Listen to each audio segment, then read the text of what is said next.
for years and years. Some players not so much. This is their first, maybe their second LAN. Sometimes it's their first QuakeCon. So the difference of the environment can make such a difference to your mental state. Sure. And if you're not mentally in the game, Quake's a hard game as is, and that's not an extra dynamic you need to deal with. Oh, absolutely not. And it's very interesting to see kind of the difference in practice regimen, I feel like. There's some players who are in here first thing in the morning, right? Maxter, for example, was here after dinner even. He was like, okay, Sparty, you and I, we're going to go back and we're going to play a few more sets. We're going to practice. And then there's some players that are the polar opposite who are really like, I'm at a level where I'm comfortable, I'm feeling confident. I'm just going to, you know, maybe play some custom games, play against bots, just make sure that my aim is up to par. But other than that, I really don't want to be showing too much to my opponents, and I'm really just going to stick to my guns knowing what I've got. And look at that day 2 schedule. That is packed. We've got both the main stream on /Quake and then the B stream on Quake 2. You're going to get to see all of the matches that are taking place in the round of 16, and then everything else starting at around 2 p.m. on the B stream. That is when you could start to see some players eliminated. We are in a double elimination situation, so if any players lose in that first matchup, they're okay. They drop down, but that means that their road and their journey is going to be that much more difficult. Now, with that being said, we've seen plenty of players crawl and climb their way out of the lower bracket to make it there to the end, and ultimately someone will do that for the finals. That'll be tomorrow, the finals day for day 3 of the Quake World Championship. So let's talk about this first match that we've got. You've already mentioned it, but our #1 seed versus #16 seed, it's going to be Venger versus Celts. And, you know, I will be the first to admit, when I saw Celts' first match versus Maxter yesterday, it was like one of the early ones. It was a little slow, a little calculated, which is fine. We see the type of match in Quake Champions all the time. But there was a thought that, you know, maybe Dramus is going to turn up the pace a little bit. But it was actually these two, and Celts being one of them, that completely kind of ran with that group. So Celts is going to be the first one up, and he's got a tough one because Venger, current champion and #1 seed, he had a great season. And you know, what do you think about Celts? I mean, I was watching him yesterday against Maxter, and his first match against Maxter, his opponent was extremely defensive, right? Maxter was full-on defensive, always hugging the choke points, the corners, ready with the rockets out. And then afterwards, there was a big contrast going up against Dramus, who's an extremely aggressive player. And obviously, he fared significantly better against Dramus. Now, I don't know if that was just him, you know, shaking off the jitters, the nerves, or if that's just kind of something about like the playstyle that he likes to go up against. Yeah, and I think at the same time, you look at someone like Venger, who is ready and prepared for everyone. There's just that level of excellence he's been able to reach where, unless you are of the absolute highest caliber, it's hard to predict anyone being able to take a series off him. I think we've seen the occasional map here and there through the online period this year, but it's never been enough. I mean, look at all that red. He's taken out basically everyone with the exception of a loss to Rafa, which was 2-1. So it's not exactly like it was a dominant victory. And when people are looking at potential champions, I think Venger is one of the picks, and there's just such a good reason for that. He has grown so much as a player from when we very first saw him. You know, even when you saw Venger for the first time in QC, you could tell that there was so much potential, and it hadn't even been close to being reached. Now, years and years down the line, everything has become refined where, you know, you're looking at a dueling machine. My point here is that I do strongly think that this heavily favors Venger. You know, from an experience standpoint, this isn't his first QuakeCon, this isn't his first LAN, this isn't his first major tournament finals either. Yep, so actually before we jump into the picks and bans, we did get to sit down with a lot of the players before QuakeCon began. Let's actually hear from Celts and hear what he had to say before the tournament started. I go by Celts, and I'm here playing for myself. My nickname Celts, it really comes from like, you know, nothing really. It was just like, you know, just like something I kind of came up with when I was like, you know, around like 10, 11, I think. And you know, for me, the nickname has no real meaning. It's just what I picked. My favorite champion is probably Slash, because she can, like, you know, move super fast. So due to her you know, fast movement, she is the favorite champion for me. My favorite weapon is probably Shaft or Lightning Gun, and just, you know, feels super nice to shoot with. This is my first QuakeCon and also my first LAN. I will be facing Maxter in the first match, and then also Aramis. I'm not, super worried about them because I have, fought them many times. The best chance of winning, I would say probably Raisy, and then perhaps Venger or Rafa. And Celts didn't have much problem yesterday, although he did lose a matchup in the groups. He able to make it out, and now he's up here against his opponent, Venger. Calm, collected. I'm curious to see how he's going to perform here. Let's take a look at the picks and bans and see how this is going to play out as both players are eagerly waiting this match start. So Deep Embrace, Corrupted Keep, and Molten Falls are going to be our map picks. Flea, you want to take us through these? Yeah, starting things off, Anarchy, right? The champion that often is banned because of how powerful and dominant he's been in the current meta, and Venger gets to run him right off the bat on Deep Embrace versus Stroke. Then Corrupted Keep, very standard, Galena versus the BJ, two of the most popular champions for that map. And then to conclude, Molten Falls, two of the squishies, the fast, nimble champions, Slash versus Nyx. Now, Nyx definitely not the most common pick, right? Not a go-to pick for Molten Falls because there's just relatively limited utility that her passive, the wall jump, gives, but still a solid choice. The removal of the scale bearer on that map is something that surprises nobody, I think. I mean, we saw it yesterday. I shan't talk to that about you, Wheat. Maybe that's a conversation for later today. Talk about it. It's like one of those rare Quake Champions moments, but yeah. But I mean, some of those bans are going to be due to that. It's going to be either a map-specific ban, maybe it's going to be a personal ban on a player. I expect a clutch ban will likely come through over the course of the day with some of the other players. But as you said, Flea, I mean, everything else here is very, very expected. And I kind of want to repeat today what I said a little bit yesterday, just in case anyone's tuning in today that wasn't there.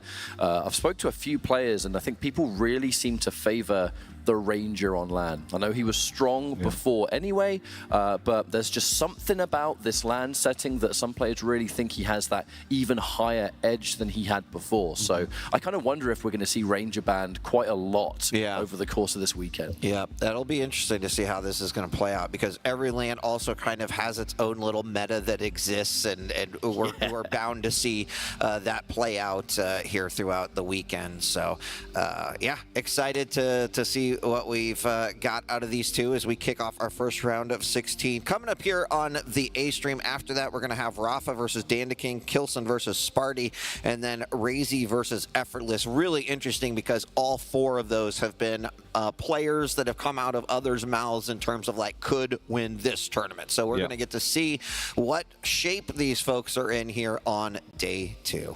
That's the main thing that I'm now looking at, right? Because we've seen many of these players in action yesterday, like Celts, for example.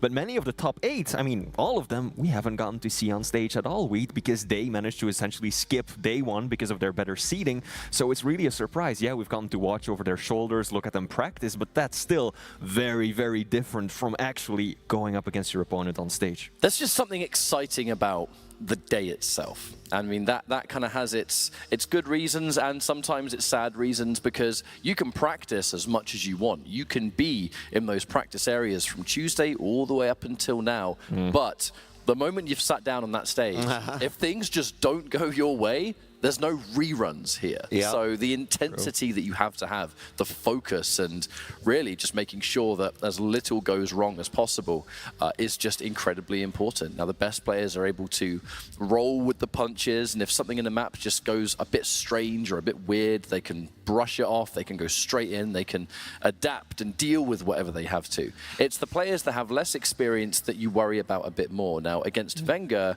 when we saw Celts yesterday, I think one big thing that we had both seen against Maxter was a real impatience. That first map, it could potentially have been nerves, it could potentially have been because it was your first match, but I know the Slash was said to be his favorite champion. I feel like the Slash was a detriment because the speed was being used against you recklessly round corners with a defensive playstyle just ate that for breakfast. And Venger's the kind of player that if he even catches a slight hint that that's going to work against you, he's going to develop a whole map around that.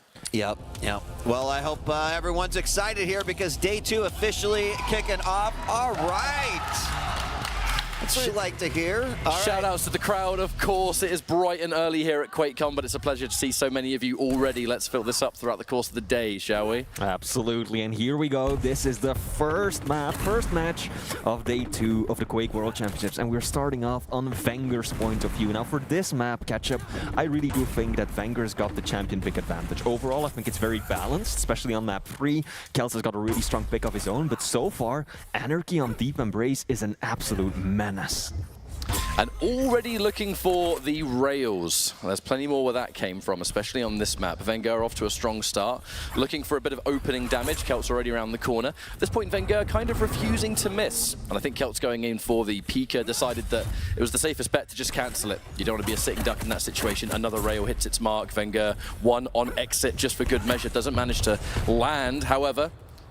He's just keeping that strong control over the map. We're going to go for that rocket jump, a nice little speed boost at the same time, and already round the corner into hello.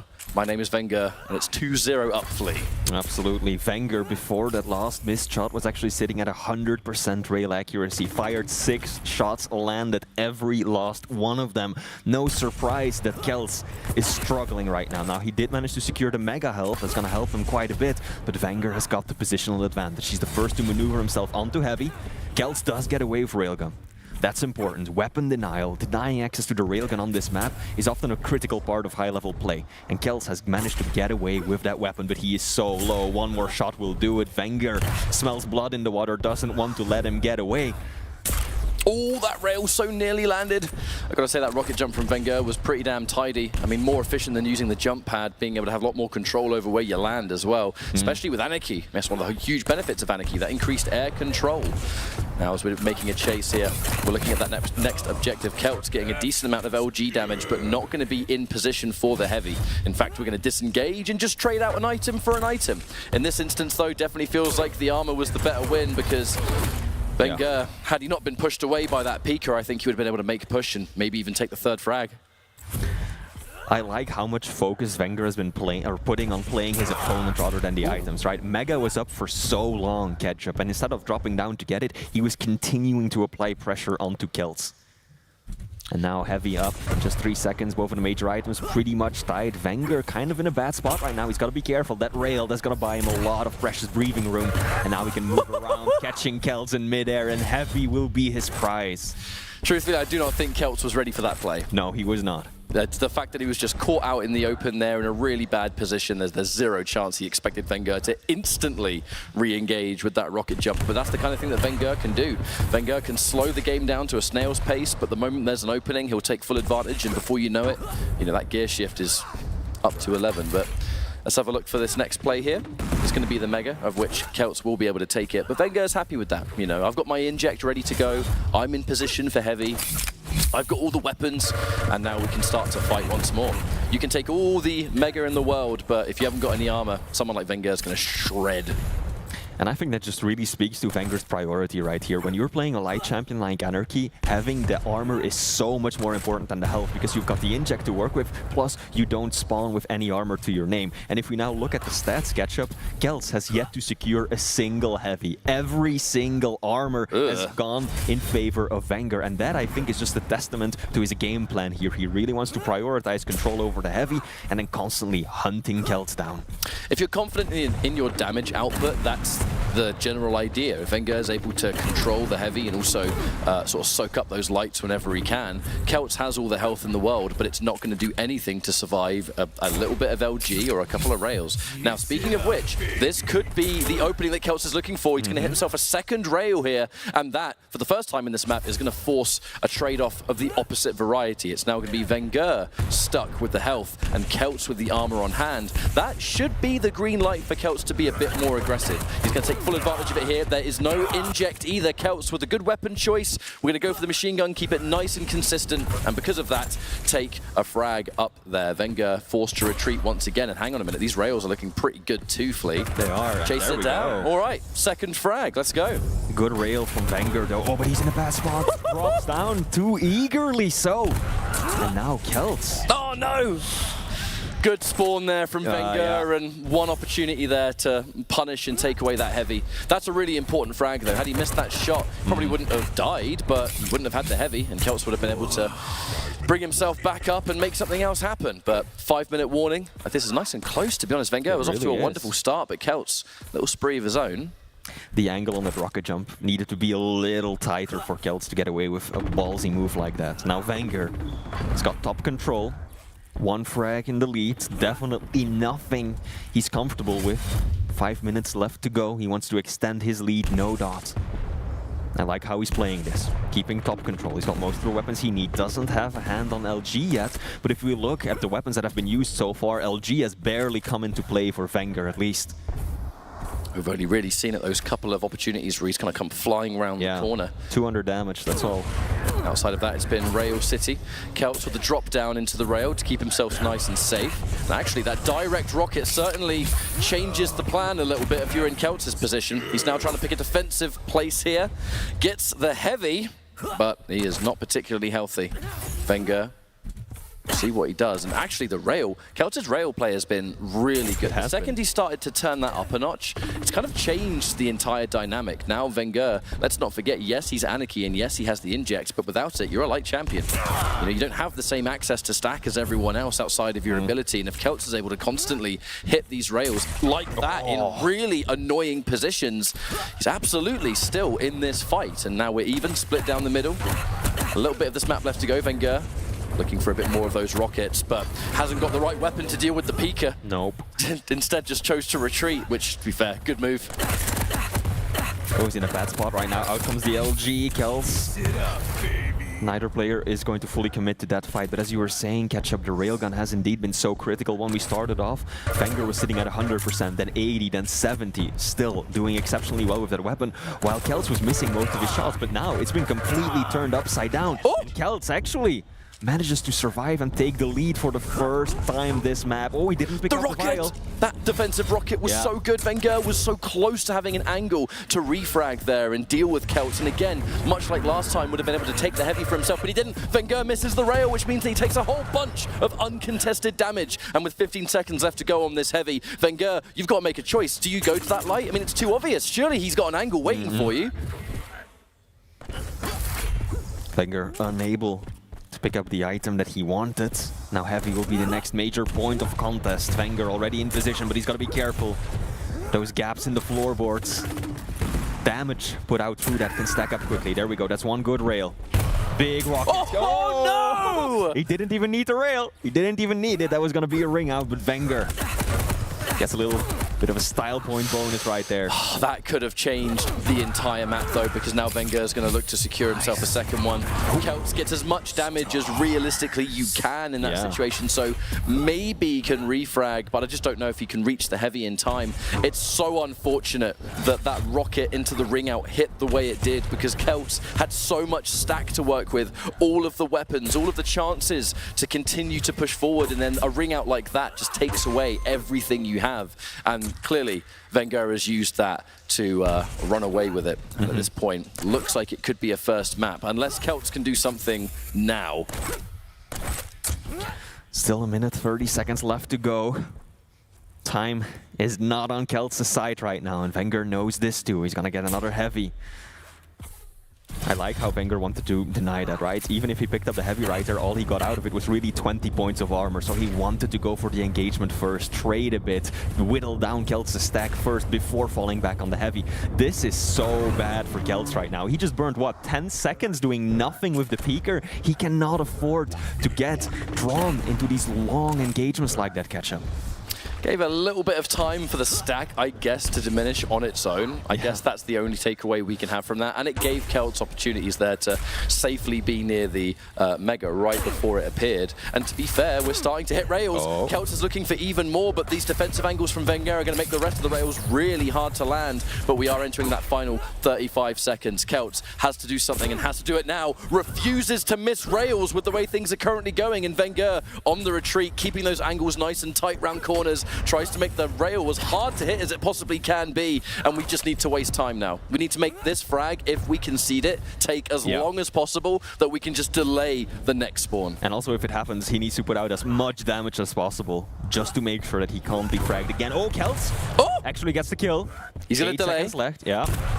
Here we go, rocket jump. Can he find Venger? Venger's he's back the over opposite heavy. end of the map. There we go.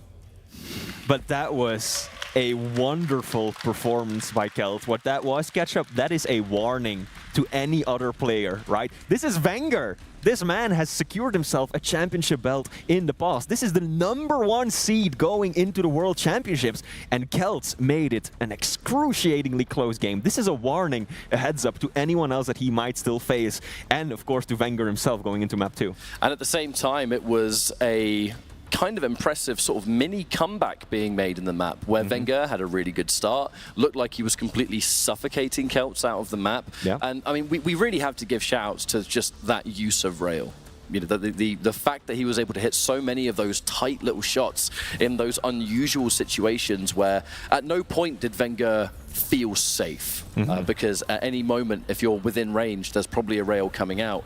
And again, you're a light champion, you're Anarchy, that's not the kind of damage that you want to take, even if you have Inject. It's just the absolute turning point in that map had to have been the ring out near the Mega, because that was so even a match at that point. Celts had even stacked to Venger, had the weapons, had the ammo. You know, we were going to take that item, we were going to probably have a bit of a fight there, maybe might not have resulted in something huge, but there. Celts might have been able to escape at that point. Maybe not, who knows, but the ring out took away any chance that had. That sneaky peeker play was also great. Venger was not expecting him to still be right around the corner, and he survived with 16 points of health. That was so close. One more shot by the peeker to connect. Things could have ended very, very differently. So Venger managing to secure map 1. And if we look back at the statistics right now and we see the overview in terms of items picked up as well, Celts really stepped things up, I think, in the second half of the game. After those first 3 to 4 minutes, he really got into his own. And, you know, map 2, I think, could be just as close. It has a chance to. Celts has been able to show that he's not really being intimidated at this point. You know, is staying true to what you know you can do, which is something that some players in their first major event like this can struggle. You know, because it's the difference in comfort zone, and it can sometimes be as simple as that. You know, you play at home, you play online. It's a set environment that you're very familiar with. You come somewhere like this, and it's a totally different world. Let alone the biggest Quake event in the world, but being able to just compete the way he did in that first map. But we're going into Corrupted Keep. This is where I'm not so sure, because when I look at Deep Embrace and a major part of Celts just staying in that fight, the unbelievable rail was quite the factor. True. What does this map lack, Flea? The railgun, only map in the Quake Pro League pool, only map in the game that does not have a railgun. There is, of course, the heavy machine gun that kind of takes the place of the railgun for those long distance engagements. But yeah, as you rightly pointed out, Ketchup, rail was so important for Celts' comeback in the second half of the map, and this time around he's going to be lacking it. On a map that Venger is happy to throw down in. But it looks like this warm-up is coming to a close, so we're going to be engaging our second map, Corrupted Keep. Venger 1-0 up, but that Deep Embrace was far from one-sided. We'll see if Celts can keep himself in this, or whether it's going to be a 2-0 to the Italian. I've got to say, the only map that I really favored Venger's champion pick on was map 1, and that was already so close. So when it comes to champions, this one I think is very balanced, but if it goes to map 3, I think Celts has got the advantage, at least in terms of picks and bans. So let's see how this plays out. So far, both players engaging in a nail gun fight, not something you see every day. Celts, I don't know about that push. The pushback on the LG, when you try to just jump through a choke point like that, that's not the best play. The problem is, though, what is this going to result in? Because so much damage has been dealt. A really sort of clumsy affair from Celts there. Absolutely. Because what it's done is not only allow Venger to take full map control, but one of the #1 ways to snowball this map is the delay on the items that you cycle. The delay happened in 30 seconds. So unless Celts can break this cycle, Venger could have just won the map on that alone. And this is Corrupted Keep, right? Very often it takes several minutes before there to really be a gap in between the items and for one player to get full control and set up his own rotation. But Venger has now done that pretty much instantly. He's got to be careful. Rockets raining down from above. Where's the damage? Kel's down to just a shred of HP and actually drops down to -1 on the scoreboard. Ketchup, I feel like clumsy is a really good way to describe it. That push, still, I'm still baffled by it. Why would he jump into the room and Venger's waiting there with LG like that? And now, games are kind of being fumbled on Celts' end. And that second fight, having the dual-wield rocket launcher, yet somehow we're seeing barely less damage than one standalone. And then after that, we see the accidental self-frag near the teleporter. Venger wasn't even looking at him, and it was like, okay, well, I guess I'll just take that. And we're going to push in with even more of that LG to Celts, where even if you're BJ and you've got that regeneration, that ain't going to help you from the onslaught of LG from Venger. And now 2 to -1, the 3 frag difference, and a alarming situation. This is the problem. You've been able to split those items, so no longer does Celts have something safe to fall back on. Venger is going to be able to fight, get the frag, pick up the next item. Now our next objective is going to be to either deny some stuff in between, because we've got 15 seconds until the next item is going to appear. That was so reckless, that last fight by Celts, jumping just around the corner with double shoddy. Yes, it's like one of the unorthodox plays that could work really well, but the execution also wasn't there. He was way too far away from Venger to really do any meaningful damage with the super shotgun in that engagement. And to me, Ketchup, that just shows a bit of carelessness, some recklessness. I don't know, but that definitely was not the play. Venger hasn't even needed to use his totems. Yeah, I was thinking the same thing. Rockets like that are a great way, but they're swiftly returned by 100 of Venger's own. Let's not forget that, I mean, Venger's rockets are some of the absolute best in the world. Many would say the best. So on a map like this, being able to compete with that is important, but you know your opponent's going to have even more on the other side. And here we go once more. Another frag. Here comes the health pickup. From this point, the only thing Venger is lacking for pretty much the first time here is armor. If he gets opening damage to deal with Celts' armor, he's not going to have to worry. But at that point, Celts doesn't even challenge it. I almost feel like, you know, what do you do in this situation? Yeah. Celts is kind of just hiding in that room. I don't even know what that's doing for him, but maybe he's feeling out of options already. Ketchup, I just switched to Kel's point of view and he was just running around with the gauntlet in his hand for 5 to 10 seconds while he was sitting in that corner. That's the worst possible thing that you can see when switching to a player's point of view. He has nothing. He's got a shotgun, base machine gun and tri-bolt. No rockets, no LG, no heavy machine gun. Celts is just completely outgunned right now.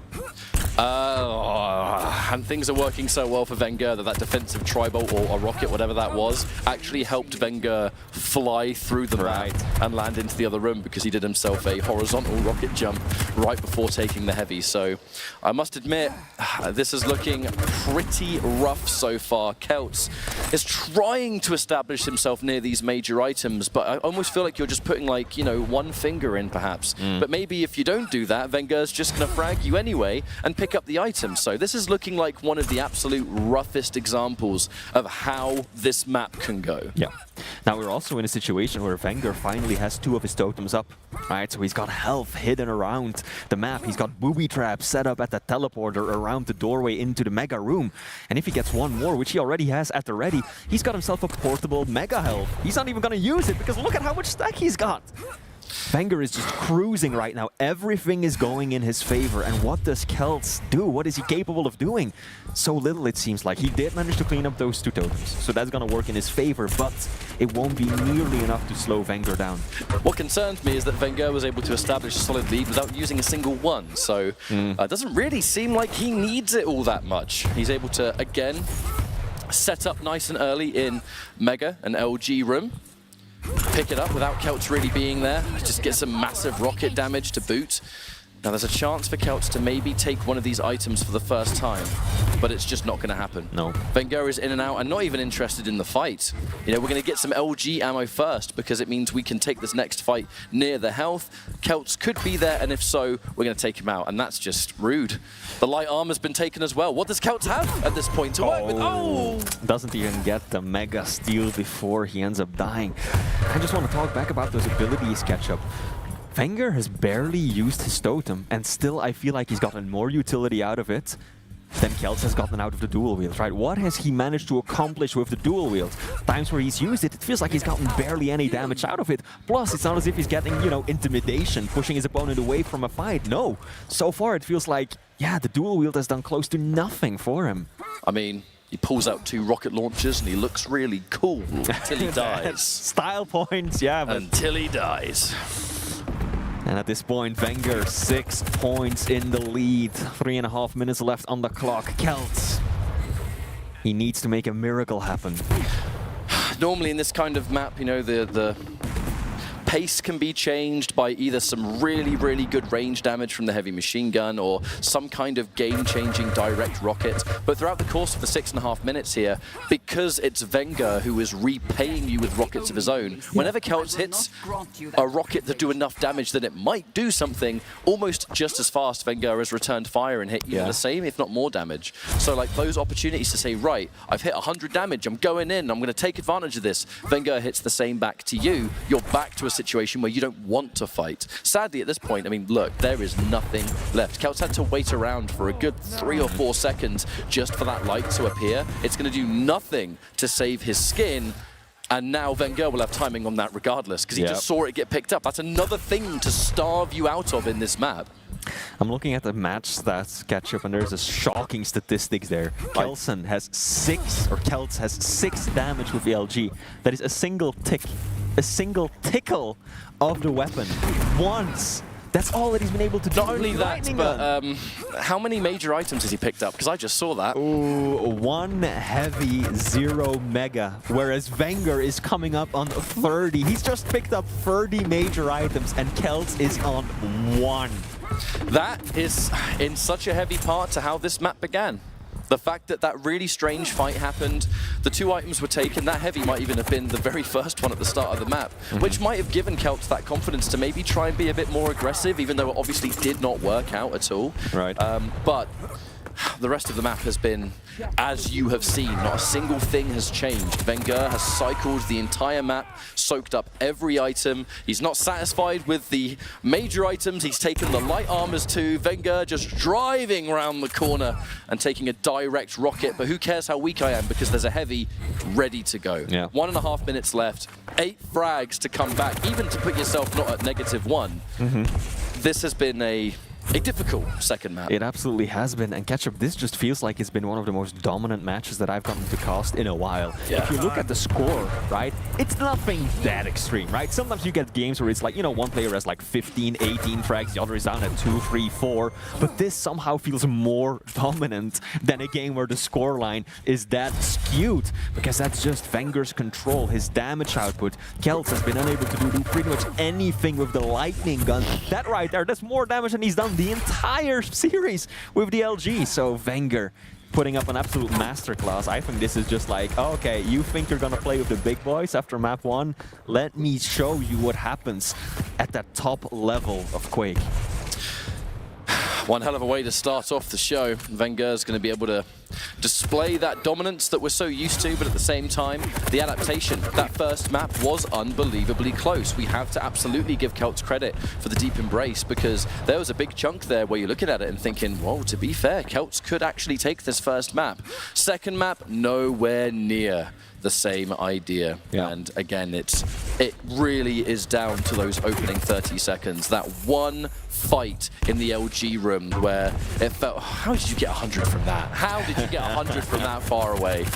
But after that point, it was very little changed throughout the course of this. Venger simply dominated the map. That's just rude. That's rude. That's rude. That's just rude right there. But what it is going to result in is Venger taking the first series of the day, the GG, but the job is not done. Nope, he needs 2 wins today to advance into the next day. Now, Wheat, you've rejoined us. What are your thoughts on this one? Yeah, I mean, kind of amazing game 1, right?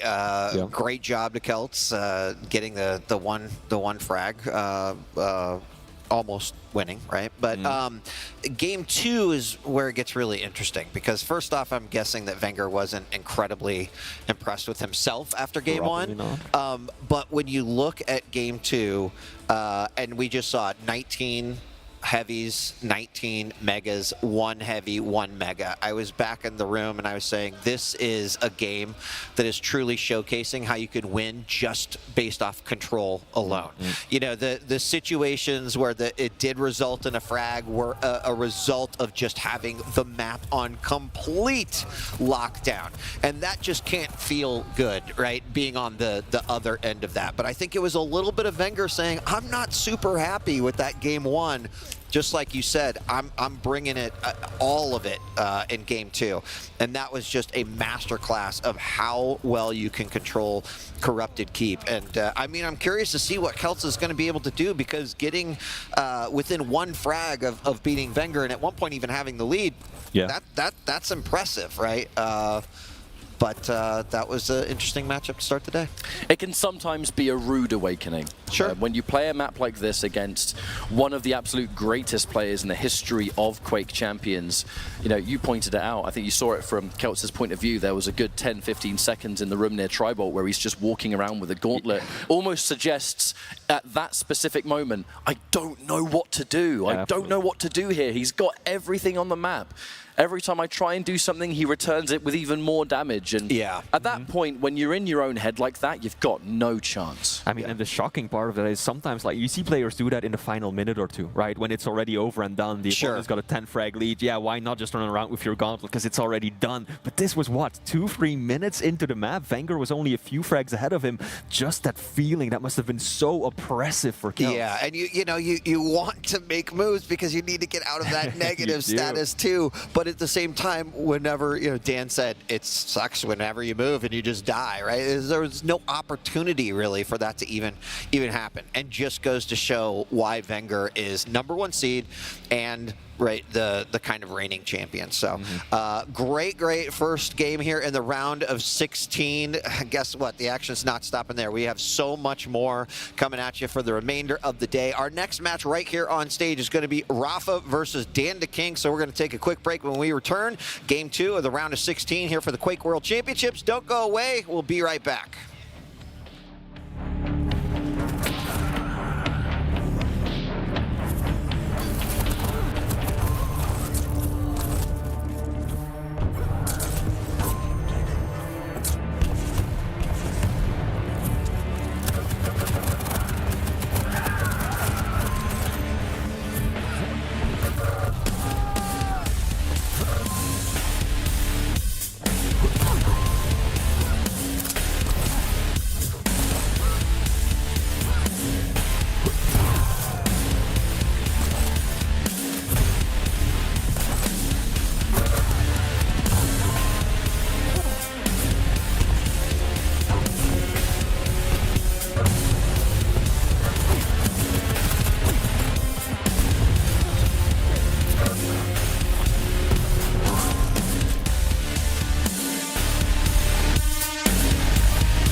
Welcome back to the Quake World Championship. We're live from QuakeCon 2023, and we dive deeper into the round of 16 with our second matchup here today. It is going to be Rafa versus Dan the King.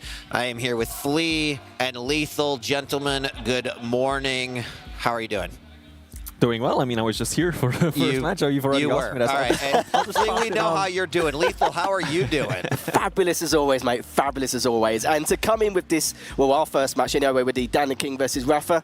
Looking forward to this. I've been saying with Dan the King in the past, but this is a bloke you do not want to deal with. Seems to be absolutely wide first moment of the day. So I hope Rafa's ready for him now. I mean, you know, Rafa is a very seasoned Quake player throughout many different versions of Quake. He has kind of seen it all, right? And is one of those names that people expect that could come out here and potentially take that championship belt that is sitting up there on stage. So the question will be is, you know, how's Rafa feeling? How is he going to be able to do? And this will be a great showcase of where Rafa is at. I mean, I've had a chance to kind of see him practicing back there and getting in the reps. And, you know, he looks like the tried and true Rafa. But when you're in tournament and in game, right, you try to take it as far as you possibly can in that upper bracket and avoid that lower bracket. But just look at that performance throughout Season 4 of the QPL. There were 2 losses in there, one to Zanaku and another to Maxter.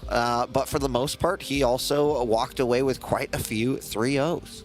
Yeah, I mean, Rafa has had a very solid season, but then again, when does he not, right? True. Rafa has more championship title wins than anyone else in the Quake Pro League. 4 times, Reed. 4 times he's gone to hoist that belt over his head. But it's been 2 years. It's been 2 years, right? You always say you can never really bet against Rafa. He's so solid. He is the GOAT, right? That's what everyone says.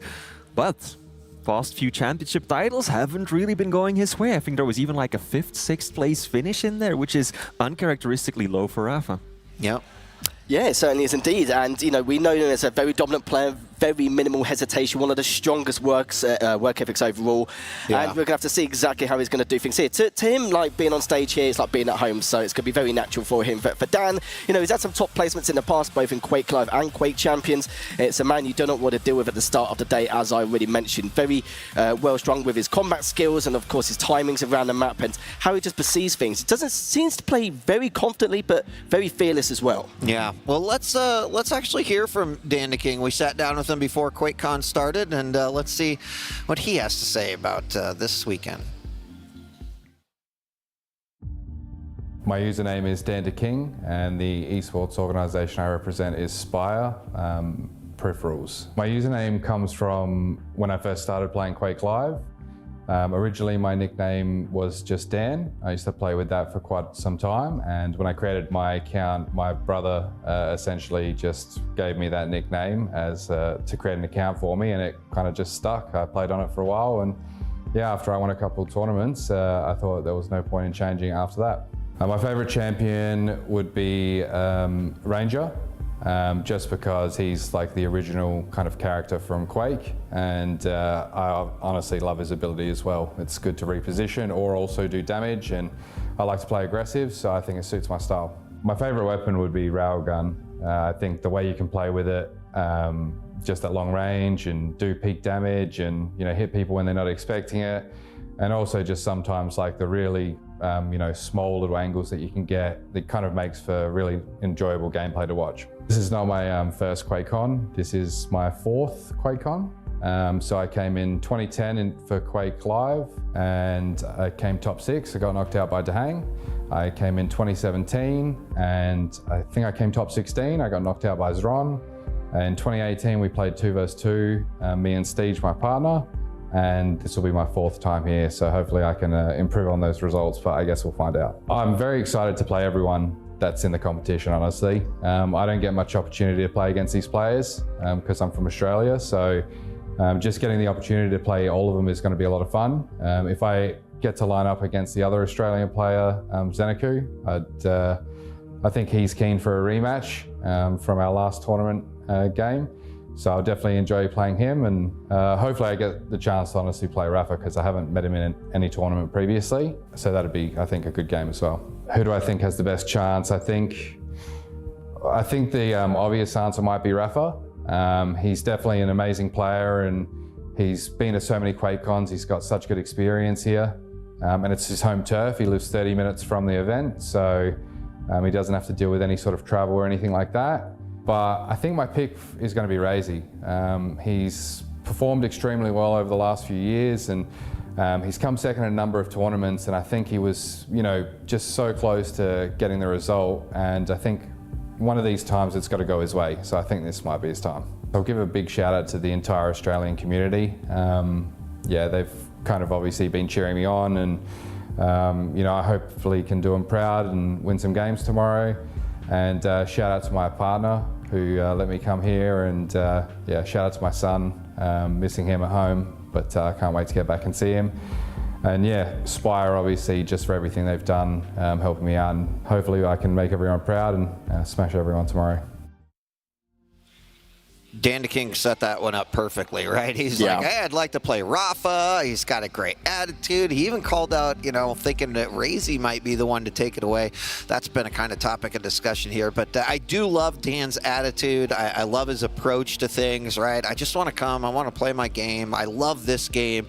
I hope I get to play against all of these, legends. And here he's getting his wish right here for the first game for his round of 16. So. Very interesting. I love his cheeky confidence. I was talking to him last night, and he was like, oh yeah, that game against Shane, nah, I threw it on purpose in the final 2 minutes because I wanted to go against Rafa. I did not want to take the second seed. I just wanted to go up against Rafa. Did you hear that, Dan? and then he's been talking about Zanaku. He's been like, I'm really hoping you get to go up against Zanaku because he wants his rematch, and I'm out for blood as well. We're going to settle who's the best Aussie in the Quake, right? Yeah, so exactly. The man's cheeky. He's confident. You got to love him. You got to love it. All right. Well, both players getting ready, getting into the zone. Let's take a look at the picks and bans to determine what is going to go down here in this matchup. It looks like we've got Corrupted Keep, Blood Covenant, and Awoken as our map picks. Who wants to take this one? I'll make a start here. Ruin's been banned by Rafa, I assume, so that's not really too much of a surprise at all in the slightest. Slash being banned for Blood Covenant later on. Ranger versus Drog, again, very meta, very standard from what we normally see. Having the Athena versus the Nyx matchup going to Blood Covenant, and we're going to have the Devil Knight versus the Visor on Awoken. We've seen quite a bit of Visor, especially in day one. We saw him a few times on Corrupted Keep on Awoken as well, and it's definitely been more of that choice, but we've obviously seen a lot less of the heavier style of champions in comparison, which has also been a hot topic on the circuit. But yeah, it's not the first time. It's not very meta-ish in terms of online performance, but we have seen quite a bit of Visor both on Awoken and Corrupted Keep recently. Dan was actually talking about that, I think 2 days ago. He was talking specifically about his Visor pick on map like Awoken because he played it yesterday as well, right? And he was talking about like, I know some people say that, the utility isn't quite there because it's a much smaller map to begin with, but he feels like he's have a really good track record with Visor on this map, and he says that, when you're on point and your aim's going well, then just having that sight available can really just amplify it even further. Yeah, that's interesting. And of course, the DK coming out as well. Not even sure we're going to make it to 3 maps, but of course, Dan the King would love to see that happen. I think Rafa probably looking to try to close this out as quickly as possible, but the number 2 seed versus the number 15 seed should still bring some excitement here to QuakeCon 2023 this morning. So excited to see this one fire up. Yeah, I'd probably say even on the first map, Dan could keep it quite close because he is the sort of player who comes out the gate strong. He's extremely confident. He's known for his combat skills. He doesn't care who he's up against. People don't really hesitate too much. He is one of the very few. So, but Blood Covenant's an entirely different story, really, in terms of the potential scoreline. Yeah, it really is. I mean, and we've got Nyx versus Athena, right? So we've got Athena with the grapple hooks, which work really well on more vertical maps, like Blood Covenant. But then on the other hand, Nyx has got her wall jump. That makes it so easy to traverse, go to bridge to rail and vice versa, rockets to catwalk, right? There's so many jumps that you can do with that passive wall jump.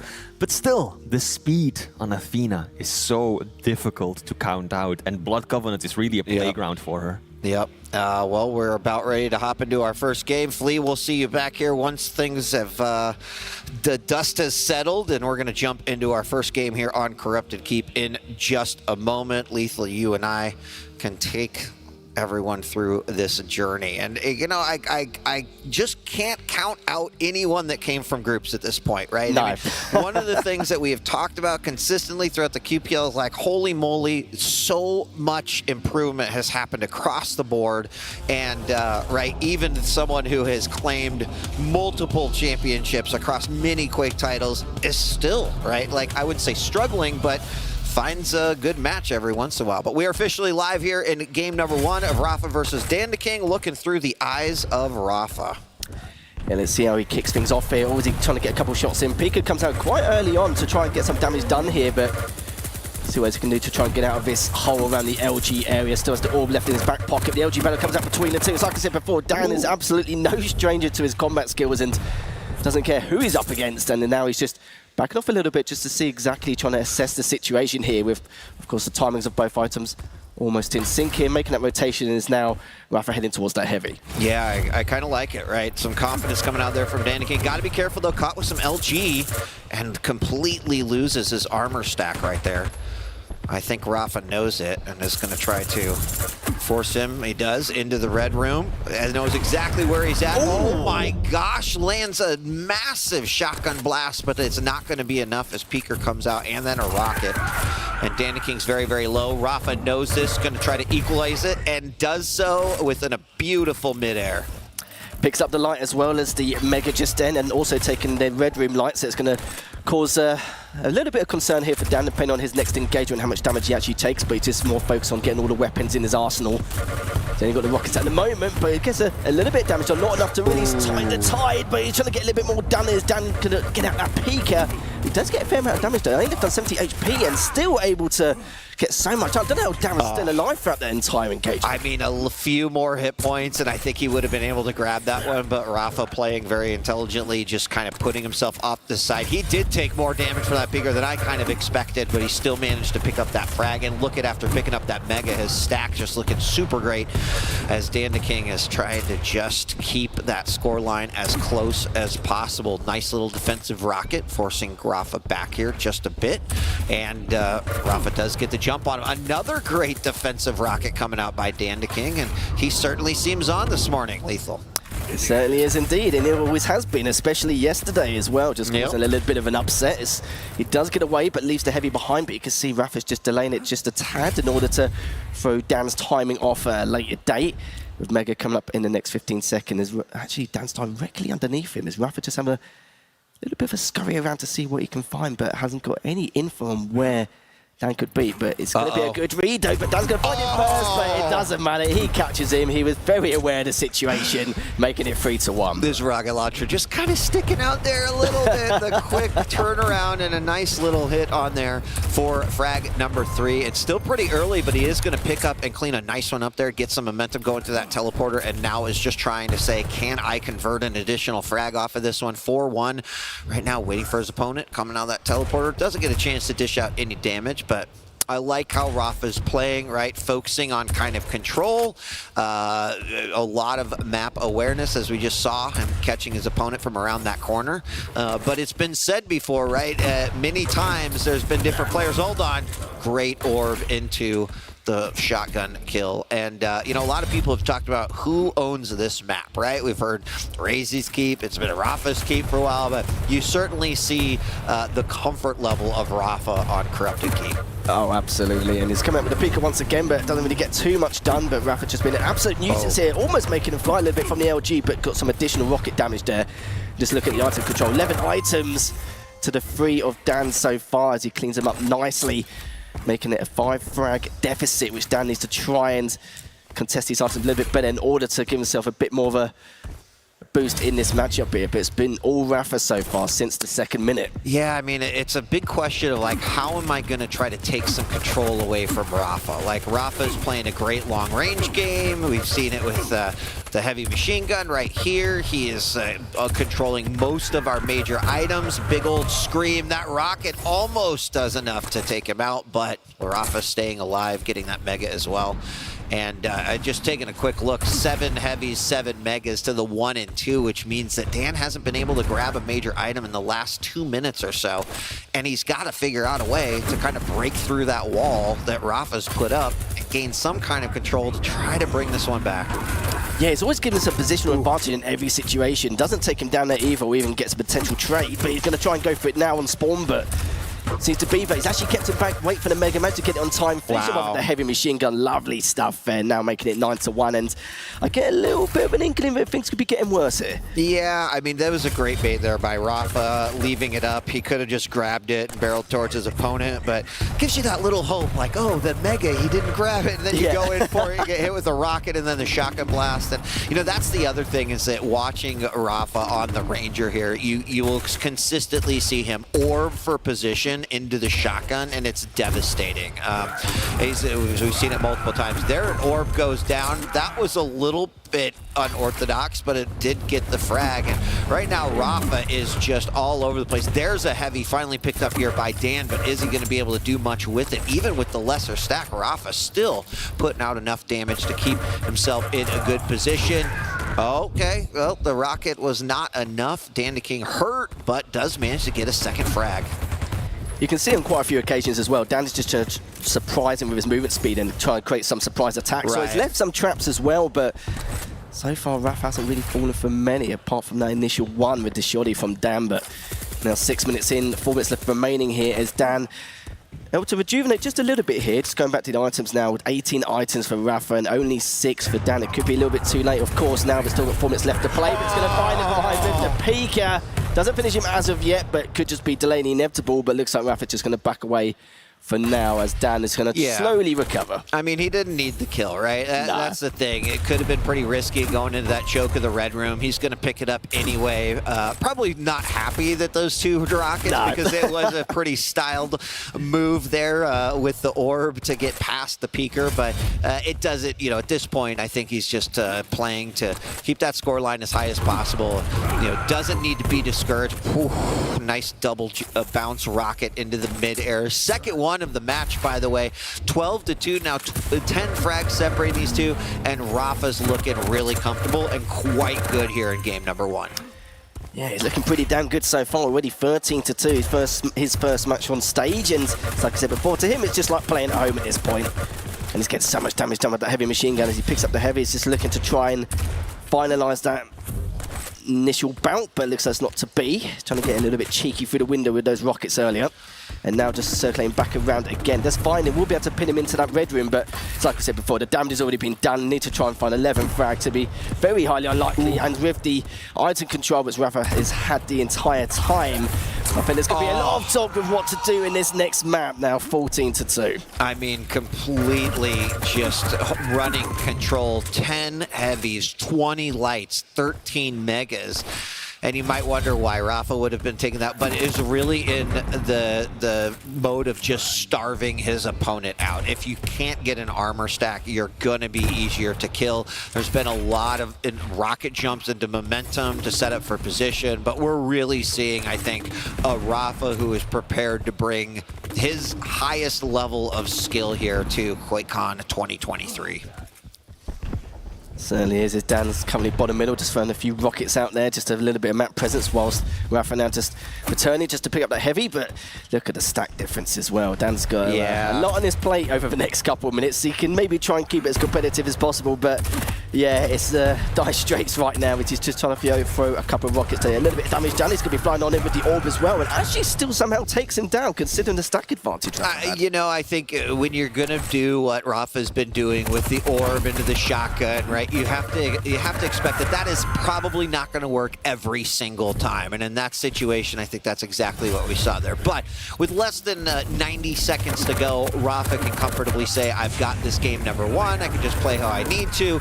We does have the orb go out, but it is just a bait. Doesn't actually exit on it.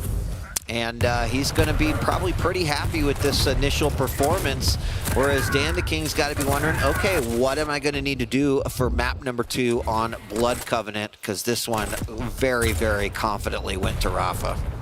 Yeah, it could even be worse, depending on the circumstances here. But with the Knicks, he'll give him a little bit of leeway. But Dan does get that 5th frag just to get the scoreline a tiny bit closer than it was originally in the first place. But yeah, what a way to start this first map. I'm sure, like Dan probably was hoping that maybe during the first 5 minutes or the first segment of this map, it can maybe turn the tide or try and keep it close. But Rafa just giving absolutely no way in, and no matter how creative he was trying to be with some of his movement and with his combat skills, and just trying to push on in and just trying to create a way to, you know, at least surprise him in somehow, in some way, just had absolutely no chance in the slightest. 10 seconds left. Yeah, and this is definitely going to go Rafa's way. Obviously, you know, I think if you rewind it all the way back to that initial frag, it happened in the Mega Room. He trapped his opponent up on top near the statue, and we'll probably see it in the recap there, but that kind of set the pace for the entirety of the game. Rafa didn't really let off on that. He is going to have his debut in the round of 16 here on stage in a very convincing fashion, but we're going to go on to game 2, and I'm not super surprised by that result on Corrupted Keep, considering that it has typically been a pretty strong map for Rafa. But we've got Blood Covenant next, so it's like pick your poison right, at this point compared to what we just saw there, which is unreal. I think we saw like 28 items to 10 or something like that. It was absolutely ridiculous, the item control Rafa had, but that's what he's been known for, of course, over the years. And so far, if his combat skills complements all the skills he has in the trade, then my goodness, yeah, he's obviously why he's going to be one of the favourites in this competition. But to take Dan down like that so comfortably is still a feat in itself. Yeah, I think like that frag right there, because they had the one where they traded at the beginning, but that what would have been the third frag of the game was the one that kind of let Rafa run away with it. And then several of those orb to shotgun combos worked out quite well for him. Didn't go for really anything direct, just more get in a better position and then try to kind of throw your opponent off. And that's exactly what he managed to do throughout the entirety of that matchup. And then look at that, the control itself. 15 megas, 13 heavies versus the 4 and the 6. You know, but again, like that's when you're playing up against a player like Rafa, that's the tough part. Like, how do you break through? How do you get that control? Well, Blood Covenant's going to mean that he gets to slow it down just a little bit. We'll have to see how Rafa's going to approach this being on the Athena, but Dandaking does have the Nyx, right? So a little bit more utility there on a map that will allow him, I think, to play a little bit more at his pace. Exactly, yeah. And with the Nyx as well, it gives him a bit of room, a bit of space, especially not just the map size, but with Nyx overall, with that get out jail free card. I'm sure he'll be using that quite a lot. Think about the hourglasses the entire time, so he needs to not be too predictable with his positioning and his rotation he makes in order to try and recover that as well.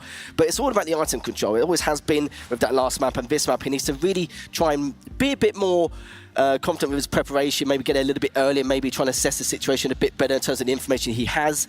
And it's going to be quite difficult, though, because with the Athena, she's always been really good on Blood Covenant. Nyx is not really not a bad pick either, of course, with the slash already taken out. So we'll have to see what Dan can do here. But I was more thinking that it'll be a closer match on Corrupted Keep, and Rafa will probably dominate quite hard in this map. But after what we just saw on Corrupted Keep, I'm a little bit worried for Dan going into this one, I'm not going to lie. Yeah, I mean, what I kind of worry about here is that you've got the utility of the Nyx, you've got the Ghost Walk, that's kind of, as you mentioned, get out of jail free card. There could be opportunities to use it in a more aggressive manner. That could be a way that he's able to regain some control if, you know, Rafa goes that way. But the hook can just do so much, right?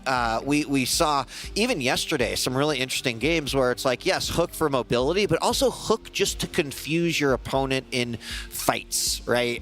Or to surprise someone coming from a location that you wouldn't necessarily come from. And we've seen that Athena play continue to evolve as she gets more and more popular in the champion pick rotation. But here we are, map number 2, Blood Covenant, and we're following through the eyes of Rafa. And already putting a lot of pressure onto Dan as he's picking up that heavy. He's going to delay the Mega quite heavily as well, but also got him flying as well and did so much damage. Mega's still been left, mind you, but you never know. He's probably hoping that Dan's probably made the assumption that he hasn't picked it up yet, and he did make that assumption. Yeah, he did, and that was just unfortunate to get caught with that LG. In fact, immediately had to pop that Ghost Walk just to not die. And yeah, that's not exactly the way that you want to be using, you know, Nyx on this map, but it is good there because at least he avoided that first frag. Now, you could already see Rafa. He's going for a heavy control game. He's going to probably try to starve away, keep those lights out of the hands of Dandaking. He's having no problem traversing around the map, as you'd expect with Athena, but let's see what happens here at the Mega. Yeah, Dan did say in his interview, but he prefers a rail-heavy matchup, so this could be the map for him, as things haven't even got started yet. This is the first minute in. It's been very back and forth. Just keeping him pinned down on that bottom Megas. Dan just trying to find a way to get out. Took a little bit of damage there, but Dan does still have a very small stack lead as the heavies come up in the next couple of seconds. Rafa not going to drop down as of yet, just waiting for him to head towards it, but finds nothing, so we'll get that uncontested. And now he's going to circulate around again with that Mega come next in the next couple of seconds, but he's in the position to potentially go for it, but he's actually left it. But this hit him with that 1-2 rails. Going to try and make it third, but isn't able to, but at least he's done enough damage just to help with the stack situation. Yeah, and had a great grapple up to the top, but King answering back with a real nice rail. You mentioned that he'd love to play that rail game, and now getting an opportunity to do so. So you go back and look at that first moment where Rafa like stacked 120 damage with that LG and used the Ghost Walk to get out of there, but at this point, actually, I'm like, that was great, because he has been able to run the pace. Now here we've got a Ghost Walk going in for it, seeing if he can pop and maybe surprise Rafa, but Rafa is he's gone by that point, but does get the Hourglass, is giving him a little bit more time there. And Rafa's now slowed down just a little bit here in minute number 2. Yeah, he was very aggressive at the beginning to throw the timers off the Mega and also do some damage towards the Heavy, but he tanked quite a lot just there as Dan's actually gone back around and now heading towards the Heavy, which he will be able to grab. And Rafa sadly doesn't get that first initial rail as he went down those heavy stairs, but we'll find him on that jump pad. But the Tribot did so much damage there. He could get cleaned up here with that initial rail, but of course he's already recovered enough for using that aggressive Ghost Walk. Picks up the Mega. He was a little bit worried, you saw there. He wasn't really too sure about how Dan was going to approach that with the Ghost Walk, but yeah, panicked just slightly, but it's understandable why he fired that rocket on the Mega. It might actually have allowed him to get in position for this Heavy, and you know, we've got a pretty good separation between these two, but look at this, Rafa going in from down below, and he's going to be forced to give it up as Dan actually caught wind of that and put himself in a position that made Rafa question whether or not he should be there or not. And so far, I'm impressed with how King has been handling things so far. Scoreless game here in 3-0, and this has actually been a part of the meta shift that we've seen a lot here on Blood Covenant. We could have a fight here, so we do have the Ghost Walk pop out. And, you know, King will probably be completely fine with those exchanges. He does drop down, immediately sees that light in the lower levels is not there, and that's a good indication that, yeah, Rafa's just trying to just starve you away. Picks up that Heavy, gets hit with the rail, answers back, but Rafa still manages to get it off. He's so very, very low. Rafa's still going to go for it a second time. Is it going to work out for him? Oh, wow, the shotgun to clean it up, and he's still so low. King knows it. He almost got it right there. Lethal, but it did not happen. Rafa now takes the lead by 2. Oh, he was so keen on that trade, wasn't he? But it's actually caught him again. Oh, how many times has he been left on 10, 20 HP, Rafa? Yeah. That's so frustrating for Dan. You can see it a little bit now. He's just trying to get that initial trade just to try and help things out. But the direct straight afterwards is just going to make matters worse now. 4-0. Things are starting to escalate quite quickly over the last minute. And it's one of those situations where like, oh, that first frag, that's unfortunate, but then it just compounded, it compounded, and then suddenly it's 4-0. Even Dan kind of looking and saying, I cannot believe that happened. Now he's just trying to figure out, okay, how do I claw my way back in here? Just get on the board. And really, you know, you mentioned that Rafa's so many times been low, and that's where that hook suddenly comes in, right? Like, yeah. it hasn't stopped Rafa. He's like, yes, I'm low health, but I'm going to use this opportunity to kind of get some momentum, go in, try to surprise my opponent, and he's committing to these fights right here as along with King, but it's playing out in Rafa's favor now. Currently 6-0, and we haven't even hit the halfway point. Yeah, considering it was scoreless for the first few minutes now, yeah. Things escalate so quickly after he's trying to get those trades, which really should have gone in his favor multiple times, but now at the halfway point, and going to be pretty damn difficult here, especially against the mobility of the Athena now. And Rafa just going to slowly creep up towards that Heavy, managed to bag it in the end. He's got a huge stack advantage. Of course, it's going to be straight in, but you can hear the Ghost Walk as Dan is trying to get away from down below, but just a matter of time. Could be delayed here, but that was a good rocket coming out from Dan. It was very nice rocket, and he needed that one because Rafa was ready to chase. The blood was in the water, and he was going to play the role of shark. We now at past 5-minute mode, and another great rocket coming up. A huge rail. Dan very, very low. He's got to be careful here. You know how much Rafa loves to use that heavy machine gun for that long-range damage, so just try to clean up those frags. And Dan's got to be asking himself, okay, how do I break through what seems like an impenetrable shield that Rafa has put up? You know, he's had some control of this map. Definitely Rafa with a few more major items under his belt. But really, it's those lights that is hurting him the most, right? Those exchanges that leaves him with no armor stack and then going and finding 0 lights. That's rough. Yeah, it certainly is. 15 answers for Rafa and only 7 for Dan. It's a little bit better than what we was intended. But LG's been flying so far. We haven't seen too much LG coming up from Dan, but he has been denied that quite a lot quite early on, but it's been finished off again, 7-0, and of course he hasn't taken barely any damage, so he can continue piling on the pressure and continue the aggression as he sees fit. He's directly blowing, mind you, trying to get a couple more with that nail, but with that Ghost will come into play, that will save his bacon just for a little bit longer, but the problem is, again, abusing that verticality, that height advantage that Rafa has right now. Yeah, and I mean, Rafa's hooks have been on point. He's used it in just about every single scenario that you could possibly imagine. And you got to be asking yourself, you know, if you're in Dan King's shoes, like, is there anything really I can do? There's a hook up to the RL platform. 3 minutes left to go. Rafa with a solid 7-0 lead, and Dan King just looking to put that first frag on the board. He certainly is as the LG battle comes out between the two, but Rafa's going to be backing off straight away, but might as well. He's still got 2 minutes 45 left to play. It's not like he has to do too much now. It's just a matter of time, really, but as you can see, Dan has dropped down instantly from that last scuffle. Yeah, a little head shake from Dan as well, and you know, I think he's even saying, gosh, Ghostwalk's not really doing for me what I needed to do. And most of the times he's just used it to try to avoid a frag. Does land a nice rail right there. A second one in a row. Where's number 3? The Mega does come up. These two just exchange some long-range blows. Once again, Rafa just kind of all over this map, even getting some tribal damage there. Now, Dandy King's been dishing out damage, but hasn't been able to land that killing blow. Here's an opportunity. The Heavy did get back up, and there it is. Dandy King on the board with 1.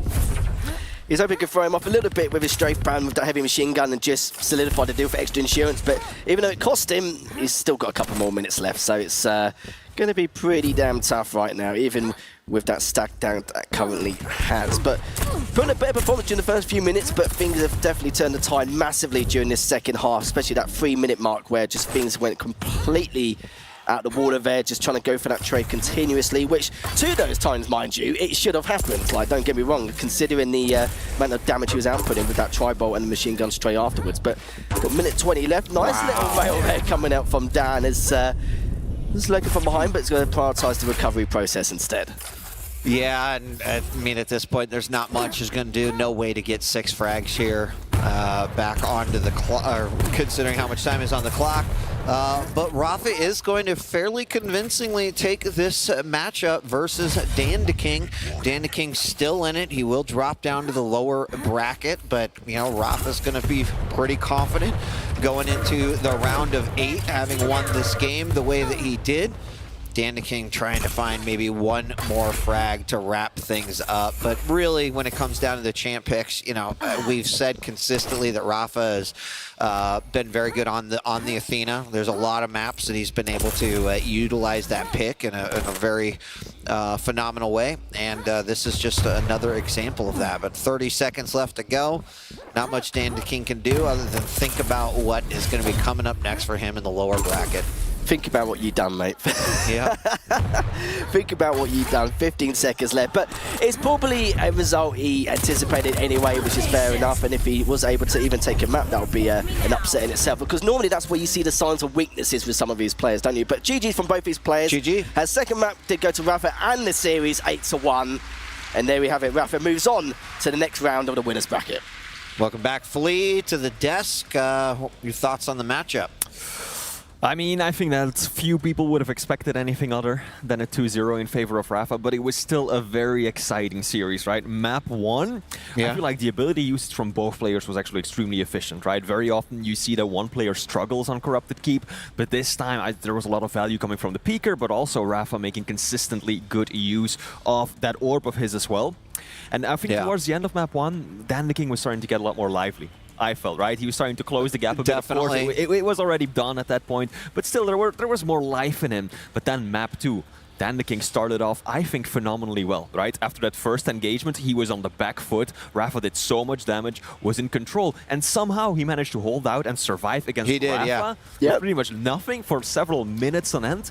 And then, Wheat, I heard you scream all the way to the other side, to the green room, like there was that 1 minute where everything fell apart. Yeah. And just like that, Dan the King dropped 3-4 frags in quick succession. It was close though, because there was a moment where Rafa, I think, was literally 1 HP before going on the bounce pad towards Mega. Oh, You know, it's like, just horrendous when you see that, isn't Every it? Quake player knows that feeling. Like, I know that if I just spit on Rafa, that he is going to fall or give or what, and just not being able to do it. Yeah. You got to also think, like, not only Rafa, but also Athena tends to be kind of a very dangerous person to try to then chase, because Rafa at that point was saying, hey, I'm just gonna, like, I know you're gonna come to me, so I'm gonna go after you. And then that set up those 4 frags that just suddenly made it real hard. And you can see there as well, 42.5% LG. His tracking has been really good this series, and it's been showing a lot across the board. But not only that though, even during the first 3 minutes, Dan had such good defense. It was just those 2 trades he definitely could have had without question, and it just fell short just a little bit both times. It was just so aggravating to watch, and especially for him as well. Yep. Well played. Congratulations to Rafa for the win. And Dan the King is not out yet. He'll be dropping down to the lower bracket. And we're going to take a quick break, but when we come back, it's going to be our 3rd match of the round of 16. And, you know, Venger may have come out of the regular season as the #1 seed, but this guy is the previous champion. It's going to be Kilson taking on Sparty coming up next. Don't go away. More action live from the floor of QuakeCon 2023 coming up right after this.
Legends say when two players who have ones in their names instead of I's go head-to-head, the loser must stop using the one and start using an I, and this is one of those matches, gentlemen. ZSX and 40, welcome back to the Quake World Championship. That's actually a fact, because my old nickname used to be Acid, AC1D. Yeah, I got smashed and ended up with this piece of trash of a name, so I don't know how that goes. But, that explains the frag movies that I've seen of that name, but that's fine. Yeah, yeah. All true. All very true. Spinning facts here from the desk. Welcome back, gentlemen. It is very lively here at QuakeCon 2023 on day 2. We've entered into the round of 16, and all jokes aside, we do have a great matchup coming up next. It is the reigning champion, Kilson, taking on Sparty, who, you know, yesterday, I think looked really phenomenal, like how he was playing, his comfort level, his sort of even chillness. It's not necessarily something you often see out of Sparty. I think that's right, and I don't know like what's going on with the Swedes this event, but they've kind of reversed their positioning. And like we just watched Tox, he's playing slow, he's playing patient, he's playing smart, and like, who is this guy? And that was kind of Sparty as well. But as you said, as kind of well-rounded as he's been playing, he's missing the X factor that makes him special as well. And we haven't seen that mechanical prowess coming out yet. Maybe with that focus, look at that, very Star Wars-esque side profile. It's like maybe a rap battle or a Quake match? I don't know. He's about to spit some bars, I think. He's about to spit some bars. But speaking of bars, maybe that's why he's so calm, because he's like, you know, worst case scenario, I'll just end up at the bar anyway. So it's always a party with Sparty. It's always a party. And of course, Kilson, right? Yeah. He did very well throughout the regular season. You know, it doesn't matter here because it all comes down to what happens this weekend. He's trying to capture a second championship in a row.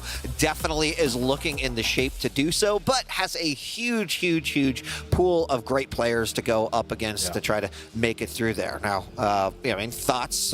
If Flea was up here, he'd be like, well, these guys have played third. That's not how Flea actually sounds. I was going to say, how dare you? I'm sorry. It's yeah. So, what do you think? I mean, that's what I think.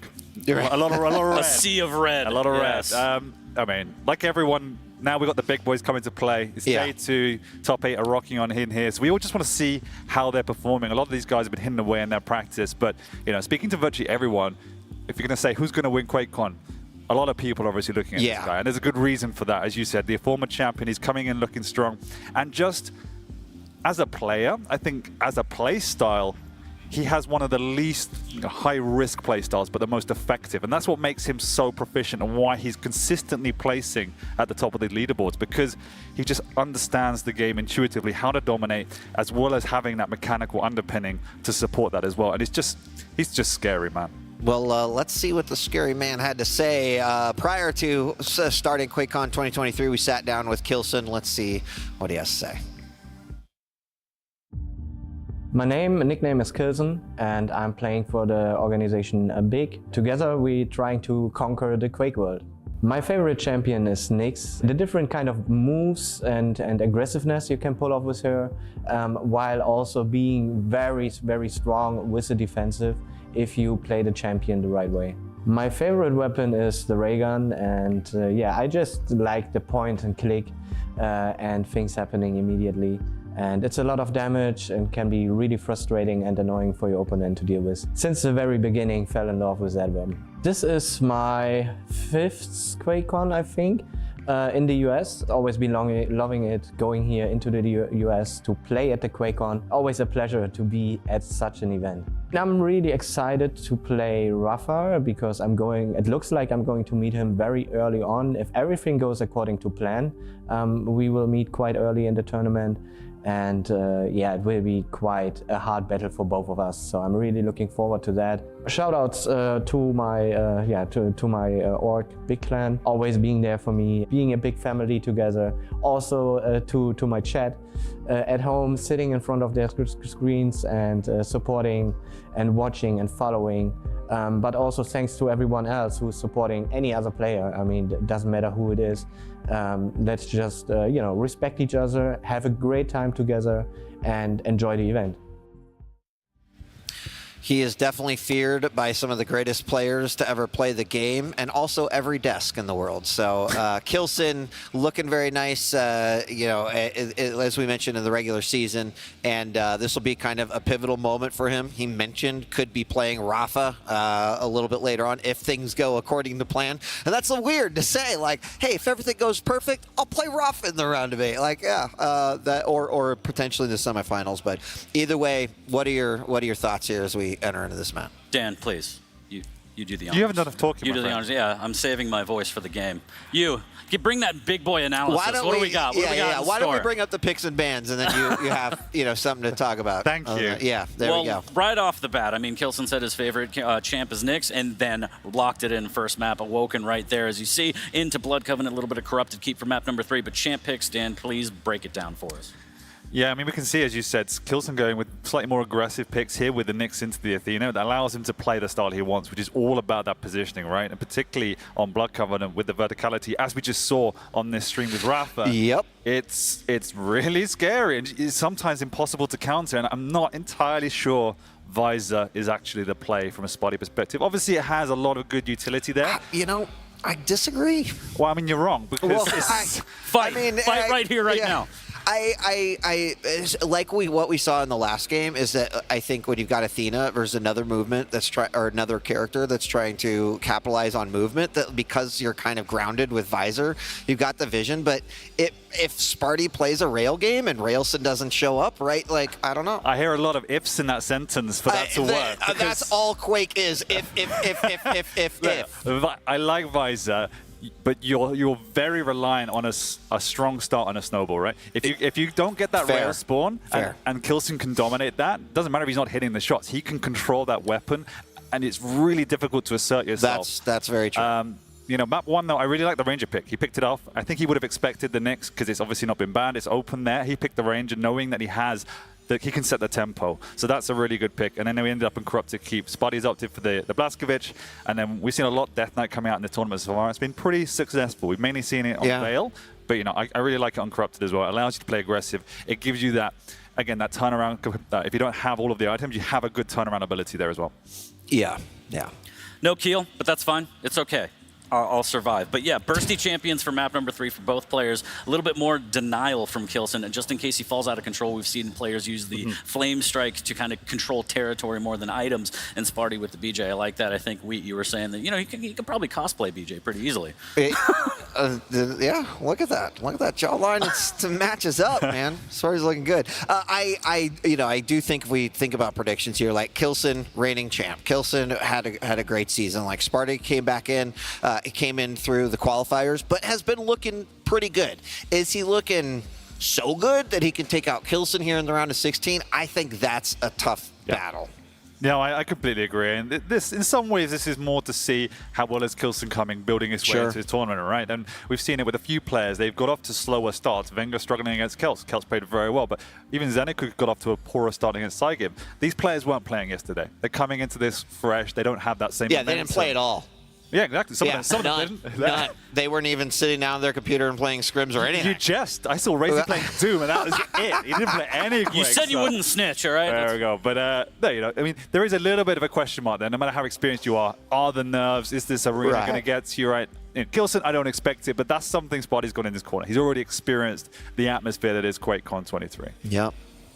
I don't know, maybe the chillax Sparty will. I can keep digging for storylines, but I don't know. I don't see it. Sparty's focused, and I hope he can put in a strong performance. But the cards are stacked against him. They are. I mean, they know each other very well too. They're sparring partners. They duel online all the time. They probably practice here on LAN together too. So this is an intimate matchup of just not only champs, but just knowing how the play style is going to come out from your opponent. So that's going to play into this. There's going to be a lot of layers here. But yeah, maybe it comes down to who's more chill. I mean, Sparty's pretty chill. Chilson. Chilson versus Sparty. That's not an accurate nickname at all. But, that's true. Those desks are made of titanium, I hope. We'll see. That's where our food budget went. But anyway, I think we forget how experienced Sparty is as well, right? That's right, yeah. He's been here. He's done that as well. Yes, he did make it to the QPL this year, but there's a reason why a lot of these pros love to play with Sparty, because he has a well-rounded game. He plays extremely well. And on his day, he can push all of these players to the limit. It's just, he's getting to that point where those days don't come around enough. I'm hoping it is one of those days where it is. Sparty turns up, he does connect, and if he plays as stable as we saw yesterday too, that's when he becomes a threat. Yeah, I mean, making it through groups and then making it through round of 16, already pretty phenomenal accomplishment. Right. He could be like, hey, I'm cool. Everything that happens here is just cherry on top of the whole tournament. And obviously, you lose. You're okay. You still go down to the lower bracket. That's when it gets a little dicey and your tournament life is on the line. Exactly. But getting ready to start this first game, gentlemen, on Awoken. Going to be the Knicks versus the Strug. Yeah, no? Ranger. Sparty trolling you, that's totally fine. As he's taking his sweet time in the lobby, and that's fine. We want them to be prepared and ready. But yeah, it should be a good one. I mean, in terms of the Knicks versus Ranger matchup, kind of ZSX, you already talked about that, and we've already seen some of that matchup, but I think I tend to lean more towards the Ranger. Kilson is absolutely killer on Knicks, but I just like the Dire Orb and the escape possibilities that you have and the potential for the burst damage up close. Again, you get the Ghost Walk out, Knicks is a sitting duck. It's a matter of playing super defensive and just invisible off the map and hiding as best you can. So we'll see. It really, I mean, both players very, very much into the rail. As you said, Kilson said in his interview, Railson might come out. Cut the map in half and just kind of control territory, open up the game with the rail, and we'll see if he can kind of dictate the pace of the map. Yeah, if you can dishevel a Nyx, if you can get her off her perch as you will, and she has to play that defensive playstyle, doesn't matter as good as Kilson is, he will have to retreat, he'll have to play slow, and that plays into the way Sparty might be able to use the Ranger, as you said, with that burst potential. The Ghost walks down, you can close the gap, you can get in the face, and you can take a fight you want to take. So there is a little bit of a, an uncertain quality there if Sparty can get to that point. All right, well, we're about ready to hop into our first game of the third series of the day. We're going to be here on Awoken, so gentlemen, I'm gonna leave you up here, but behave yourselves, okay? I was gonna say, you were gonna say something about capable hands, but then you're like, all right, just don't mess this up too bad. We thank you very much, appreciate it. A little bit of beacon muscles coming your way, and we are going to be live. Map number 1 right now between Kilson and Sparty is underway, as we have the in-eyes of Kilson right now. He's gonna grab the LG, a little bit of armor shard after the mega pickup. Yep, until you get that full weaponry, the rocket, the rail, he'll have to play slow. Sparty got those spawns, so is in a little bit of position of luxury at the moment to try and control that mid-ground. Got himself an LG as well. Kilson would have heard that, utilizes that information to pick up the weapon he needs. So maybe I would have preferred Sparty to put a little bit more emphasis on defending it. It's obviously very difficult on Woken, but it is possible. And as one would expect in this time of the tournament now, knockout stages, KG start trading items, but as I say, that's Sparty trying to delay this mega, and Kilson spots it out, double rail to off the bat. And you ask the question, is Railson going to turn up? That's the start you would want to see. Oh, what a huge rocket. Almost follows up with the Ghost Walk, right in the nicks of time to avoid that rocket damage, but Sparty uses the Dire Orb to get out of there, does not want to be stuck. And so both abilities down for both players. Now it's just a matter of Kilson. Does he want to get some damage? He's going to take a little peek.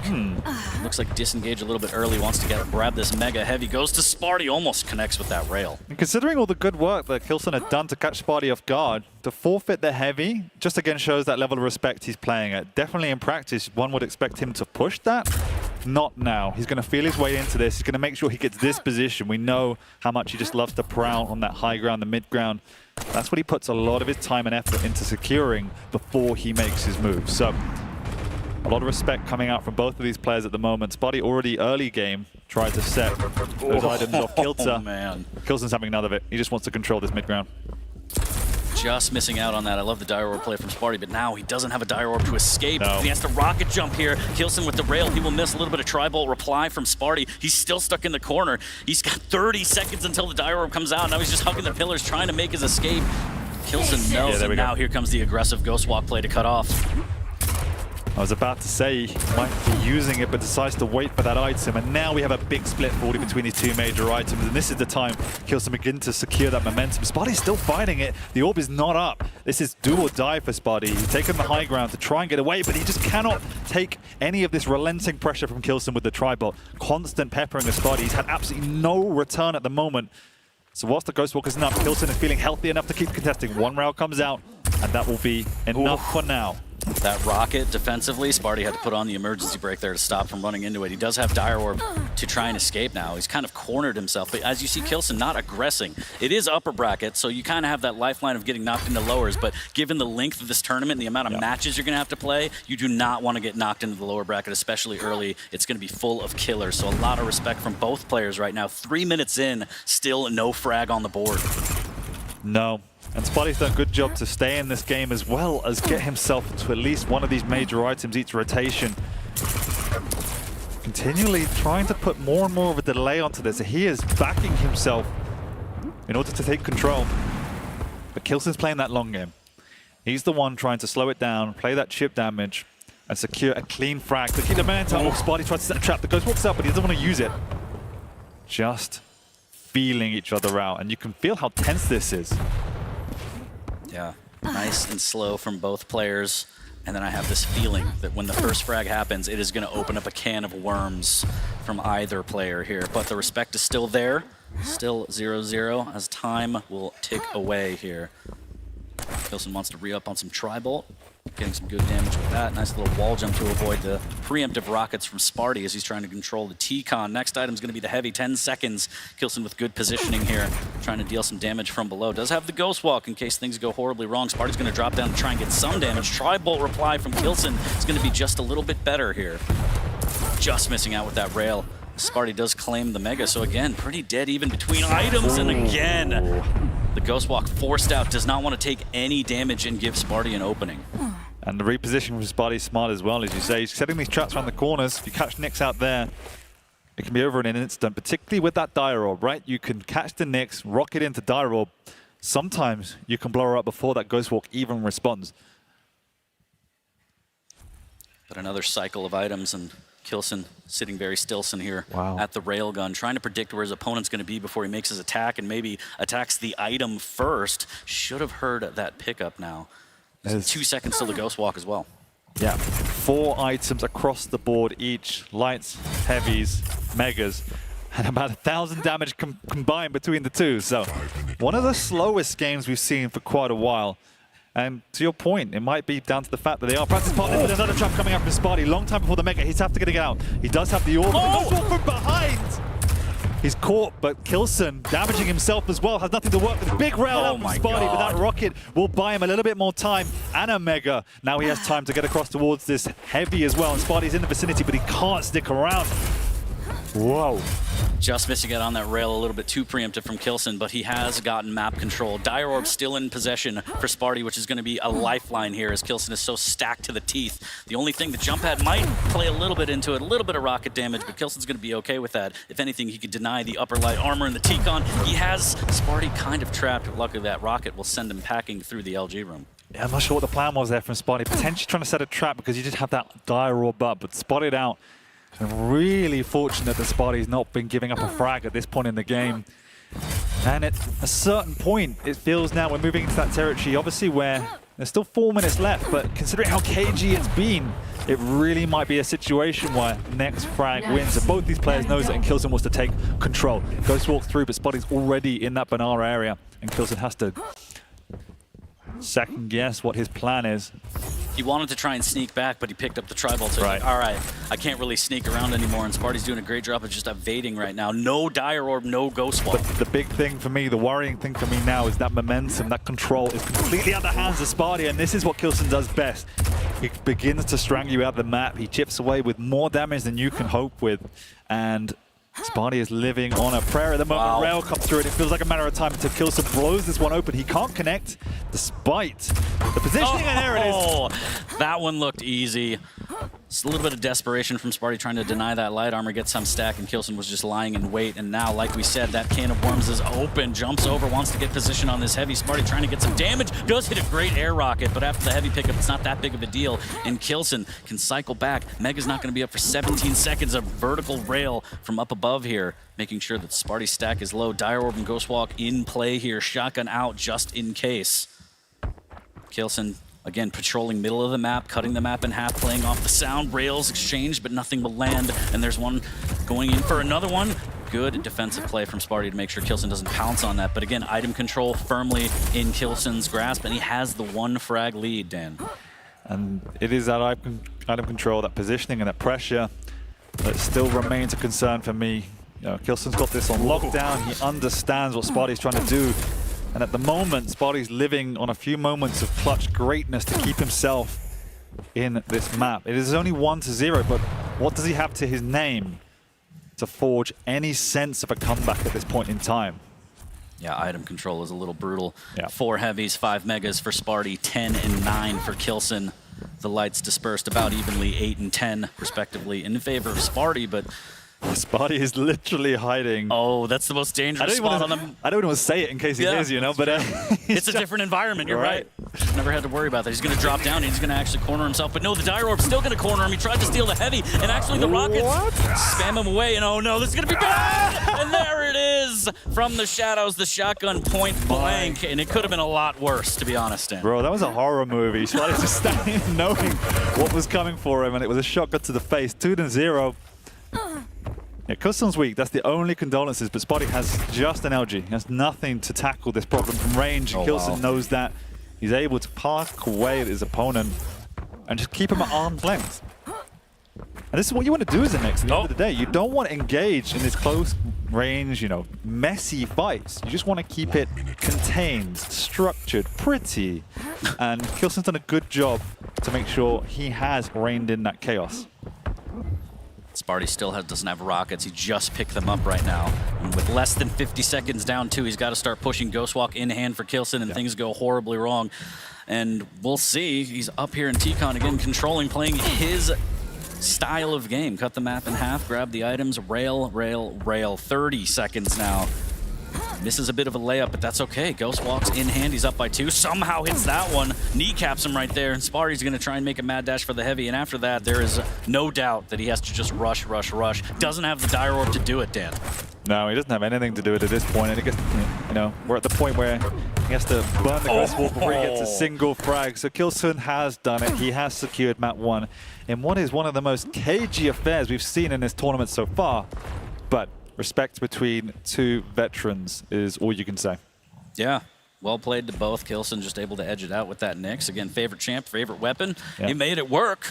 So big shouts to Kilson going up 1 map against Sparty. We're going to slowly load up into Blood Covenant, and it's going to be that Athena versus Visor. And you kind of said, I don't really like it, the Visor pick. I still don't. Keel, right? Obviously, that should have been the pick. I mean, it's one and the same, really, because Sparty's going to have to do what he tried to do this map, which is slow it down. But now he has the vulnerability of not being able to match the tempo that Kilson wants to set. And I did say, you know, a big part of how this map plays out is dependent on that start. If Kilson gets the rail side of the map, he can, if he wants to, just assert that level of dominance and keep Sparty away from it. By which point, Sparty's probably going to be relegated to the catacombs of the map and feel really bad about his life decisions. If it doesn't happen that way and Sparty gets off to a good start and plays the rail game, that's when Visor can snowball. It's still hard to keep that momentum because you're always playing against a champion that can just outmaneuver you. And we've seen time and time again how much Kilson relies on positional advantage. This was very scary. Yeah, it was a horror movie, like you said. Got the jitters. And, you know, but we saw from this game, at the moment, Kilson's not in that zone where he's wanting to take the game too much to his opponent. They were feeling each other out. And it was respectful but cagey at the same time. And I'm sure as long as he got the victory, it's fine. But Kilson's going to want to feel more dominant than he did in map 1. Yeah, again, taking a look at the items, control firmly in Kilson's favor. Rail percentage, not what we're used to, but I mean, the rails that he hit, it got it done. But as you said, we're not seeing that Railson that we're used to seeing where he's aggressive, he's quick, he was very kind of tame, and that's fine. Again, as they're feeling each other out, map number 1, stakes are high. You do not want to get knocked into the lower bracket, although that is a lifeline. But yeah, that's kind of what we saw. Does he kind of pop off map number 2? It all comes down to the start, as you mentioned.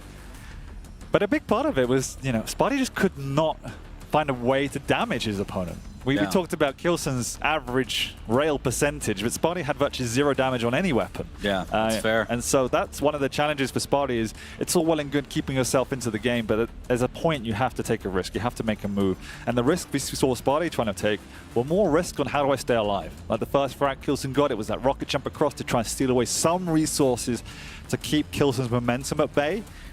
There comes a point where Sparty just has to push the boat out, and I hope that's what the Ranger would bring. With that orb, you could break through, you could take control of that high ground, you could get in your opponent's face, but Sparty didn't ever feel like he was in a position to justify that decision, even if though he maybe needed to do it. A lot of it was just to escape. He would drop down into the sewer area with the light armor and just have to dire orb through the drive-through window just to get out of there because he knew he was trapped, and then Kilson would just hop over to rail and be like, all right, this is more free damage because now you can't go anywhere. Yeah. So yeah, you're absolutely right. Usually we see a lot of burst damage, a lot of close combat with the orb, but Sparty didn't even really get the chance to use it in that way. So now we're going to swap over to Athena versus Visor, even less utility in terms of burst and everything. It's just pure information, maybe using it to deny vials and try and get the hooks out of Kilson's hands as much as possible, but the versatility is absolutely in favor of Kilson. So he's battling that. He's going to battle more rail. I'm sure Kilson's going to be a little bit more on point with the rail, so Sparty has to step it up as well. We may even see some item denial a little bit on this map, depending on who spawns on the rail side of the map. Yeah, exactly. So it's a pick you really take if you're feeling confident. It's a comfort pick, if you will, but I just think it leaves too many vulnerabilities up against an Athena on a map like Blood Covenant. Yeah, we've seen it win, we've seen it work, but you have to trust your gut that basically I'm going to outplay you. That's how you win on a Visor. You outplay your opponent and you hit more. And again, like I said to Wheat, there's a lot of ifs in that strategy, right? That's the problem for me. Got to have the swagger. Yeah, sure. What you're saying. Sure, yeah, whatever word I want to use. All right, well, map number 2 is going to be underway here shortly. Again, Kilson up 1 already. All the pressure on Sparty to try and send us to a 3rd and keep his upper bracket dream alive as we're live right now on Kilson. He's going to use one of those hooks to claim the upper armor and make his way back to the heavy, maximizing the armor stack on Athena. Well, the situation that I feared has come to fruition. It's all wrong already. Kilson has the rail and he's standing staring at the rail area. And the question remains, how much time and effort is he going to put into preventing the pickup? The answer is none. He just not a lot, item. yes. We've already seen off the bat as well a split in the item timings, and Kilson aware of it, which is why he so readily forfeited that weapon, because he knows he has this luxury to get across and pressure the heavy pickup. We're not going to get caught down below. Sparty's is waiting in the most unorthodox position. Doesn't have the LG at hand to try and do that real damage. Swatch to the rail, and there he goes. See you later. I'm an Athena. I don't know what you are, but you wow, you're dead is what you are. You're dead. And yeah, that reposition with the hook, totally just, how do you aim that? You got to flick that if you don't hit the shot initially. You're just, yes, dire straits right off the bat. And this is the start that Kilson wanted. And as you said, the start that Sparty did not want at all. It's all gone wrong already in the first minute 15. Yeah, I mean, how do you hit that? It kind of starts in the draft phase when you don't pick the visor. Well, Kilson being a bully, making sure this heavy goes in his favor. Sparty needs to be careful. He can't land the shots that he wants to. Just a little bit of chip damage, but he's going to get those cheeks parted on the way out with the rail here as Kilson uses that hook for momentum to get back to the Mega and keep this rotation on the items. But he's just so fast, he can even patrol further out and try and catch Sparty off guard. Almost finds it. He does! Threads the needle with the drive-by, and he's denying items. This is the Kilson we wanted to see. He's already popping off. Which champion has piercing sight again? I forgot, because you could see him. I was on Sparty's POV watching him sneak around the courtyard. He still got spotted. And this is brutal. Sparty has one major item to his name, and it's really hard. Hasn't got the rail now. No. And he's caught out in the open once again. He has an LG and it's just going to be tickling from down below. Kilson could just wait, bide his time, pick up the item and just play around the map. Oh no, oh no. Yep, Sparty takes out Sparty. Yep, this is about as bad of a start as you can have on this map. So can Sparty slow it down and turn it around? And I'm gonna guess not, because now he's backed up with nowhere to go. And the machine gun comes out, because Kilson doesn't even want to play any games. He wants to take another frag. That's a 4-frag lead and 240 on Blood Covenant. Yeah. 3 to -1. Spartson, he's trying to make do with anything. He's done a decent job with that tri-bolt, but Kilson's instantly just cutting off the pathing towards that rail area. He knows exactly where Sparty wants to be. Yes, he hasn't stopped the aggression just yet, but he's done enough to delay the pickup, to delay Sparty's movement. You know, Sparty's just standing across the map with a tri-bolt, staring at his opponent. There's nothing he can do. He's just being baited at the moment. Kilson knows he's got all the time in the world to reposition, get that stack up, and just push across. His opponent doesn't even really have an LG, I believe, so can't truly defend this without some miracle rockets. but he's done enough to threaten it and pick it up. Oh, wow, Sparty Sparty wanted the clip from Kilson too, and Sparty takes the frag. Miscalculation from Kilson on that one. I mean, that's the move I wanted to see last back when you have a die roll. You don't just drop in slow I have motion. vision. This is fine. I can see what I'm going to do next. 3-0 as Sparty evens out.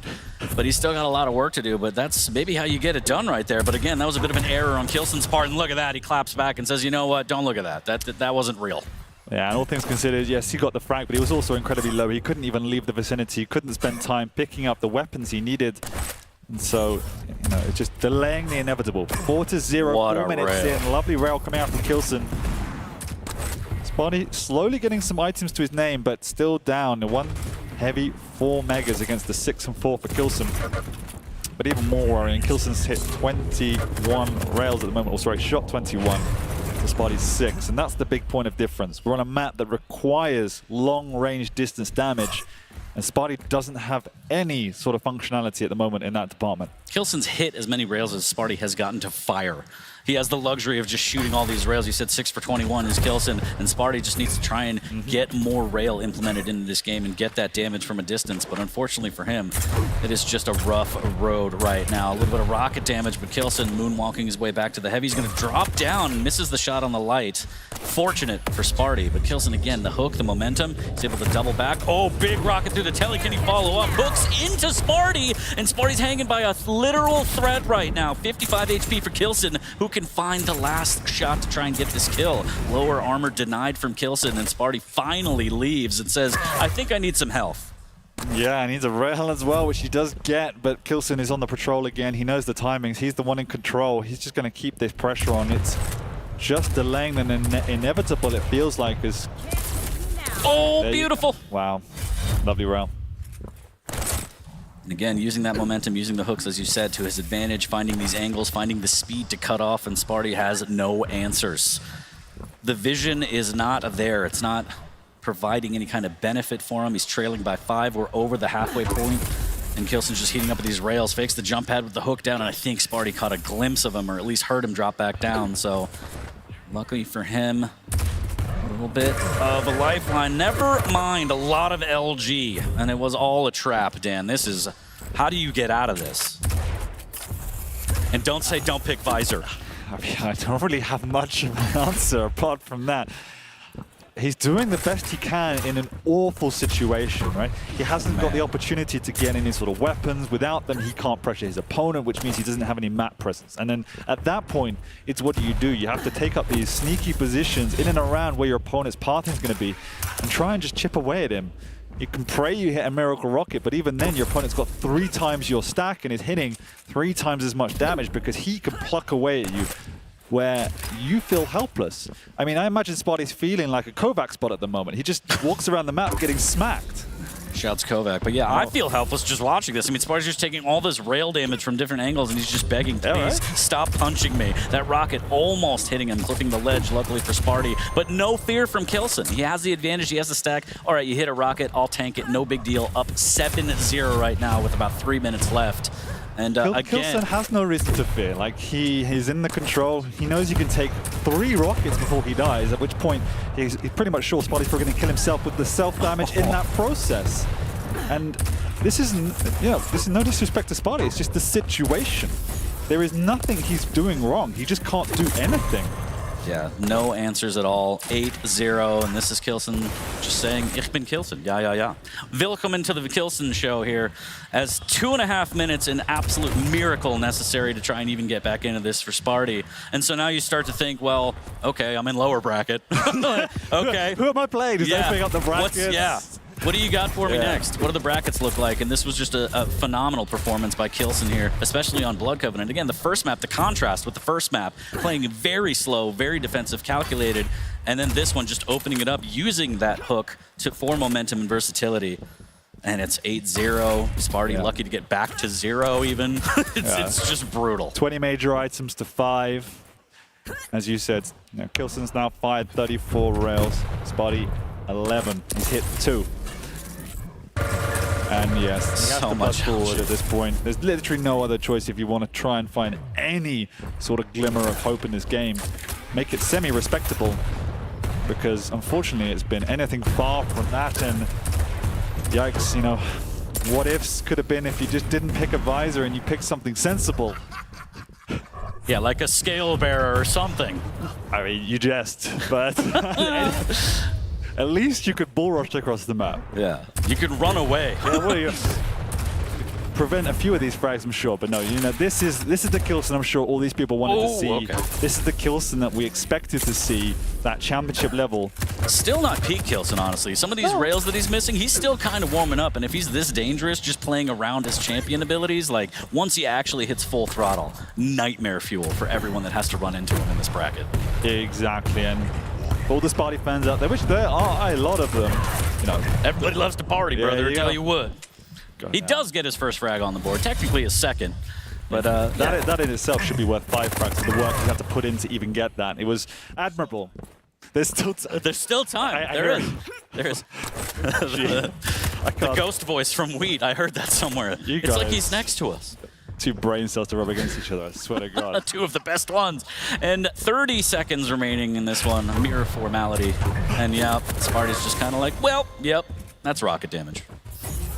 At least it was another rail kill, but no. Really well played by Kilson. It's a feels bad match for Sparty. Map 1 was admirable, but he wasn't connecting. He couldn't take the initiative, and because of that lack of execution, I just didn't feel he had any sort of confidence to take a fight to Kilson. Now, you've got to think about it the other way, in which Kilson didn't give him the opportunity. But at the same time, you know, instead of just limping over the finish line, I would love to have seen Sparty 6-7 minutes in, really trying to push that boat out. But yeah, as the round of applause come, you got to respect Kilson once again. Yep. Strong performance on day 2 for Kilson's first appearance here. I like that hug. He's like, you jerk. I think really interesting that the first frag of game number 1, it took 6 minutes and 50 seconds to finally hit. But a solid performance. I agree with what you were saying throughout, is that like we saw Kilson become more and more Kilson throughout that matchup, and finally there at the peak of game 2, it looked pretty nasty. Yeah, and again, still not full-on Kilson yet. He's missing a couple rails here and there, but still deadly, as we saw, dominating performance on map number 2, and the contrast from map number 1 is just, it shows everybody, Kilson can play multiple styles and he's still dangerous. Yeah, there's just a lot of control too. I mean, there was a couple moments there in game 1 where, you know, Kilson had this is so good. That was so good. You know, Kilson had every major item on lockdown, and even some of the lights. Like he was timing the lights to, you know, nail gun himself, and then just scoop up all the lights too. It was like reverse Pac-Man. Kilson was the ghost, just taking away all the power pills from Pac-Man. Yeah. So yeah, Kilson. I mean, not surprising. In fact, all 3 matchups we've seen the higher seed kind of convincingly take those matchups with Venger and then Rafa. Now Kilson. Raisy is going to be up next, but I think Kilson and Rafa and Venger all looking like they are in peak champion form. And that's the really scary thing. Just watching backstage, seeing all players now, I couldn't pick a bunch from between them, you know, who's actually looking sharper. And these goes against players that we've seen really solid performances from yesterday, and they just pushed them away, squashed them like bugs. Yeah, it goes to show when you are playing at that championship level just how far from the pack you actually can be, and that's what we kind of expected to see during that round of 16. And as we get even further, I think what it means is that we're going to have some explosive matchups happening in the round of 8 and the semifinals, etc. And then also it's going to be a hard-fought battle just in the lower bracket, right? Just to stay alive. Absolutely. You want to stay out of the lower bracket. We've talked to Raisy a bunch of times about how, second place is fantastic, but going through the lower bracket makes everything so much harder. That's why every win matters. You do have the lifeline of the lower bracket, but stay out of there at all costs. Yep. Well, congratulations to Kilson. We're going to have our 4th round of 16 match coming up here. It's going to be Raisy taking on Effortless here next. So stick around. We got more action coming at you live from the Quake World Championship here at QuakeCon 2023. Don't go away. We'll be right back.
Ladies and gentlemen, welcome back to the Quake World Championships here at Day 2 of QuakeCon 2023. Joining me up here once again, we've got Flea and Lethal. And gentlemen, our fourth matchup from the round of 16. We've seen the three kind of potential champions or former champions take their games. And now we've got another one here, Raisy versus Effortless, about ready to grace us on stage. I'm particularly excited just to see Raisy jump into action. Right? Yeah, me too. He's one of the players who, as far as I know, really hasn't been practicing all that much. He's just there at the level where he says, I feel confident in my abilities, just want to keep my aim warm, but other than that, I'm really not going to start trying new things at this point. So I'm really excited to come and see him here today. He's number 3, third seed, right, going into this. And yeah, this is the first time we're going to see him in action. Yeah, poor guy. Quite a few second places underneath his belt. Hadn't even had the belt yet, but hopefully it'll be a little bit of a change this time round, but we'll see how things go. But with all these players in the round of 16, especially with the top dogs going into the competition, we know what results we could expect, but it's more trying to find the small weaknesses or if they mess up in somehow, some way. So normally you see some cracks in the armor, which a lot of players will exploit, but if they start dropping a map or too many frags here and there, then that's when we start to see later on that actually bites them on the backside at a future moment. Yep. Yeah, we've got the Raisy's results for this season there behind us. That's a hell of a lot of wins. No surprise that he's coming into this one in the 3rd seed overall. And we've heard several players in the interview say that they are thinking that Raisy is the most likely to take the win. Yeah, and I mean, there hasn't been a ton of additional context behind that. There's a, Dan the King did offer some, was saying, hey, you get 2nd place enough times, you're going to like that 1st place. But there definitely seems to be still a lot of confidence in Raisy's ability to potentially take away a championship. And I would agree. Like, yes, we've seen him have some ups and downs, but he's been pretty consistent. He's always an incredibly enjoyable player to watch. He's got his own style, and he's even, brought some things to the meta that others have not been able to replicate. And so I think for that reason, he's always pretty exciting to watch. But I agree with you, Flea, is that I'm just kind of excited to see Raisy make his first sort of step onto the stage here at QuakeCon. Yeah, certainly are indeed. And for Raisy, he's put on a phenomenal performance over the last 4 or 5 years. You're talking about how he's not been pressing as much as he once did, but it's because he broke that skill ceiling many years ago, like about 4 or 5 years ago. And ever since then, he's just trying to be at least as proactive as possible, trying to rectify very little things here and there in order to up his game. And that's what you do once you've broken that skill ceiling right at the very top. But going to Effortless now, we were seeing him go through the group stages. He's the usual guy with the great combat skills, a massive amount of aggression as well to follow suit. And I was pretty impressed with how he performed yesterday.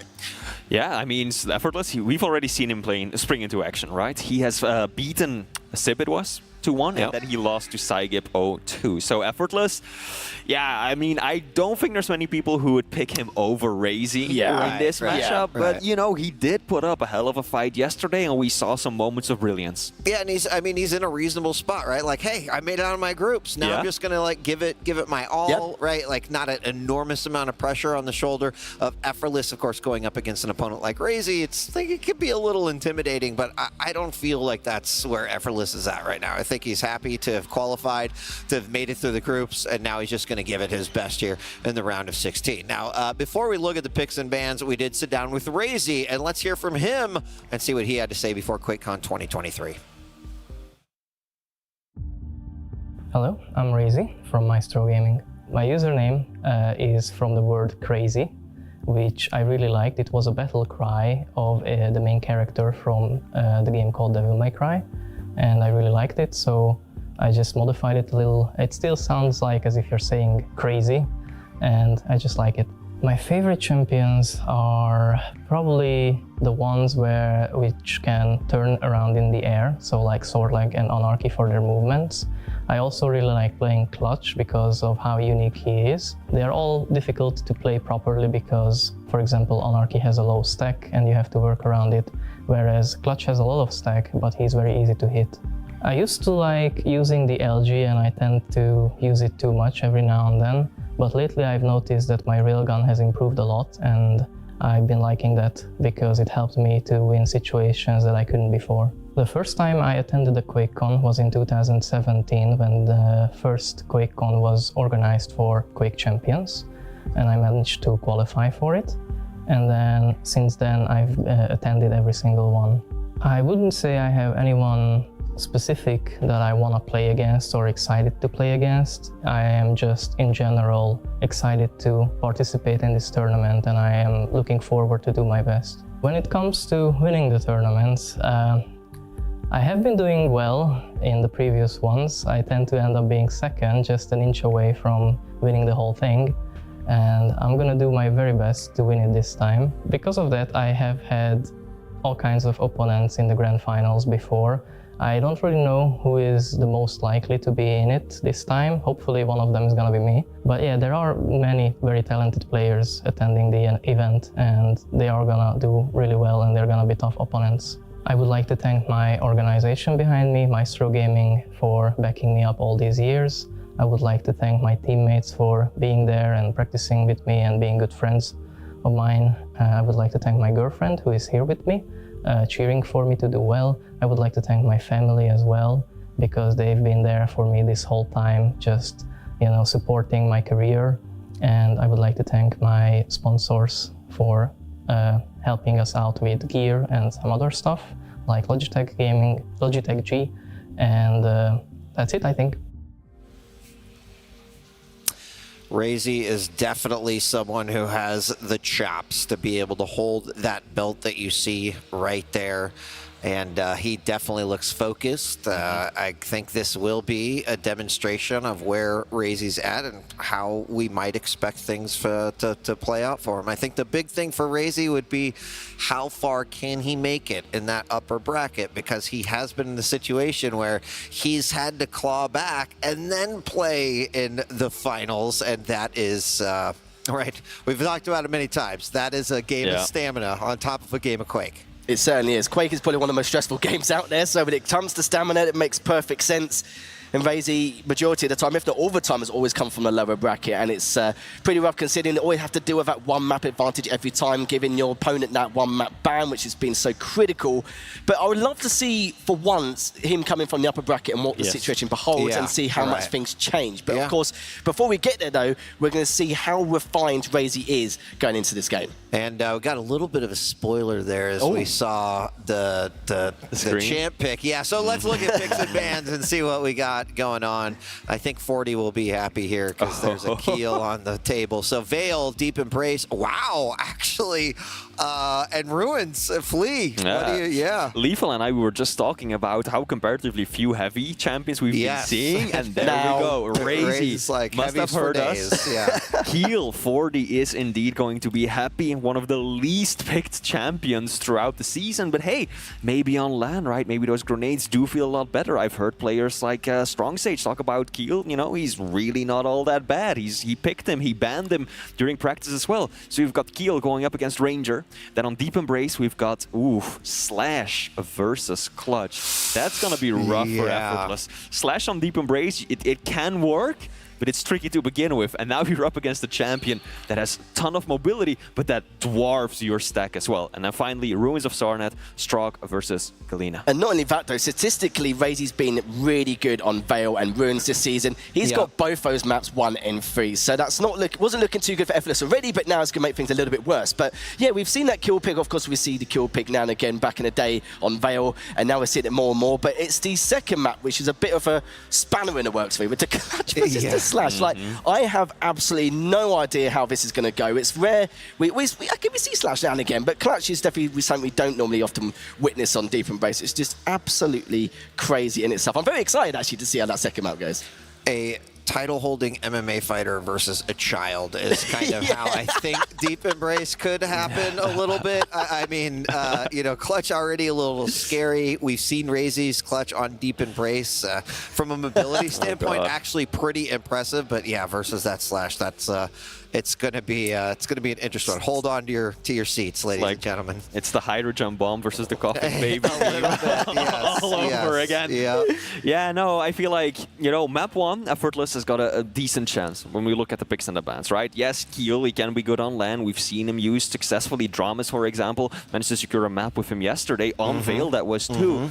But Ranger is also really powerful on Veil of Nav. The Orb, aggressively, defensively, very vertical map, so easy to relocate. But then also Ruins of Sarnet, if it gets to that point, Raisy's got the speed, he's got the mobility with Strog, but it's also a very large map. So many places to hide those totems when you are Effortless. So if he can kind of lock things down, get those totems set up a little bit hidden out of view, you know, he can set up a really nice defensive mechanism against Raisy. And even using the clutch as well, he's known for being very sneaky, laying traps everywhere, hiding behind a lot of these corners to use that shield for as long as physically possible. But Deep Embrace is going to be an interesting one to see how he's going to be able to do that, because it's a lot more open compared to some of the other smaller maps we normally have with those narrow corridors and choke points. So to see how he's going to go, then it's going to be a different story. But against the Slash, it may still benefit him nonetheless. But the second map is definitely going to be an absolute doozy here. But I still feel like that Ranger pick at the very beginning, he was probably worried about a lot of things, maybe the eyes and the scale even potentially. Sure. Yeah, the Keo coming out. The other interesting thing about clutch that we've seen in the past with those facing Raisy's clutch is that, you know, there's the whole deal of just dealing with the shield, but then there seem to be those who have done the best versus Raisy's clutch who have been able to sort of bait that out, let it, and then know when to attack and when to be aggressive, and that's just hard versus someone like Raisy who is on top of his game. So, you know, how well will that go? We're about to see as we're hopping into our first game. So, gentlemen, this should be an interesting one. I do think that Raisy's probably got what he needs in order to take this one, but we'll see.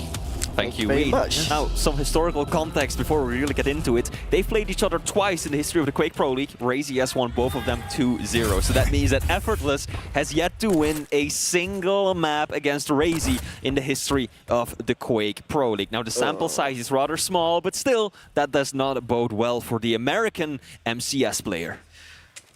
Well, hopefully, Effortless may be able to change that win rate. We'll see, as the first map will be a clear indicator to what to expect here going forward. Seeing the kill pick, again, I'm sure 40's bouncing for joy, considering we didn't get any kill picks throughout the Pro League, and now all of a sudden we've had, what, 3, 4 now, something like that? So, yeah, he's bouncing off walls. I'm pretty sure he is, as we've got 30 seconds now in.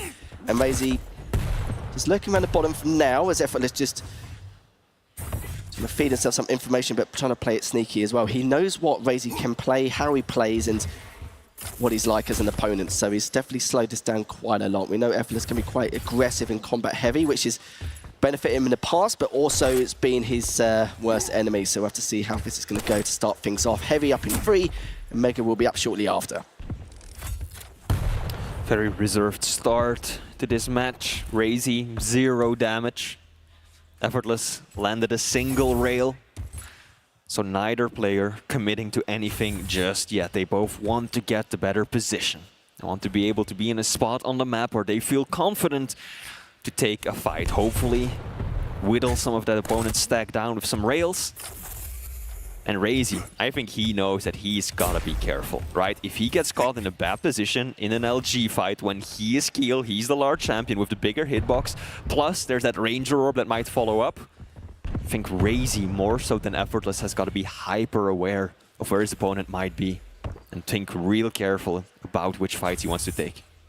Oh, he was directly behind that pillar, the timing of that as well. And yeah, Effortless doing a good job just playing it really patient, just waiting to play to his advantages, but so far it's still been pretty equal as of yet. But there has been some damage done now, so we don't have to worry about that too. But there's been 1 rail each so far. There we go. On Veil, when it's been 2 minutes in, like what on earth is going on here? But to be fair, this is how you got to play. As Effortless knows exactly what Raisy's like, as I mentioned just a few seconds ago, but get a little bit more done. Effortless quite weak after that engagement. Mega's up in the next couple of seconds, has to back away, misses the rail, and this is going to be the window of opportunity now for Raisy to try and clean this up. And even though he doesn't, at least he secures the item. Raisy ultimately only got 15 points of health out of that Mega just because he was already so stacked to begin with. That was much more of a matter of denying it. Make sure that Effortless doesn't walk away with a Mega than for him to get it. And now Raisy is in control. 18 seconds separating the 2 major items. This could be the start of an iron grip on the map. But there we go. Effortless retaliates. 2 good rails. That is going to make Raisy a lot less comfortable. Get rid of some of that confidence as he roams around the map. Yeah, right now Raisy abusing the verticality, always keeping a high advantage with the item control as well. Speaking of item control, not really too much to say. 8 items for Raisy actually, and 4 items for Effortless. But Effortless just making sure not to let this spiral out of control, as it can very well happen, especially on a map like Veil. As he realises Effortless is above, and Effortless just daring for him to come through, and he has done. Manages to get away. Mega's up in the next couple of seconds. It doesn't hit that rail, sadly, but the main prerogative of that moment was to pick up the Mega, but we'll find him, though. Good rail coming up for Effortless, but he actually doubles back through and tries to hit him again. Doesn't get him this time round. He's now approaching that 4-minute mark as he goes directly above him. Raisy's going to throw a couple of try-marks for you. Pineapples in there. A little bit of LG stops him from getting the heavy, but at least he picks it up. But another good rail coming up from Effortless to try and even the stack as best as possible. Quick thinking by Raisy. He realized that he needed to rocket jump back up, because if he had gone all the way around through a teleporter, chances are that he would have lost out on the heavy. Effortless, on the other hand, though, does manage to retaliate nicely. Take away a little of the stack of a good rail. And now it's actually Effortless who managed to steal away one of the items. Good positioning by the American. Making sure Raisy can't just enter the room. Wants to punish the heavy pickup. Doesn't do all that much damage though, but this is what Effortless needs. He needs to keep up the pressure. Good rail. He's got to make full advantage out of the fact that his hitbox is smaller than Raisy's. LG on LG. Raisy jumps across. Ooh, that jump. Lethal. I was already shaking my head the moment Raisy went from that jump against the LG. I feel like that was a little too cocky. Overconfident. I'm glad you were thinking that as well, and it weren't just me there. 50 HP, Effortless trying to back away. Mega's not for a while, and neither's the Light, so just need to try and keep his distance and fit a little bit of chipping if he can, but he hasn't got any rail either, hasn't got any LG either. But speaking of the Devil, he does pick up that rail ammo as he rotates back around. Still hasn't got any armor. Raisy eating it all up. And Heavy now up in the next 7 seconds, so Effortless needs to try and decide what he wants to do, but needs to be cautious in case Raisy does prioritise the frag instead. He knows it's very weak, but look at the stack from Raisy so far. And he's actually going to try and jump on in, but this is not the battle which he wants to take, and now Raisy's up 2-1. It's critical now that Effortless can continue playing the same way, right? Clearly, he's got what it takes to tie things up again, to put himself in the driver's seat once more. But things can get out of hand so quickly, and he's caught in a bad spot. Raisy drops down on him. Good LG, that's a lot of damage. Can he finish the kill? The Maestro player goes for the gauntlet. Hello. He's been a cheeky male already. It's only like, what, a couple of frags in? Something like that, 6 minutes in now? I love that we were both just talking about Raisy being a little too cocky and it costing him a frag earlier, and he's just like, hey, you want to see cocky? Here we go. Gauntlet time.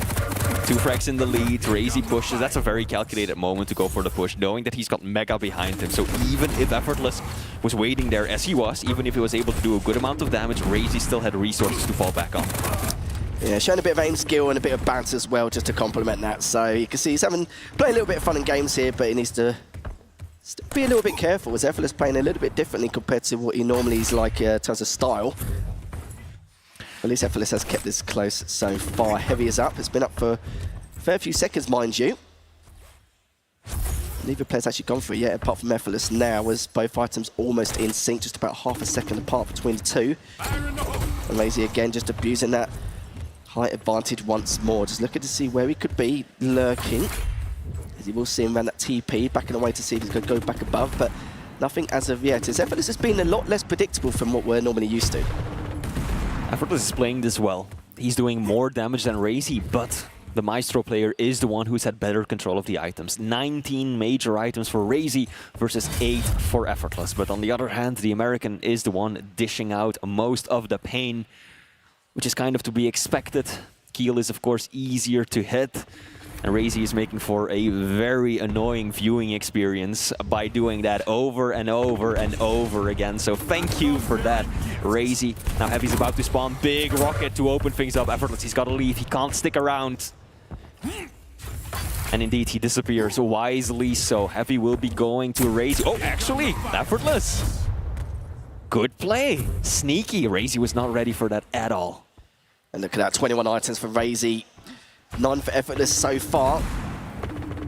Effortless does have positional advantage, and that's what Raisy's had for the majority of his game. Comes up with the LG, using that fake orb to try and push him back slightly, but Raisy didn't fall for it too much. Beautiful shots coming out from Raisy. Great damage across the board, and now a 3 frag deficit. This is where he's got to overstay his mark, but Probably not the best way to do it this early on, or this late on rather. 5-1 now. Picking up the heavy, gets it just in the nick of time. Still done a huge amount of damage, trying to clean him up with that last rail, but Machine Gun should do itself justice. There we go, left of 5 HP. I feel like that probably spelled GG right there. Effortless, he knew he had to do something, right? But in doing so, you have so little options. Time is running out. You've got to stick it to your opponent. And Raisy knows at that point that all he has to do is hold down that defensive angle, make his opponent come to him, rain down the grenades, abuse that higher stack of his. And then it becomes extremely unlikely that Effortless is able to do anything other than for the frag deficit to widen ever more. Maybe on a respawn. Stack still heavily in favour of Raisy here. Only 45 seconds left to go, but at this point the damage has already been done. We know we're going to the second map shortly, and that second map is going to be an absolute doozy. It's definitely not a matchup we're used to. I think we can put it that way, but I'm glad for Effortless. You can see he's trying to play his game, but Raisy, for almost the entirety of this, always had position advantages no matter how you saw what Effortless was trying to do, but Effortless just couldn't really break him, sadly. He's just kind of coming with the rocket seed, your pineapple here and there as well to fish things up. Goes through with the orb, trying to get the call out. Of course he will, but no, he's just going to finish up with a shotty just for extra insurance. Yes, and now, I mean, that was most definitely the final nail in the coffin. Raisy guaranteed to secure map 1. GGs are being called by the players in chat.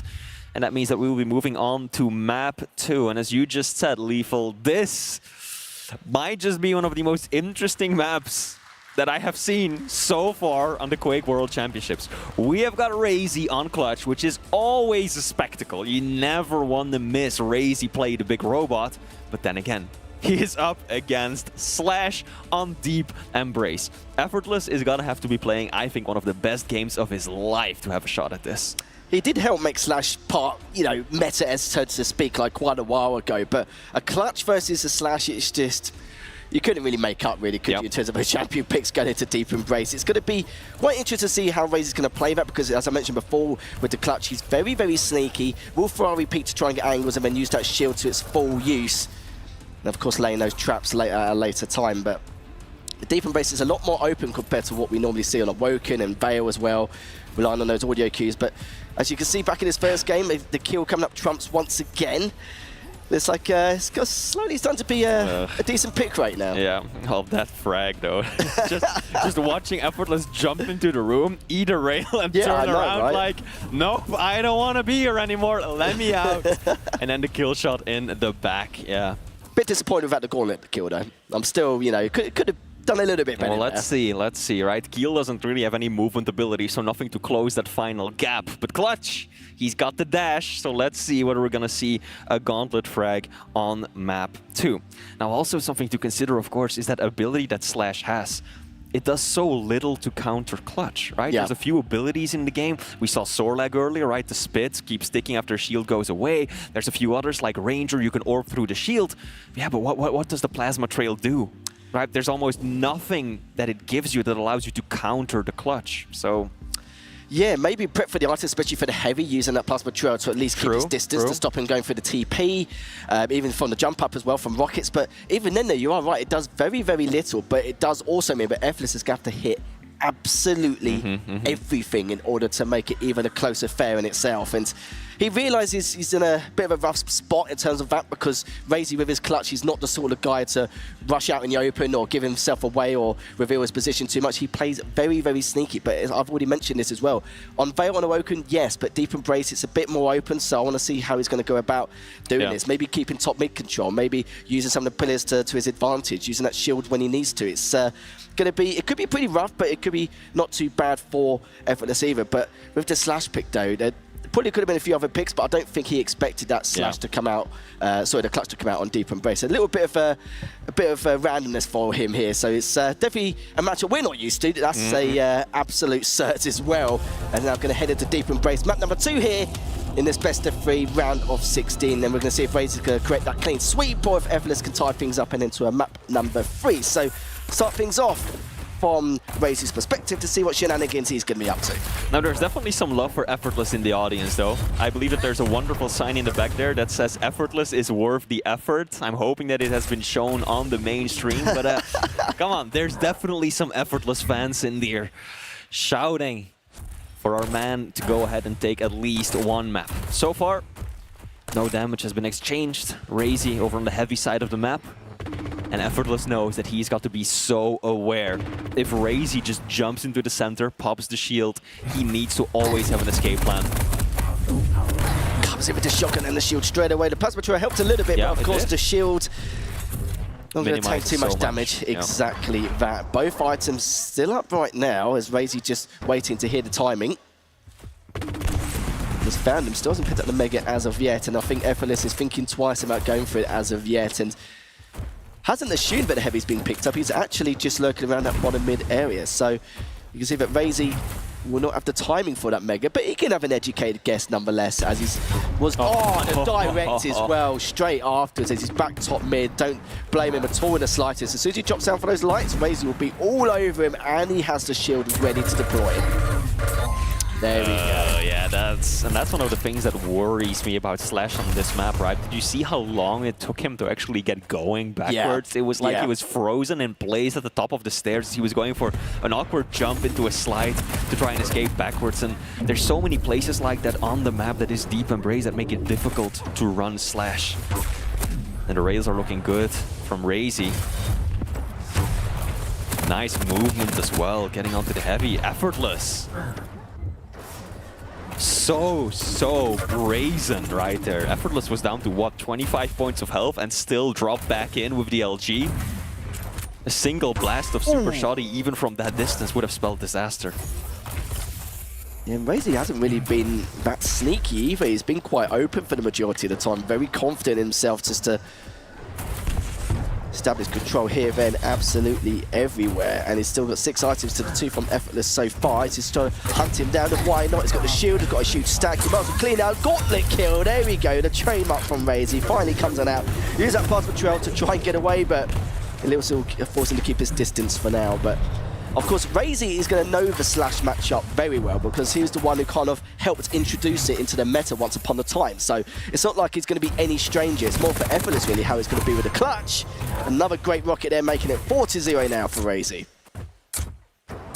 Shield still down for another 10 seconds. Oh, that LG is solid. That LG is more than solid. Raisy, 37 points of health, does manage to escape. Shield's about to be back up, and there it goes. Good decision not to use it. Oh, I love the tri-bolt from Effortless right there. Such quick decision making. He just got knocked off the edge by the rocket blast and immediately just went for the tri-bolt on his way down. And now Effortless, actually the one with the stack advantage. Heavy's about to spawn, but Raisy's locking that area down like a vice. He's absolutely not going to give it up. Kind of fumbles the movement right there. Wanted to get that health bubble, unable to do so, but Effortless nowhere near him to punish those tiny mistakes. Yeah, 3.5 minutes in, no frag to Effortless's name as of yet. Mega's going to be up shortly. Now he's got top mid control and all the audio he needs. Requires to feed himself a little bit more information in the process as Effortless is now just looking around at Mega. But look at this stack from Raisy and the shield. It's like, what do you do at this point? You need to get as much chip as possible, but Raisy now is playing quite sneaky again and not really given the availability to even create those opportunities for getting some chip damage there. But a good rocket coming out there from Raisy, looking to push on in a little bit more. Oh, and that would have been a good read, but Effortless literally stopped it in his tracks just as he was about to go past. Heavy's up in the next couple of seconds, and Raisy was a little bit of a fault there, thinking about prioritising the kill, but decides to go for the heavy anyway. But you can see that Effortless doing a good job defensively, trying to keep his distance, but if he's not going to find the damage, we're going to see the same circumstance every time, and the rail comes out from Effortless, finally with that first initial frag for him. Shaky LG by Raisy, that was. And there we get the classic Effortless eye roll for the 2 seconds that we see him. I rolled as well, I'm not going to lie to that trade. Yeah, no.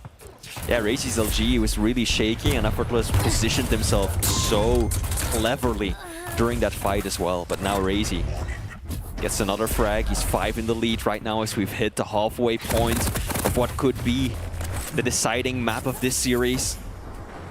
Still gotta be careful though, doesn't have the shield, no rockets, no LG. Raisy knows that he can't just take a fight at this time. Will be able to secure Mega. And Effortless is trying to stack up on the other side of the map, but I don't know if he really has the exact timings for everything. Heavy spawns. And Raisy knows, but that's easy pickings for him. Now, I feel like Effortless had perhaps more of an opportunity right there. He had a stack advantage, and yet he somehow ended up giving up both of the major items to Raisy. Yeah, I think he seems to be quite unsure of how that stack's going to go, but see if we can get a little bit more done here. Mega's up in 3 seconds as he's dropping down again, but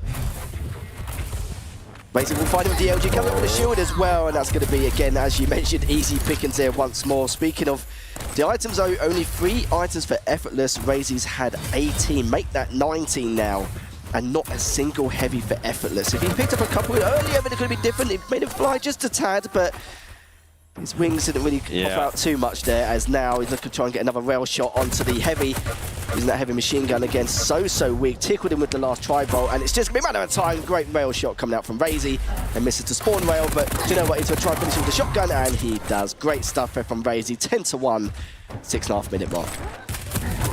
Raisy so confident. He's 25 points of health, and he still goes to try and cut off Effortless off the spawn with the rockets. And there we go, Effortless does land a good shot of his own. Hearing some encouraging applause in the audience. But 8 frags against the clutch. 3 minutes to do it. Out comes the shield. Effortless, he needs to land so much damage right now. And actually, he gets Raisy really low. Just needs a sliver more. Heavy machine gun. Oh! Somehow, those 2 health bubbles, I think the small armor as well, were enough to help Raisy survive that engagement. Yeah, he certainly did. 7 minutes in, 8 frag deficit. So, of course, very unlikely here for Effortless, but see how things go. The item's about 4.5 seconds from each other, so we'll have time to contest it, but maybe not pick it up. We'll see when the time comes, as Heavy will be up first, as Effortless is trying to have a little bit of a browse around the map to see exactly what Raisy's up to. Gets a nice bit of damage done onto Effortless. He's just backing away, and then, as I said before this match started, probably will use that plasma trail just to try and secure this Heavy, but the problem is it didn't really stop him in terms of the exit points there for Raisy, as he's backing away once again. Mega's been up for quite a while, mind you, as Effortless going to try and stick away and try and grab it. Instead, Raisy just gets right up in his face and picks it up, makes it 12-3. I feel like in many ways this is very similar to the first map that we had. If we look at the stats for this game, Lethal, again, it's Raisy who has secured significantly more major items. He's been in control of the heavy, the mega, the health, the armor, but it's Effortless who's actually doing quite a bit more damage, right? So it's again the same story. Raisy takes more damage as a big champion, but he's also able to just control the flow of the game so much better. And Effortless unable to find a way into this, and at this point, I think we can just about call it Lethal. 1 minute, 30 seconds left to go. And that is quite the deficit. Effortless, you know, still trying his best, using that plasma trail. Good LG damage coming out too, but I feel that it is too little, too late at this point. I think it's too little, too late about 2 minutes ago, but considering the circumstances, just the way Raisy's just been abusing that stack and just catching him in the perfect moments with this shield. It's just been textbook stuff coming out from Raisy here. But in the end, though, this is kind of a result we pretty much expected. I do like how Effortless played extremely well in that first map. Was quite conservative, but was quite patient with the plays he was making, and not just diving on in and playing it super aggressively or get too tilted in any way, shape or form. But we'll see how he gets on in the lower bracket. But for now, though, Raisy's still up by 9 frags and just trying to get this LG battle going. But it looks like he will be able to take that now, up by 8 still. And yeah, this is going to be pretty much done here. But for Effortless, so good try from him, especially in that first map. Absolutely. So that does mean that Raisy will have won one of the 2 games that he needs to win in order to advance to the finals day tomorrow. And it also means that Effortless will be dropping down to the lower brackets, meaning that he's on his last lifeline to stay in the tournament. Now we know, right, that Effortless really came into this, hey, I'm happy I qualified, I'm just happy to be here. No pressure, everything's chill, everything is relaxed. But when you're actually playing, when you're actually different here, story. Right, you want to keep going, Lethal. There is no way that Effortless is just going to sit there and be like, oh, that's all fine, I really don't care. He does. He absolutely does.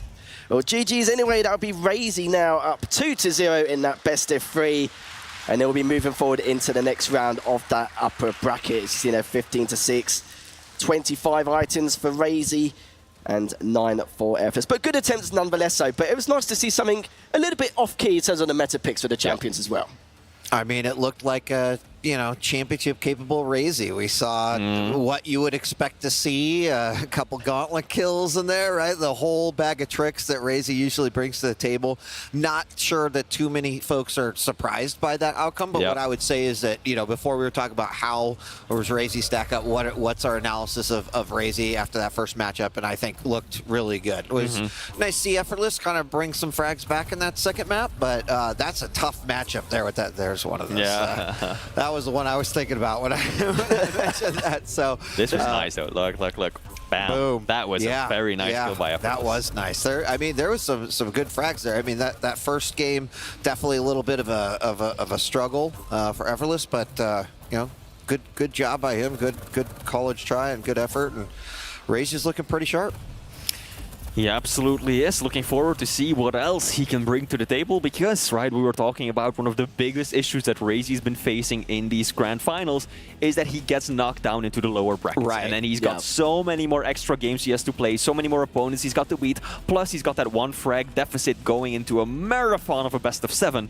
So if he can keep this up, as long as he can stay in the upper bracket, things are looking good. So if we play the what-if game a little bit here, Flea, right? So Raisy wins. He's going to be going up against Zanaku in round of 8.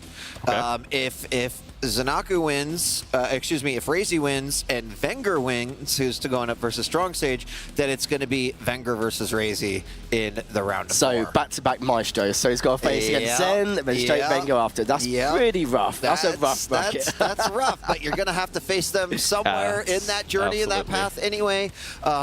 Getting through and making it to what would essentially be the upper bracket final, not too shabby, as you can kind of see right here, and start to play that speculation game a little bit about what we might see. I mean, in addition to a potential Venger Raisy, just kind of assuming here, but if you say Rafa could take Nosa and Kilson takes Maxter, of course, either of those games, I think we're going to see some pretty explosive matchups in round of 8, but that's a really interesting potential there for the round of 4. Yeah, the Kilson versus Maxter game, you got us 2 players who are very, very rail heavy, and honestly, there's no way we could even guess at what could occur, considering the aggression from Maxter and how Kilson's been performing so far.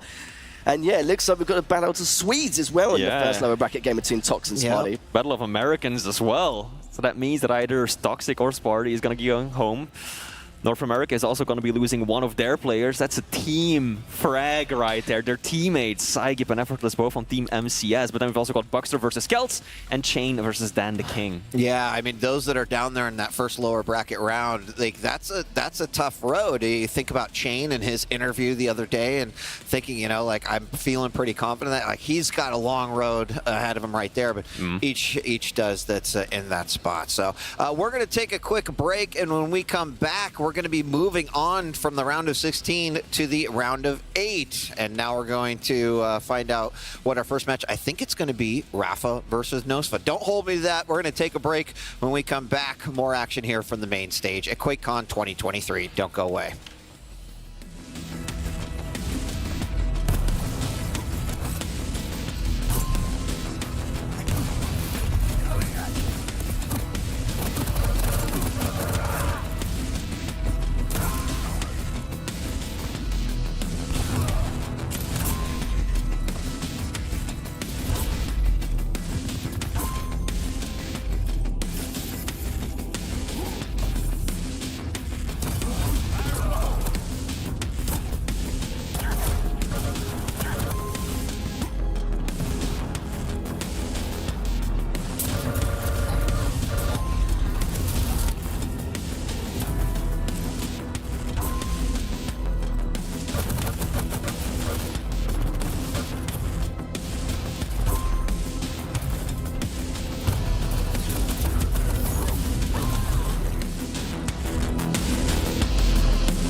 Welcome back to the Quake World Championship. It's time for the round of 8. I'm DJ Wheat, joined now by ZSX and 40 Lions, and apparently, in order to eliminate N8 bias, they put you right in the middle between us. The man of reason. 40, it's okay. It's all good. Oh, yeah. He'll be here for a little bit. It's fine. We'll kick him out later. We got Rafa versus Nosa coming up next. And as I mentioned, right, we've gotten through the round of 16 now. If you've been also tracking the games that are going on at the B stage, we have had all of the round of 16 played.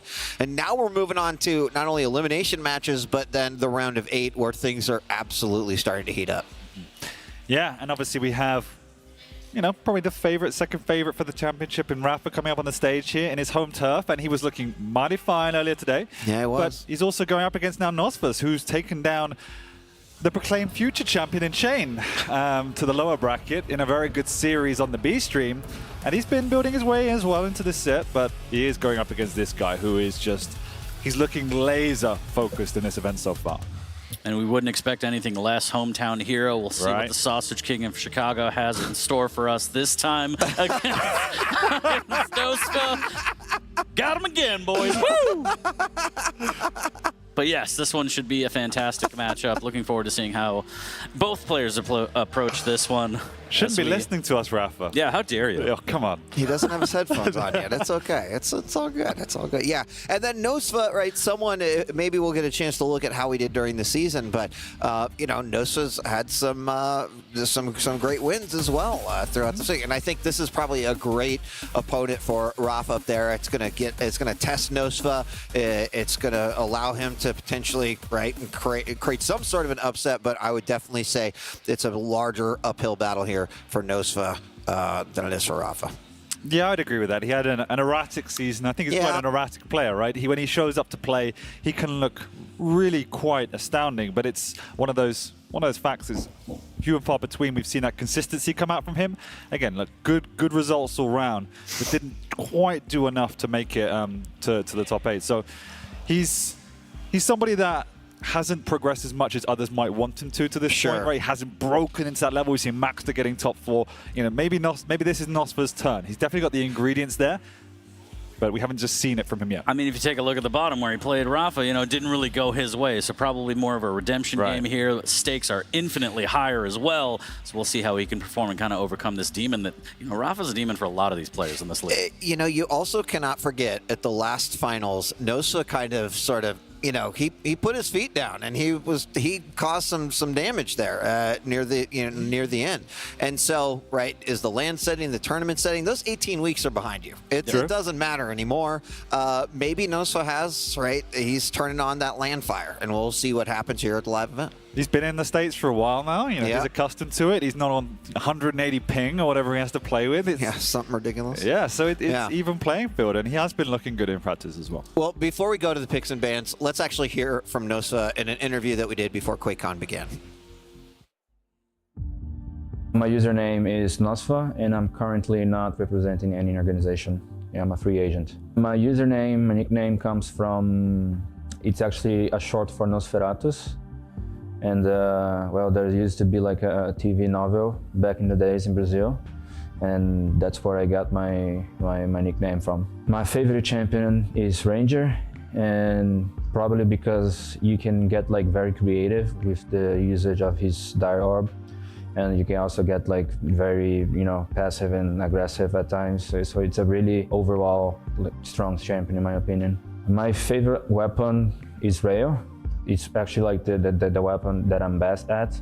But if I could choose, I would choose to, you know, be good with rockets instead. This is actually my second QuakeCon. My first QuakeCon was in 2019, before all the pandemic stuff. I'm excited to play. Actually, I don't have like you know, a preference at all, but I would like to play different players than I played last year. Who I think it's gonna win? Well, as a competitor, I would like to say myself, but I think anyone in the top 8 have good chances of taking the belt home. I would like to give a huge shout out to the South American community. They have always been very supporting towards me, and also the people that helped me come early to, you know, do a boot camp in practice. Rafa, Rotten Rose, and Jahar. So shout outs to them. Awesome. Yeah, wholesome. I said awesome, but wholesome works too. Are you guys going to fight now? No, All right. no, that's for later. I mean, That's for later. Yeah, I mean, we love to see it. Nosa saying that he loves Ranger, those creative plays. It kind of plays into that play style where you're like, you know, he's a little bit of a wild card when he wants to be, playing a little bit aggressive, getting up in your face, making those risky plays. Ranger absolutely plays into that. Whether or not we're going to see him be able to pick that, we'll see shortly. Also, the first player to say, I'm going to win this, right? Yeah, so I got love to give it. some props there. I love like, that. I do love that. Have that confidence. I mean, we haven't seen all the interviews yet, so it's possible, but Nosa gets the first tick in his column there for the win. So. But he also made a good point. I mean, that, you know, virtually any player, particularly in the top 8, can win it. And we've seen that disruption come before. And you know what? It might be Strong Sage at the end of like coming out of nowhere, first league, let's go. Actually, I'm excited to see how he plays in the round of 8. But yeah, let's take a look at the picks and bans. That's going to tell us a lot. Based off of what I'm seeing right now, it already looks like it's going to be a pretty interesting matchup. We've got Blood Covenant for number 1. We're going to go to Keep. And then finally, Awoken. I really like this map pool that we've got here for this match. But ZSX, what do you think about our champs here? I like it across the board.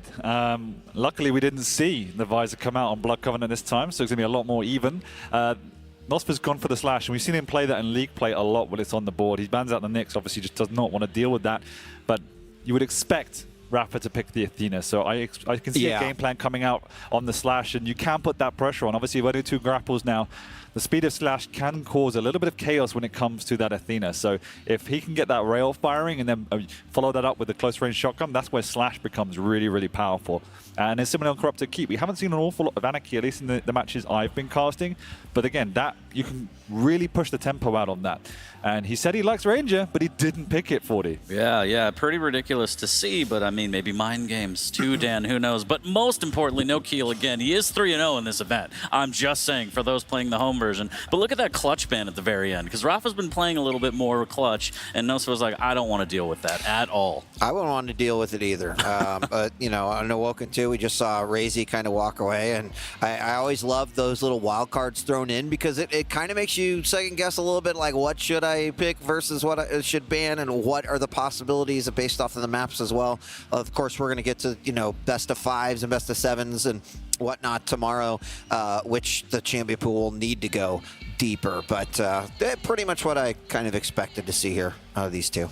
Yeah, it is a little bit interesting opting just for the Anarchy over the Ranger when he had the opportunity to take it away. So that's the only one I'm looking at going, well, what is your game plan with the Anarchy? We know how to, you want to just play that rotation. Doesn't really change too much. Allows you to play a little bit quicker throughout the map. Right. But, you know, don't have that burst potential. And you're vulnerable to the burst potential as well. Right. Yeah. Right. Yeah, even maybe like a BJ pick might have been more common to see on Corrupted Keep. But yeah, he's got something up his sleeve, and we'll see on map number 2, but it should be a good one, as we see down below. Loading up shortly in Blood Covenant. Dan, overall predictions, anything? It's hard to not side with Rafa, and... God, you're so NA biased, dude. Disgusting. 2-0. No, I don't know, man. Like, from what I saw of Rafa this morning, you would expect him to walk away with this. I think Nosville will make it closer than we saw earlier today. But even with the drafting here, right, there's nothing too one-sided. It's just going to come down to who can play better. And from what we've seen from Rafa, I'm going to give it 2-0. Okay. But 2-1 or 2-0? Sorry? 2-1 or 2-0?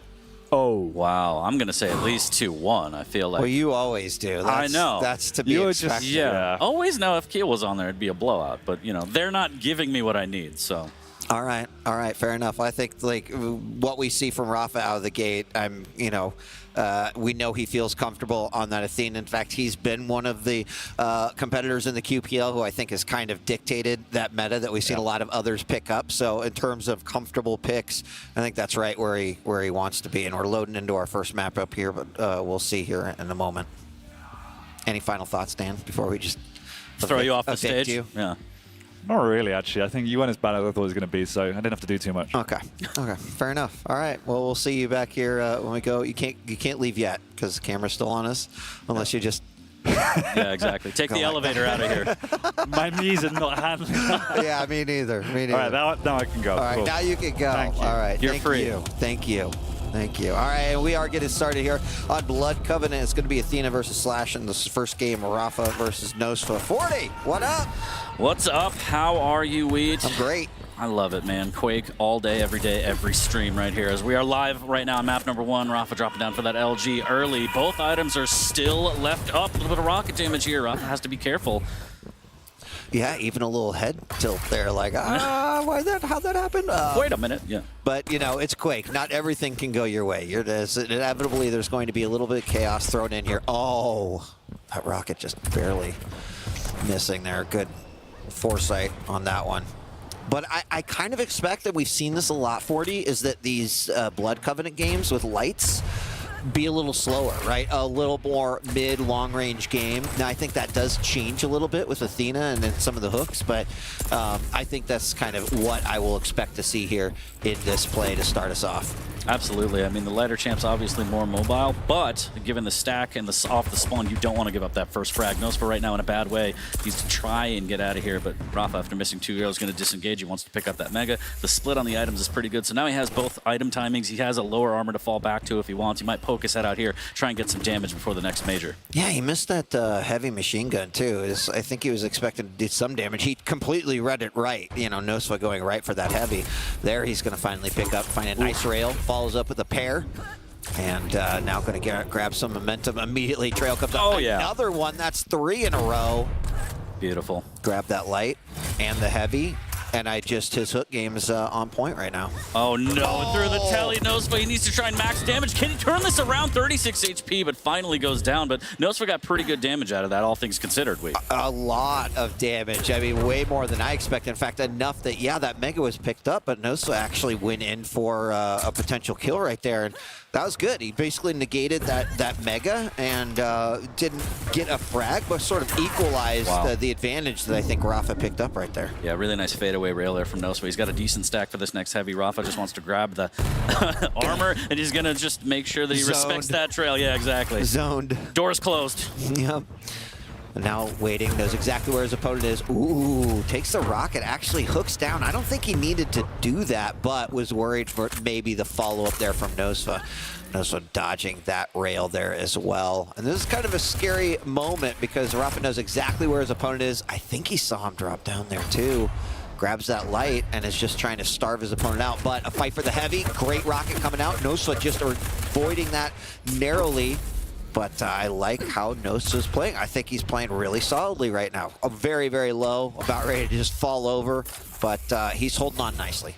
Yeah, he's playing well. He needs to restack a little bit, but Rafa's okay with giving up these majors as long as he gets that damage. You saw he's just punishing every single pickup that Nosa has, and he's kind of leaving him pretty weak with not a lot to work with, but that's a huge defensive rocket from Nosa, and unfortunately for Rafa, he's going to miss with the follow-up rail. So Nosa with a little bit of a stack here. Big rocket, almost gets sent off the map. This should be a finish for Rafa, and indeed, the machine gun will take him down before the heavy pickup. You know, I'm a little worried that Nosa's been, staying on that bridge quite a bit, and I don't think that's going to work more than the one time that has now come out. I think Rafa, we've seen him make the jump from the rocket, the hook from rocket over to that rail bridge. And now that he kind of has an idea on how Nosa is sort of playing and his rotation, we're going to have to see him mix it up a little bit. But Rafa now 2-0. We're only about to hit the 4-minute mark, so there is a ton of time. But I feel like Rafa has just now kind of grabbed control with a tight grip. We'll see what happens here as they both head over to Mega. Next Mega in 4 seconds. Rafa has 9 majors to Nosa's 4, and Nosa hasn't gotten a single Mega yet. Good rail, but it was before the pickup, so Rafa's okay with that, as now he could pepper back with machine gun. And 10 seconds till the heavy. Nosa with some good damage, but look at that hook to reposition and steal away the light. Rafa's so good at using Athena's mobility in those hooks. Yeah, and he's constantly making Nosa unfortunately second guess because there's that mobility that you've got with Athena. So nice job by Nosa, though, avoiding that. He's done a great job at reading those, but he knows the danger that hook presents, and now the LG comes out unanswered. Unfortunately, Nosa not able to get in any hits, and that was a clean get with the LG there for Rafa, giving him his 3rd frag. Yeah, just cut him off. He had nowhere to go, so he hooked in, and LG down near the bookcase. And now 3-0. Good rail from Nosa, but return from Rafa. Nosa has to go 3 for 3. Rafa still railable, but grabs that health bubble before this heavy. Nosa wants to try and punish here. He's taking so much damage, does finally hit a rail to make it somewhat worth it. And I feel like if Nosa's accuracy just improves a little bit with that rail and he's hitting, you know, 1, 2 in a row. Ooh, nice. That's a beaut. From the air, it was beautiful. And I mean, Nosa's hitting the rails, but it's those, if he hits those consecutive rails, that's really going to be devastating to Rafa. So far, only Rafa's been able to get those consecutive rails, and again, that mobility just absolutely working out for Rafa right now. Yeah, but that all comes back to stack, right? I mean, Nosa has to hit more rails because Rafa's getting all these majors, and Nosa can't even get in on any of them. So Rafa's okay with taking these trades. Now, something like that on return damage is what Nosa needs. But no, okay, somehow he makes that rocket work. But this is surely going to be a kill, even though he gives up the mega. It's very close, and the rail switch won't land for Rafa. So Nosa actually turns that into a frag. That was nice. I think he needed to do that. He had to take a little risk there, but when you're behind, right, and you're looking at the time, you really got to start thinking about it. Nosa with a very, very sick rocket rail combo. Is going to drop down right on his opponent's head, and it works out for him. 4-2, nothing the hook can do to get you out of that one, but off of the rail, Swan. Is that another conversion frag? It is, in fact, a midair. It's not super clean, though, 40. He's very, very low. He did grab another light. But we'll have to see. Beautiful mobility, though. Yeah, not the cleanest. You're absolutely right. But, you know, Nosa's not afraid to get a little scrappy. Yeah, you're right. You're right. He's like, I'm still in this. I'm only down a frag. I got some time. Doesn't have control, though. Mistiming on the mega, and that's going to open up the map even bigger for Rafa now as he can make better position for this heavy. Is the bridge jump going to come out from Nosa? No, the LG's so strong from Rafa, and that's going to send Nosa packing. It also just goes to show how, right, like just playing to your game and how one frag can open up the door to 3 more or 2 more in Nosa's case right now. So another fight at this time really playing out in Rafa's favor as he has the LG handy and ready, and he easily picks up that frag. Here's his opponent up north towards the RL. And a couple of those rockets hitting there, but a nice little diagonal hook there for the LG kill on the bridge. And Nosa has been struggling a little bit with some of those aggressive hooks coming in towards him.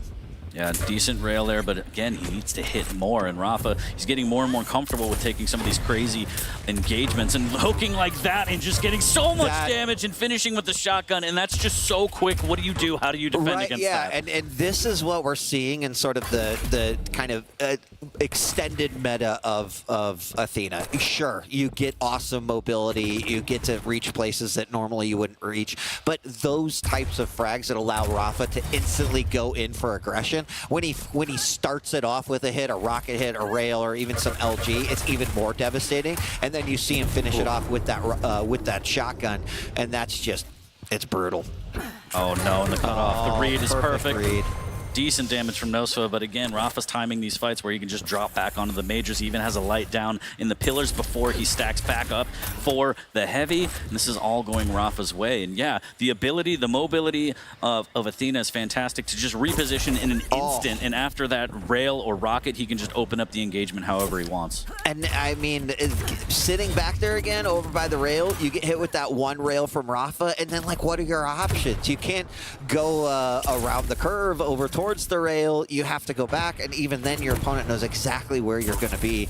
Those types of rails are exactly what Rafa wants to pick up. Now Nosa very, very low. Rafa knows it. He's going to go right back to where he knows his opponent has been kind of hanging out, and that is what I was talking about earlier when I said I'm not sure that bag of tricks is going to work past the 1 or 2 times that it happens, and there is another converted frag making it 10-3. 10-3 with just over a minute remaining, and it's all about item control. 11 heavies, 14 megas for Rafa, 5 and 1 for Nosa, and that's really the story of the game. Yes, the mobility, just the lack of damage from Nosa, but again, it comes down to stack because he is doing good damage, but as you see, Rafa's surviving with 30, 50 HP, and it all comes down to the items that Nosa's not getting. And in terms of the reads, they've been solid from Rafa the whole game. But what also has been solid is that his weapon selection and his weapon choice in whatever scenario he seems to be in is pretty impeccable. There's been so many times where that unanswered lightning damage has just absolutely been devastating. Follows up with the rail. That time, it's going to be Nosa who gets the best of it, but with less than 30 seconds left to go, there's not a whole lot that Nosa can do to claw it back, other than just grab another frag or 2 and just get ready, mindset-wise, for Corrupted Keep, which will be our next map. Yeah, and as Dan mentioned, the Anarchy pick on Corrupted Keep, that was a nice frag right there. A little bit of confidence boost going into map number 2. But yeah, the Anarchy pick against Ranger on CK, we'll see exactly what kind of tricks he might have up his sleeve here, as Rafa might be able to finish this one at the buzzer, and no, 11-5 is going to be it. Rafa's going to take map number 1 over Nosa. I, so far, have really enjoyed every Athena game that we've seen here at QuakeCon so far. Even yesterday, there were some really phenomenal games where, again, yes, people use the hook for the mobility, but just to, like, mix it up and cause a little bit of chaos. I don't even remember who it was, but we saw an Athena pick on Woken, and it was just really awesome how, right, just kind of almost using it as some sort of hyper strafe, right? Just shooting it off to the side, getting over, hitting some nice LG or a shotgun, just it can be super devastating.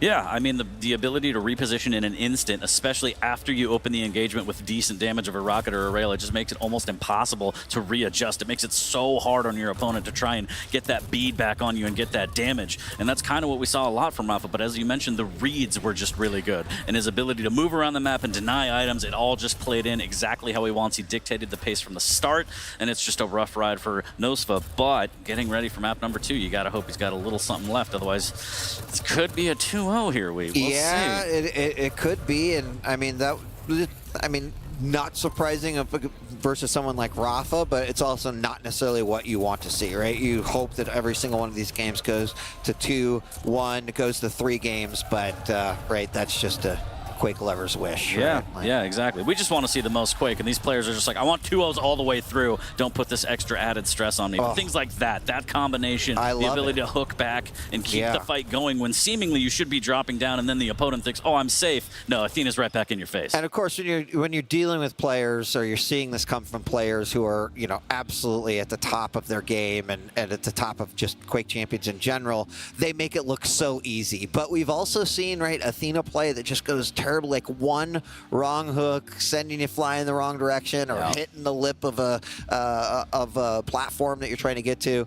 It can also go horribly wrong. In that case, everything went perfect for Rafa. Execution is key. You can't just pick the champion and be like, well, I'm going to win. So you do have to know how to use it. And we have seen some horrific flubs. It happens. It happens to the best of us. But Rafa, very clean, clinical on that one. We feel every single one of them, right? just like slam your face into the wall. Yeah, it's not great. But Corrupted Keep. Now, traditionally, this has been a map that has kind of gone back and forth. We talked about it a little bit this morning with Raisy, right? Where it's like called Raisy's Keep for a while. And then we went through that era where Corrupted Keep was kind of, you know, reclaimed by Rafa, a lot of times using the BJ as a way to do it in that dual wield. In this case, though, I think Ranger's a really, really solid pick. I'm curious to see how the Anarchy can stack up, because obviously Control's going to play a big part of it, as it always does, but especially on Corrupted Keep. We saw some great examples of how you can just win Keep based off of Control and just starving your opponent. I don't know if that's necessarily the case of what will happen here, but I think with that orb, right, there's a lot of potential there. Yeah, I mean, earlier I saw Sage versus, I forget who it was, I think Zanaku, and he had a really great set play with the Dire Orb. We might see more of that, but I am a little worried with the Anarchy play. We might see Nosa play more towards the heavy, as he does have the inject, which is like a pocket mega, but it doesn't matter what we think. We're live on map number 2 in the eyes of Rafa right now, and it's do or die for Nosa right now. He's got to win this to send us to a map number 3. Yeah, and he's going to go ahead and pick up that heavy. He can just give up that mega, which is fine, but more importantly, grabs himself an LG, which I think will be a crucial part of his arsenal. Wow. Whoa. A very, very short orb there, but more importantly, just put him in the position to get that in-your-face shotgun blast. We know how much Rafa loves that combo. We see it time and time again. Oh, the inject comes out. That saves his life, but it's hanging on by a thread. Yeah, and now it's just a matter of time. I don't think he can get out of this here. Does grab the mega.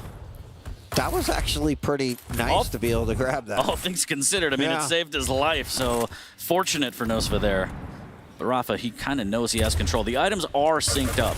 So in that regard, Rafa can't really take full map control, but you can see he's hunting. He wants to just try and press Nosa. He doesn't necessarily want to play for the item. He wants to see what item Nosa's going to play for and maybe go for that and try and get more damage. But both items are up. He's going to go back to the heavy armor. And again, Dire Orb in hand with that shotgun out. And you could tell in his head, he's just like, I'm ready for another combo. Yep, that's exactly what he's setting up for right now. And you'll see that Rafa right now is kind of preferring that heavy. and that makes a ton of sense. He's not going to have you know, too much problem getting some health there. He forces out the inject yet again, and now on the chase, and it's not a great place to be. Yeah, you're avoiding giving your opponents flat frags, but you're also just running all the time, and eventually he's going to catch up to you. Yeah, your time is going to run out. 2-0 for Rafa.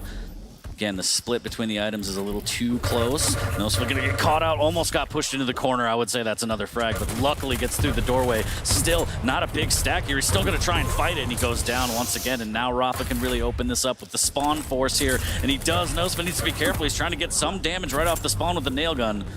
And oh no, he's going to re-aggress again. Nosa 25 HP. He's a little too early for the Mega. Rafa can kind of dictate this, but he, again, a merciful god. He's going to give up the Mega and go for the Heavy instead. And I think that that is probably pretty smart and a part of his overall game plan, right? If he keeps on doing this and always make sure, especially if he gobbles up all these lights, it's going to be hard for Nosa to take these fights on. Now, get some good damage in like that. Nice LG. That will be certainly helpful. But as you mentioned, once those, if those power-ups are in sync, it becomes hard just to separate them unless it's completely unintentional, right? Nosa now hurting. What does he do? Oh, I love it. What a play. And again, just don't let him get armor. Oh no, and the inject was popped. It's gone, and now Rafa has full map control. The light goes to Nosa, but he knows that Rafa has both majors, and he's got to play super defensive, but that is absolutely the strategy for Rafa. You have your inject, have a Mega too, but you're never going to have any armor, not on my watch. This is a really, really impressive Rafa right now. I mean, it shouldn't be surprising to folks. He is truly a champion, but his reads are on point. His aim is on point. His combos are on point. And, you know, you get to, like, Nosa's a great player, but when you have, you know, when a player like Rafa just basically pushes his back up against the wall and it feels like there's not much he can do, you just wonder, like, how the hell does he put something on the scoreboard? He just makes it look so easy He really against does. these high-level players, and it's absolutely insane. And Rafa now, again, trying to deny this upper light armor. Take the Mega if you want. I couldn't care less. I'm just going to keep gobbling up armors, making sure that I try and get the vials when I can. He has Dire Orb in hand if he wants to get a little crazy. A little bit of LG. Nosa does have a decent stack here. He just needs better damage. He's down 6-0, 4 minutes in, and he's just got to find a way to start damaging, start getting some more armors, and eventually, hopefully, get into the Heavy. And he's going to start now. There's the Dire Orb, a little bit short, and Rafa's going to say, I need to get out, and he actually gets caught on the jump pad, and that was very risky, Weed. Yeah, Rafa's put out 850 damage with that LG there. It's really been just ripping Nosa apart. Now Nosa has an opportunity here. Big rocket saves him, but popping up in the air, he easily gets that shotgun blast. Now, kind of going at it once again. Unfortunately, it wasn't super clean. That Heavy raining down on top of Nosa's head, and he's forced to get out of there. He did at least put a frag on the board, which is nice. He's got about 5.5 minutes to try to claw this one back, but good to stop that momentum that was clearly in the hands of Rafa. Yeah, I mean, even after that, the Dire Orb, and there it is, inject. Nosa has to get out of there, but he's just won the Heavy. Again, those two defensive rockets opened it up, and Rafa was like, I still have control, no matter what you just did to me. There's a little bit of LG tickle, and Nosa was literally running for his life, and Rafa just trying to get a stray bullet to land, but it's only a matter of time. Nosa has such little items to work with. And, you know, Corrupted Keep is just a map where you don't get to catch your breath. Like, the only time you do is when you're dead, right? And you just are waiting to respawn in. Also, not really a great strat here. So look at Rafa's stack right now in comparison to Nosa, right? He's trying to get his hands on a light, but Rafa's done such a phenomenal job of even locking those down. He's got 11 lights in addition to the 8 heavies and the 4 megas. Only Nosa's got 7, right? So now 7-1, and with Rafa also focusing and taking out those lights, you know, what's an Anarchy to do? I have nothing. I mean, this is a brutal situation to try and dig your way out of here, and Rafa is really utilizing that shotgun orb combo well. Good LG, and again, denying armors wherever he can and making sure Nosa's always on the back foot. Overheal all you want, but armor is going to be very, very spare and limited for you. And again, Dire Orb combo might come up here. A little bit of LG, might re-engage here with the machine gun. Stacks about even. Nosa using the inject, trying to get away and get position on this Heavy. Is he going to get it, Wheat? I mean, he wants to real bad, but unfortunately pulling it back out. Orb right on top of it does steal it away. Look at that. Rafa willing to risk his life just to make sure he doesn't get armor, has the rotation on the Mega, and again, nothing on the map for Nosa to work with. I mean, that's certainly some confidence, right? Just beaming from Rafa here. And, seeing this performance makes me wonder why more people do not ban Keep versus Rafa. I mean, I know there's no real win. Can you right? ban like 4 or 5 maps, exactly, please? Can I just skip all these maps? But this one, it's very consistently seems to be one that Rafa just has a comfort level. I think it just fits the flow that Rafa likes to be at there. Always constantly dishing out damage, always thinking about what weapon you've got. A lot of close range shotgun, using that heavy machine gun, right? All of the elements of Rafa tends to really like. They're all a part of Keep. Yeah, absolutely. Again, taking the damage, but he has the ability to just fall back on these health bubbles and these shards and items, and Heavy's going to be up next. He has decent position here. Nosa stuck with nothing. Every time I look at the top of the screen and look at the stacks, it's just always in favor of Rafa. Yeah. Yeah, I mean, Rafa's always been really good too at like just gobbling up lights as well, but again, the reads, right? It's just this, it's like a sixth sense here on Corrupted Keep, always knowing where his opponent is, and there's another LG meltdown. Just pushed his face into the wall. Oh no, the spawn frag in the red room as well. 220 left on the board, down by 8. I mean, Nosa, what are you to do? I mean, at this point, there isn't much he can do, but I'll tell you what. You know, we were talking about even seeing Rafa in the round of 16, like, oh, we're curious to see how Rafa will play if he's in championship form. No. He's in championship form, ladies and gentlemen. There's no doubt about it. Yeah. This guy has a future in this game. I tell you what, keeps playing like this. That's right. Well, I'll tell you what. When you sit at the top for as long as someone like Rafa does, and then suddenly you get cut down a couple times and lose the chance at that belt, I think you want it back. I think you get hungry. This is a hungry Rafa. Yeah, he hates losing. He takes that personally. And if he's the Jordan of Quake, then Shoddy Pippin is definitely helping him here, as I think he has close to 1,000 damage, 800 damage with the Shoddy alone on this map. And yes, that last frag was absolutely brutal. Minute 30 remaining, adding more. I don't even know how many Dire Orb frags he has now, but this is just painful now. It's rough. There's some more LG in the red room, another one going down. And I was thinking, early on, Nosa, although he was on the run a lot of times, he was playing pretty smart, right? He was dealing with the pressure that Rafa was putting on, but it just got to the point where that pressure just became way too much, and there was not a whole lot that Nosa could do. 13-2 here with a minute left to go. And even Orban right into the wall, giving it a little kiss before you get the frag. Yeah, doesn't really matter, because the shotgun's going to come through clutch.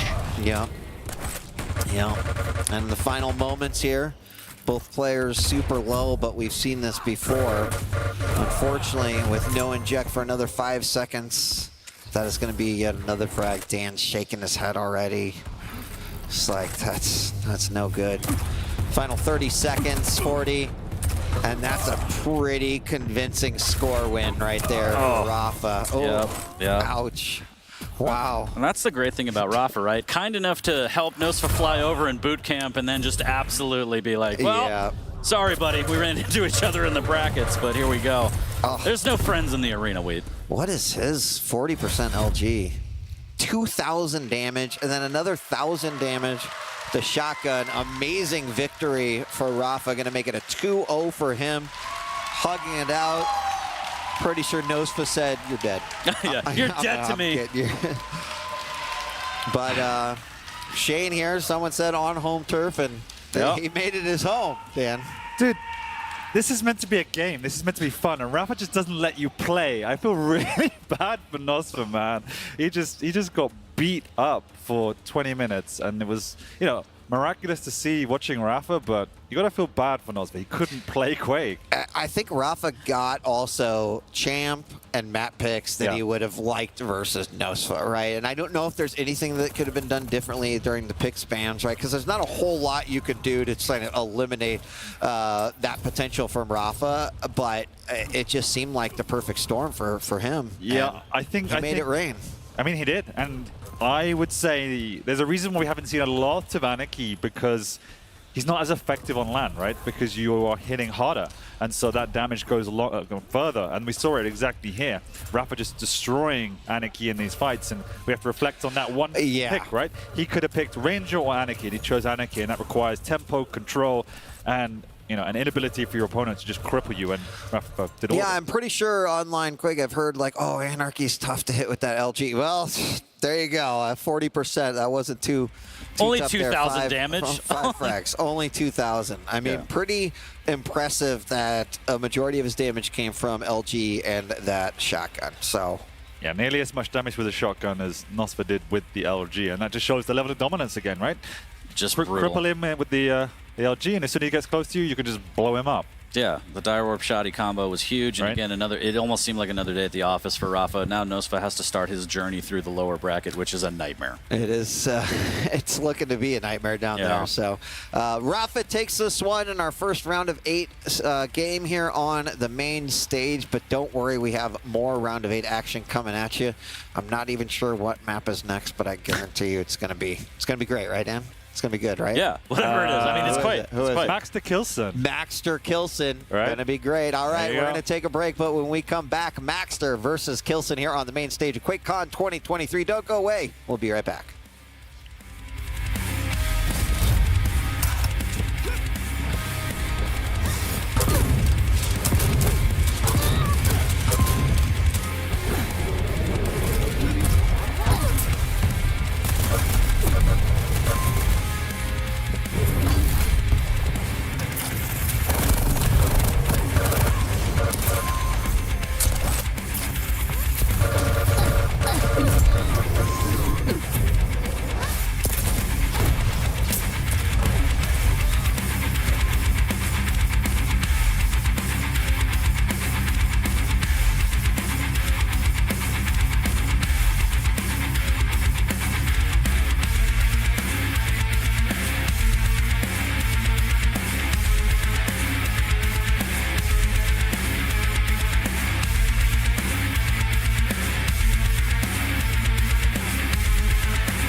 Welcome back to the Quake World Championship. The action is absolutely heating up here as we've gone through the round of 16, are on the round of 8, and coming up next, it's our former champion, Kilson, taking on Maxter. Joining me is Lethal and Ketchup. Gentlemen, welcome back. What is up?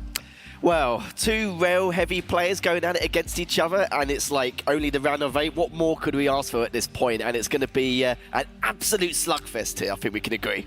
Early on today, I think Maxter being in this position is a hard-earned one. As we started off relatively early, we had Toxic versus Maxter, and it was a nail-biter. Maxter narrowly won. It was 2-1. It was overtime on Ruins of Sarnath. Wow. And through having it genuinely came down to a rocket jump in the center of the map into a massive push, an all-or-nothing dedication, and it got Maxter the ultimate win. That sounds like a Maxter thing to do, doesn't it? It sounds like a Maxter thing to do, yeah. One of the loudest pop-offs I've heard in the venue so far. That's what it was. Now, Maxter obviously earning this point. Kilson having a bit of a, you could say, easier time today, going up against one of his training partners who, in his own respect, Sparty is fantastic, so no shame there. But this is a good match. Yeah, I agree. I mean, like Kilson, it was interesting. In his first game versus Sparty, it took 6 minutes and 50 seconds before that first frag hit, but then that was like the ignition. That was actually the car turning on and then shifting from gear 1 directly to gear 5. And then it kind of exploded from there. So I'm guessing that like that was sort of the turn on for Kilson. He's going to come, he's going to be warm. Like it sounds like Maxter's had that nail biter as you mentioned it. So I expect both these players to be kind of ready for this game. Of course, what can happen here? You're talking about Maxter going up against the most recent champion here in the Quake World Championships, but I think this is going to be a great one. So. Yeah, it certainly will be indeed. And the fact that we've got these two players, as I already said, they're very rail heavy, but the difference being that Max is a lot more creative and fluid in comparison to what Kilson's like, where Kilson's more about control, the items, his combat skills to boot as well. We're going to see a lot of that. So if we get some low fragging gains, then yeah, that will be weird in itself, because that should not be happening in this matchup. Yeah, well, I mean, now we're in sort of the heat of battle and every player is putting out the best that they possibly can. But before, when things were quiet and, you know, the rockets weren't flying and people weren't getting gibbed all over the place, we sat down and we did some interviews. Let's hear from Maxter.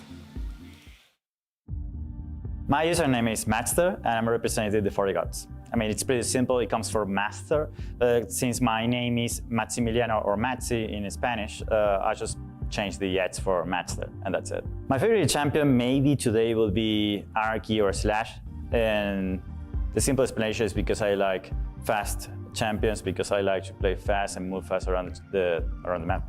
My favorite weapon, it's LG, Lightning Gun. It's because I like to have the skill to track, and the way it sounds every time that you are having a perfect aim, it's really pleasant to the ears. This is my first QuakeCon. Not the first QuakeCon I have qualified. I qualified for 2020, 2021, and 2022, but due to COVID, I couldn't just be here, of course. And now 2023 is the time, first time here in Dallas. So I'm really glad to be here and excited. To be fair, I am excited to just play the tournament. I'm not looking to play against anyone in particular. As it's a tournament, I will play whoever I have to play against, and I'll try to do my best to just beat them. Of course, the best chances I will say myself, because I have to just be confident in myself, trust myself. But if I have to just pick another player, I will always go with Rafa, just because he has won many tournaments. For me, he's the best of all of us. I'm down that Rafa, he's in the best shape possible to get the title this year. Shout out to the Spanish community and the South American community, also my team. They have been really supportive of me during the year and also being here in Dallas. I also enjoy a perfect, 70% lightning gun as well. I hear it's Maxter's ringtone, actually, on his phone. Maxter said, hey, I would like to say I will win, right? And we were kind of joking because Nosa was the other person who said, I'd like to say it myself, and you should. I have that confidence going into you. But I like what Maxter had to say. I do think two fast players, very rail heavy. If what I'm seeing on my screen right now for picks and bans are accurate, this is going to definitely be an interesting one. So let's take a look at the picks and bans. here for this matchup. It's real. It's real. Corrupted Keep, Ruins, and Molten Falls, starting us off with the Anarchy and the Keel. Ketchup, take us away. This is not the first time Maxter has picked Keel on Corrupted Keep this weekend. Keel currently has a 2-0 on the off chance that maybe a streamed match happened that I didn't see at the time. 3-0. 40 will come out here running. It's 3-0, Ketchup! It's Keel's 3-0! He came in and played someone off stream, mate. That's what he did. But look, to be fair, Maxter's Keel on Keep looks thoroughly dangerous. Now, the Nyx was taken away straight away. Definitely feels like that was more of a setting up for future maps, just not allowing Kilson to use his strongest champion. Slash being taken away from Ruins of Sarnath, and then Molten. No shock to anyone. Sorry, Wheat, but Scalebearer is gone on that map, so we're not going to be seeing it. But it's a battle of mobility, utility, and then a weird start. Yeah, Keel, I don't even remember when Kill's ever appeared on Corrupted Keep. I don't know if you know or you know, but like, I don't think I've ever seen it. Veil, yes, of course, that's traditional, but to see it on Corrupted Keep is madness. But what makes it even more mad is the fact that Maxter, sadly for him, statistically, he's been very good on Awoken and Deep Embrace for the entire season. Both have been banned out here. So going into Corrupted Keep and then onto Ruins, it's going to be quite difficult for him. And normally he uses some of these champions to help with that creativity with the movement speed. We've only got Athena for that on Molten. Yeah, we actually have been seeing pretty traditionally like a smaller map set going through and through, but this is the first time I think I've seen the arena really expanding with what we've got with Ruins and Molten. Should be interesting. Also, kind of the Strong versus Athena. Should we get to a third map? I think that one is a lot of interest to me. But the question is will we get there, right? Kilson looks very good, definitely capable of 2-0, but I feel like we got some wild cards here. It depends on Kilson's ability to just handle the Keel, because I saw Maxter use this champion earlier today. There was nothing that really stood out as in like, oh my god, why is no one else doing this? You just have a champion that is chunky, has a massive stack, and even though now you've only got, you know, a handful of grenades to work with compared to, I think, what was it, 5 a fair while ago, if you time them properly, if you place them correctly, it's a close quarters map with a lot of areas where the rocket launcher is useful. Pair a rocket with a grenade, it's way more damage. And even recently, you know, the grenade with the, what was it, the 2 bounces, I believe the grenades now have. It's a little bit better than it once was. I was talking to actually 40 of all people about it, and 40 certainly liked the change. Of course he did. But it's the kind of thing Keel could have half a grenade and 40 would like this character. I don't know. Look, as another pathetic character loyalist, I have to agree with 40 here. But you've got to ask yourself as well, why is Keel being more of a viable pick now and it wasn't throughout the entire season? It's because now it registers the pineapples a lot better in a LAN environment, or just without the ping being involved. So even being used in Corrupted Keep, like, madness. He must be a very viable pick just across the board, not just Veil here. That, and let's be real, when it goes up to finals territory, no one wants to super experiment. I think some players don't want to sort of take that risk and maybe waste that time trying something that just won't work. But we're jumping into this first map here, Corrupted Keep. It's Kilson and Maxter, and we're going to find out if that Keel has what it takes to get that first map win. Well, I hope so for his sake, because that was a very ballsy pick coming out, and we'll find out soon enough how things are going to occur. We can start from Kilson's perspective here, and already battle wits here, but also both aim got it, just trying to flick with that shot. He gets a little bit of damage done, almost cleans up the heavy machine gun. Both of them are just teetering on the edge of death, but in the end, Maxter does manage to get away, pick up that light and the heavy, as Kilson does get that mega, but the light won't be spawning as of yet, so gets a couple of pop shots off there just to keep him as low as possible before rotating back around. But this has been a very, very aggressive start, so both of them to try and at least establish some kind of control, which is not really too much of a surprise here for both these players. Maxter's just playing carefully. You know, let's not forget the whole function of Keel in the first place. Keel is there because this game hasn't got a grenade launcher. Yeah, you got the tri-bolt, but it's not the same.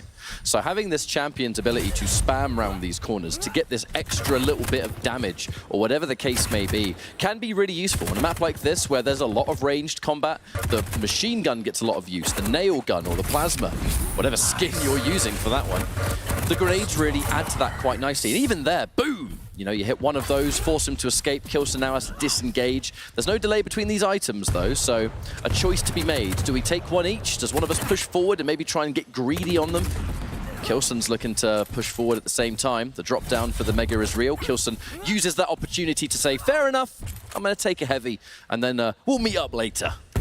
Yeah, we've had nearly 1,000 damage between the two, but still no frags as of yet, which is quite balmy when you think about it so far.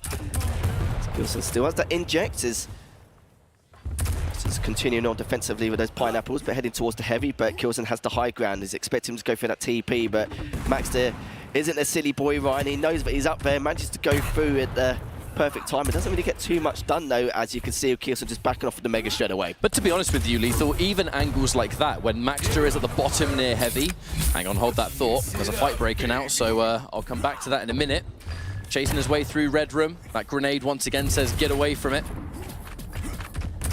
We shall talk about this in a moment because it looks like Maxter is on the hunt. Our next objective is going to be that heavy. Both players pushing towards it. Kilson seeming like he's going to concede. We'll take the trade. I'll take the light armor. I'll set up towards the Mega and at the same time try and be in a better position to get some damage on. Drops down.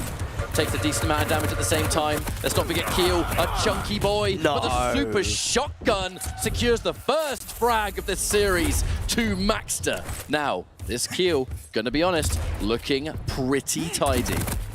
Certainly is. That was a bit of a shocker to the system, how he actually managed to win that outright, but the Shoddy just not doing enough. But of course, with the knockback, it's in effect, it's not going to do too much damage after that first initial shot. So 3 minutes in, Maxter with a nice lead so far. I know he's coming up by 1 frag, but he's been doing a lot of damage output across the board. Looking at the item control so far, 9 items for Maxter and 5 for Kilson here, as Kilson with the 45% LG, not really too much of a surprise either. Again, a lot of damage done here and there with his drive-bys with the heavy machine gun. Well, with how long it is taking to secure a frag, that does open up the chance for Kilson to constantly be within a chance to bring this back. You know, this is Kilson for crying out loud. This isn't any old player, and he's going to have the mobility factor on Keel. One problem Keel's always going to have is that, yeah, there are 4 large champions in this game, but 3 of those 4 have movement. Keel doesn't. So in this instance, Maxter has to be so on it, because on this map even, the second you have those couple of minutes left to go, the faster champion can sort of set themselves up near Tri-Bolt, and it's hard to come back. Maxter, a lovely little combo right there. That's going to do damage to Kilson, unable to contest for this next item. Maxter getting that, a nice little speed boost there from a rocket jump. That's going to set you up, and actually looks like Kilson, again, no choice but to respect it. He's going to back off, he's going to let Maxter collect, and we're going to try and just chip away piece by piece. Easier said than done when Keel has grenades and rocket launchers and shotguns and everything else. Everything and more, as he's just trying to find an entry into Kilson, but his defensive rocket's been very good. That 61 on the last rocket is going to pay dividends there, and he does manage to take him down there, making it 2. Which is crazy to think on a map like Corrupted Keep and how aggressive both these players are. Trying to catch him again to try and make it a 3rd. He's going to put the shot in using the pineapple as well to see if he can get any extra damage. Doesn't find it as of yet, but he's got such a huge stack advantage here, Ketchup. He's looking to deliver a little bit more damage as he's going across that side angle, but LG comes out. Looks like he should be able to win this. Yes, he does. Lovely stuff from Maxter, and has enough HP in order to continue that aggression, and again, just catching him as he's going towards that light. It's a combination of many things that's working out for Maxter. He's constantly had this stack advantage, so Kilson hasn't been able to simply bully his way onto an item. He's had to respect the fact that he's got to do more work to get the frag. He's going to take more damage because Maxter has really good accuracy with these grenades, it has to be said. However, right now, doesn't have one. He's only just built one up. And as Kilson continues to pop the inject, he's going to be taking those hourglasses. Hourglasses that Maxter would quite like to have for the grenades. Now he's pushing away. Can he escape for long, though? Kilson, more than aware that this is an opportunity to do something. However, Maxter, the heavy's going to get taken before Kilson even gets there. Oh, he actually catches him a little bit there. Does a fair amount of damage, but LG comes out. Kilson comes out on top in that little scuffle. Finally gets the first frag on the board. And you've got to remember as well, Ryan, is the fact that with this kill pick, when it gets to the later stages of this game and he's hanging around the Tri-Bolt area or some of his choke points, he's going to have the rockets and the pineapples on top of that, which is going to make matters even worse. It's going to force him into those situations in a few minutes' time. But back over to Kilson now to pick up that light. Still has the inject ready and waiting to use. Heavy is up, but should be close enough to hear the audio cue for that, considering position Max is in. But he's obviously going around circling towards that red room. But he realises straight over that Kilson's lurking around. So he's backing away once again, trying to even to stack a little bit with that last tri-bolt damage. As Maxter still ahead in terms of stack himself, but Heavy's up in 15 seconds as Kilson soon needs to try and make a play here in order to try and secure that second frag. I gotta say as well, you know, Kilson's been sort of protecting LG room and protecting the Mega. Maxter, when he did go down there, spawned right next to Super Shotgun, and there was a lightning gun on the floor. So Maxter hasn't actually had to go out of his way to pick up that crucial weapon. So he's been able to fight. You know, it doesn't matter that he can't go into that room. However, speaking of a fight, Maxter forced to retreat, pretty tender, and it's gonna be a long time until that Heavy is gonna appear again. Lovely rocket there from Kilson, perfectly placed. Not enough to finish the job, but enough to at least stop some of the benefits of that light. And we're gonna go in for 2 grenades. Gonna need a little bit more than that with this current stack. Just breathe on Keel with an LG at this range and he's gonna get taken out. The Heavy's in the side of Kilson. Kilson understandably pushes in. He wants to try and close that gap. Let's not forget 2 minutes, just over. Not a huge amount of this map left to go. It's Corrupted Keep, right? This is a map where you can snowball, but Maxter, just look at this defensive position. I've got a rocket launcher ready to go. I've got 3 grenades. Yes, you've got all that stack, but all I need is one, that little light armor there, hit some rockets and grenades. If they're all direct, good to go. Oh, a little bout coming up there, coming through that rocket. The Heavy still up, mind you, and left on 120 HP, and out the heavy machine gun damage Kilson's doing on top of that. How did Maxter hit that? The tri-bolt damage on top of it, I have no idea. It's the rocket before. I have no idea how he managed to find that, but forcing Kilson away allows Max to collect that item. That could be one of the more pivotal moments of this entire map now because we have less than 2 minutes. Kilson, oh so tender. And not really in a position to fight for this Heavy as there's still 8 seconds until that inject. Kilson is trying and hits 2 unbelievable rockets and then even gets the LG near the end. How he found that is unbelievable. Maxter, by all accounts, you look at that and think that's got to be a free pickup. And he was going to go for that Heavy back earlier, but greet each other once again. There's only a minute 15 seconds left on the clock, but this is the bit I was talking about, Ryan, with the fact that with those pineapples and the defensive rockets, Kilson needs to try and find a way in now before things start to escalate, as he's done a lot of damage there, as he's trying to do a drive-by with the shotgun, but Kilson back with his own. A minute left remaining, we're all tied up here. Not convinced Maxter actually had a grenade in that instance. He was close enough and trying to line up the shot like he did, but I don't think anything came out. He had one just as he respawned. If he had a grenade, who knows what could have been different from that. But an even split so far. But in terms of momentum, absolutely on the side of Kilson. Not even that, but the one in position for this health pickup, which is just about to appear. Kilson trying to push his way forward first to then fall back on the health, which is going to make the comeback from Maxter even more challenging. And this is where things are going to get a little bit scary, as now Maxter, you have all the damage in the world, but with him being as low as he is, Kilson does not need to do much to finish the job. And this could be map 1 for Kilson if he plays this fight just right. Yeah, he's running out of rocket ammo. Hasn't really got barely any LG ammo either, so he's just to do with heavy machine gun for now. We are going to go to sudden death shortly. All he's got is a super shotgun. Well. But he's keeping pinned around this archway around Heavy the entire time for the last minute and a half. And it's because of the fact that Kilson can't really push in as he would like to. Heavy's up the next 5 seconds. Mega is now up and has been up for quite some time. But it's Kilson who really needs that. Heavy as the bout comes in. Good rockets coming from Maxter. Good LG also from Kilson as he's picked up the Mega and the light. Over the course of that could potentially have been that final engagement, but in the end, they've backed away once again. This is going to be crucial if things are getting a little bit hairy at some stage.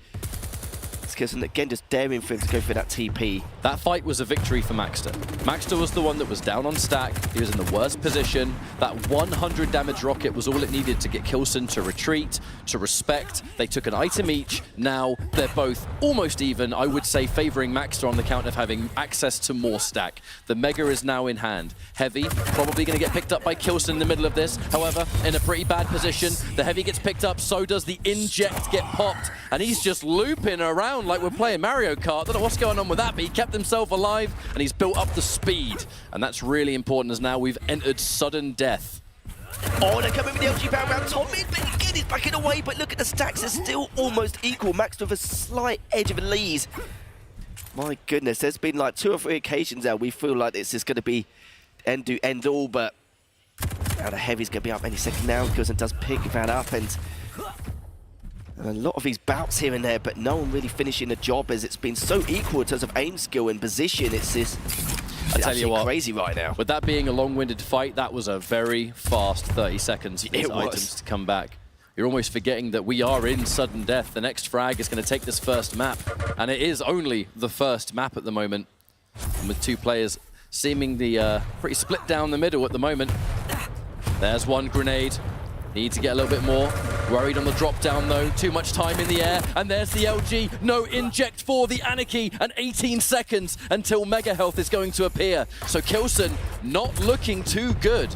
Any of those rockets and grenades hit their mark now, and that is going to be the green light for Maxter to go in and seal the deal on this first map, but doesn't want to push too hard. Get the grenades ready, try to put yourself in towards the health here. We still have time before the heavy as well. Kilson, I like that choice though. They're still trying to keep a strong angle.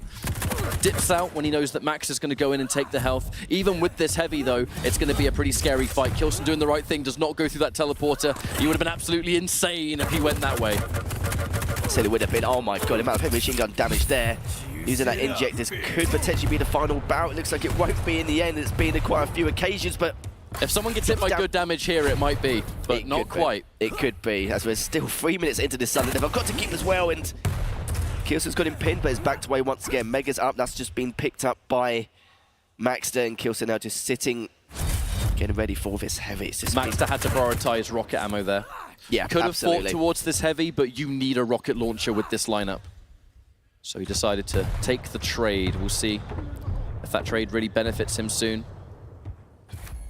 I think Kilson now going into information mode or hit on his side, but doesn't want to give away too much to Maxter, or he's going to have that issue with Anarchy. Loud lad on that hoverboard. Certainly is just directly underneath him. It catches him a little bit. That's a big, but look big at the stack hit. Maxter has, though. It certainly is indeed. Does a little bit with that heavy machine gun, but right now Max is in a prime position. But again, he doesn't want to consume too much damage in the process, just in case he gets off to a bad start. But good tri-volt coming up from Maxter there. It's still lurking around for now, as Kilson has even stacked a little bit more. Mega's up in 2, but he's coming on in. He's coming with the LG and the pineapples as well, but he just picked up the Mega at the time. 84 HP, my goodness. And Maxter scurries away as a heavy has been collected by Maxter this time around. And my goodness, just again, another occasion where it could have been all said and done. A victory for Maxter at the moment is that he is in control of the vast majority of the armor. That one light that Kilson just collected is the only one that he's actually had access to. But that rocket is fantastic and a really good start here. Maxter is going to get the health first. Look for the two-piece, the rocket into the grenade. Only a grenade connected, I believe. However, that does mean that Kilson is going to safely collect this heavy, and we trade control. I'm going to now have access to health. You have the armor. But with all that armor and an inject in not long at all, this is a pretty good situation for Kilson. Neither player has wanted to push too hard. They're so wary of those choke points, those defensive angles where one rocket can change the scope of the entire match. And entering a 5-minute overtime between these two players. Oh, corrupted keep of all maps as well. Yeah. It's just unreal here. It catches him a little bit with that tickle of damage. Kilson just make his rotation once again to collect some ammo for the next engagement here, but he's going to find him and finds him with one do, but he's taking so much damage from that last rocket here, and you can see Maxter just can't keep up with the pace and speed he's at, so Kilson again is going to be able to get away, but look, just standing there daring for Kilson to say, look, I'm right here, just come and attack me, but try and contest this Mega as you wish, but not going to happen. And look how segregated the timings are of the items. He's just pushing in for the LG now. And Heavy's going to have any second trying to stop him before he goes in, but look at that. So Kilson stays alive on 23 HP. My God, what a way to kick this series off, Ryan. It was a scary advance. At that point, Maxter had hard dedicated to that.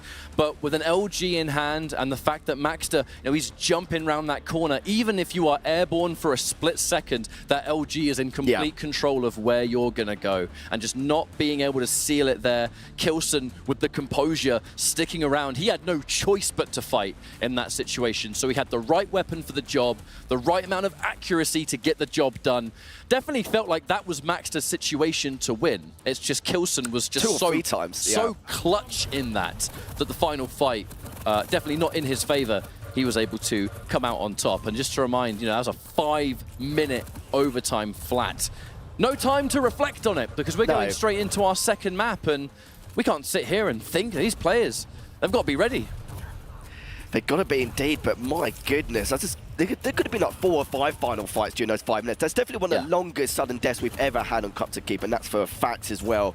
And I think at one point Kilson had 46% LG, which was ridiculous, but he made such good use of those pineapples as well on so many different occasions for the defensive purposes. But yeah, it felt like a lifetime. God knows how it felt like for them on stage, my word. But going on to Ruins next, it will be the Galena versus the Visor, but just to keep up what's going on, 46% LG already mentioned, 2,400 plus damage on top of that. Absolutely unreal. And you can see for the item control, very, very similar, 30 to the 28 in favour of Maxter. Can't say I'm surprised by that one. And both of our players now, I believe, we're in the process of readying up, and we'll be in as soon as we can. It's going to go 2 very different kind of maps, though. We start off on Corrupted Keep, and if I'm not mistaken, we're going into Ruins of Sarnath next. And this was the map that allowed Maxter to pull off that really clutch final frag against Toxic earlier today. He looked really, really strong on that map. One of the things to really pull away from was Tox was in control. Tox had access to most of the items. Maxter was content to play kind of slow, to play pretty reserved. And that was a matchup as well where I believe he was going up against a Visor. So you're dealing with someone that had all this vision, had all this control, and he just slow played it. Enough to bring us into an overtime, to get one clutch moment. My point is that Maxter could play many different styles on this map. I feel like a huge part of that could be depending on how Kilson approaches, because these are 2 champions. They're not going to be fast. It's Galena and it's Visor. It is utility above everything else. We see some absolutely crazy comes back from Kilson in the past on Ruins. And as you mentioned before, you know, no one got the mobility with his champions either. It's very old-fashioned with his Visor versus Galena matchup. Not something we normally see too often nowadays, but we'll find out exactly how things are going to occur. Of course, keeping tabs on those totems on the side of Maxter here, just to, you know, it should be illegal for players like Maxter to even have piercing sight at this point. With how good his rail is and how aggressive he can be with it, it's going to be interesting in itself. But I've also been very impressed with Maxter's timings of the items as well. It's always been one of his weaknesses here and there in terms of the minor priority of things, but it seems to have got a lot better now compared to last year. So go straight into the game now. We're going to kick things off from Kilson's perspective. Already about coming in between the 2 here. Machine gun coming out there from Maxter, and Kilson's already got the LG and rail in hand. Totem was set up nice and early. If we can get more of those on deck, that's going to be huge for Galena. And a map like Ruins is just so good for it, because at the end of the day, she's able to stack up, have that Mega in the back pocket, and can, in many ways, prioritize that heavy. I do wonder if that's going to be Kilson's idea. We're going to bring up a little bit more of those totems. The heavy is going to be back up, stocked in on the side of Galena. But again, I really cannot state enough Maxter's performance on this map earlier today, and how versatile he had to be to get the win. He was not in control for most of it. He had less items. He was overall being ran around the map by Tox, and still somehow managed to pull off that victory.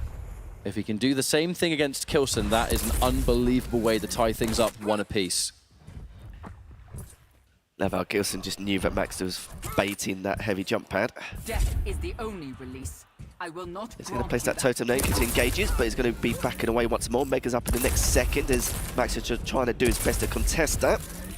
Well, Kilson's doing what Kilson does best. Kilson's going to sit in the center of the map. He's going to essentially, you know, stick his ear to the ground, and he's going to gather information.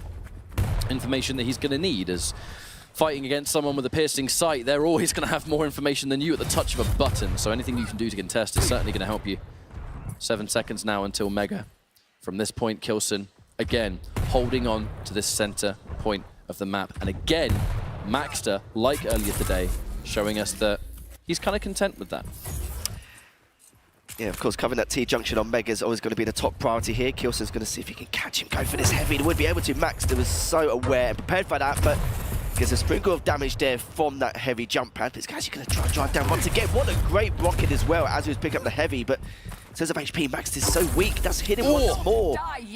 As Kilson's going to back off and realises how weak Maxter is, it means he could have a free Mega in his hands and then go straight for the heavy afterwards. Doesn't want to push too hard towards that first frag because the first goal here is going to be establish control and the map. As you can see there in that cycle, Kilson just took both of those lights. So if he can secure a frag now, which he will do with that first rail, Maxter has spawned, no light in sight. If Maxter goes on the other side, it won't be there either because Kilson has the time. If he has even an inkling that Maxter is going to be at one of those places, he'll know the time of its spawning and he'll have a much more info to work with. Certainly will do indeed as we're approaching that 3rd minute mark. Maxter's trying to stay alive, but doing a lot of damage with the LG, but Kilson's just equally, if not better at the time, and going to try and catch him on spawn, going for that light, hits the first one, and you can see slowly but surely Kilson's just getting into the swing of things here. Putting that totem down and tries to catch Maxter if he could, but sadly wasn't able to with that first initial rail, and just spam those rockets away just so it can at least secure this Mega, which he has done. Now Kilson just to stand his ground for now. Of course, with his stack, it's going to be a bit of a difficult task to contest any of these items, but he's going to see if he can catch him as he was dropping down, but wasn't able to, sadly. But does back away once more, which means it should be a heavy pickup now for Kilson, but he's trying to get a cheeky rail in the process, which is understandable. He'll try and get as much as he can, and getting a little bit closer to that overstack now. You can say that again. I think it's no mystery that Kilson definitely seems to prefer one of the 2 major items here. However, that rocket, I would say is a big deal, but was swiftly returned by 100 from Kilson. And with those totems in play, it's going to be much easier for Kilson to recover from those close encounters than it will be for Maxter. Maxter's got the lights and the 2 small armors. That's all he's going to get while Kilson controls this heavy. And even now, Kilson can put himself in position for this next major item. Maxter relegated to the smaller parts of the map. And that is exactly where Kilson wants to keep you. Looking for a rail. Well, let's be honest, it's not like Kilson needs to make it at this point, but he might as well treat himself at this stage, hitting that first rail. Should be able to clean him up nicely here, making that 3-0. And with these 2 medium champions and the lack of mobility on both sides, it's going to make even more of a tougher task here for Maxter, but again, just caught a little bit with that LG, go for the heavy once again. The totems still haven't been found. It's not like they're in the most hidden place possible. Just having a little connection here, and that's going to be a clean-up, hopefully, for Kilson, and it will be. 5 minutes in already, 4-0. Things start to escalate a little bit further now as we head into the second half of this map. If Maxter survived that fight, I mean, it would have been beyond the realm of impossible. To him. Yeah, absolutely. Because now we're looking for some rails there, though. Kilson has to be pretty careful, though, because one more of those rails, Maxter, so close to looking for it. There was like a split second of an angle, and that was all. But now our next item, the Mega in play. Kilson setting up once more. As much stack as possible, pick it up, reduce the cooldown. Only 30 seconds left now until we can start to build once more. Maxter, this is the problem he's been having, though, because when these range fights have happened, you're out of control, your opponent's got more stack. What do you do on Ruins? You play a ranged game, you look for the rails, you look for the opportunity to chip away at the stack they have. The problem is, Kilson's getting hit by a rail, he's just hitting one back. There's no opening for Maxter. There's no opportunity to actually get something from the situation. Good rocket. Apart from that rocket, which is really good. And he's using that to go in, looking for it. Misses the rail! That was everything he needed! We're just talking about not having these opportunities. There was one, but couldn't finish it. That was so important. But does manage to hit one, trying to get one more if he can, but again, Kilson able to get away and gets the heavy on top of that. And he can just double back as he sees fit, if he wants to, of course, replenish his health and from those totems, but he decided to go back around and get into a really good position here for this Mega, just covering that T-junction once more.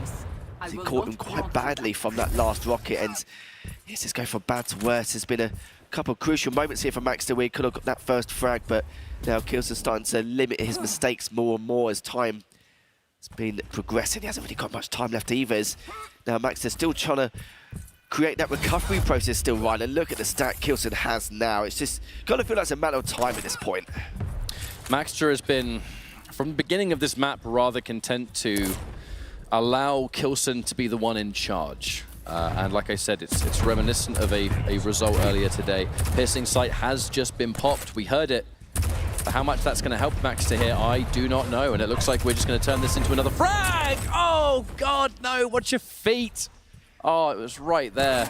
And really, there, damned if you do, damned if you don't, I think. If he stayed there, the rocket was going to get him. If not, it was going to be that totem.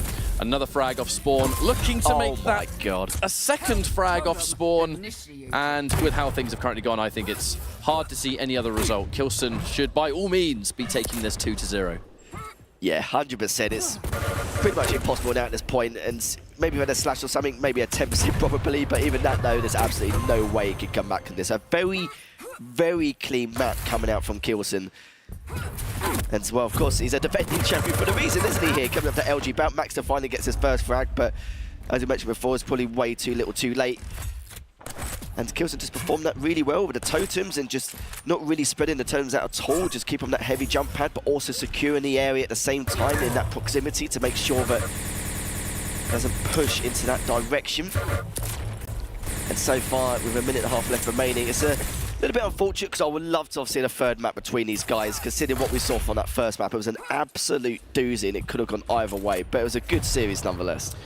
It is a shame. You never know how different things could have been, in theory, from that first map.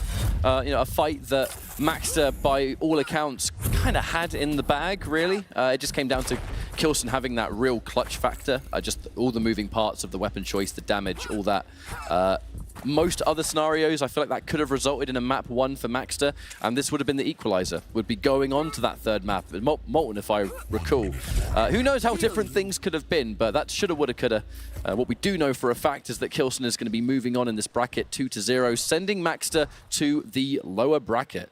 Maxter will still be in this tournament, but it's going to be a last chance territory, and that is kind of scary. Yeah, Max is one of the last people you want to face against in the lower bracket this early on as well. Nope. And Kilson has been performing so well for the entirety of this map, and it's just been very clean and concise. He kind of felt like he was never out of control in any way, shape or form. Always having the advantage in terms of position for these items, especially for this Mega, having his T-junction covered every single time. But even then now, trying to make this 10-1 if he can, his way for Max to try and play peekaboo, but it looks like it's not going to happen here. We've got 15 seconds left remaining with Kilson now. Waited just to solidify this series, but still a very scary opponent to come up against here. Kilson will take this series 2-0, and it will be moving on into the next round here. Great stuff, an incredible first map. The second map didn't go to Max's way at all in the slightest, but a nice way to close out for Kilson. You can see the relief in Kilson's face. Can you blame him? I mean, look, that was a hard match, especially that first map. The second map just demanded that, gotta say, rather masterclass of Galena. Just the way the totems were placed, his general control, his choice of item, you know, what he would rather have in a situation where they could take one or the other, was always picking the right thing. He always had the right angles. Even down to about, I think it was about 5 or 6 minutes, there was that moment where Kilson just soaked up both of the lights. And I'm sitting there thinking, what is even left for Maxter to start a comeback with? There's nothing. And that's just masterclass of Quake, if you ask me. Yeah, there is so much great about that series. I mean, one thing that I think is certain is that Kilson, champ, he can bleed, right? Like, I mean, that game 1 was pretty unbelievable. I think there is maybe that last engagement before the sudden death. I kind of feel like Maxter could have probably just said, you know what, I got hit with that rocket, I'm just going to back up, I'm going to try to hold on to this lead. The fact that it went almost 5 minutes into overtime was pretty nuts. I mean, I think I was grasping the side of my chair during that too. I can only imagine how those two players felt like up on stage. You said masterclass of Galena on this map. It absolutely was, right? There was a totem party by that jump pad and Maxter was not invited. And every single time that it seemed like Kilson was going to have something or be able to put play together, there was a place that Kilson was able to immediately go back to and recover from. So such a phenomenal second game, Kilson's display. I'll tell you what, I would not want to be facing Maxter in the lower bracket. I think that a beast has just been dropped down to there, and he looked really impressive there in that map 1. Would have loved to seen Keel get the victory there, but Kilson played that one phenomenally, and we just well played all around. We gathered a lot of information from that series. Yeah. You know, we know that Kilson may not be completely untouchable if it's anything to go by that first map, as Maxter pushed him to the limit. But let's not forget the talent of Maxter. Now, that was still a great performance from him. Finishing up on that second map, Kilson is a champion for a reason. Yes. Yes. Yeah. You know, let's just not forget Kilson on LAN. We talk about players on LAN. Kilson in this setting is like natural habitat. Yeah. And he has seen some of the absolute highest success of any Quake Champions player in this exact setting. If most of his maps go like that Galena one, I don't know who could beat him. Yeah. In that form, you've got to be the cream of the crop to stand a chance. It was just perfect play. If there is such a thing, I think we just saw it there from Kilson. So another round of 8 match wraps up here, and coming up next, it's going to be Maestro versus Maestro, as Zanaku is going to be taking on Raisy. That's coming up next, live from QuakeCon 2023. Don't go away. We'll be right back.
Welcome back to day 2 of QuakeCon 2023. The main stage has been delivering, and honestly, so has the B stream as well. Every single game that we've seen here so far has been phenomenal. Some interesting results that we have seen, but we will continue on with the round of 8 right here. Joining me now is ZSX and Flea. Gentlemen, hello. We are about to embark on Zanaku versus Raisy, what will inevitably be a Maestro team kill, which shouldn't be too surprising considering they had 4 players here representing Maestro, but that's a tough, rough go. It's a big one, right? Yeah. Particularly when you have these Titans going up against each other so early. We saw in the last matchup how intense that makes these games now, right? This level of skill continues to rise, and I think there's a lot of eyes on Raisy, particularly for even some of the pros, because as we discussed earlier, he just hasn't been practicing. But he looked great this morning. I mean, he's got his strategy, right? It works for him, but people have been scrimming, they've been playing each other, they've been watching each other, and he's been AWOL,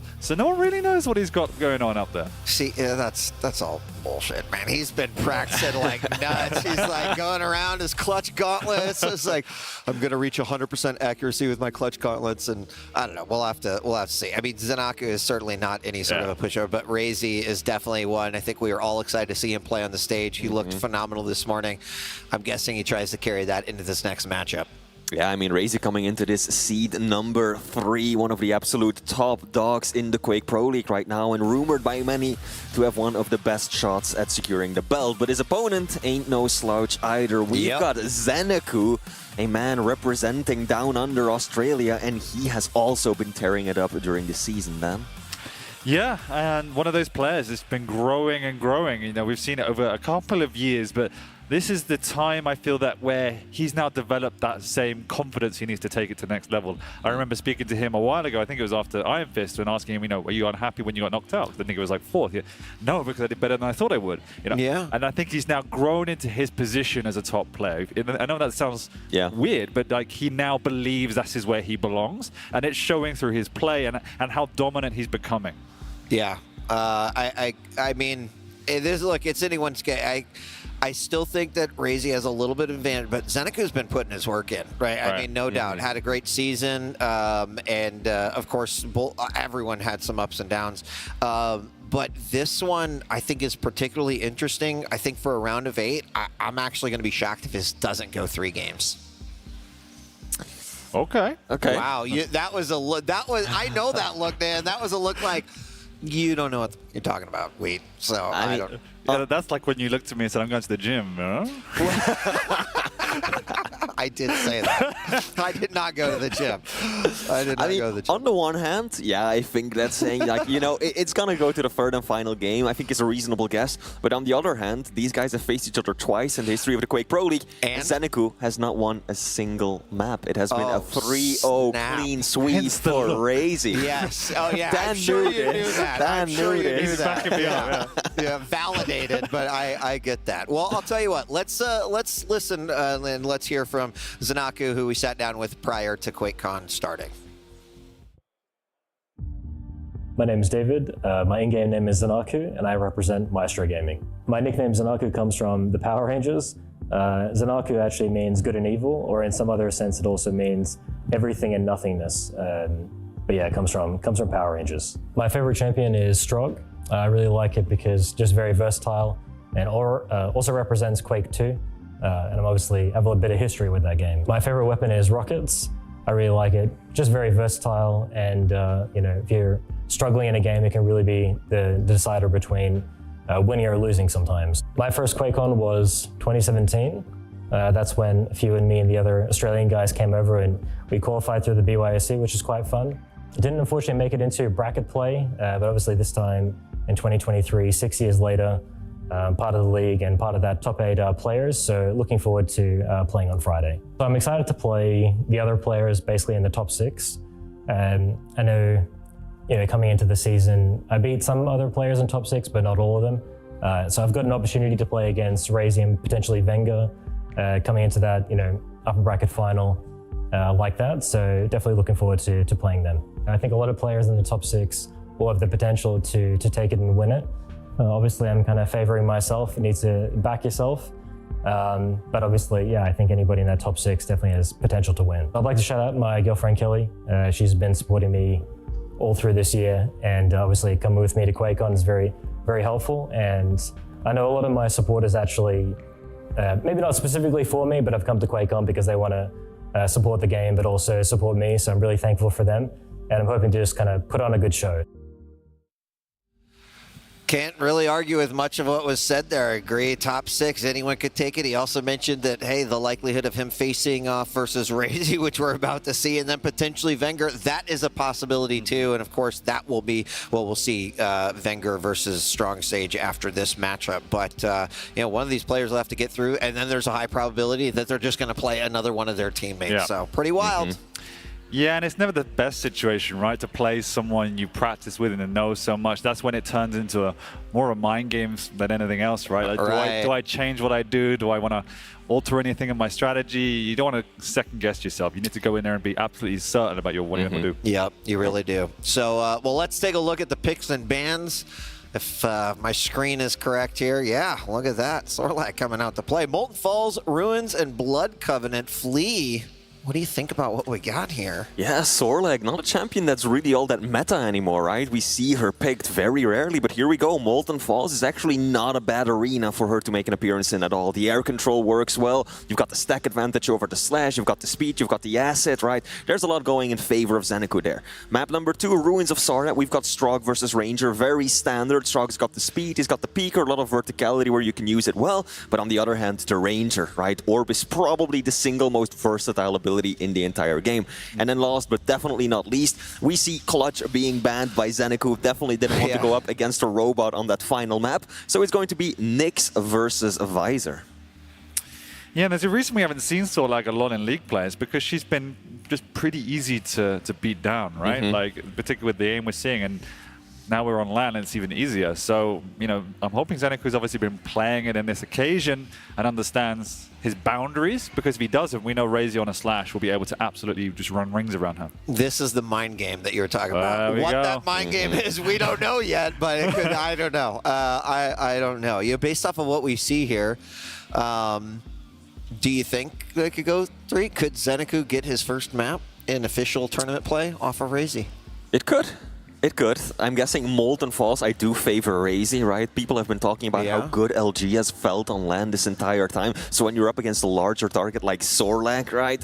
Yeah, I think that Raisy should be able to take map 1. Map 2, I feel like Zanaku has got an excellent pick to try and counter the Ranger. If he, you know, if he really is able to utilize that speed, that mobility that he has, tries to kind of stay outside of that orb range, I think that he could secure map 2. And then map 3, that's a very difficult one. Visor is good on larger maps. Blood Covenant is one of the largest in the pool. Plus, that have piercing sight, it also kind of works as a counter to the Nyx invisibility. But you have got nothing in terms of movement, whereas that wall jump is so useful across the entire map. Yeah. I mean, based off what you see here, Dan, do you think this could go 3? Or do you think one of these players is going to lock it up in 2? I think if there's one player locking up in 2, it's Raisy. I don't see this a world where Zanaku locks this up in 2. I still think there's that mental block going on here, and I expect Raisy to walk this away in 2. It'll be close. I mean, I was fortunate to cost Zanaku on the B stream today, and he looked good. It wasn't massively tested, but what was impressive about Zanaku in that occasion was his awareness and his micro decisions. He was always making the right situational analysis, right? And you have to do that against Raisy. I think the place where he lacks, he's still very methodical, and that's great, but Raisy's not. And the question is, how much can Zanaku adapt to that off-meta play style that Raisy likes to bring? Because that just it warped the way in which the duel is actually played out.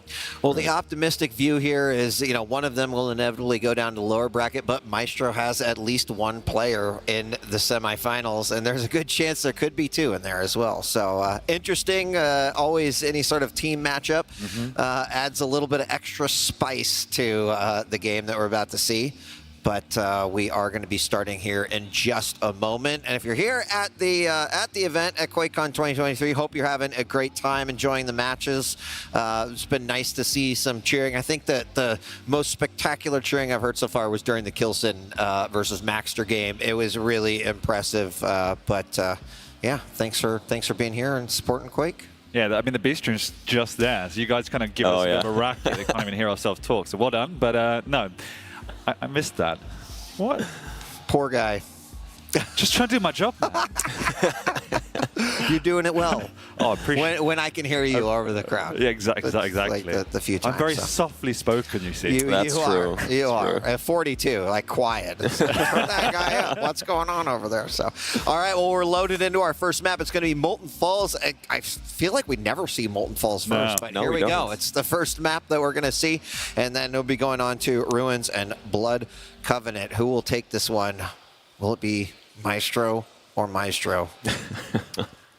Like it will be one of them. It's a very philosophical question. It is. There was similar talk going on behind the scenes between Effortless and Saigip. Yeah. They were also like, whoever wins, whoever loses, MCS. Who's going to look less bad? We're locking it in. Lock it in. All right, gentlemen, have fun.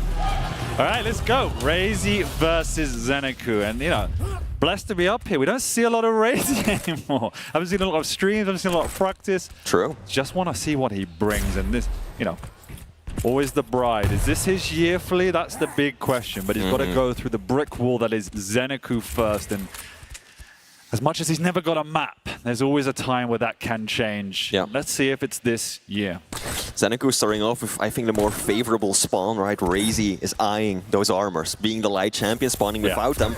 But it is actually Zanaku who walks away with the heavy, gets knocked back down right onto the armor once more. Now, there is already a bit of a gap between the two, right? We're looking at 7 seconds between Mega and Heavy. This could turn into a rotation. Whichever player can now gets the heads up, can start dominating the map, should be able to have a relatively easy time at starting to chain these items together.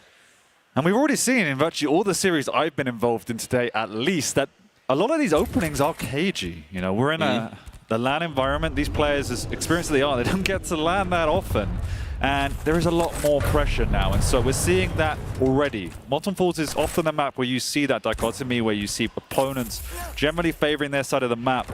But as I say that, Raisy deliberately extending the split between those major items, potentially posturing on this next heavy. Obviously, it really depends on who is able to do the first initiation damage ahead of that, and Zanaku's in a better position up on the high ground. But looking at Raisy's POV, he is aware of that. He is aiming at that ledge flea, and he is waiting for the drop down of the lizard.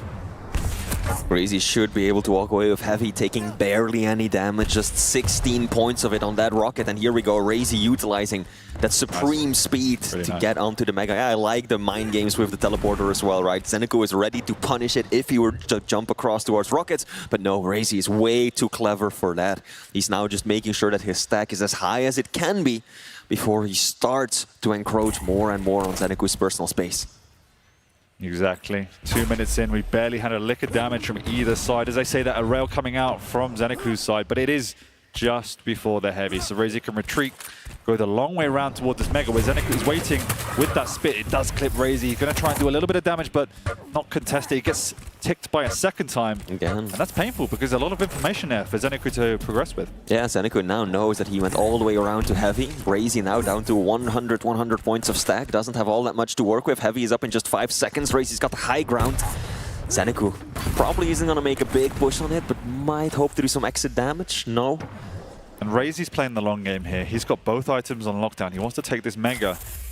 And then it's very much dependent on if he can hit unreturned damage. That will signal progression. But Zanaku realizes he's in dire straits, and that's why he's controlling his high ground, because it's extremely difficult to break through and actually get on top of your opponent up there. This is the aggression we're talking about now. Raisy is so aware. Oh, huge rocket. He's going to continue to fight. He's got the stack. He's bouncing Zanaku around with massive rockets from up above. He can't finish it off, and Zanaku panicking with the rail. Can't finish him, and Raisy gets away with murder. Zanaku really should have taken that flea, but it's not to be.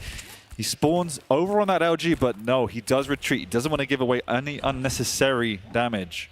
Yeah, he realized that Raisy was able to stack up quite handsomely, pick up that small armor, didn't want to push with just the LG given the distance, right? Raisy could have very easily just railed him, backed up onto the Mega, and then Zanaku would have immediately been in a bad spot. Now it's an all-out LG brawl. Raisy retreats first.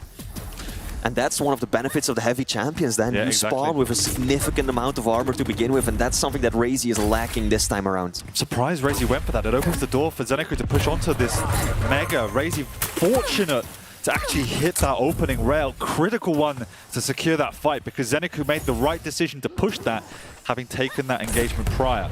2-0 to Raisy. Looking relatively comfortable, but being softened up by Zanaku. But the good thing from Raisy's POV is that he's pressuring this heavy. So that if Zanaku does want to make a play on this next round of Mega, he's definitely not as healthy as he wants to be. 14% railgun accuracy for Zanaku. Only landed a single railgun shot for the entirety of this map. And when you're up against a champion as fast as Slash, then those hit scan weapons, they are going to be critical to your success. The more worrying factor, well, they're both worrying, but is the fact he's not touching light armors, right? Raisy's had good control of all major items. Zanaku's now getting on the heavy, but Raisy's controlling all of the lights, whereas Zanaku's only had one, even when he was out of control. And that's the pressure that Raisy's putting on. Saying that, Zanaku's done a decent job now to secure this Mega. Raisy will forfeit it. He might drop down for a rail, or just use his audio cues to try and peek for Zanaku. Again, heavy. Should cleanly be going in Zanaku's favor. This time around, though, he walked away with the Mega as well. Just look at the enormous stack that he's got to work with. But Raisy, good defensive rockets, is caught out of position, though. This should be a frag, and indeed. All right. Zanaku not allowing him to get away with murder again. And this time around, Zanaku now, he's got a nice rotation going on, but that rocket, oh, he fumbles the opening. I was very surprised Raisy took that fight, but boy did it work, and he knows exactly where Zanaku is. He goes up the jump pad, he gets pinned himself! Oh, the risk did not pay off, but Zanaku gets that frag just before the heavy. Raisy knows it's up, but no, he has no stack. He's a light champion. He has to fall back to that light, try and defend the stairwell. He knows that the Sorlak is in the vicinity, but Zanaku equally realizes he has to go the long way around this map. But Raisy doesn't have any weapons except this LG. And what we see, particularly on land, is that these LG fights are traded toe-to-toe, right? You take so much damage, it's not worth your time and effort. You want to play the distance game, you want to play the trap game. So it's kind of a last resort for Raisy to try and take that fight. That was just reckless. Yeah. I mean, yes, he did a fair bit of damage, but nowhere near enough to just go up a bounce pad against Zanaku, who's waiting at the top with an LG. You just can't do that. And now Zanaku has got it all tied right back up nicely with a bow on top. He's protecting the rail. You can see him sneaking around the rail area. Raisy doesn't have the railgun yet. Exactly, right? And he knows that for Raisy to get back into this game, truly, he wants the rail. Because you need to rail to have that opening damage for you to then push off the back of that. And he has to forfeit it in exchange for the Mega. So that strategy is gone for now, but you saw it. It wasted a minute or so. Sure did. All tied up, 3 minutes left to go. Zanaku, careful. Even though he's got such a tremendous stack advantage right now, he's still gotta be cautious jumping around these corners when Raisy's waiting. One big shot of Tribolt, one good burst of LG, and he's once again out of control. Yeah, he's trying to do some sort of damage onto this heavy, but without that, you can see Raisy able to push across the map and even up the stacks. Not the end of the world, considering Zanaku had uncontested items previously, so you can see the double stack. He's also waiting up top to get the right timing information, because he does want to still contest this next round of rotation as we're approaching the last 2.5 minutes of this first map between these two champions. And there's Zanaku above, trying with the pressure, starting with the spit. No real significant damage from either side. But that will still mean Zanaku is happy to keep his pressure on down by the Mega area now. 4 seconds to go. Raisy using his ability, just wants to keep the speed up. Decent chip damage from above, but is it enough is the question. 14% railgun accuracy for Zanaku. It's really just not connecting. What, Raisy, you're crazy. And oh my god, he's gonna make it work too. Then one good rocket should secure him. The frag, even with that armor pickup. No! That was nasty! Excellent kill by Raisy. He can't drop on Mega, surely. Not a... Wow. Okay, after a rocket like that, maybe he can. Raisy. These defensive plays are sick, and Zanaku is gonna make another run for it. Does connect with the acid spit, it's gonna give him some damage, some information. Raisy taking an awful lot of time before able to secure a health bubble. Here we go. Oh, misses the kill shot. Yeah, he's so weak. There's nothing up on the map, no resources. This light was just taken. So Raisy knows he just has to try and hide. He can't go for the lower bubbles. He thinks Zanaku's going to press it, but Zanaku's doubled back. He's gone down the stairwell. The ability comes out, 28 HP. He's slow, he's railable. He can tickle, will kill him, but he gets out for now. But he's gone to the other side of the map. I'm presuming the light was just taken by Zanaku, so Raisy is working with nothing for the last 1 minute of this encounter. He actually leaves out that bubble to go for the far one. So he's no longer available, but still, as you guys can see, absolutely zero major items or light items to work with. Zanaku even just did some self-damage to deny another small armor as well. Big rockets though. Zanaku loses a lot of his overstack right there. Can't push in, will secure Mega. Time's running out then, 25 seconds. He cannot delay. There's no way he can sit around and pick up heavy. He's got to push it. Oh, Raisy! Lovely. Yeah, Zanaku knew exactly where Raisy was going to be. Yep. All other items on the map had gone. He knew that Raisy would be there. I'm actually surprised Raisy didn't guess that himself, but he didn't know where to go. The pressure was there. 3-3, we're going into overtime. Also kind of messed up his movement there at the very end, right? He used the plasma trail, felt like he was not ready for the speed boost, went right into the corner, and then the rockets just made minced meat out of him. And now Zanaku once again on the warpath. He's hunting for his prey. He does not want this to continue, because this is a stressful situation to be in, right? On the one hand, yeah, you've got the advantage. On the other, you know. Did he mean to do that? He has got balls of steel if he did, because he has to get out of there. We're still in the same situation where he's chasing shadows at the moment. He finally has some light armor to fall back on. It's the first armor he's picked up in nearly 2 minutes. And he's caught Zanaku from down below, done a lot of damage, but look at the stack difference. Still in the favor of Zanaku, and he's in position as well. Raisy just going to spam this out. Zanaku, obviously, you can see on the high ground, and Raisy's going to push in a little bit early. Baiting out. He wants him to drop. He's desperate for him to drop, but Zanaku is not taking that bait. Oh, that's a good one. There we go. That's the signal he needed. Now Zanaku knows that he can drop. Raisy's not going to stick around for that one. Mega is up. Raisy racing towards it. He needs RG ammo, so he's gone back the long way. Okay. He wants to catch Zanaku up this jump pad, but Zanaku's not going to be there. Raisy's just going to wait out.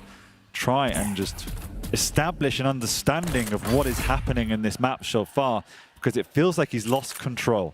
So he wants to slow it down, get the information, and hopefully have some unreturned damage to get that confidence and momentum back. Well, as I was saying, Dan, this has got to be frustrating for Zanaku, because on the one hand, yeah, you're in the perfect position, right? You've got the items, you've got control, everything's going in your favor, but on the other, there's that lingering feeling that every second you don't close it out is an opportunity for Raisy to mount a comeback. All he needs is one good rocket and rail combo, and all of a sudden, everything can go heads up again. Here we go, Zanaku's pushing in Raisy, good defensive rockets. Big rockets, he knows he can't push, he knows he's going to have to forfeit the heavy. I was just about to say, the key is to be methodical. The key is to not give Raisy an in on that major item. And unfortunately, Zanaku did make that mistake going through that choke point. Raisy was defending it, biggest initiation rocket, and now Raisy's actually in the ascendancy. Look at the change in tempo. As soon as he has that, he's pushing out of the map. Before, he was just playing it slow, playing the choke points. There is still a big split on those major items now.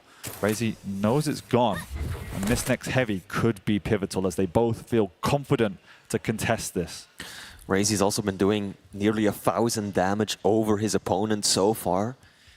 And that just shows that even though Zanaku has been able to secure many of these major items, Raisy has done an excellent job at just securing a lot of that stack. Oh, here we go, here we go. Missing the rail. He's railable, he was. Yeah, he was for such a long time too. Zanaku. He's finally over the 20% railgun accuracy, but he needs more. He needs more. Zanaku's made that mistake now of pushing out across that open area twice and getting caught by Raisy. Needs to be slightly more calculated on how he exits that mega area, since that's been his downfall in trying to assert dominance on the heavy. And we're into 3 minutes overtime as these guys duke it out. Once again, there's a big split between the major items, so they can keep this pressure on. That's what Raisy wants to do. 1 second too late, so it doesn't get the damage. Wants to cut off the pathing, but maybe Zanaku this time, he can double back. The problem is, Raisy's so quick. He's reading the map, and that's why he's cutting off these entryways. Raisy's situational awareness has been extremely... Oh! Jumps in! This will be it! 200 damage in the rail from Zanaku! Takes his first ever map against Raisy on the stage here at the World Championships. And that deserves some applause. My goodness, what a gutsy drop it was too, right? Well, just down goes the acid spit, but he drops on a rocket, and then the rail. I am so happy for Zanaku that rail connected. After his railgun accuracy throughout this game, that could have gone wrong. Well, that would have gone from a highlight reel to a blooper reel very quickly. But it was the one, again, this is what we said in the intro. Zanaku's micro decisions, those instant combat decisions, it was the one situation he had in 3 or 4 minutes where he could force close range combat against Raisy. Yeah. And as you said, leading with the Spitments, there's guaranteed damage there. You've closed the gap. And he felt it was the right choice. And as you say, execution was perfect. Yep. What a map that was. Absolutely. I'm looking back at the highlights again. Some questionable decisions from Raisy, though. Going up the bounce pad right there. I don't know about the aggression. No. It was relentless. It was excessive even then. And often it actually came back. Oh, that was a good read, though. Yeah, that was a good one. And here, yeah, Raisy fumbling the move and getting himself caught in a bad corner. And here we see the final kill once again. He's just dropping on it, knows that the LG isn't on top of him, and then rocket rail. Nowhere near dying even, and he had the exact timing. Raisy was 4 seconds too early. And that's what it takes. That's a long time to be early, right? That is a long time. He knew Zanaku was in the vicinity, but because Zanaku hadn't made a mood like that before, Raisy felt confident to move in, try and keep him at bay, and it wasn't to be. And you can see the big difference there in items, right? For large periods of the game, it was neck and neck. And then towards the end, the last 2, 3, 4 minutes, Zanaku was building that dominance, building that stack, and that consequence was that final frag. You can also see in terms of weapon accuracy, right? Raisy significantly higher than his opponent across the board, doing more damage of everything except for the railgun, where it was one shot of a difference. So that's negligible. So overall, Raisy was definitely the one packing more of a punch, but Zanaku had better control and ultimately just got Raisy exactly where he needed him to close out the game. Yeah, really, really impressive. And we thought it'd be a little bit tough for Zanaku, considering the Sorlag might get bullied, but we didn't see any of that. No. As you said, Raisy was obviously hitting a little bit harder, but not to the degree where it was fundamentally changing the game with a duel. Zanaku kept himself in it strategically. The timing was obviously better. And as you just said, generally across the board, better decision making. And so he has to put that behind him and now move on to Ruins. Now, Dan, as we started this, you said that you saw no reality in which Zanaku was going to 2-0 Raisy, that if there was going to be a 2-0, it would definitely favor Raisy. Do you stand by that? Yeah, this is going into a final third map. Okay. I think. No, Zanaku definitely, I mean, like I said, I've been very impressed with him so far, and even more impressed with him now. Like, yes, he can definitely take this 2-0, but I would expect this to still go into a third. And, you know, we deserve a third map. We do, don't we? There we go. The audience deserves a third map. This has been an excellent day of matches already, and this is definitely shaping up to be yet another highlight between the two Maestro men. Yeah, and I see the matches found on our screen, so we're moving in very, very shortly. Just to remind everyone, we have the Strog over on Zanaku and Raisy playing that Ranger. Now, obviously, we heard in the introduction that Strog is Zanaku's favorite champion, and rightly so. I think it's probably the most well-rounded champion in the game so far. But at the same time, I'm a big fan of Ranger as well. I think, you know, from the pick screen alone, particularly on a map like Ruins, I don't think there's anything between them in regards to the champions. Obviously, in the previous map, when we have Slash versus Sorlag, very good in their own rights, but the strengths and differences, it changes the dynamic, as we saw. You know, you can't always push, even if you're fully stacked. You have to be more calculated, where this will be a lot more even, and it will come down to just who plays that better duel. And that's what really interests me.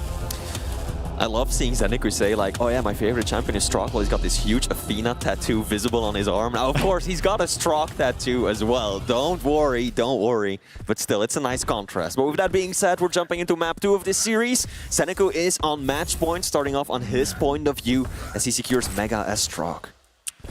He does indeed. And now we're also in the position of how much does Zanaku get affected by pressure? This is the opportunity to knock down one of the favorites to win the tournament and take nothing away. Zanaku is up there as an outsider to win this, for sure, but this is a statement win if it is to be. And that's not the good start you'd want, though. Getting caught out off guard, but in typical Ruins fashion, they will just trade position and trade items. A bit of tunnel vision, perhaps, because I think that Raisy was visible in the corner of his screen. But ultimately, doesn't really change the balance of this map either way. Both players still 0 frags. Zanaku has got an advantage in terms of health. Raisy is doing better in terms of armor. No one really looking to commit, and then this is exactly what you were talking about, right? So many of these games have been cagey in terms of the opening, very reserved. Players being very respectful of their opponent, no one just looking for a fight to just kick things off on a high note. Yeah, everyone is so strong nowadays that we've seen matches just spiral out of control for just for a micro mistake. And everybody wants to avoid that. They want the perfect fight, they want to take control, they want to grind their opponents down. And when everyone plays that way, you end up in this cagey environment. I think especially Zanaku, he's got to be wary of the orb, right? Yes. Peeker is also a very capable ability to deal damage with, but it's much easier to avoid. There's so many more counterplays. Whereas if you end up within, you know, the dead zone for the orb, right? Say your prayers, because Raisy could end things very, very quickly. So Zanaku, he's definitely going to be cautious and careful about where he positions himself. Oh, here we go. And not just that, you have to be careful of these types of situations. You don't want to have these messy close combat confrontations, because if an orb comes out, it's just double damage effectively and can just explode you in an instant. So Zanaku wants to restrain that, put order to the duel, and say, no, no, no.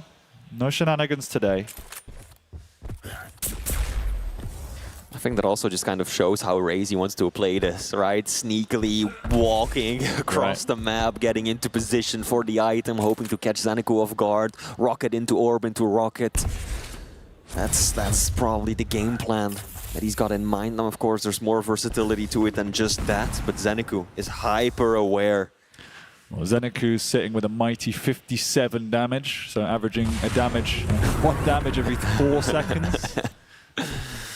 Raisy faring slightly better at 233, which is, you know, still... Sure, this is what we all came to see. Comparatively low, 3 minutes in, but yeah, sure.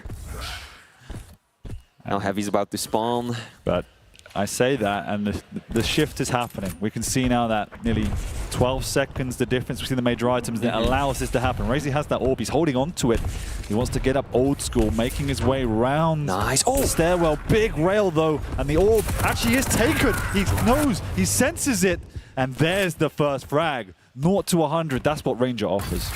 That was such a clever play as well. He threw out the orb before Mega spawned, knew the timing to a T, and then just closed the gap and went for the follow-up. Excellent play by Raisy. Wow. And here we go, super shoddy.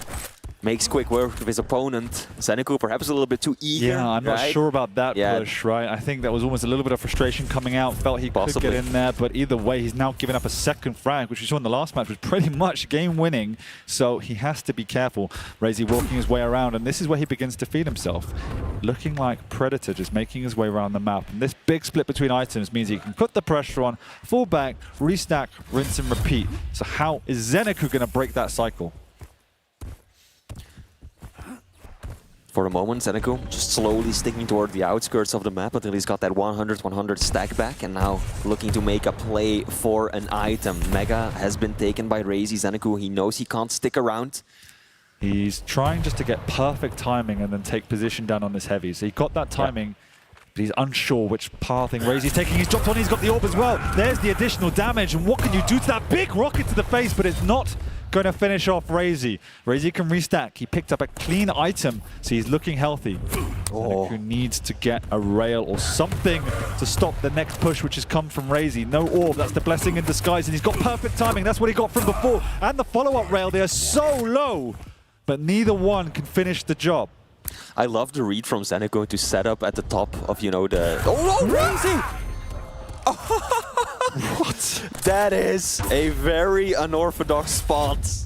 Then there's a little ledge up there in the corner of the room that you can sit on. Dude, he was like a vulture from Jungle Book, just sitting above. It looks like it, for sure, yeah. I mean, it places you in such a vulnerable spot, but if it works, it works. And now Mega spawns at just the right time. Zanaku, down to a sliver of health, has got to make his escape, and Raisy is just going to allow him to because he's low himself, right? He doesn't want to take the risk. He knows he's got this nice buffer of 3 frags. He's the one with the better position for heavy. And now he just wants to restack, stay in control. Just want to appreciate the min-maxing of those last couple of fights, each moving in to the perfect millisecond of when that item was spawning, executing with their shots. There is nothing separating these two at the moment. And that big split between the major items continues, which allows this confrontation. They both want to contest. Zanaku obviously eating a rail will just forfeit the next heavy, but he'll try and reposition, probably up by the jump pad to try and do some damage to Raisy on the exit. He hears the timing, so he retreats round, and he wants to now prevent an entryway towards this next Mega. Zanaku once again, Raisy knows he can distract, he can take it, and he comes around the long way, catches Zanaku off guard, who uses the Pika, but that's not what you want to do. You are still visible. Raisy's also low as a lot of damage has come out. Zanaku's going to make the jump! And Raisy had gone already. I mean, the reads from Zanaku are superb though, right? He's so aware of where Raisy is at. Yes, there's been a few times where he didn't quite catch it, but he's always got a very good understanding of how Raisy is looking to approach a fight, where he's gonna come from. That could have gone very poorly for either one of those players, right? Peeker came out, Raisy with the orb, so clever. I mean, the mix between actually using the orb to teleport and just leaving it up as a juke has been perfect. Yeah, Zanaku was caught between a rock and a hard place there. He didn't know where to look, and Raisy got the upper hand, but he didn't extend his lead. They both have reset. Yep. And in fact, Zanaku's actually got the upper hand here. He's taken both major items. Now look at that stack. We're also 2.5 minutes to go, and in the time limit where Zanaku needs to make something happen. Big rail from Raisy to reset the stack somewhat, but he's not willing to compete for this Mega. Instead, he wants to defend the heavy. Waiting here is the perfect exit way. If he sees his opponent drop, he'll try and peek, hit him, and get out. And that's exactly what he does. And we're in that 2-minute mark, Flea, where Raisy is probably happy with his lead. He just wants to play safe, deal exit damage, and not use his orb unless he has to. I think that's the right way of approaching this as well, right? He knows he's done the hard work. He's got the lead. Dangerous. Indeed it is. Zanaku now is going to be able to secure Mega 10 seconds before Heavy's got plenty of time, but Raisy still looking to throw a spanner in the works, and I like what Raisy's doing, right? He's not going full plus back, not hardcore defensive. He's still sticking around, making plays, throwing out the orb, dropping for a rail. He's constantly still applying pressure. It's risky. It's risky. I mean, the play is fine, but using the orb there, yeah, no, the orb. That's now, see if it comes back to Hornet, but now he can't get out. Like, he has to fight. Pika comes out. Zanaku floating. What? He fell back on the bounce, but I went straight back up, even while in drone mode. That's... Oh, okay. I think the orb at heavy, then I think he threw out just in case he landed the rail. If he would have landed that rail, then he would have gone for the orb to try and finish it up with shoddy or rockets. That's what I think was happening right there. But now 5 frags, 1 minute. Raisy makes it a 6th. And I think that it's clear that we're heading for a tight game. We will be moving into the final map, the decider. I think you're right, actually, you know. 6 to -1 now. Right, I know I'm right, but please specify again about what exactly. About the rail orb? No, that we're moving to the 3rd map. Oh, you're right about the orb as well. You're usually right, unlike 40 and we. But yeah, this was a more dominating performance from Raisy. And as we said, you know, when you remove that differential of the champion sizing and everything else, the stack difference, this is what happens. It's who can play better. And I think the scoreline speaks for itself here. I thought Zanaku played admirably, and you saw moments where they were almost playing to perfection, both of them. But it was Raisy that definitely gets the upper hand and puts Maps 1's loss firmly behind him. And now we move into a best of 1. A best of 1 indeed. 1 map to decide which Maestro player moves on through the upper bracket. And I believe, right, they've already won 1 upper bracket match each today, right? So this is the last one for the winner. Yeah, right? Whoever wins is done for the day, is guaranteed a spot in the finals tomorrow. Exactly, they have a chill 2 best of 3s, and then they get to go and relax until tomorrow, whereas whoever loses has some nasty matchups remaining for the rest of the day, as there's a long road to get to day 3. You have to earn your stripes to be there. And both of them, you know, in context, have earned their stripes, but only one of them will make it to day 3, and we're going to find out in just over 10 minutes. Yeah, map 3, that is going to be the tiebreaker. I think that they're going to swap into their respective champions any moment now. It was going to be Blood Covenant. I believe it was Nyx versus Visor, right? Yes, Zanaku on Visor and Raisy on the Nyx. Then again, your thoughts on this matchup, because I talked about it earlier. I mean, I've seen a lot of Visor in this match, in this tournament so far, and it's always fallen flat on its poor little see-through eyes, because I just don't think it offers enough at this level anymore where the sight alone is game-changing. I think if you can get off to a strong enough start with the visor and you can snowball off that momentum, that's where it becomes powerful. True. And I think against the Nyx, it's a slightly better matchup than potentially against an Athena or the like, because I know that was... He didn't even go back down. He just got pushed. He just got pushed. I thought the angle wasn't there to get the lift, but apparently it was. I thought he got knocked straight back down from the rocket too. But no, I just feel that the way that the game is played at the moment, the mobility of something like a Nyx is just so much more powerful than Division alone. And it really obviously depends on so many factors of how you use it.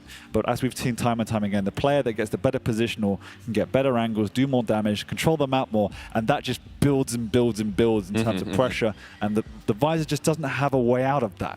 True. I'm also concerned with the lack of mobility that visor just has. That's exactly, that's what I'm talking about. And I'm also concerned by this statistic here, which visor relies on, which is 18% rail. I mean, give him see-through walls. If it doesn't go up, then he's in real trouble. Yeah, of course. Yeah, indeed. Like, what do you do when your opponent has got so much more mobility than you do, right? At least it's Blood Covenant. It's a large map. So there's definitely areas where you can pop the piercing sight without your opponent hearing it, without them knowing that you've used your ability, lining up a good rail, and taking it from there. But on the other hand, this is Raisy. His map awareness, his situational awareness is so good that Zanaku is going to have to really approach this in an unorthodox manner to make the most out of that piercing sight. And I agree with you, Dan, that the mobility and then just the ghost walk that Nyx has, it's more useful. That's just what it is. Yeah, so unfortunately, I think Raisy did pick first, so it didn't leave an awful lot of opportunity for what Zanaku could have played from what was left in the pool. Athena was banned, Slash had already been picked, Strog had already been picked, Ranger had already been picked. You know, there's not a lot left really at that point, right? Doom could have worked. Was Doom banned? No, Clutch. Clutch was banned from the final map. I think Doom was still a possibility, actually. Or was it banned on map 2? Either way, Doom's an option. We've seen Zanaku play it a lot, so yes, Doom would be there. But it comes down to comfort. It comes down to what you think is right, obviously. And yeah, of course. See what Zanaku has in his locker. I mean, he took map 1, right? He broke the curse, finally. Took a map of Raisy in tournament play. He did. But it's another level to then take that to a series win when you haven't won a map. And he has it in his locker, but he has to fight a slight incline of an uphill battle right here. As we go into map 3 to decide who moves on and who goes down to scrap in the lower bracket. Starting it off once more on Raisy's point of view. Got himself the railgun. Unable to deny it from Zanaku. Oh, that's a big shot. Yeah, it is. Raisy very low, picks it up the armor after that. And because of that, Zanaku puts a little bit of a delay onto that Mega as well.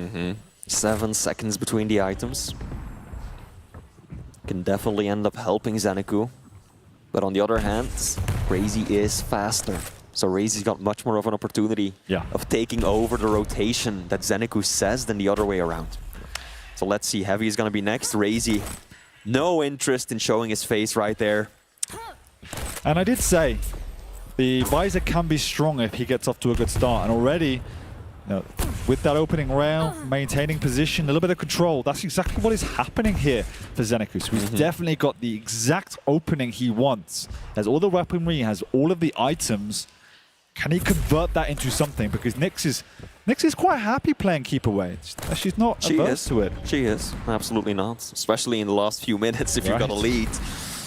Nyx is all about that, and Raisy has given up pretty much all of the major items, right? He's only picked up the one that he spawned next to, basically the Heavy, whereas Zanaku now has taken 4.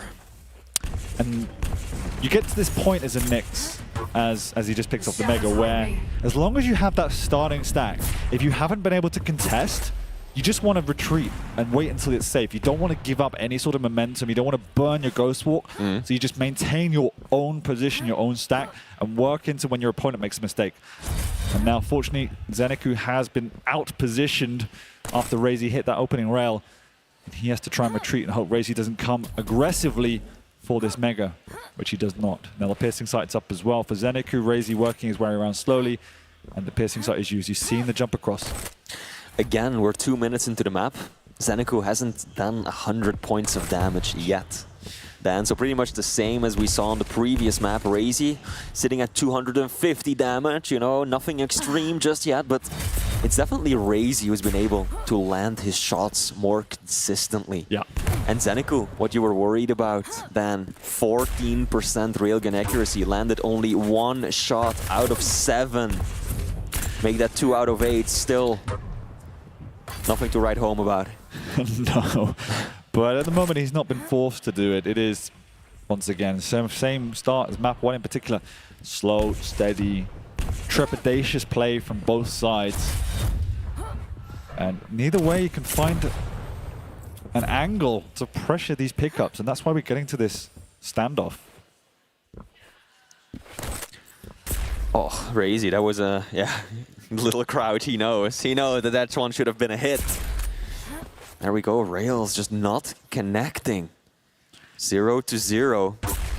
With the way that this has been going, Dan, I almost feel like it's an inevitability that Raisy is going to get the first frag if this continues, right? Raisy is going to land the rails.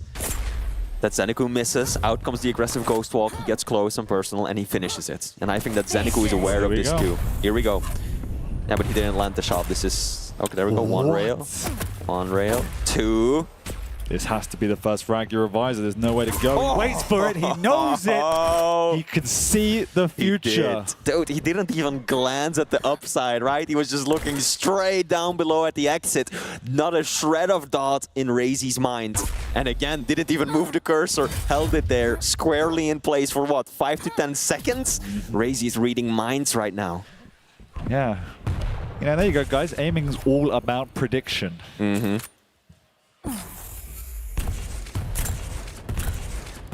Omega will again be going to Raisy. Oh, another unreturned rail, Zanaku. 20% railgun accuracy versus 42. Oh my god, Dan. Raisy has done 3 times as much damage with railgun. Oh, I love it. No way!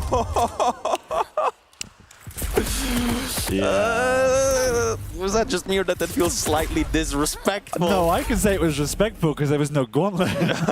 Everything else about that was perfection, as Raisy is now feeling himself, and a big part of that is Zanaku is just not hitting anything. No, I mean, Raisy's done more damage with railgun alone than Zanaku has with every single weapon combined. Twice over. 800 damage for Raisy with rail versus 400 for Zanaku with everything together. And this is where we see the problems of a visor. If things are not going your way, what do you do? What do you do?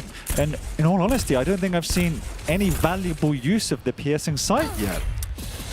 Not really. I think at the very beginning, he used it to land 1 rail. Sure. When he was on bridge. And One of his 2. One of his 2 rails was aided by piercing sight. I mean, if you put it proportionally, that's not... 50% efficiency. I'll take that every day. He uses it there for good efficiency to pick up a free heavy, which he desperately needs. Now, let's all think about this. There's still 4.5 minutes left. It's a 2-frag game. That is a game-winning score, but it's also incredibly manageable. The question is, how do you get back into it? And this is the start. You get that control back. So he's wrangled back some items, and he's wrangled back some position. The next step in the process is to hit a rail, and that's where he's been struggling so far. Thing is, it's also a more than manageable lead for Raisy. Sure. If he just goes plus back, and he keeps landing those rails, while Zanaku keeps missing them, right? Sooner or later, we're going to get to the point where all he has to do is use the Ghost Walk and run away. Yeah. We're not at that point yet, though, Raisy. Nice. There we go. There's a good rail. Raisy's low, but he's in position for the Mega. He needs another rail. Piercing sight up as well. Can he connect? Can he nullify the pickup? The answer is no. Raisy gets out for now. He's going to try and hit one on the banana, and that's also not to be. And Raisy can make his way to the heavy. And so what was an aggressive posture from Zanaku ends up backfiring, and that's the risk you take. He tries to go toe-to-toe. He tries to find a secondary solution to not hitting rails. And it nearly works. But there you go, he spawns by the rail. And Raisy's face says it all, how he feels about that respawn right there. But hey, that's just how it is sometimes. Now Zanaku will be able to take Mega. Look at how Raisy's playing this. So But he knows he's there. He double backs around. Raisy hasn't got anything to work with. Wow. Zanaku's just not hitting anything once again. Raisy's standing his ground. Has to plus back. The Ghost Walks if he needs it. And Raisy, you know, he's not railable which is why he's not popping it. And the discipline is there from him. He's going to come Zanaku again, getting in on that rail. Zanaku trying to use the tri-bolt. He hasn't also got any weapons to work with except the rail or the tri-bolt. And this is the problem, the latter weapon. 19% rail fleet, and that kind of hurts my soul. It sure does. Man, shout out to Raisy for just casually doing 180 points of damage with the heavy machine gun at point blank range pretty much. That was something else. Now Heavy is about to spawn 10 seconds out. Raisy is on bridge. Piercing sights up, he knows exactly what's up, but Raisy's reading it like a book. He's spamming that out, double backing once again. He doesn't want anything to do with it. Hear it or not, these players have a sixth sense of when something doesn't feel right, and that's exactly what happened there. Raisy doubling back, regaining position, and regaining that rail accuracy as he connects once again on Zanaku, and it just continues to cripple any sort of momentum that Zanaku is going to build. Zanaku is now in pretty much an impossible situation, right? On the one hand, his entire game plan based on the champion he's got should be built around rail. He needs to land the rails, right? But on the other hand, he's not landing them. That's what happens, man. You pick a fucking visor and you don't hit anything. This is what happens. But so what can he do? He needs to get close, use LG or rockets, but how do you get close to a Nyx on your visor? It's just really frustrating because he's doing all the right maneuvers, but he's not executing. There's one. He's got the piercing sight. He's holding onto it, but there's the ghost walk. The piercing sight comes out. He's going to chase, but Raisy's just so quick.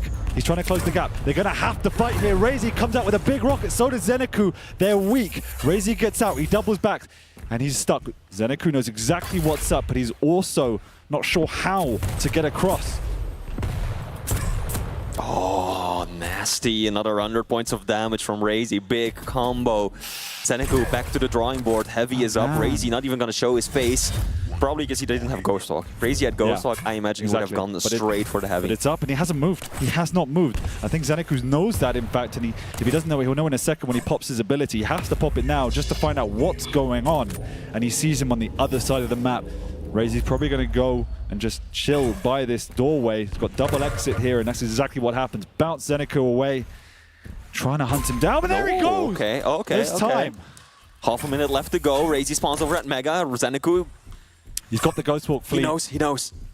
There he goes. Oh, he has to land these shots, dude. He needs to start landing them. This needs to be a hit. There we go. Ghost Walk has popped. Zanaku actually has to make a bit of a run for it. Raisy's rockets have been sublime. 15 seconds. Where does Raisy go? He's down in the little secret area. Staircase, Zanaku. Does he know?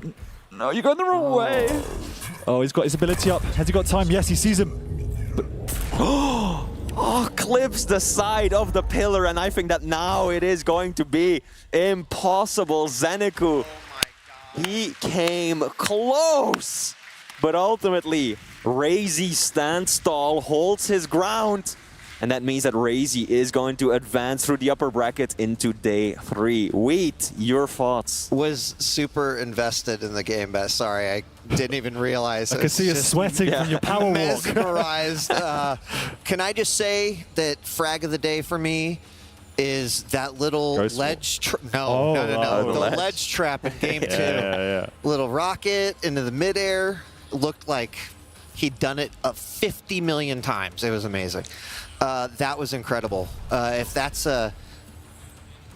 I literally ran over here. If that's an indication of what we're going to see here for the rest of the weekend, that is pretty phenomenal. At Wheat's age, that's an accomplishment. Yeah, that was a good one. You're not wrong, but in terms of even just overall Quake, that series was just it goes up there.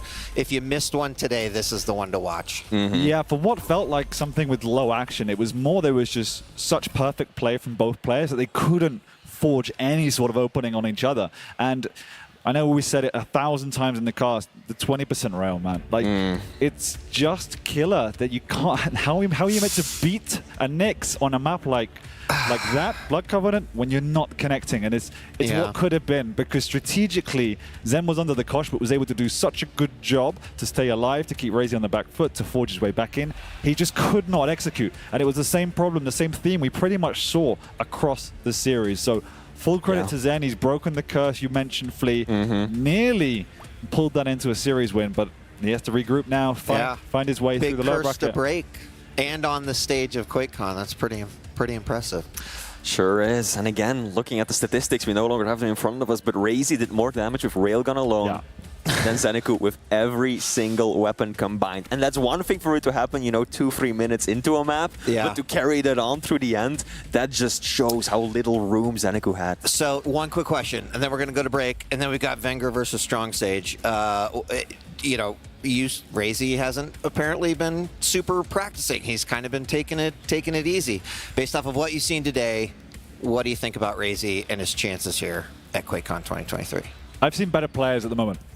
Okay. I think Rafa and Venger in particular, and somewhat Kilson, have looked slightly sharper, but we know Raisy, he builds his way into the tournament. Yep. Yeah, I gotta agree with that. You know, I think that Raisy, the way he's looking right now, he's a top 3 player, right? I don't think many people would dispute that, but there's a big difference between top 3 and top 1. There is. Well said, Flea. All right, we're going to take a break. When we come back, it's time for Venger taking on Strong Sage here on the main stage at QuakeCon 2023. Exciting matches coming up. Don't go away. We'll be right back.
Welcome back to the Quake World Championship here at Day 2 of QuakeCon 2023. I'm DJ Wheat, now joined by ZSX and Ketchup, and we've got another round of 8. Venger taking on Strong Sage, and there's so many reasons to love this particular storyline. You know, a guy who is really fighting, top #1 seed, going for the belt, and then Strong Sage, kind of the legendary individual who comes in, just starts playing Quake. They've got this sick aim. They like, this game is awesome.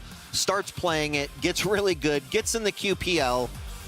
It's an awesome story. For me, Strong Sage has a story that, look, we were around in 2017 when this game was first out, and we heard from many people the idea of someone being new to Quake Champions and becoming of this level, you're never going to see it. Yeah. There's too much legacy here. People have been playing this game for far too long. You're not going to see these new players pop up without at least a bunch of experience in previous Quakes first. Strong Sage just took that and broke expectations completely, to the point where being new to Pro League this year took that opportunity and ran with it. Actually, Dan and myself were commentating one of his B-Stream matches earlier, and he was looking really strong in that as well. That clutch was one of the most terrifying I think we've seen ever. So, Dan, I was half expecting you to be like, this is NA bias, like, come on, get off this horse. What are your thoughts then? You agree with what Ketchup just said? Yeah, I think it's fascinating that, for me, because he's grown up with Quake Champions, he has adapted his game more around the champion element of dueling than just dueling per se. And that's obviously a massive strength, because he's able to be more versatile and he understands the boundaries of the champions and makes his decisions more around that than, you know, old school players who want to play the fundamentals, they want to play the timings, which is all needed, but he has a little bit more of an X factor that's unpredictable about him. Yeah, the other interesting thing is that this guy right here, Venger, everyone knows, 19-year-old, of course, just kidding. But Venger was Strong Sage at one point, right? When all of the Quake legends were coming, and here is a new kid on the block, and how quickly Venger has improved. Yeah. He's already shown some remarkable play here at QuakeCon. He's shown it throughout the season. He's the #1 seed. He's definitely a top pick, I think, for many to win the belt. So this matchup, just everything about it is totally great. Now, before we go to picks and bans, because I'm excited to just jump in this one, we sat down with everyone. Let's hear from Strong Sage what he had to say before QuakeCon. My username is Strong Sage, and I am representing MCS Gaming. My username was completely randomly generated, and it just stuck with me in Quake Champions. My favorite champion is Clutch, because his movement is extremely underrated, and it can completely counteract the downside of his huge hitbox, and people really underestimate it. My favorite weapon is the railgun, because I believe that it helps with preventing people from just blindly rushing into you. It allows you to play it a more defensive style while taking strong angles away from your opponent. Yes, this is my first QuakeCon. I'm a little nervous, but I think I can perform well. I think I'm most excited to play against Venger. I will be playing against him if I can make it past the first round. I know it's going to be an extremely difficult challenge to overcome, but I think if I do my best, I have a good shot. I believe that Kilson has the best chance to win the belt this year. He won it last year, and although he didn't start the season as strong, I think that he's been able to get into top shape recently, and I really admire his defensive style, and I think it's very consistent. Shout out to Force and MCS Gaming. They've been extremely helpful. They signed me before I was in the Quake Pro League because they believed in me, and I think it's paid off for both of us. Is this QuakeCon, or are we watching a Disney movie here? I mean, like, everything's playing out to be some kind of epic matchup here. No, but seriously, I love that Strong Sage said, hey, I want to play Venger, and here we are. But I tell you what, I've heard a lot of answers from a lot of Quake players over the years, many, many, many years, decades, if you will. And I feel like I've never heard those answers. But I like the railgun because it lets me play defensively. I was going to say, everything he said kind of blew my mind. I love defensive plays. I was like, bro, you pick clutch and you run at people. What is wrong with you? Nobody said specifically so people don't rush me. Like, that's how I've never looked at the railgun this way. I mean, it's true. Only I may rush. Yeah. No, I mean, it was fascinating. It's lovely to hear his story and that he's a little bit nervous. I haven't seen that from him so far. Just love his enthusiasm as well, and it's good he got one of his wishes, which to get this far. And I like the fact he said Kilson's going to win because, you know, Venger's going to have to go through him first, and that's not going to happen. Well, I'll tell you what, gentlemen. Let's take a look at the picks and bans. I'm kind of hoping for something absolutely ridiculous here. What do we got? Oh. Okay. All right. Look. I felt my feet shake when you just stomped there, Dan. The deep embrace to start with, and quite rightly so. All right, Dan. Get that clutch out of there. Oh, there you go. That clutch has got to come out immediately. This will actually fit you right here.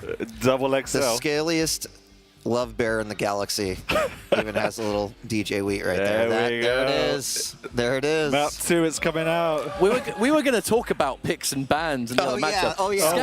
My bad. Scalebearer just did. Scalebearer just did here what he does in the game, which is just mess everything up, just ruin the flow of everything. So right. I'll tell you what. So let's do it. Yeah. Take a look at these picks and bans. Deep Embrace, Molten Falls, Ruins of Sarnath. The clutch is gone, which is, look, if you're fighting Strong Sage at this point, that you have to do it.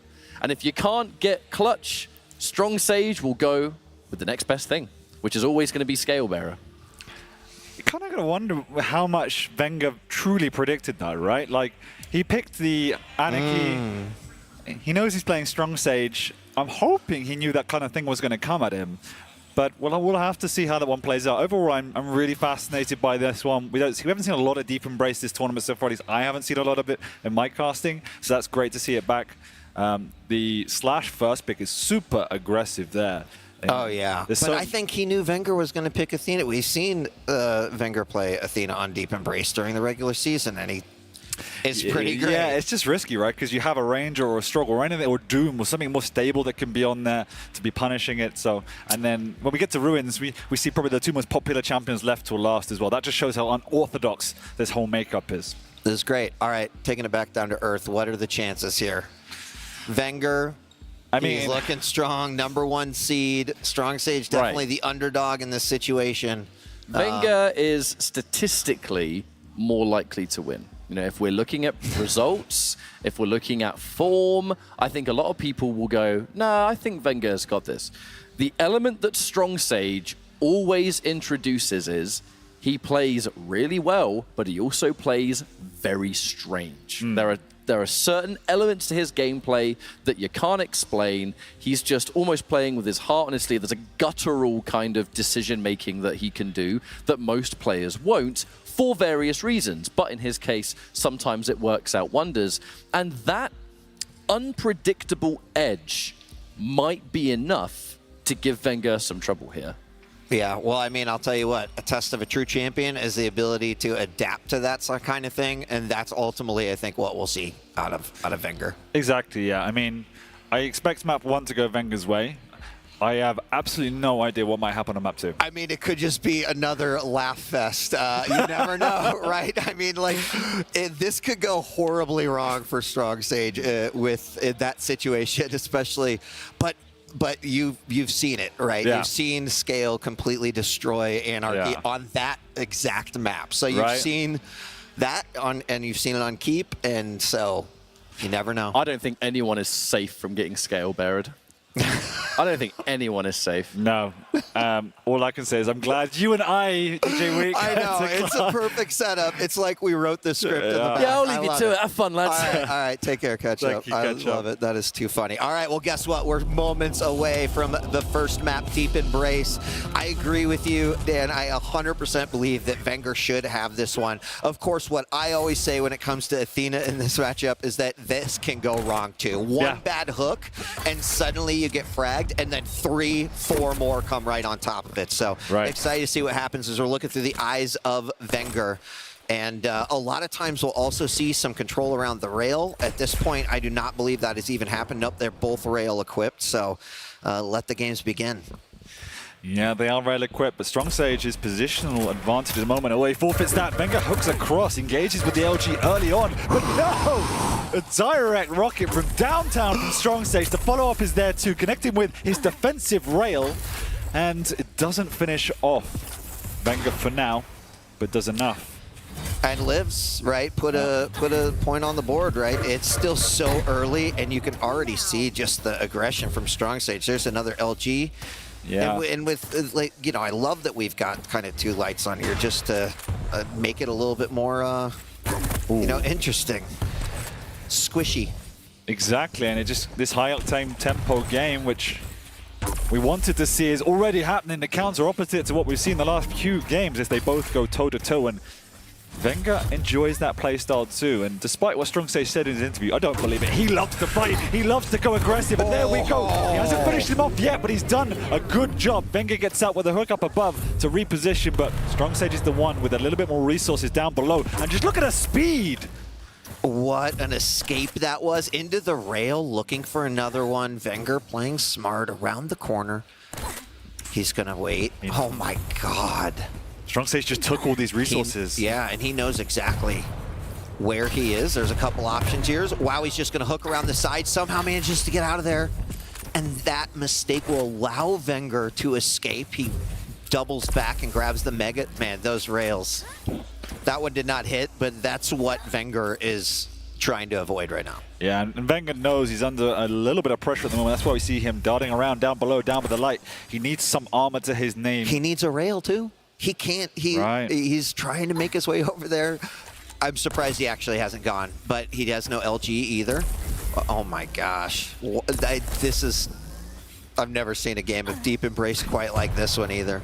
How often is it you see Venger trying to have to stall the tempo? He's normally the one that wants to lead very early for that heavy though, trying to defend it. Strong Sage gets up above, he's early himself, bounce down below. He can't connect with another flick as Venger has to hook across the map to take away that Mega, and still 0-1 despite all of this intense pressure coming out from the side of Strong Sage. What an absolutely wild game already. 2 minutes, 54 seconds in. Still so early. Oh, coming around the corner. Nice rocket hit. Does bounce. Gets close to rail. The danger zone. There's an amazing rocket as well. And with the major items kind of on the same timer, it makes for interesting, though they are going to split up. Venger still does not have a rail 3 minutes into this game. Well, he did, right? And then he died. Taken out, and then he died. And he's been trying. He was so close with the last time the Strong Sage was back by the LG. But it just seems like it's going to come out of nowhere. But Strong Sage is pushing Venger to his absolute limit right now. Sure, the only saving grace for Venger at the moment is Strong Sage isn't hitting. You know, 5 of his rails pretty much came in the first minute or so of the game. Since then, he's been whiffing and giving him haircuts, but nothing has connected. Oh, there's one coming right out of the teleporter. Venger just looking for an opportunity. Does not seem to want to commit to any fight at even just 100. Does take another rail. In a bad spot right now. And Strong Sage, he is just keeping this pressure on. But he's still a light champion in spite of all the dominance, in spite of the control. He's still a light champion, and if there's anyone that can punish an overextension, it's going to be Venger, and that's what we've just seen. A slight drop down has forced him out of contestation for this next heavy armor, so he's given out the way to Venger. Or has he? As they go in for the fight, huge direct rocket, but Venger's LG takes him down, ties it back up 1-1. It wasn't a clean frag. Venger still very low, but he will get that heavy. No. Actually, I don't know whether that was intentional or not, but even that 5 seconds on that item, I think was pretty smart to get out there. Yeah, absolutely. And all of that pressure, it's not for naught, but it's been offset. 5 minutes in, I don't know how it's 1-1, Wheat. All of the action we've seen so far. The Strong Sage is looking good, using that speed perfectly across the back, closing the gap, but he's running to a rocket. Venger gets out with a hook. The Mega's up as well. He can retreat, but he's not gone for it. He's too fearful, he's too low, and he's gone to the heavy side of the map. Doesn't have any hooks either, so he can't even get that item. I cannot believe he went from 4 to the stack that he's got right now, and I don't even know if that's just He is playing so meticulously right now, and his movement, for as slow as it is, stop and go, he's setting up the trap. He's taken a second to pause. He's taken a second to offset this timing. I don't know if Venger knows it perfectly, but he'll know if there's no one rushing me, something is amiss. And he's timed it to perfection to progress on this mega big rocket, but it was before the pickup. And Venger is living on the ropes with these defensive rockets. Venger now putting himself on top of the heavy. Strong stage right there. He doesn't know the timing. He doesn't. No, he's still got so much time there. A huge LG, though, decided to go in for it anyway. Big rocket hit, still 1-1. Venger low, the rail comes out. And Strong Sage puts +1 on his score, 1-2, but he cannot rest. Both these guys still a situation with just under 4 minutes remaining. Dan, that anything can happen. Big LG coming out from Strong Sage and another frag. A map that I thought for certain Venger was going to be super strong on. Venger has not had a single heavy armor this game. That is just unreal. He's fired 4 rails, something that should be an absolutely critical weapon to stall the pressure. Because he's not had a rail, because he's not had any presence inside of the map, this is why the Strong Sage has had that free reign. He's had that speed. There's nothing preventing that progression. And to his interview, the rail stops me being rushed. Venger doesn't have it. He can't stop the rush. Yeah, that is very, very true. And Strong Sage is absolutely utilizing speed. And frankly, he's even utilized the trail really nicely in a couple of different ways as well. Now, but he just, I mean, Venger is slippery. Oh my God. As he jumps up and the heavy spawns, that is actually an incredibly crucial frag for where we are at with less than 3 minutes to go. But the LG from Venger saying it stops here. The momentum is done, but 4-2, that's still 2 frags just to tie this game back up. It is, and it was big, but a lovely push off the spawn. Rengar eats a full rocket jumping up there. He still can't touch a heavy armor. Nearly 8 minutes into this game. Still doesn't want a railgun either. And that has really been his downfall, as Strong Sage can just push and push and push. And it is incredibly difficult to connect with these defensive rockets against someone going 600 GPS. Going a million miles an hour for sure. Now's an opportunity. No, he gets hit. Oh my gosh. He hooks out of the way, avoids that rail. 2 minutes left. And just every single spot that you would try to hit that rail, it's come out. And you're right, like Strong Sage doesn't hit all of them, but he's still in the lead. If he keeps Venger on his toes and there is no ability to go forward to get those frags, how are you going to win this game? For all the StarCraft fans out there, this is like watching Zerg. Like, he's just rushing Venger, who's just trying. Venger's game plan is, how do I reposition? How do I get away from this nutter? Because Strong Sage constantly running at his opponent, and he's cycling the items, he's cycling the heavies, he's cycling the lights. Venger's not had any breathing room in this match. And Strong Sage is just playing perfectly. Out of his mind. Absolutely out of his mind, but Venger with the heavy machine gun, this is still a minute and 10 on the clock. It is absolutely still possible. Now, Venger got that frag not with much to follow up with, which is the problem, but he's got himself a railgun. And a heavy. He's just got to deal with the speed. There, the trail comes out. Oh, missed that rail. The light is up. He did get a heavy, right? And he's caught him, big rocket, and you can convert. He knows where he's going to spawn. 100%. Over by the rail. The heavy's up in 5 seconds. Strong Sage so early. Oh my gosh, almost goes off the side, manages to land back in. Heavy's back up. That's number 2. Still 1 frag between these two. Big rail comes out from Venger. He knows exactly where he's at, what health he's going for, but the chase is on. The speed is on. Oh my God! 5-5, a massive rocket. And we aren't in a safe spot yet for either player. It's still 5-5. That means potential sudden death with 15 seconds left on the clock. But he's got timings. He's got the rotation. Both items are up on the same time. Strong Sage needs to guess right. Strong Sage needs to get to the other side of the map. He needs to survive, but Venger's got him trapped like a caged animal. That rail was unbelievable at full speed. Slash comes around the corner. He hits the rail. That was an incredible game of Quake Champions right there. Everything about that was awesome. The pressure that Strong Sage was putting on. The movement from Venger, who was basically playing it like it was a stealth game. I've got to stay away from my opponent. But then the comeback, right? Seriously, you couldn't script this type of Quake. It is unbelievable. I want to give a huge shout out to Strong Sage from that one. That was phenomenal. I think when everyone had counted him out, that was phenomenal. But I also want to harp back to Venger. That is how you are a champion, right? Exactly. I think back to the days of, Cypher on Arrow Walk and having no items and just playing the map to perfection. Strong Sage couldn't connect. He was keeping the pressure on, but Venger's positioning, in spite of no rail, no items, was just unbelievable. Yeah. I know you were saying, you're talking about only getting 2, right?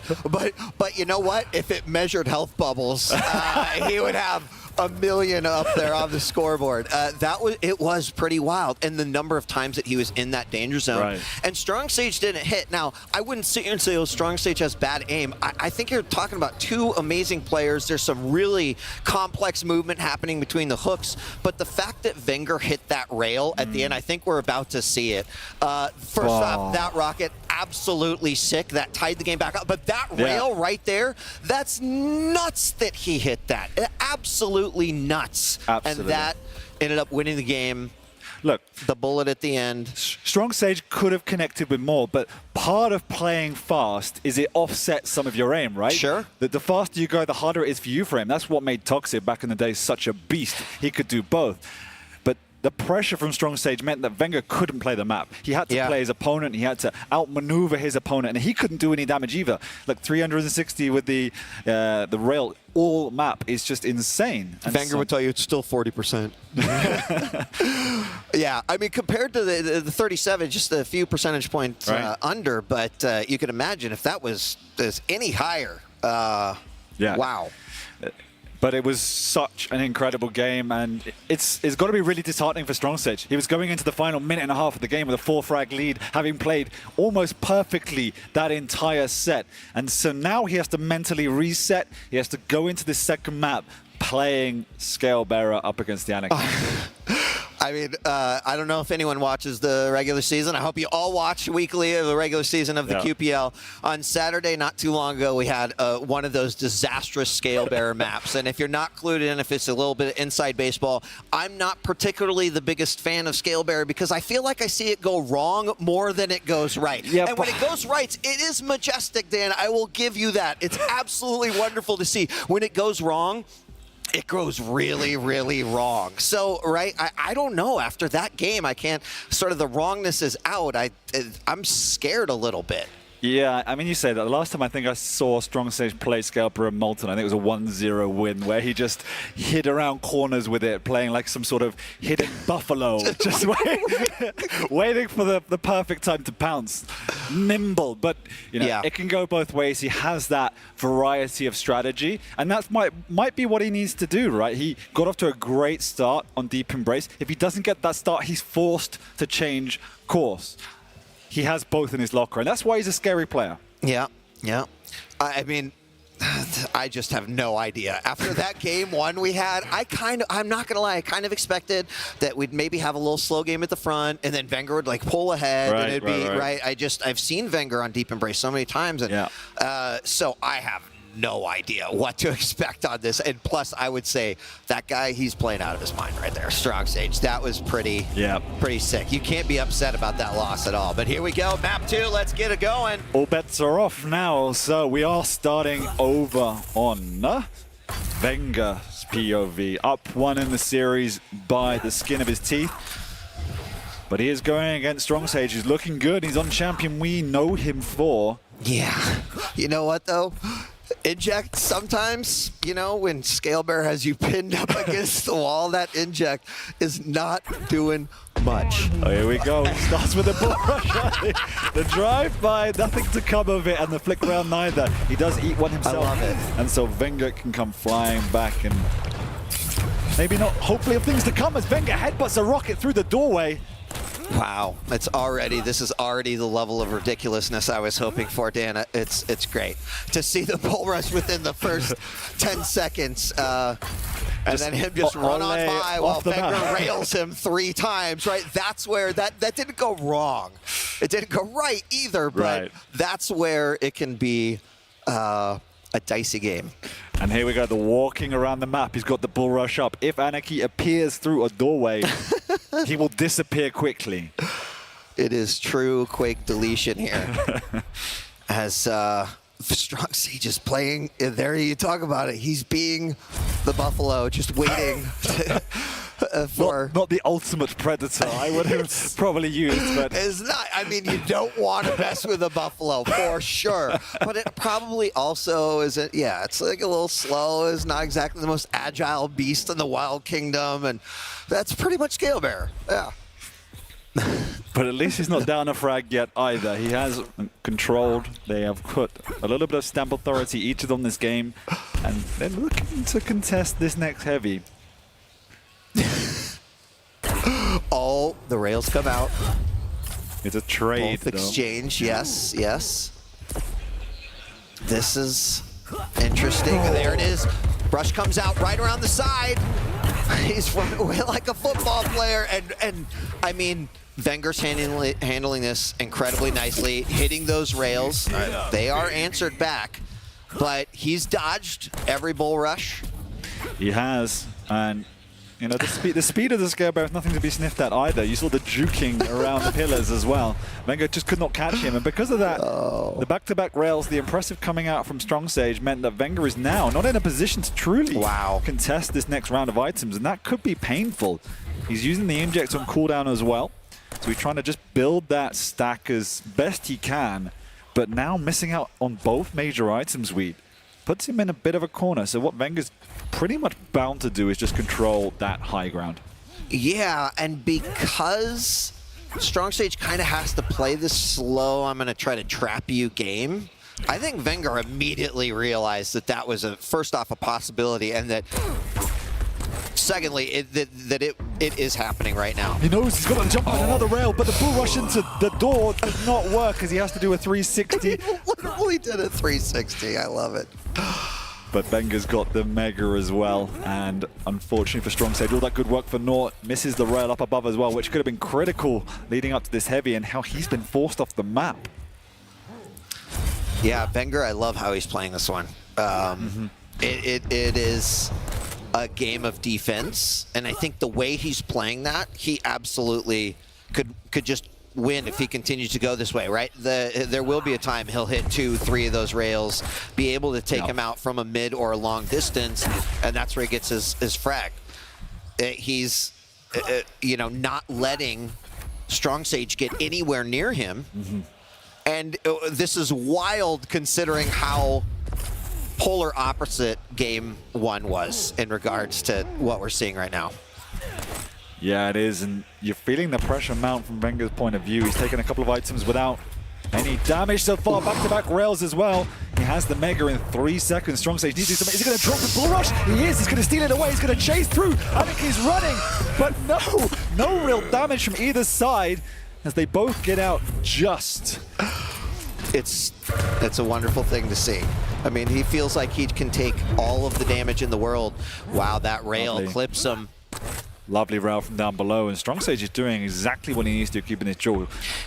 And that's why Venger can't just, you know, get cheeky and go in and try some of those aerial shots or attack from above, because Strong Sage has hit several of those rails throughout this series, and 2 real nice ones in this matchup. So I think both players are approaching it, but the question I've got here is, like, what is the resolution for Strong Sage? Like, just being patient and hoping Venger gets impatient? It's more that he wants to take a fight on a major item. He wants to keep this stack high. He wants Venger to try and commit. Very similar to how we saw Zanaku take out Raisy earlier. Being the heavier champion, he wants to take a bull rush on the major item, boop him, and just, you know, finish it in the corner, right? That's the dream right there. That is the dream, but Venger's playing in a way to not let that happen. Now, the one thing is that Venger clearly doesn't always know where his opponent is. That time, he absolutely did a couple rockets to tag him in there. Going to maybe try to take this fight here at the heavy, but big rockets already. This is risky. The bull rush comes out, but nice defensive rocket into the rail, and that's how you handle it. so risky. You have to. That was the opportunity for Strong Sage, but that was 100% risky move by Venger, and it paid off. That was confidence in himself. That was the really interesting situation that Strong Sage got what he wanted. He was goating Venger to try and commit, and Venger committed, and Strong Sage fluffed the bull rush, didn't take the item either, and unfortunately he has to find a way back into this map and get a frag, or he will be going down to that lower bracket too. Yeah, and I'll tell you what, even if he does, you mentioned that you saw him and he played really phenomenally. I would say, you know, seconded up here on the main stage, so really impressive. He's going to be scary regardless in the upper or the lower. Now, one frag here, it's huge. That was such a big move. And now the difference between now versus where we were in those first 6 minutes is that there's speed on Venger's side. Hold on, still down below, taking a couple rockets, has the armor stack. Venger with nothing. He did use his inject, but you know, what does Strong Sage do? Hope that he hits a couple of long-range rails like that? Hope that he still catches him in a trap? Because there's 3 minutes, and it's not exactly, you know, he's a buffalo, he's slow. Yeah, exactly. The big problem is that he's made the right moves, particularly when he's been pressuring his items, but Venger's been responding in kind. And when he's not getting unreturned damage, he can't commit because he will be too weak, and he knows Venger is stronger. So yeah, basically he has to keep connecting, hope Venger doesn't return, and then he can convert that into momentum and pressure. But look at him, he's pressuring, he's prowling, he's on the item, he's like, come and get me. He's even going up to take a bit of a fight because he knows he can fall back. It's not the end of the world, but Venger's not going to fall for any of that foolery. Well, Venger's, he sped up immediately. Like I would still say this is dangerous. Oh my gosh, huge LG damage. Couple rockets from above. The rocket jump up. Wow. All right. Venger wanting to put a little style on it. Oh, he's really before good. This ends. And that's what I mean. Strong Sage is trying to take these angles, but Venger's always prepared, always connecting. He has to do a last dash here, a last full rush, if you will, and he does actually get this one pretty well. Next item is massive. If Strong Sage can get this, he needs to get the high ground. He needs to control the area. This is not something he wants to fight for. This is something he wants to take cleanly. That's why you see him being so committed to making sure there is no trap at bay. And now he can use this clean pickup to do something with. Oh, he's got a bull rush up. The problem is he's got to find. He's double backed. He knows what's up. He knows. Big huge rocket, literally shutting the door on his face as he tried to walk right through the middle, followed up with a rail. And although he does get this mega, the time is, the clock is ticking. Yeah, Venger has to do something on this heavy as well. He's not going to commit for it, but you can see him peeking. He wants a rail, he wants some spam, but he sees the Buffalo up above and doesn't want to create an angle for his opponent either, so he resets to the other side of the map. Now, he's not committing for these items, he's just making himself known. Got to remember, you don't need to win it now, you just need to tie it up from Strong Sage's point of view. He knows he's up above, he heard the jump pad, double back, triple back. Wow, what mind games. Less than a minute left to go. He's down below. He is down below. Oh my god, he caught him right there. He goes in for the bull rush, coming around the side. Does smack him off the side. Almost. Oh my god. Oh my god. 1-1. 9 minutes, 23 seconds on the clock. There's 40 seconds left. We could go into sudden death overtime. Absolutely nuts that the little teleporter dance that just took place and how he was able to knock him off the side. And he had the presence of mind to steer to the light as they meet. This is not where you want to be as an Anarchy. No bull rushes up, and he gets out for now. But what a comeback. What a read as Strong Sage keeps him in it, and we go to another overtime. This is absolutely nuts. And we are going to go in. There we've got the heavy being picked up. So there is a stack that Strong Sage is very happy with. It's over double Venger's stack right now, nearly triple Venger's stack. There's nothing that he has to work with. He's keeping the inject in reserve. He knows he needs that just to support any sort of engagement. Oh, he heard him. You can't do anything. The ears better be good in this overtime. Oh, that's a big mistake from Strong Sage, though. He's given up the heavy. He's going to try and pressure it. He knows. Has he, though? Oh, but has he? I don't think he's giving it up. This is not an easy one for Venger. Venger's going to fall down. They eject. He hits him with another rail. He's going to double back for some pressure. No, Venger reads it. Nice play from the Italian. And Strong Stage still has this mega to fall back on here, and he's still delaying it and delaying it and delaying it. We saw this on Deep. It played off when Venger didn't know when that heavy timing was, and he didn't see it heavy ever since. So he can't go for that item. It's a lot different story, though, as that Anarchy, like, dropping down onto that heavy. Right. And so Strong Stage was in the right position, just the opportunity not quite there. Oh, Venger's still showing that he's willing to play risky, and at this point he's got he's hit the huge rail.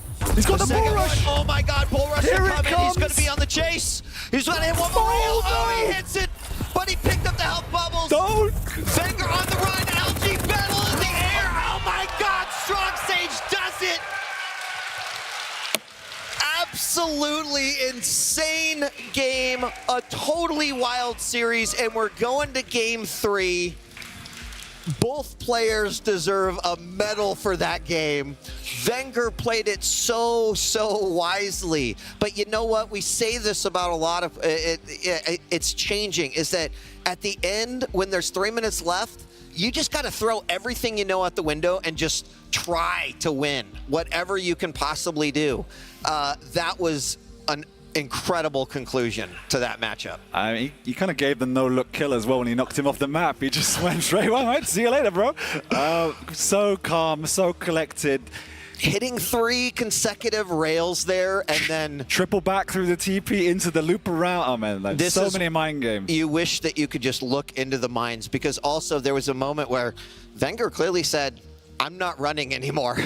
We're having this LG battle. And when your opponent's up in the air, I mean, we're going to get to see all of the 3 frags that were in this game, but totally wild. It was about 6-10, I think, before that first frag. And yeah, and that was the fight. That's the fight they both wanted, and it was about execution. Here is the bull rush, and yeah, I'll see you later. He actually didn't even hit him off, and then. Right? He hit the lip and he just plus-backed right off. I thought this was a mistake. I thought taking this fight was a mistake. He could have pieced out, but 13 HP, I didn't even see that. Yeah, that's what, I mean, it doesn't matter how low your opponent is, really. That's why I was saying, like, he committed. Raisy did the same thing and died before. Oh, man, what a series we have. That was such a good. And now we're going on to Ruin. We've got a classic Strong versus Ranger matchup. And again, I have no idea. I don't know what to say. Like I said, I see it go wrong more than I see it go right. Dude, we're in the top 8 now. It's not going wrong. It's not going wrong. Don't count out. But yeah, I mean, what a series we've had. Map 1 was just all octane, high intense Quake, where I don't know how Venger stayed in it. That is the classical defensive how to play Deep Embrace map. That's the tutorial against what is map 2, which seemed the polar opposite, but was just a battle of minds, a battle of strategy. And that was so fascinating to watch. Yeah, and map 2, again, an unbelievable series. And the last series that was up here was wild. I should cast more, apparently. I mean, geez, there you go, apparently. So we're going on to Ruins now. Let's think about the last 2 games. What do you think is going to happen here, right? I mean, Venger does not want to go down to the lower. Strong Stage probably just riding off the adrenaline high of beating Venger on the stage at QuakeCon. That's pretty sick. This one, look, I've said this about Strong Stage in group in online play. Strong Stage plays best when he can play around that champion differential, right? Sure. The first one was the slash. He could abuse the speed and play that high octane one. The second map was the scale barrier. He could abuse in the nice way possible, right? Abuse the stack and the ability of the scale barrier. This matchup is far more classical, and I would expect Venger to be able to assert more dominance and control and contain that. I'm going to go out on a limb here. All right. What we have seen has been amazing, right? The last 2 games have been amazing.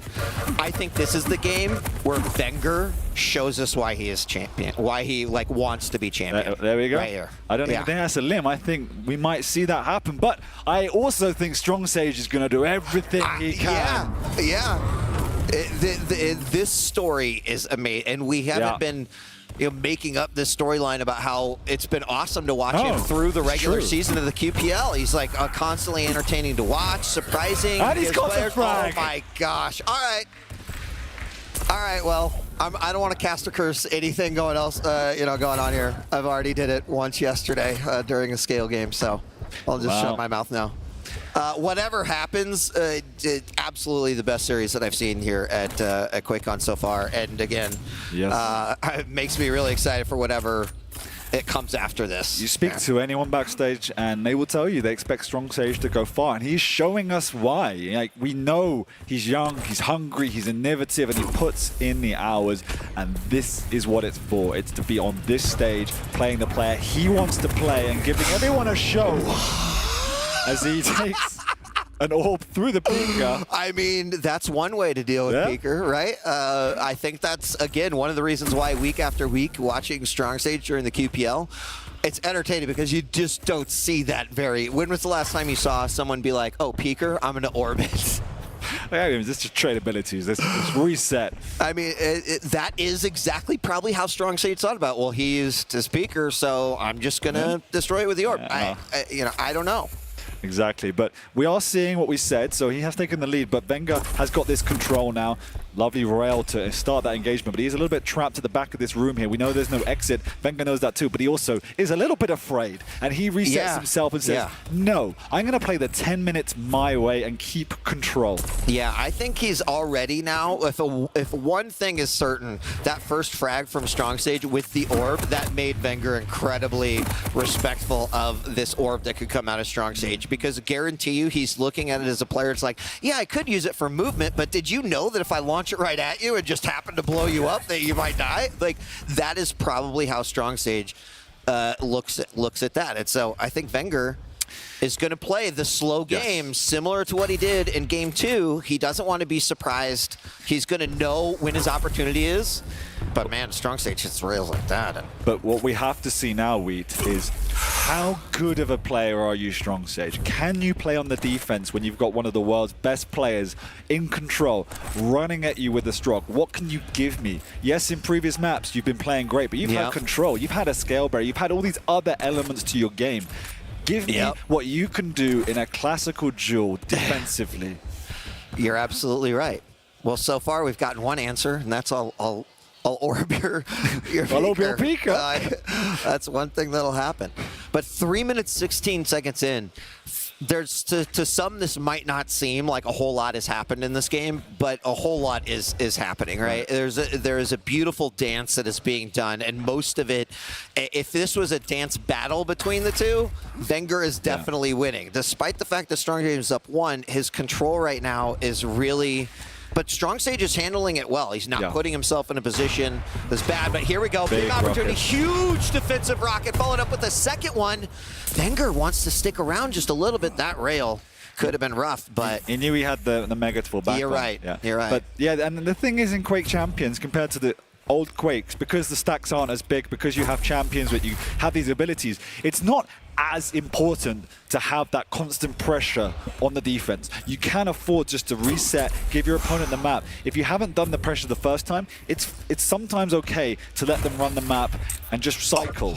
It's more important that you have your stack, you have your ability, and then you find a position, because these engagements can be so chaotic, as we see here. He's caught up the jump pad, trying to get some vials. He's bouncing him around, but Venger does tie us up in this game 3. That was amazing. That could have gone really wrong, but Venger was looking for those opportunities, and that's what you can do when you've got that control. Take a few additional risks that you probably wouldn't normally take, especially in Strong Sage's situations. So well done, Venger, clearly confident in sort of, his game and being able to bring this series home. Now he's got a chance for the control. Big double rail. That could be a sign that he's not really interested in playing around anymore. Not at all. And for everything I just said about forfeiting the map, you still have to be good enough to play around your opponent. And at the moment, it does feel that Strong Sage is looking a little bit suffocated. He's been unable to touch a major item since minute 2. He's not had any significant opportunities to deal damage. Yes, the last fight, but it was messy. Big ore coming out into the rocket, and now He completely contradicts everything I just said as he's caught Venger in this room. Wow. He's got an angle, but he can finish it up. Yes, he can. I'm actually shocked that Venger tried to go back that way, but he decided to go for it, realized that probably wasn't the right move. Moved back. Strong Sage got the rail. We're tied back up. Less than 5 minutes to go. Boy, does he like proving us wrong, Weed. You know, there's something about the fact that these two... He's wasted his orb. He can't get out. It's all or nothing. Strong Sage going to have to engage with the LG battle. Oh my God. He's out of ammo! Oh my God, no way! With less than, what, 5 hit points? Less than that? Literally ran out of ammo and was left with the machine gun. Strong Sage.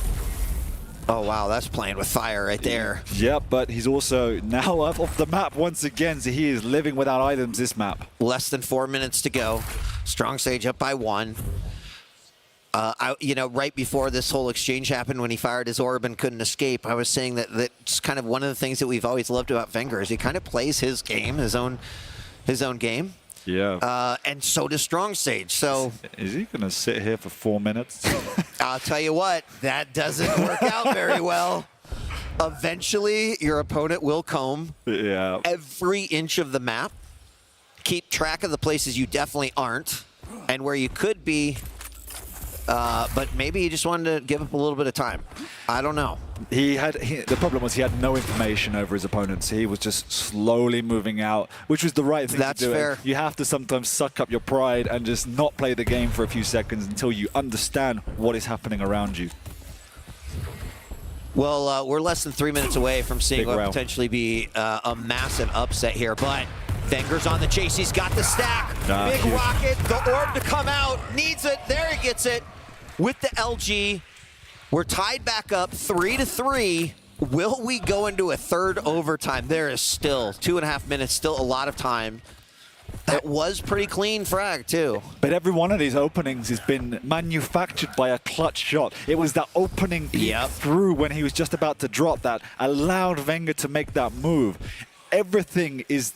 It's done in inches. Everything is so small. What is separating these two players? Yeah, I mean, the rough rock, the big rock in front of Strong Sage right now is that Venger has absolute control. Yeah, exactly. He is still running the map. Now, what's making it difficult for Venger is he's got to be meticulous about it because he doesn't really know where his opponent is either. He's got a pretty good idea. Venger has 6 times as many major items as Strong Sage. That's wild. 5 to 30. I mean, how you could be 3-3 in a situation like that, it's... Ranger things. Ranger things. Yep, okay, minute and a half left. Big rail, huge rail. That means he can contest this mega. And here he goes, he's going in aggressive. He doesn't know the timing though, he's so early. He orbs early as well. Venger comes out with a shot. Oh my God. Too early. But so much done right. Handled it well, got knocked down. Peeker came out, did a ton of damage. Gonna convert on this one. Almost. Strong Sage going up that jump pad. But this is the moment I think Venger says, I turn up all of the pressure that I possibly can right here. But LG battle, big direct rocket, trying to finish him off. Does so, 5-3, minute left.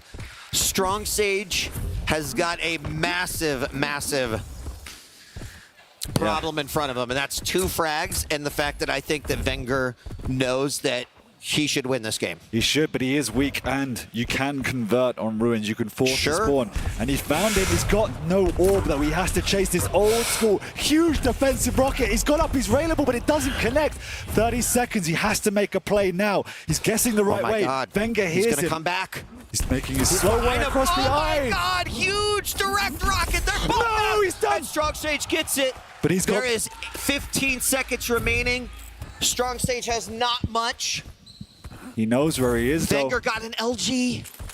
He's going to have to move now. Venger's there. He hears him. He's gone up. He's a Strock. He is long gone. Venger is running for it. And it comes down to the final frag, but Venger pulls it out 2-1. What an absolutely batshit crazy matchup here in the round of 8. Yeah, let's take a bow, Strong Sage. That was phenomenal. Venger, you know, he's won, but he looks rattled. That is the level of performance he had to put in to bring that one out. Hey, you got to sit and watch from the crowd catch up. What do you think? I had the best seat in the house, mate. I think that... Is there even anything that you can add to it? It spoke for itself, Everything right? happened before you in those maps. It was pushing Venger to the absolute limit.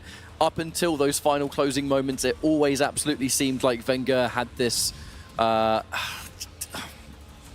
tiny, not as in the lead as you would expect. Strong Sage is pushing it. Strong Sage, sadly, in that final map, there were just a couple of moments where a bit too eager, maybe feeling the momentum a little bit too much. I can't even tell you the last time I felt that Venger was under that much pressure. And, you know, even on this map, when Venger has that much control... he railed him. Yeah. He railed him. You would expect him to... He railed him. One more time. That's a no-scope. You know what? Right there. Yeah, whatever. And phenomenal. Defensive rail. It was a defensive rail I've ever seen. It's unbelievable. Incredible series. I'm jealous you got to watch it, but my God, did Strong Sage play well. And whoever is sitting in that lower bracket and sees that player... That's what I was going to say. That's what you add, Ketchup, is that, you know, like suddenly the lower bracket is like, who threw this shark into the water? Because that... I don't know how you count Strong Sage out coming from the lower bracket if he keeps putting performances up like that. It just continues to be this amazing story of Strong Sage. Can you imagine if he had won that? I mean, making it into finals day, I ain't going to be shocked. Seeing a performance like that, if he makes it into tomorrow's matches, I'm like, yeah, absolutely fair enough. But let's not forget, by all kind of technical terms, he's still kind of a newcomer. And he just did that. I did. I mean, you got to look back at it and say, how did you not win that? When you think of how much he was on map 1, you know? Like, map 2 was so close and he just got it at the end. But map 1 is like, I don't know how he didn't win that, my friend. Wow. Yeah. And then at the end of game 2, I mean, you could make a whole frag movie just out of that matchup right there. That was nice. This is the time where I wish we could just bring them both up here because I want to know what Margot thinks right now. I want to know what Venger thinks. But we'll let the win be a win and a loss be a loss. That's great. Let's take a break. I actually have no idea what match is coming up next. I've lost my voice. I believe it's Cygib versus Maxter. Cygib versus Maxter coming up next. That is correct, I'm being told. Yay, we did it. All right, what a phenomenal matchup. We've got a quick break, but when we come back, QuakeCon 2023 and the Quake World Championships continues. Don't go away.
Welcome back to the Quake World Championships. We have concluded the round of 8, which means the next 3 matches that we're going to have up here on the stage at QuakeCon 2023 will be, unfortunately, elimination matches. Joining me here to escort some of the players out of the tournament, it is Flea and Ketchup. Gentlemen, our next one is Cygib versus Maxter.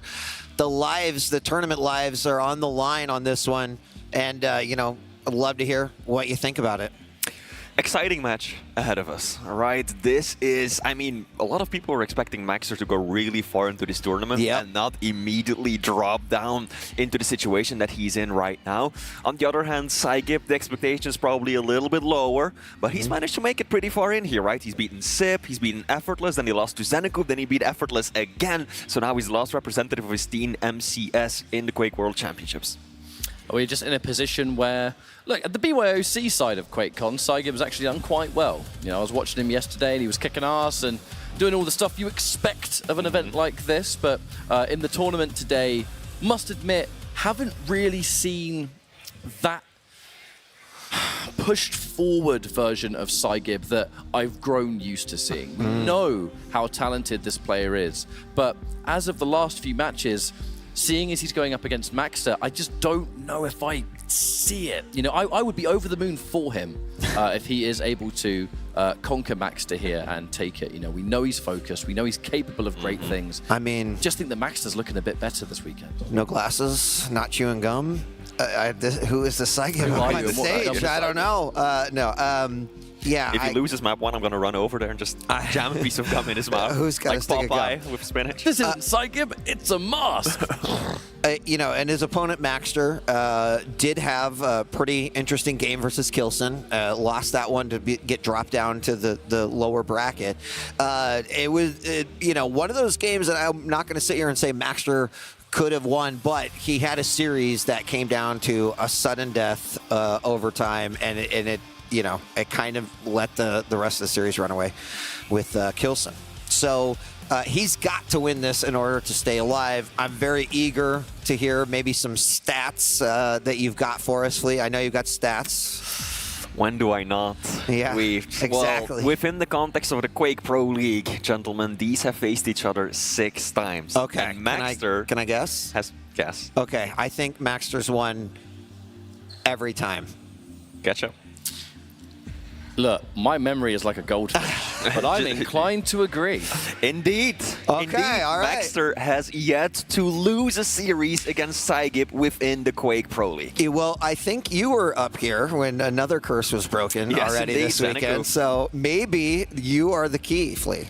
Maybe you're the curse breaker. Let's hope so. I mean, if you're rooting for NA, if you're here for Cygib, and I know that a lot of people in the audience are, then, you know, this may be the moment. Yeah. Maxter always has the chance to break more curses too, on account of being really one of the only people this entire weekend that has picked Keel and done well with Keel. You know, just demonstrating the broad...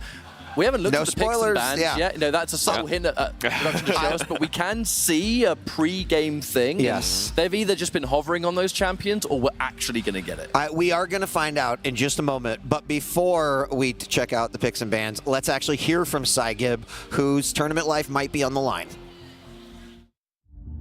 My username is Cygib, and I'm part of MCS. My username comes from, I watched a lot of Frag movies when I was younger.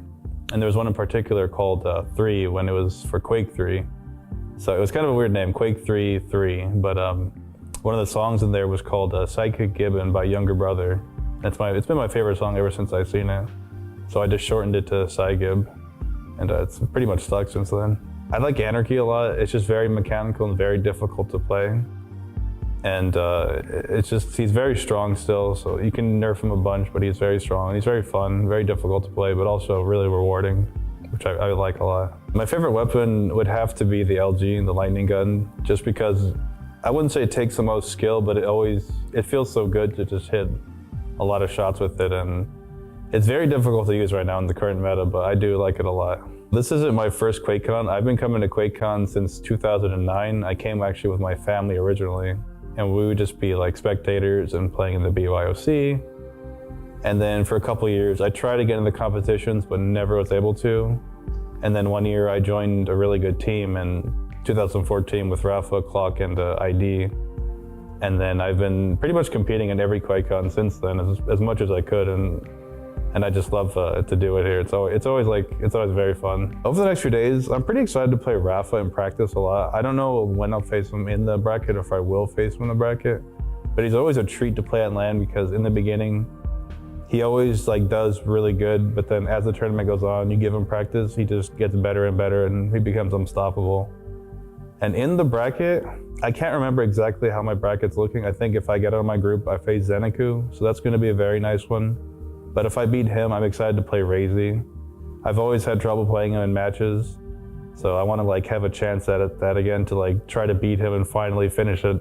But we'll see. I'm feeling it this year. The best chances taking home the belt. Everyone's gonna say it's them, of course. I'm gonna have to say it's me. But if we had the second best, that would have to be probably Rafa. Shoutouts would probably be to Death Row, all of MCS, my family for supporting me, all of my friends as well, getting excited for me, learning about Quake and jumping in. All right, I think I saw Saigib chewing gum. It's not right now, but I'm pretty sure it's a thing. All right, aspirational words there from Saigib. Oh, yeah. Oh, there it is. There it is. Chewing away. All right, this is the Saigib I know. Let's look at the picks and bans. Liked what he had to say. I think every interview since Nosa, everyone said, well, I want to win it, and then have gone on to say who they think could. What do we got? Well, it looks like Maxter is going to be keeping that what was a trick up his sleeve and is becoming a bit of a staple on Corrupted Keep. So the Keel is coming out to play for another time versus the BJ from Saigib, removing that crouch slider and Strog straight away. Deep Embrace taking Athena out of the equation. Ranger versus Slash is going to be our matchup there. Then finally, my personal favorite, Death Knight, coming out on the Veil of Nath. Scale Bearer removed, Maxter with the Ison. I love Maxter just committing to the kill, you know, because I was talking to players backstage, and one of the things that was coming up was people going like, you know, Kiel has been off meta for such a long time. No one really kind of knows how to play against him well. So now that there seem to be opportunities where he works on Keep, on Veil, if you can bring him out, take your opponent by surprise, you know, it can really work. And it has. Dramis has won with him, Maxter has won with him, so there's definitely players who have made it work. Then Deep Embrace, we've seen Slash come out. Very difficult to play Slash well on the map that is Deep Embrace. It can work, but it's definitely tricky. And then Veil of Nav, Death Knight with the Flame Strike, Ketchup, so fond of that he is, versus the Ison. So you've got one ability that's much more aggressive, and then the other is more to cement yourself on the map, get information, lock down the teleporter. Maxter almost beat Kilson on Corrupted Keep with the Keel. I think you said committing to it, right? So that was a game that went into overtime. He was in the lead at one point. I agree with you. Commit with it. It could help you out in this way. We just saw Strong Stage on Deep Embrace with Slash versus Venger's Athena. Almost won that one. Venger wins at 6-5. So we are seeing some interesting directions in the champion picks. Ketchup, any other thoughts about this as we wait for the game to be in? Nothing in particular for me. We kind of look at that final map, and I don't think there's going to be any surprises there. I know we haven't really seen much, if any, Death Knight this weekend so far. If there is, I certainly haven't been able to catch the match. But even on that final map, you look at what Death Knight's going to be able to do. Maxter is actually one of those players that's not been shy of picking that champion either. So if there are any tiny little tricks you might be able to pull off, some angles maybe for the flame denial or whatever else, Maxter's one of the few players that's probably going to know that as an option. So that element of surprise may not work if your opponent is just as acquainted as you are with the champion. I think we've seen DK picked in map 3, but then not gotten to that map 3. I've seen him. Okay. I think twice. Most recently was Celts versus Buckster. Celts played him on Corrupted Who won that game as well? Buckster, quite convincingly well, so I mean, in the end. So I would have guessed that based off of the first match yesterday, but... Well, no, the overall match was actually rather close. The first game was really close. Buckster ended up securing it 2-1. I'm just saying that the Death Knight being played for by the record, Celts didn't work. In case anyone at home is thinking, wow, the commentators don't know the matches, we're bouncing between streams, man. Like, we're looking at here and then the things going on back there. No breaks. Everyone gave the benefit of the doubt internet for is a sure. Really positive place. I'm sure everyone's lovely. Yes. We're going into our match, by the way. We are. We're in warm-up, and we're going to get going. Gentlemen, have a great time. I'll be back. back. And QE, see you soon as we are about to kick off. This is a lower bracket match. Tournament life is on the line. Whoever wins will advance. Whoever loses is out of the Quake World Championships 2023. It would have been a good run to reach this far, but you know both these players, they ain't going to be satisfied now. Either I make it through or I'm going to be disappointed. So, Maxter, this Keel. There's a couple of elements to talk about here that we didn't really get to highlight or potentially got there in the end. Even see a few angles to deny that the Keel can bring that I don't really think the base weapons can allow for you. One angle in particular being when you're down by heavy and you're looking up, being able to spam nades over that wall that no other weapon can reach. We'll see if that's going to come out a little bit here. Saigib already looking pretty good from a stack perspective. Maxter retreating back and is going to take that heavy and get himself ready for what's obviously going to be a fight in due time. This is Corrupted Keep we're talking about. Well, G was looking solid from Maxter right there. That was a good opener by him. 56% LG. It was a brief burst of it, to be clear, but that was promising already. And now players are going head-to-head. Maxter winning out with the LG. So much more consistent of a weapon at that range than the nail gun, than the plasma. Still ended up being rather close. Maxter dropping down to 40 points of health, but he is the one to walk away with frag one. Already covering that advance with one of those grenades, enough to make Saigib bounce off through the wall so he's not able to stick around and get any more damage on there. And now we're going to just defend this Mega. Saigib is there pretty early, but Maxter will have that perfect timing. We'll know when is safe to drop down, if that's even what he wants to do. So it's going to get picked up, but without the armor, bouncing him around. Wow. Rocket, rocket, rocket, and he gets it as a second frag here. The reward, not only a frag, but the heavy to boot. And now Saigib, that was such a good grenade. Wonderful placement, and kind of akin to what I was saying at the beginning, where there's an angle that he can cover that I feel like only he can cover. True, true. I mean, they're a weapon that arcs, right? It really drops right back down. And so if you've mastered him, there's a lot of interesting things you can do with those pineapples. Now Maxter, this is a risky play. He doesn't have a lot of health to work with, and still, he's trying to hold his own against Saigib, who just picked up a mega health. Now Maxter is also going to have to yield the heavy. Won't be able to contest for it. He's giving it up to Saigib.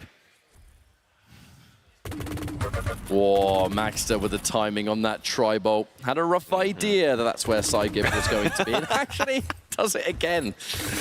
Oh, man. I respect the attempt. You know, maybe he wasn't going to go that way. I mean, that... Oh! Okay. Pineapple. And that tri-bolt, dude. But yeah, it really must feel like you're up against the visor, right? Saigib shows his face, eats a tri-bolt, tries again a couple of seconds later.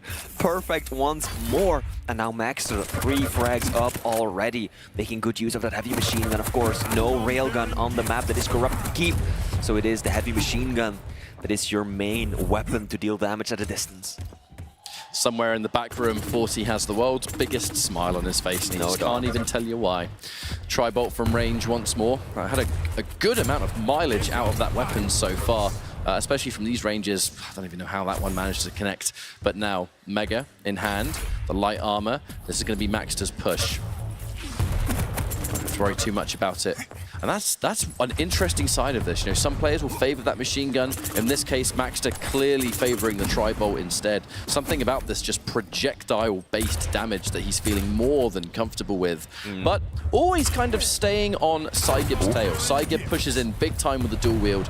Doesn't really get a huge amount out of it. He's got away with the armor, but through positioning alone, has sadly given up the entire map, I fear. It sure seems like it. Now Maxter racing back towards heavy. Out comes those nades that you were talking about, the impossible angle, and here we go. That's a lot of aggression. Saigib wasn't really ready for it, but still, Maxter unable to do the damage that he was looking for. Can he close down the kill? Does he even want to commit? Wants to catch him off guard. Here we go, Saigib. Critically low, heavy not up for another 15 seconds nearly. But Maxter isn't looking all that healthy himself. He had a good opportunity right there, but he decides to fall back on the Mega. I think that's a wise choice. Couldn't chase it all the way and opted to prioritize a section of the map instead. If Maxter picks up that full stack there with the Mega and then just picks up a light armor, that's more than enough to work with as a base. And hanging around near Rocket, you can see perfect timing on that light armor as well. He's more than healthy. And with 3 grenades locked and loaded, all the ammo in the world, Saigib has to tread extremely lightly because you cannot risk that combo. The rocket into the grenade. Wow, that range damage somehow is not enough to survive. He peppered it down as much as he could, but Maxter's stack was just far too superior. And now that 5-minute warning is initiated. A good lead for Maxter at the moment. Not very high in the stack department though. Saigib is planning that next attack, you know? Now, looking at control in terms of the items, it's actually a perfect split. Both players have taken 10 of the majors, so that is a testament to how neither player has really been able to establish consistent, full control of the map and to set up that continuous rotation. Neither has been able to do so. Big rocket from Maxter there. He's low, he's got to run. Saigib significantly outstacking him, especially after picking up the Mega. And now Maxter is on the back foot. He really doesn't want to give up any frags at this point, knowing just how snowball heavy of a map Corrupted Keep is. One death can very easily turn into multiple. And 4 minutes for 4 frags, Ketchup, that is more than doable. Especially on a large target. There's the extra dynamic, I suppose, where, yeah, he's a large boy. Oh, good lord, that just... There's no other word for it, that just straight up didn't work. No. Maxter has taken a lot of damage, is able to time it perfectly, looking for the shotgun. Saigib just can't find the finish. I mean, he's just spawned, barely had any weapons to begin with. He was just praying that he had a shotgun for that encounter. Speaking of which, Saigib finally gets one off there, and there's a frag ready to go. 5 more of those to tie things up. The worry thing you're gonna have here is 3.5 minutes. Keel's going to spawn with a giant stack. He's going to spawn near a weapon. He's going to have a grenade or two. You've got to be so careful when you push him right as he spawns in. That, oh, geez. Oh! That was just too far of a distance to go for the heavy or the super shotgun, right? He hit, what, 20 damage, 30 damage, whereas Maxter was just so consistent rather with the LG at that range. Yeah, you can't go for that weapon at that range. I think Saigib was expecting Maxter to be more aggressive, to really come towards the ledge, and then Super Shotty would have been the perfect choice, but Maxter showed a lot of restraint and ultimately walked away with the kill. Now Saigib, here we go. He's got the stack advantage. Oh, those grenades.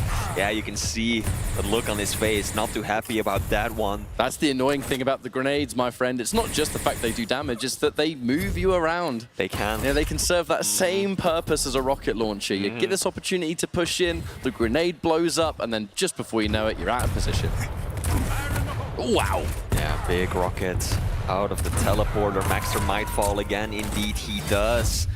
Saigib, tender to say the least. He does have the heavy. A few health levels are going to help him. That passive will bring him right back up to 100 points of health. But no, it will not be enough. Maxter, relentless. And that is just because of the point of the game that we're at right now, right? Maxter knows that he's got enough of a lead that he can just kind of throw himself at him. Even though there's a risk involved, he knows even if I die now, I am going to do so much damage that off spawn, I will be able to be the top dog in the arena. Well, sometimes you can just do that. You yeah, can just sometimes. do a grenade into a rocket, turn BJ into paste, and you're in a great situation. Why not get it twice? Why not just get it twice? Of course, of course. So fair to assume that at this point it's going to be Maxter taking that first map here, and I'm just liking the creativity. I feel like Kia is a champion that had all but just vanished out of the meta. And then here comes Maxter, who this is not his first time picking a unorthodox champion on a common map. And it's working out well for him. Having this ready to go in a competitive setting to secure a map at the finals, I'd say this is some research well executed. 2 mid-airs, just for good measure. And I mean, look, muscle memory from this point, we're just going for frag movies. Yeah. I think 40 is going to be extremely happy with this result. Maybe this will bring Keel back to the forefront of the meta, or at very least see him played a bit more often, because I think he deserves to be as well. And indeed, catch up 10 frags of a difference with less than a minute left to go. Even on Corrupted Keep, this is a done deal, and Maxter is going to walk away with a map 1 win. At this point, Saigib, I imagine already thinking about that next map. He should. You know, we're finishing things off here purely because we have to. In 30 seconds, we'll be done. GGs are going to roll out. We'll be moving on, talking about map 2. On that note, you've always got to factor in that Corrupted Keep, while as interesting as this choice has been from Maxter, no other map plays like it. True. So whatever happened Very here, true. what went wrong or what didn't go wrong, the Keel may have been a humongous factor in this match. At this point, it's done and dusted, and there's very little to take away from it. Absolutely. This is the perfect map to lose if you want a clean break, right? One of the big factors, of course, is that there's no railgun on this map. And we know Saigib is a brawler. I think he generally prefers, you know, rockets, LG, super shotgun, but his rail is absolutely nothing to scoff at, right? So let's see how the introduction of that weapon on map 2 is going to change things up. Maxter going to be keeping that focus rather intensely, I suppose. Maxter, a player with, as I've said, no stranger to this kind of setting, but one of those players from his very first introduction to the Pro League was unlike the introductions we had seen prior. I think when you look back at Pro League across the years that we've had it, players that have made their way in from challengers, they've won the relegation match, they've earned their way into the Pro League. There has often been that slow period where a player has to find their feet. They've got to get comfortable with the format. And there is, you know, there's room for improvement. A lot of players struggle. Maxter didn't. At no point while making it in did Maxter ever have to warm his way into Pro League. He hit that first season really hard, looked incredibly good, and then at the first LAN I ever saw Maxter play at, it was an unbelievable result. So that level of excellence was straight away. That isn't to say, of course, that he hasn't improved over his time in the Quake Pro League. I'm just saying, right? What a foundation he started. He absolutely started really, really high as a baseline. But of course, that constant exposure towards the other best players in the world has really only driven him further and turned him into really a top contender, right? He was talking earlier about the players within top 6. Maxter absolutely belongs there. And I think many would consider it a shame to see him leave the tournament so early. Maxter not making it to finals day, I would consider an upset. I agree. I agree. I feel like most people would. You know, our eyes definitely don't betray us. We've seen all these different tournaments and everything else where he's just continuing to get better, which is a scary concept. And if he's able to win here, which he absolutely can, that is just a nice little way to finish his story, if you will. But Deep Embrace is going to be our next map, as we've seen and discussed. There's definitely going to be layers of difficulty that Maxter will face. The first one being that Slash is incredibly hard to play on this map. It's just being able to move around the way that she's supposed to requires a lot of execution, and being able to execute that movement while hitting all of your ridiculous shots at the same time. I know Strong Sage was able to almost do just that. I don't challenge Maxter's execution, though. No, that's something that you cannot pull into Dot at this stage. His execution is almost always top-notch. We saw, for example, earlier Effortless was also playing Slash on this map against Raisy's clutch, and there were a few times where you could really see Effortless just struggle with the movement, right? He tried to slide away out of a room, but he's positioned slightly on top of a stairs, gets an awkward slide to start off with, and it all goes wrong from there. Maxter, I think, is probably a bit less prone to those kinds of things. We know that he loves playing Slash. He's an absolute top-tier crouch slider. But this, like you said, is a very difficult map to play Slash on. And Ranger is just a consistently strong choice. So versatile offensively, defensively. He's got the maneuverability with the orb as well. So this, I mean, I think Saigib has a really strong pick, but he's got to stay on top of the Slash. He's got to be the one driving the match. You've got to be able to punish those mistakes too. If they happen, mind you, Maxter could keep this as airtight as possible. There's going to be a massive difference in the stack. There's going to be a massive difference with that burst damage. But Maxter, the confidence and the execution shines through. So, looks like we're checking things out from Saigib's point of view first. Decent spawn. You know, we're going to be able to get access to all that health. Got a good amount of armor anyway, and we have LG. The second we can get our hands on a rocket launcher, we can start to really party up close. But Maxter already kind of doing the smart thing and understanding I've spawned on the side of the map that encourages range. I'm going to use that range. Absolutely. That's exactly how he has to approach this as well. Now, there's very little time between the two major items. Heavy should be going in favor of Maxter, which is what he's hoping for as a light champion. And immediately there to pressure. One rail. Misses the second. Good use of the orb. Good play by Saigib right there. You realize that he was in a bad position and he wanted to get out of there as fast as possible. Now he doesn't want to show his face again. He'll be forced to. Just trying to keep Maxter at bay. Stay clear from giving an angle for the railgun, but then out comes the rocket jump, aggressive push. And Slash, she is hella fast. Going to be a free heavy pickup there for Maxter. Saigib was kind of hanging around near Mega, having a slightly different plan, maybe thinking Maxter was going to be somewhere else, so that's going to be a free pickup. Big enough delay between those items to really mean something. These are two champions that can definitely reach those two in time. Slash, absolutely. But Maxter, continuing his plan so far. You know, I think his hand was forced at the very beginning to just have this rail-heavy ranged match because he, frankly, didn't have the other weapons. But if it ain't broke, don't fix it. If it's working at the moment, you're able to avoid that orb. You're able to avoid Ranger at his most lethal, which is Rocket. What? How did you find that? Oh, goodness, I was still looking through Saigib's eyes, and you could see the surprise on his face. That was such a good play, and here we go, the orb. Now, falls short, doesn't quite get the damage he looked for. Oh, click! The click! The click! Ah, Maxter! I saw that impression, or that expression, rather, after the click. Uh-oh. Uh-oh, he was like, I know I done goofed right there, but hey, no harm, no fall, right? He's still in it to win it, still looking good. One frag of a lead. Or one map of a lead, rather. 3 frags of a lead on this one. He's gotta be careful. He's railable. One rail will do it. Now a little tickle of LG will get it done as well. Oh, Saigib.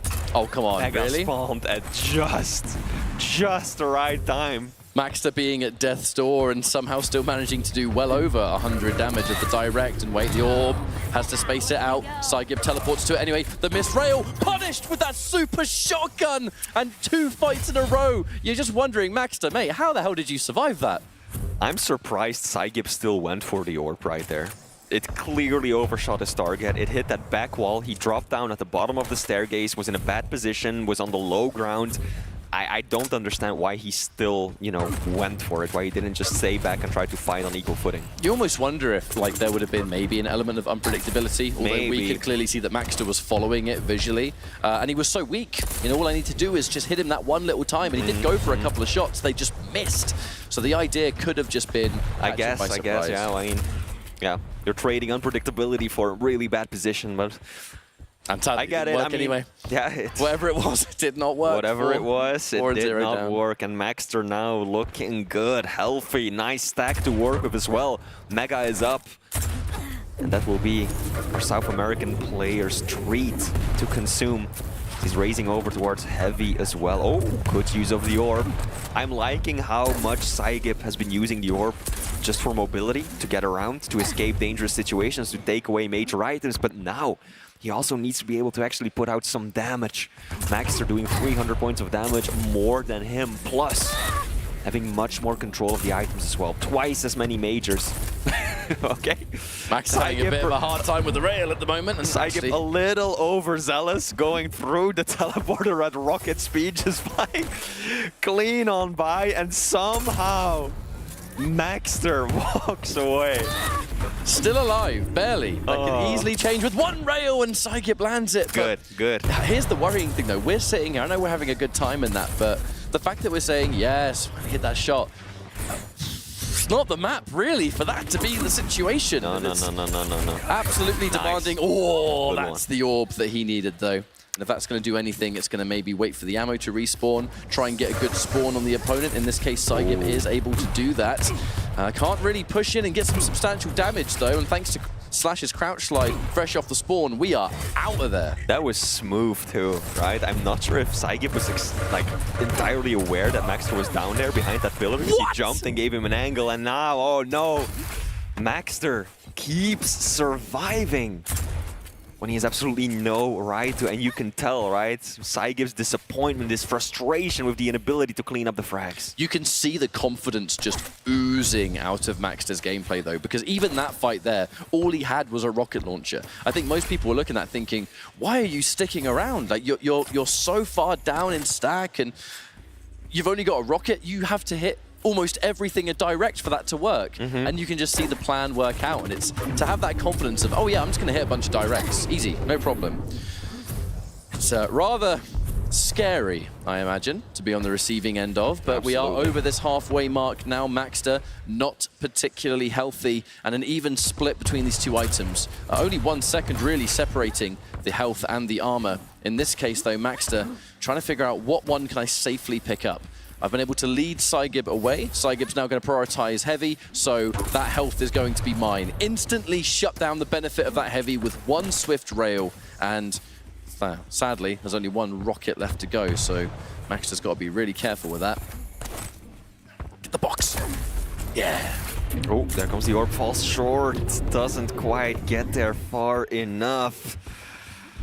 That's a shame. Time is not Saigib's ally right now. Oh, nice little bit of damage, 70 damage on the Tri-Bolt. Maxter's Tri-Bolt has been fantastic all series rail long. As well. Good rail as well. Is he going to let Saigib walk away? He doesn't need to stick around, really. He's 3 frags ahead. Rocket jump, probably not gonna work out for Saigib. One rail will clean him up. But I like the restraint that we're seeing from Maxter. He knows that he's in the lead.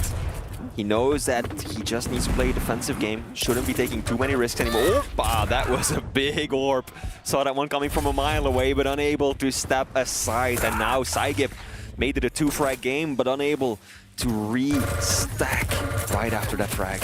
Yeah, it's a bit of a problem at the end of the day because yes, you secured the frag, and to be fair, you stole away the heavy, but was in no fit state to hang around. I don't think that was particularly his choice to make.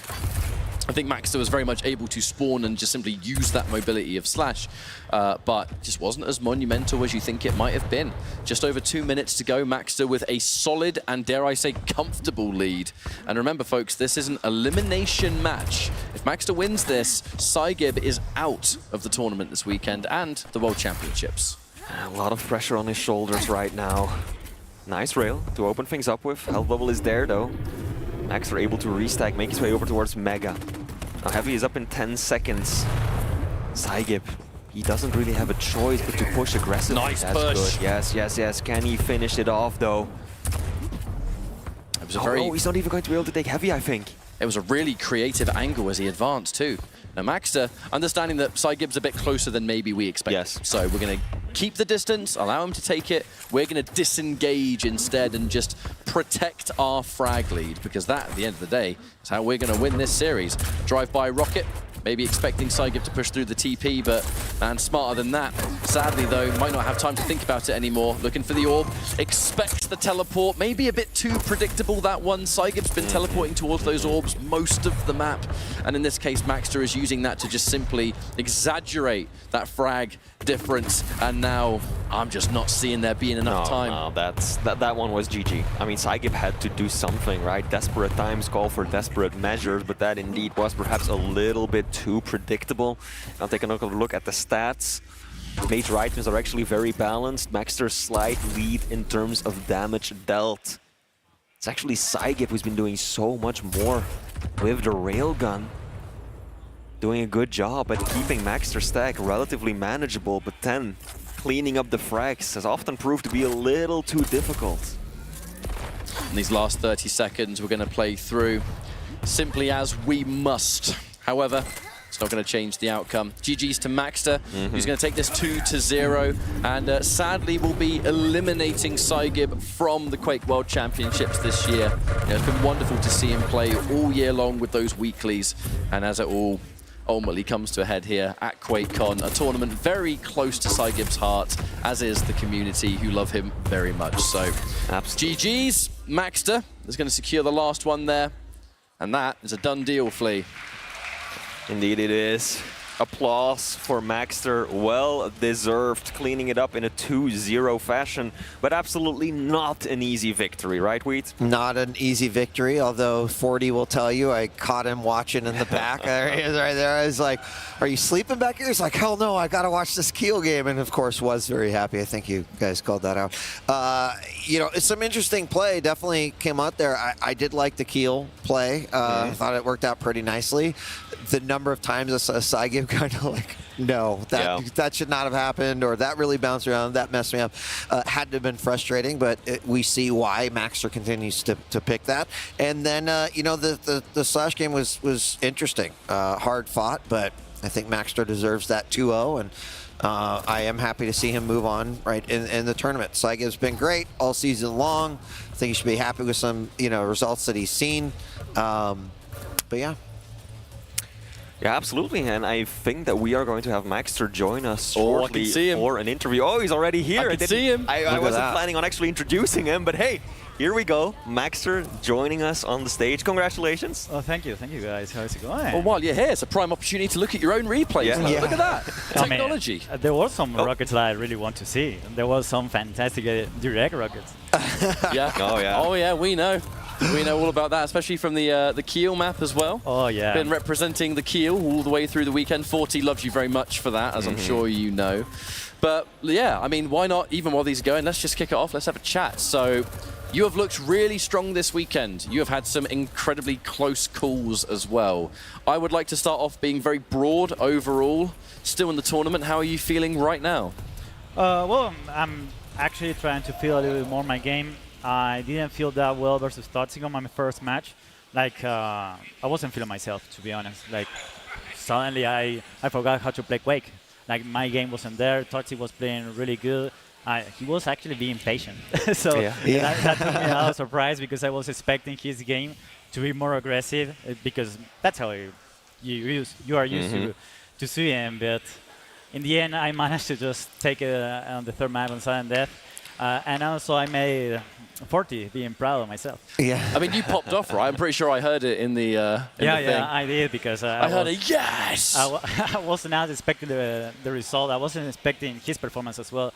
And also the fact that I wasn't performing as I was expecting. I was like, okay, I needed to get rid of that. And thankfully, I just managed to play against Kilson, which map 1. Yeah, I mean, tell us about that's what I want to talk about that map 1.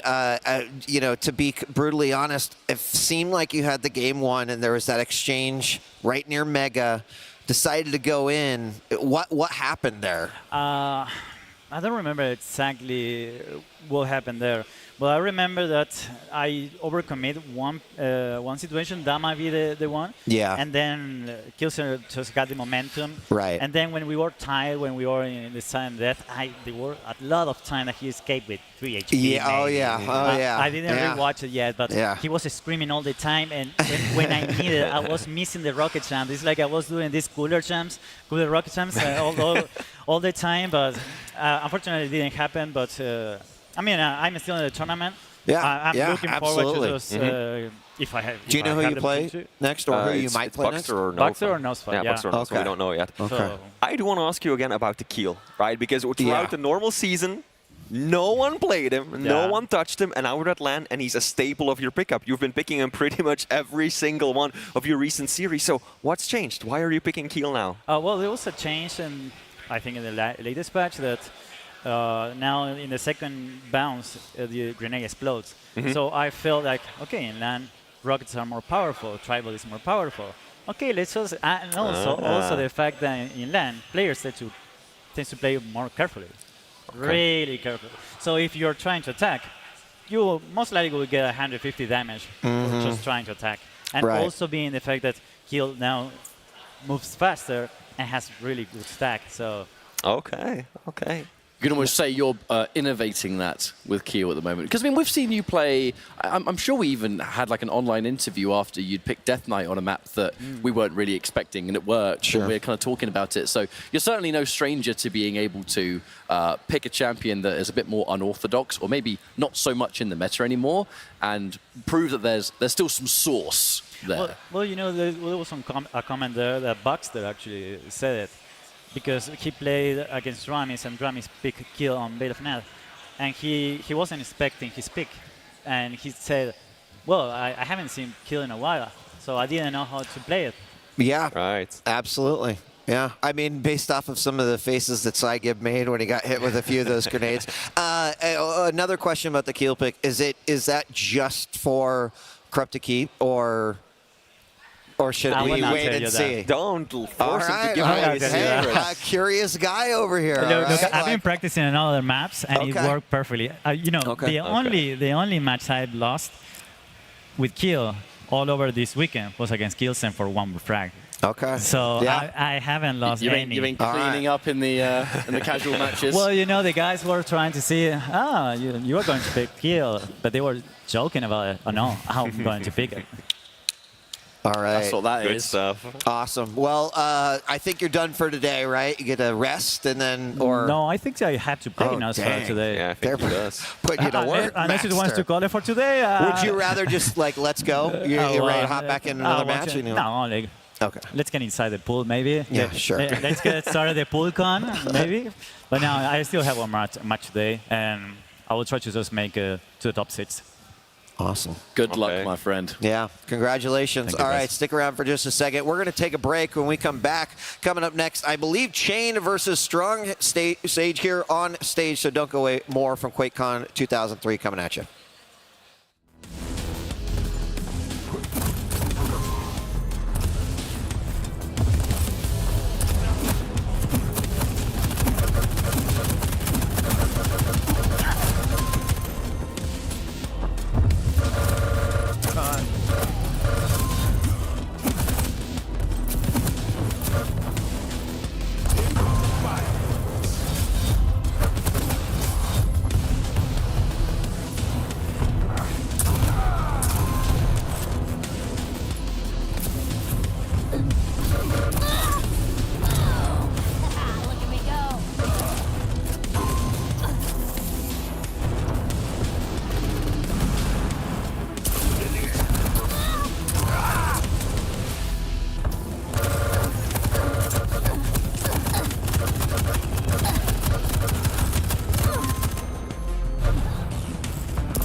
Welcome back to the Quake World Championship. We are live from the floor of QuakeCon 2023, and I'm back here with ZSX and 40 Lions. Gentlemen, we've got another match that unfortunately will result in someone's tournament life ending, but we've got Chain, who I don't think we've seen up here on the main stage quite yet, versus Strong Sage, who we just saw an incredible matchup versus Venger. Gentlemen, welcome back. Thank you. Yeah, incredible match. I mean, we got to see the beauty that was Strong Sage's performance against Venger. Incredible performance. And lucky to be here going up against Chain, who came in ultra confidence.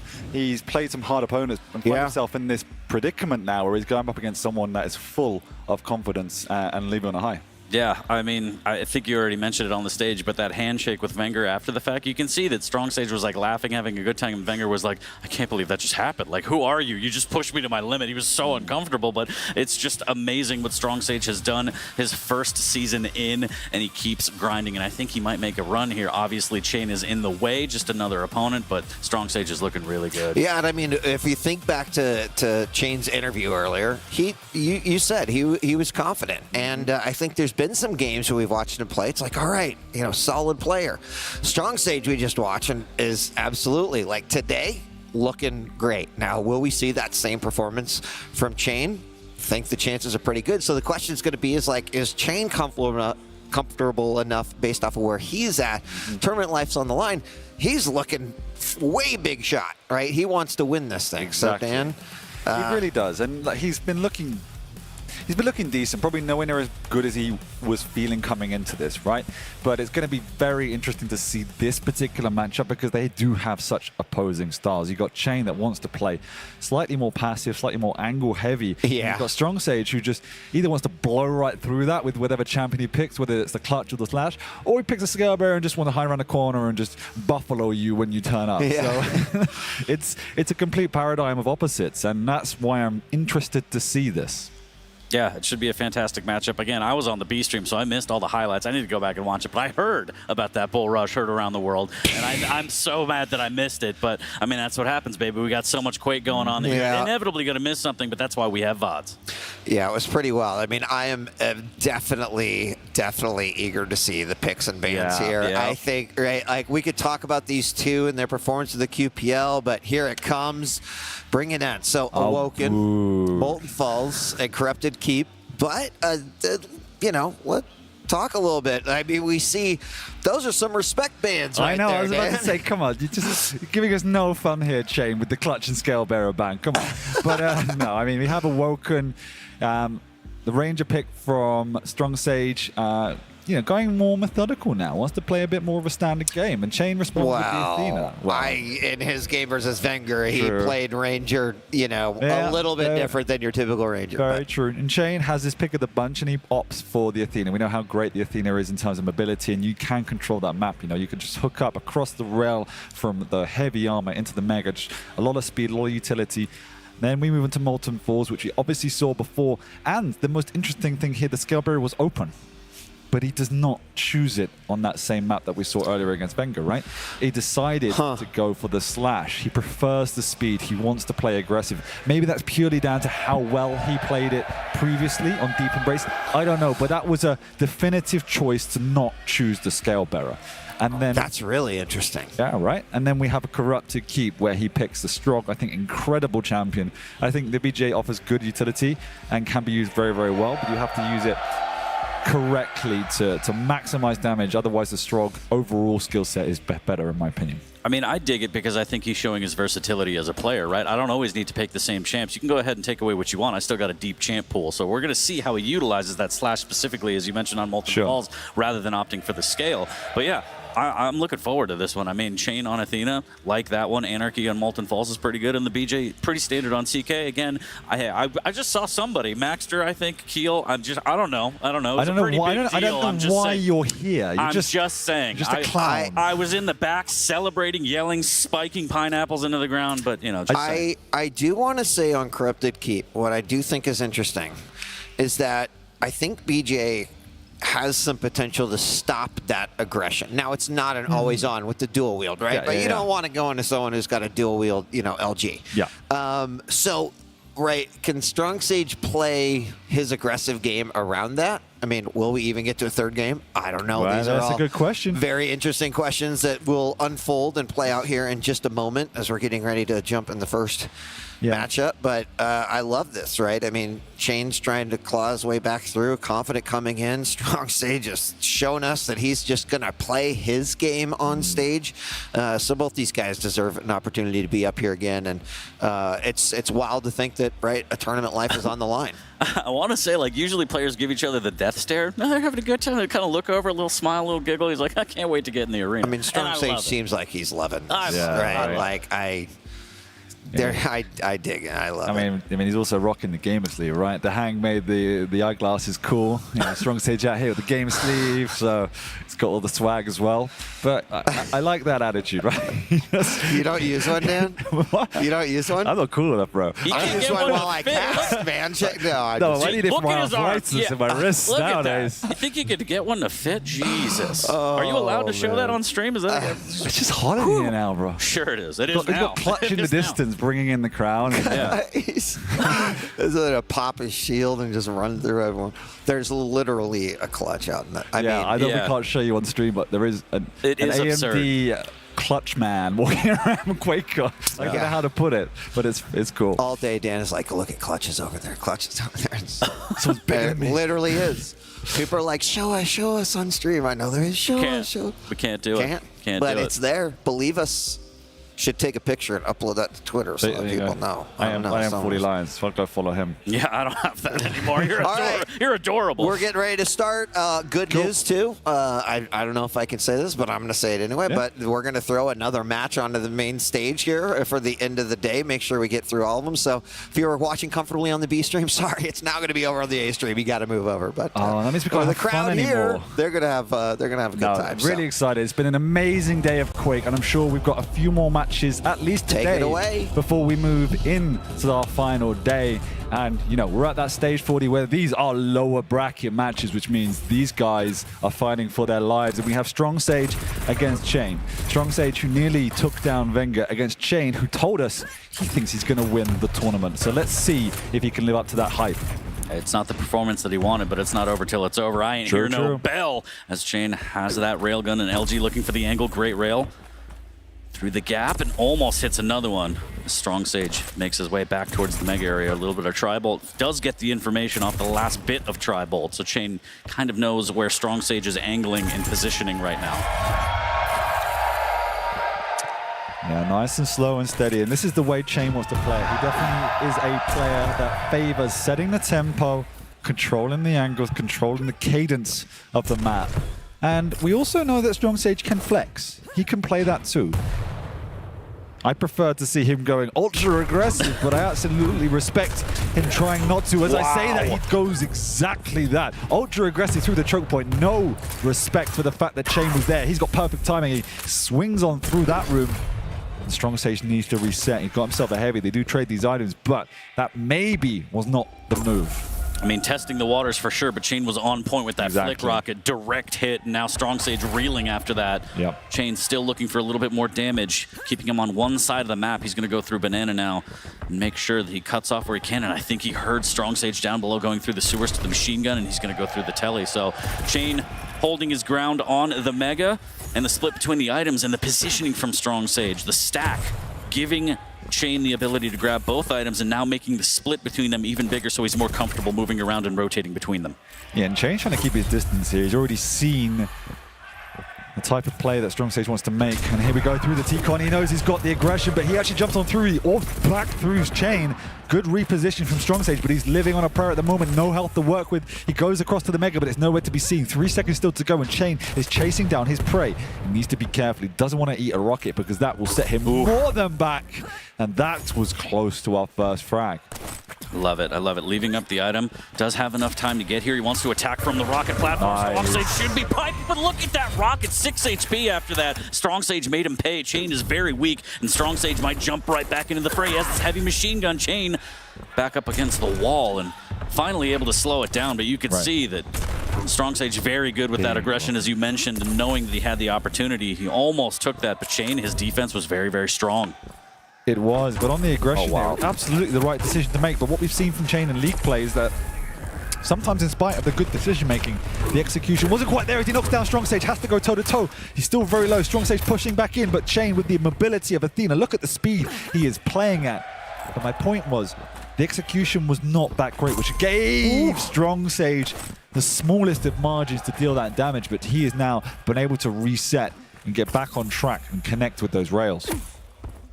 Nice little jump to get back to the T-Con again. Just waiting, playing off the sound. Strong Sage can't really do a lot right now. 5 seconds of the heavy. He's going to try and make his presence known. And Chain, just a matter of what weapon he wants. That rocket to the face, though. There's the rocket jump up as well. There's the chase. The rail won't land. Strong Sage struggling a little bit to land some damage here. Chain trying to get one around the corner, but clips the corner of the wall. What an amazing rocket. Can he convert that into more and more control? Wow. Yes, he can. He even orbs on through just to celebrate and secure the kill. Half an Athena lying in front of him. And he's in position as well. He's actually left up this Mega and chasing his prey. Chain is in the vicinity. He's railable, not anymore. He's picked up their Mega. Strong Sage needs to connect to make this worth his while. He's going to let Chain get away with murder, peppering him with the rail. Yes, he has the heavy to fall back on, but didn't make as much as he could have had after that engagement. But he's got the timing. He's got a split. He can still control them both. There's no orb up, so he has to do this old school, knocking him off the map. The Strong Sage speciality, it seems. Got a partnership with Sync Air, maybe? Maybe. Knocks him off the map yet again. Tied at 2, 4:20 in. Strong Sage slowing it down. Does have the Dire Orb. Tries to spring the trap with the rocket jump up to the T-Con. And now we're at 2-2, 4.5 minutes in. Again, a lot of combat, a lot of action, but not a lot of frags, as both players have played these fights pretty much perfectly, which has caused us to hit this stalemate. It is Strong Sage now that has built his way back into the stack lead, but they did trade the previous major item. Strong Sage now has made his way across to the heavy armor. He's got an orb up, so something he could do if he hits some damage here. Oh, he actually goes and completely removes my plan, which was orbing through the murder hole, and he's actually given up that heavy. So just trying to be proactive for it. He wants to take the initiative at all times, and you've got to respect that. Sometimes it doesn't pay off, but it often does, and that's when it looks remarkable. Rails shaded from both players here. Strong Sage dropping down for the lower armor shard. Looking for another angle. I think just spotted out Chain's shoulder here. Yeah. Strong Sage playing nice and slow. Again, has that Dire Orb. We've seen some crazy rocket jumps, some aggressive rocket jumps, and you know that that combo of rocket and orb is just waiting. Yeah, exactly. And you can see Strong Sage is desperately trying to put more and more of a delay on the items, offset the timing, offset his opponent's awareness. And he just takes these random pathing as he goes up on through. Wow, no! the trade, unbelievable. Too far. He does trade and he gets the better of the spawns as well. So all things considered, a messy situation somehow works out into a slight favor for Strong Sage. He's got a rail. He's got to be careful. His opponent has a rocket. He runs straight into him. Chain can't do much except hook on in, and that's what he does. And he does close the gap and takes the lead. Chain pretty weak after that, though. Sure. Does grab the heavy. Can Strong Sage make a little bit of magic happen? Dire Orb in hand again, and he is no stranger to just getting crazy with it. There's an LG, does have the orb. Is it going to come out? No, forces him through the telly. Rocket jumps back up to claim the Mega. Wants probably the lower armor. I'm assuming some rail, but no, instead he's just going to go down to the sewers here, grab the machine gun, and go through the telly. 6 seconds too. That's a nice rail from Chain right there. 6 seconds to the heavy. And the double back from Strong Sage. Chain is already down there. Needs to be careful. Chain's not confident without both of his hooks to make that play and decides with the lead, hey, I'll back on off, I'll get position up on this Mega, and I'll try and prevent the entryway. But we know that Strong Sage is a bully. He doesn't even really care that Chain is there. He's waiting to contest. He has the orb if he needs to use it, and he does use it for that burst damage. 6 HP. Oh, misses one hook. He's already burnt one. There's nothing else at his disposal. Strong Sage is chasing on through it. It's a matter of time until he ties us up. That was an amazing rocket, but again, Strong Sage will prevail. 56 HP off the spawn after a little bit of a tickle. Chain struggling right now, trying to figure out what the safest path is. Hooks to the T-Con. Health bubble still puts him in railable range, and Strong Sage has great stack, but look at that rail that was left over. I don't think Strong Sage expected that at all. That's some free damage right there for Chain. Very fortunate to grab that rail gun. Not game-changing, but it sets that tempo back, particularly without the orb. Strong Sage doesn't want to make that maneuver. He's he's building his game plan around the use of that orb, right? As soon as that up, as soon as he has the stack, he doesn't care. He wants to get in the face and he just uses it for burst potential. He's rocketed jumping around the map. He's taking the initiative. He's not afraid of the defensive play of Chain. Now, we've seen that backfire, and we're getting to the point of the game where one frag could just be the deciding factor. So he has to be careful, but Chain doesn't really have position, weaponry, or status to contest for these major items, and this is what Strong Sage is abusing at the fact. He's taking these fights, falling back, and restacking. That defensive damage was big. Strong Sage did have the Mega to fall back on, but definitely a statement was made with Chain saying, if you come through choke points at me, that's easy. Give me that damage all day. Trying to get some armor to his name. The 50 shard will help as he hooks back and using that mobility very well to just stay away for now and play hyper defensive. Exactly, and with a minute and a half to go, that's all he can do, right? Unless Strong Sage makes a pivotal mistake and gives away all of his stack or gives away position, Chain is just not going to bother. He doesn't want to deal with what Strong Sage is going to throw at him if he shows his face. He wants to keep his distance, try and have some uncontested rail damage, but apart from that, he's praying for overtime now. That's what the crowd likes to hear, apparently. Oh yeah, they want overtime. They want sudden death real bad. A minute 10 left, tied at 4. It's Chain working his way through the banana. And again, the defensive rocket's so good. He does eat a rail as he makes his way to the T-Con. He has to use a hook because the movement. Yeah. Oh, the entire warp, and back up goes Strong Sage. And the rockets from Chain are so good. Trying to push him off the Mega. Eventually, Strong Sage will break through and grab it. 77 HP for Chain. And he's looking very, very tender right now. He needs to try and grab some armor. 100%. 40 seconds, Stan. But everything's gone. All the lights are gone. He can't really drop. Oh no, Strong Sage is there. He's seen him. No, he's got no an orb hooks. in 3. He's got no hooks. Strong Sage won't know that, but now he definitely does. Big explosion. Chain disappears, and he's got 30 seconds to make something happen. 40. 37 HP, just grabbed the heavy. He's going to push on in. The LG is going to be enough. Direct rocket. Can he land something? Chain connects with the rocket and ties it at 5. 15 seconds remain. He made it happen, 40. He didn't need 30, he just needed 15 and a hook, a dream and a prayer. Now he can take us to overtime, part 2. Unreal right now. Wow. That rail almost connecting the rocket through the murder hole. Nope, just a little bit of a flare here. But he's got nothing. There's Mega up, and there's also an orb up for Strong Sage. And as we know, the bulldozer just makes his way into the room like the alpha dog he is. Chain has to retreat. He does not want to play with Strong Sage. He wants to keep away. But, you know, all credit to Strong Sage as well. He's keeping control of the map. He's keeping those item timings in his mind, and he's not giving an inch with regards to that, as we have another engagement up here. Chain needs to get away, and he does get away cleanly. These defensive rockets are absolutely absurd from Chain. Phenomenal. But how long can they last, 40? You can't just live with nothing to your name forever. He's early for the Mega. Luckily, Strong Sage isn't able to connect with as much damage. He needs Chain. Actually goes back across. They're so low. They're so weak. Chain's in there with some little bit of health. He's gone on in, but Chain's the one to connect. Wow. Just wow. Chain so clutch. 6-5. Unbelievable. Look at the item control. I mean, it was firmly in Strong Sage. Just grabs Chain, kind of shaking his head like, wow. Okay, that was a little close. That was a little uncomfortable. I mean, you got to respect it, right? Strong Sage plays to win. He didn't have to make that move. He wanted to end it, yeah. Exactly. He wanted to end it, and this time, it didn't work out in his favor. So you've got to respect it. But as you said, the control, the item timing, the strategy, I felt it was all pretty much on point from Strong Sage. But on the flip side, we know this is Chain's strength, right? Chain's strength is also playing on the defense, playing those defensive rockets and those angles, and he did that perfectly, and he used the hooks. Great to escape as well. Fantastic mobility. We're going to see the highlight reel here in so many of these air rockets and defensive rockets from Chain. It was about 750 damage of extra damage, rather, from rockets alone from Chain in regards against Strong Sage. And all of that, I feel like, was defensive rockets, air rockets, as Chain was just fending off Strong Sage in all of his attempts at pushing and being aggressive. And just really well played from Chain. Came down to the wire in sudden death and that clutch rail. But Strong Sage still played his game for the most part. He got in there with rockets and orb. He just couldn't get over the hump, and he went for the kill. And that's what you like to see. You have to play confident at this stage. He thought that this was it, and by all means it should have been, but that rail separated it, and Chain was able to take this map. He tried to take his shot and it just wasn't the right opportunity. But at the same time, Chain took his shot twice.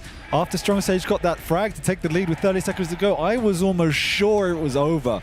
But Chain had other ideas. He took us to that overtime. He had the presence of mind to pull out the perfect rail to take map 1. But it is just map 1, right? He had to fight. He had to, you know, dig in deep to stay in that game. He was under huge amounts of pressure, and as you say, 1,800 damage at the rocket launcher, you know, 90% of which was keeping him in the game. Yeah, insane defensive rocket damage. But we're going to slowly shift over to Molten Falls, and we're going to have Anarchy versus Slash. And in terms of this champion lineup, I mean, who do you think? This matchup specifically between these two, you think Chain is on the cusp of advancing? You think Strong Sage, his tournament life is about to end on this map, Dan? I don't think so, you know. I don't think so. Everything we've seen from Strong Sage today suggests it's obviously going to be good, it's going to be close, but he's picked this Slash for a reason, and in my mind he wants to be the set the tempo. If he picked the Scale Bearer into the Anarchy, as we were discussing before, he does put himself at a slight disadvantage in terms of speed and mobility, right? Whereas now he can match that, and that's what he wants to do. You saw on map 1, he's not afraid to take the fight to Chain. He wants to be the one to be the aggressor, and that's what Slash allows him to do with just the pure mobility that she offers. And so if he can take that initiative and connect a little bit more with his, particularly with rail than we saw on map 1, he 100% can take map 2 and put us into a deciding map. And that would be great. As a Quake fan, we want map 3 all the way through, but we will see how this goes. Chain smells blood. As you said, very confident. He wants to win the whole thing. Just because he's in the lower bracket doesn't mean a thing to him. He's taking it one map at a time, Dan. Map 2 is going to be loaded up here shortly. And bear in mind, as Ketchup would say, the Scale Bear was on the table, but he avoided it. A very specific pick of Slash by Strong Sage. What does he have in store for us? We're about to find out here on Molten Falls. Right. Map number 2 between Chain and Strong Sage. Knockout game. Chain up one map. And we are live looking through the eyes of Chain. Yep, Chain picking up that heavy, got the rail to his name. Strong Sage made the long way around to pick up the rail as well and delaying the Mega in an instant as well. So we saw, and we've seen it in both series that we've been casting, even the one against Venger. Strong Sage has the control, the strategy, the timing. He pushed Venger to the limit. He's done the same to Chain. So he wants to take that initiative to control the map. But no, Chain shuts him down with more amazing rockets. And this is something that I was kind of scared of. The defensive rockets from Chain were so good, and Ranger still had a medium stack. Now he's dealing with a light. It might even be easier for Chain. Look at the timing on that kill right before the Mega, already up 2, less than a minute into this one. And this is when, you know, good strategy can come back to haunt you, because he delayed that Mega, which allowed... Oh, no! Oh, I get 3. He didn't even want to send him off the map. He's like, I'll do you a favor, and I'll just get the frag instead of sending you down to visit Rafa. Well, Chain has got off to a flying start. 1 minute in with 3 frags in the lead. So, you got a question. Does Strong Sage have the fortitude to build his way back into this one, 40? This is the biggest test right now. Down a map, down early. This is really testing what Strong Sage has. He's had such a great run again, a first year in the league. Great performance so far on LAN, pushing people to their limits, but can he claw his way back from this one? This is a catastrophic start, and he's already down a map. Chain dictating the pace. Strong Sage, what do you have for us? A little bit of LG, takes a little bit of rocket damage. He's going to go in, taking the fight to Chain, as you said, and the rail almost sends him off the map. But Strong Sage is still so weak even after that. Chain uses the inject. He has some bubbles and vials to grab. He wants to make sure that inject is up whenever he needs it. Yeah, and Strong Sage even goes out of his way again to delay the Mega. He is desperate to force control onto this map. And if he does it, we've seen just with that previous push, the pressure he can put on might be overwhelming for Chain. But for now, those defensive rockets once again stopping Strong Sage in his tracks, round in the banana area. Just Chain is reading his opponent here. The speed is not working his advantage. He goes down low, 13 HP. He has to restack, but he will now have to give up that Mega. The one item he tried to delay, and he tried to force his control upon. The strategy Strong Sage is trying to pull at the moment with his aggression is being met by a brick wall of defense from Chain. It's so much damage. 4 out of 5 rails on a light. I mean, 80% is nuts. I know he's not shooting a ton of rails, but if this is any indication as to how this is going to go, Chain is playing so well. He's on point, already up 3. It might just be even worse here as Strong Sage luckily gets some cheap damage in there, not returned, but Chain with such a big stack, the inject is up before the Mega as well. Another rail from Strong Sage, and he's going to need a lot more of that, Dan. Yeah, and let's calm ourselves down now. We're 3 minutes in. We saw. I'm too hyped, Dan. I can't. I know, you're right. It's just, I'm worried about your blood Bouncing off pressure. the walls. No, I'm okay. You sound like my doctor. But 3-0, 3 minutes in, as you said, slowing things down. Chain got the early lead. He can kind of slow and still dictate the pace and kind of make Strong Sage come to him. As we've seen before, his defensive play is so good. Why wouldn't you want to do that? Exactly, and that's exactly it. Oh, okay. The self-rocket damage. There it is again. Oh, my God, Chain. Yikes, and you know, it's working a treat. He wants this aggression. He's actually adapted to it from map 1. He's goading Strong Sage into him, and Shane, he has him on a leash 40. He's playing him like a puppet, and Strong Sage needs a rethink quick because he's losing time, and he was losing frags until that. 5-1. There's lots to go in this map, but he has to be incredibly wary of the defensive chain and just be more calculated in his pushes.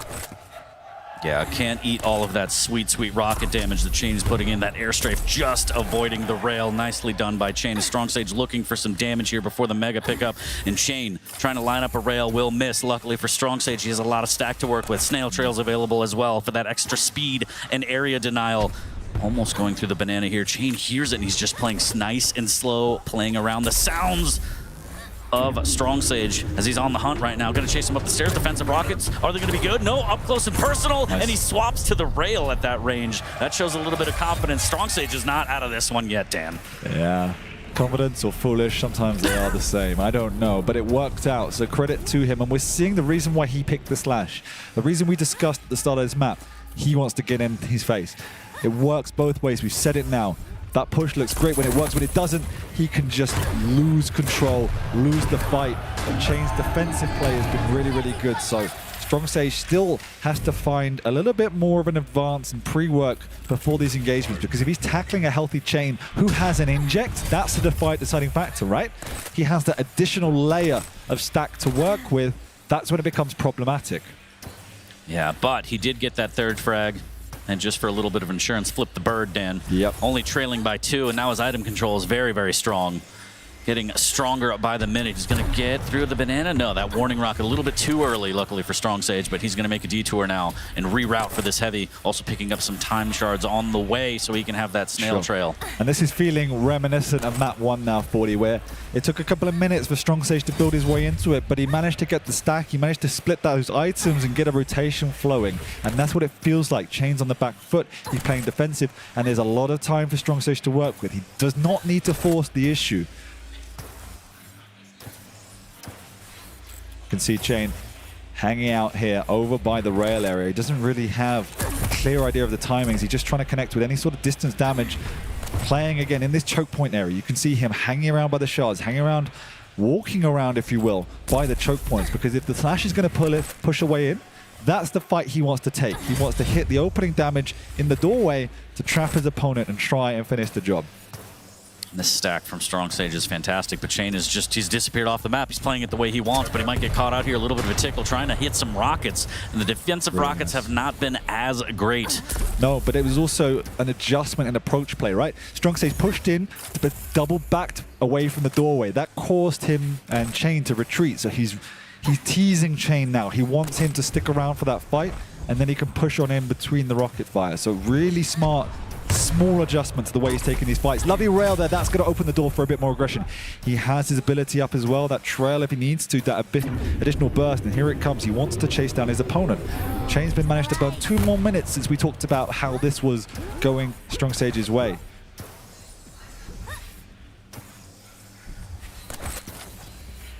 Now the question becomes, is this the strategy to end it for the 3 minutes, Dan? Chain is doing well to kind of just stay away, but the minute that Strong Sage is able to break through that defense and catch up with Chain. I mean, the heavy's up and Chain doesn't even look at it. That is how... He's giving up all the items. But that is how scared he is, right? He's so conscious of the push and the approach play of Strong Sage. He's not even thinking about, how do I get back into control? How do I take these items? That is a worrying sign. He needs the presence of mind to still play the map, but he's so petrified of this push play that if he gets caught even once, it could be tied up. Oh no, and somehow gets away and hits it. rocket. There it is. That's that defensive damage that he needed. But again, Strong Sage is running the map and Shane's okay with that. Maybe he bought himself some time to grab this heavy though. Well, yeah, what was a good situation from Strong Sage has now turned into a dire situation. It was 4.5 minutes in when we were talking about the comeback at 5-3. We're now 8 minutes in and nothing has changed on the scoreboard. Oh no. He took the wrong position. He might get rocketed off here, but he's got to hit all the damage, and he does. Shane makes it work even after all of that. That's absolutely absurd, Dan. That is nuts. Yeah, no right in hell to have that fight. And Strong Sage coming in again with a shotgun. He needs to get this frag now, and he does, but it's back to the same situation. It's a 2-frag game with a minute and a half to go. Chain this time doesn't have a stack, doesn't have any items, and Strong Sage does. So we're still in that fight. No rail for that angle. Strong Sage tried to tickle the LG, will not reach. A minute 15, and I feel like Shane might get away with this. Here's the cutoff. It has to be perfect. Does hit the rail. Strong Sage needs to close the gap and find one more angle. Shane with the defensive rocket again coming up huge. And the rail to follow up to get the frag. That was beautiful. That was beautiful. And it's scary watching Shane as a Chain fan, right? Like, he's been just on the ropes, but in Chain's world, he's comfortable, he's settled, and it looks like he's done enough here, 40, to he's chilling the pressure. He's like, yeah, I mean, I'm playing defense, whatever, what? Oh my God. And at this point, no choice. Strong Sage has to make something happen, but those rockets going to send him packing.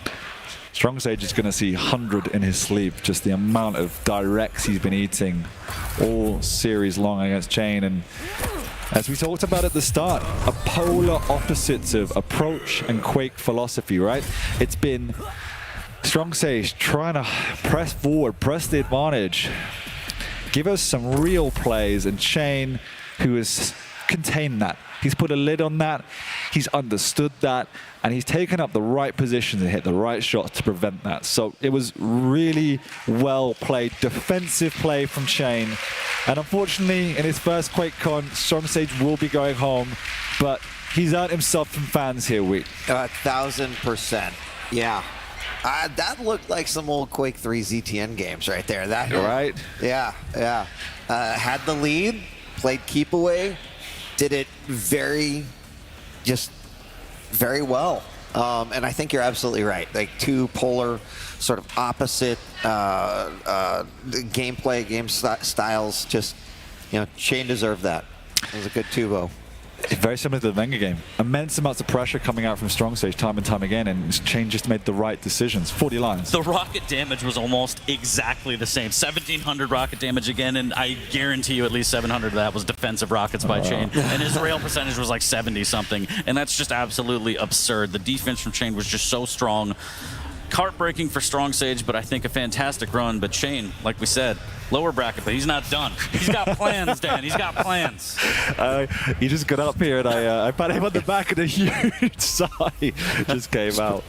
Oh, he's looking stressed. We've got the winner. Yeah, we've got the winner of last matchup. Chain, congratulations. Wow. You can turn it up. Is it loud? Yeah, sorry. Program. It's loud in here for you. You did that, bro. You did that. I wasn't on that. No, I'm saying everyone's loud because of Chain. Oh, right, yeah. You can. This is you. This is there. We're teaching Chains the basic of production right now.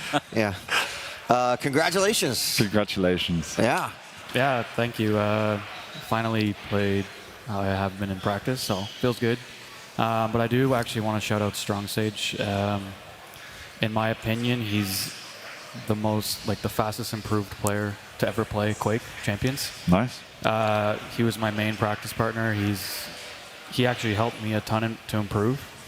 I think, a lot of people criticize him, say like onliner or tank or cheeser, but he actually is a very, very solid, smart player. And for how young he is, I'd say, he's like almost like a prodigy. So. Yeah, I mean, I'll let it slip, but DJ Wheat said backstage that kid's going to win a championship one day, right? Like, he has all of the ingredients. And I guess my first question to you, if we're going to jump straight into it, is what is it like to play against that, and how mentally do you adjust against that, right? Because we saw map 1 and map 2, such polar opposites in the way you had to approach it.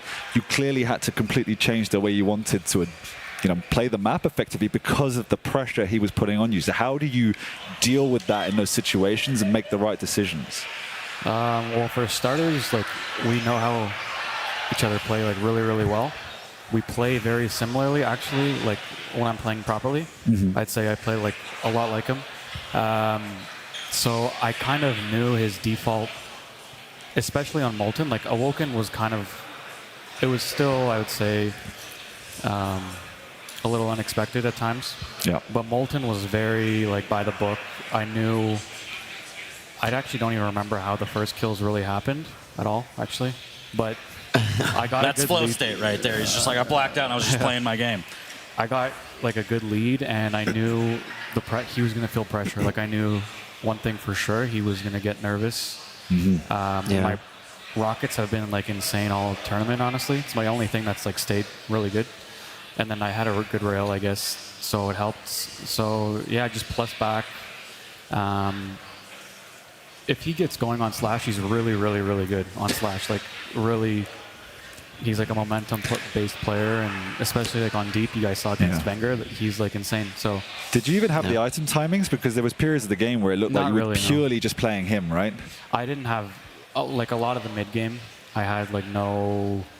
I just kind of cycled the lights and inject, and I knew like one good rocket would scare him off. So you're just playing choke points and those defensive rockets that you know you can count on. You're like, okay, this is my strategy for now. And like the rail really helps as well, like finish.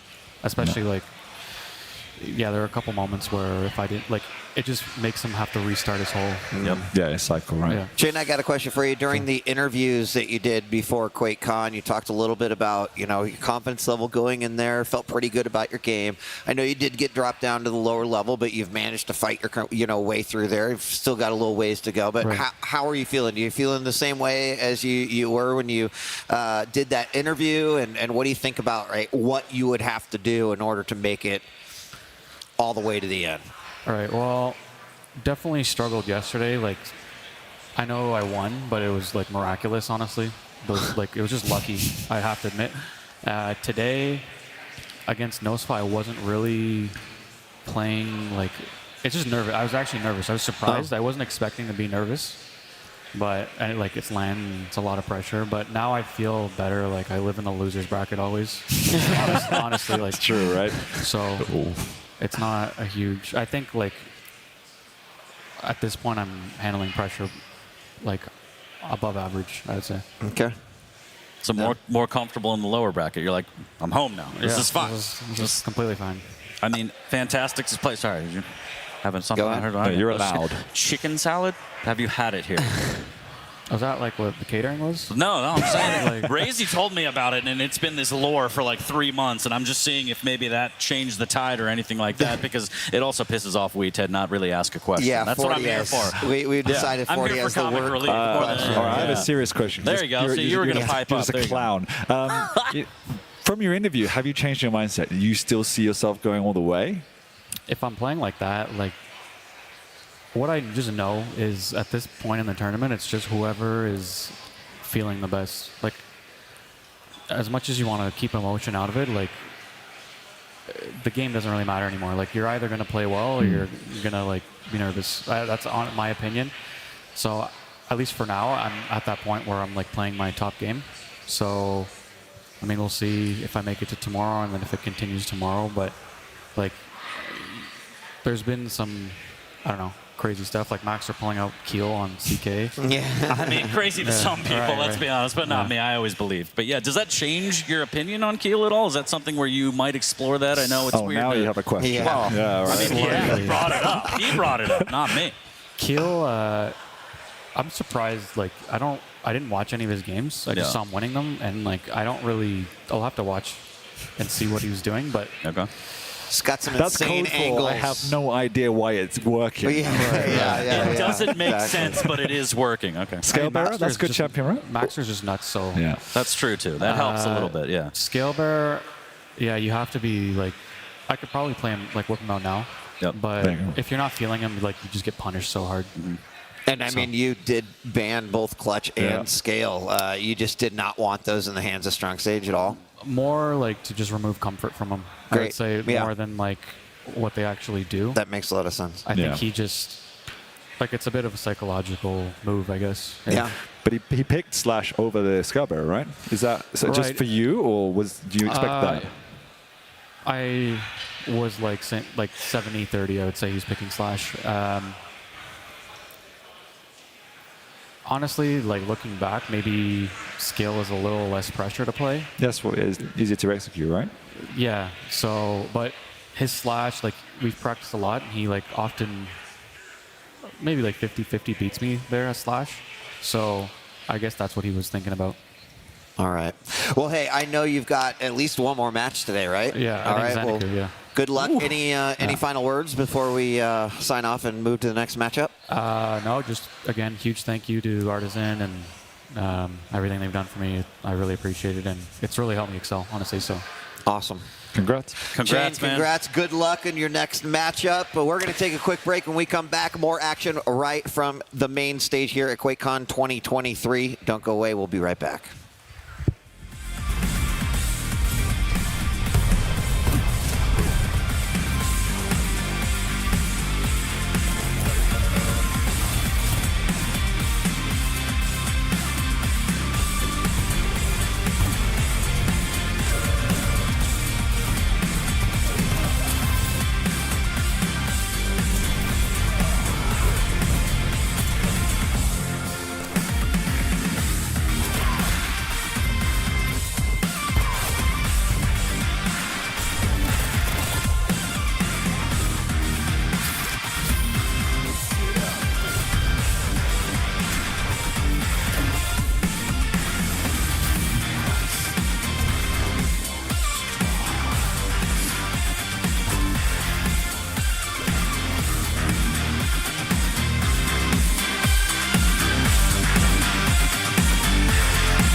ladies and gentlemen. Hopefully you've been enjoying your day 2 here at QuakeCon 2023. I'm DJ Wheat, joined by ZSX and Flea. And gentlemen, we've got 2 more matches left here on the main stage. This one, Chain versus Zanaku. We're going to get to see Chain's potential lower bracket run with the rate that things are going, because the winner of this matchup will go up versus Maxter immediately following.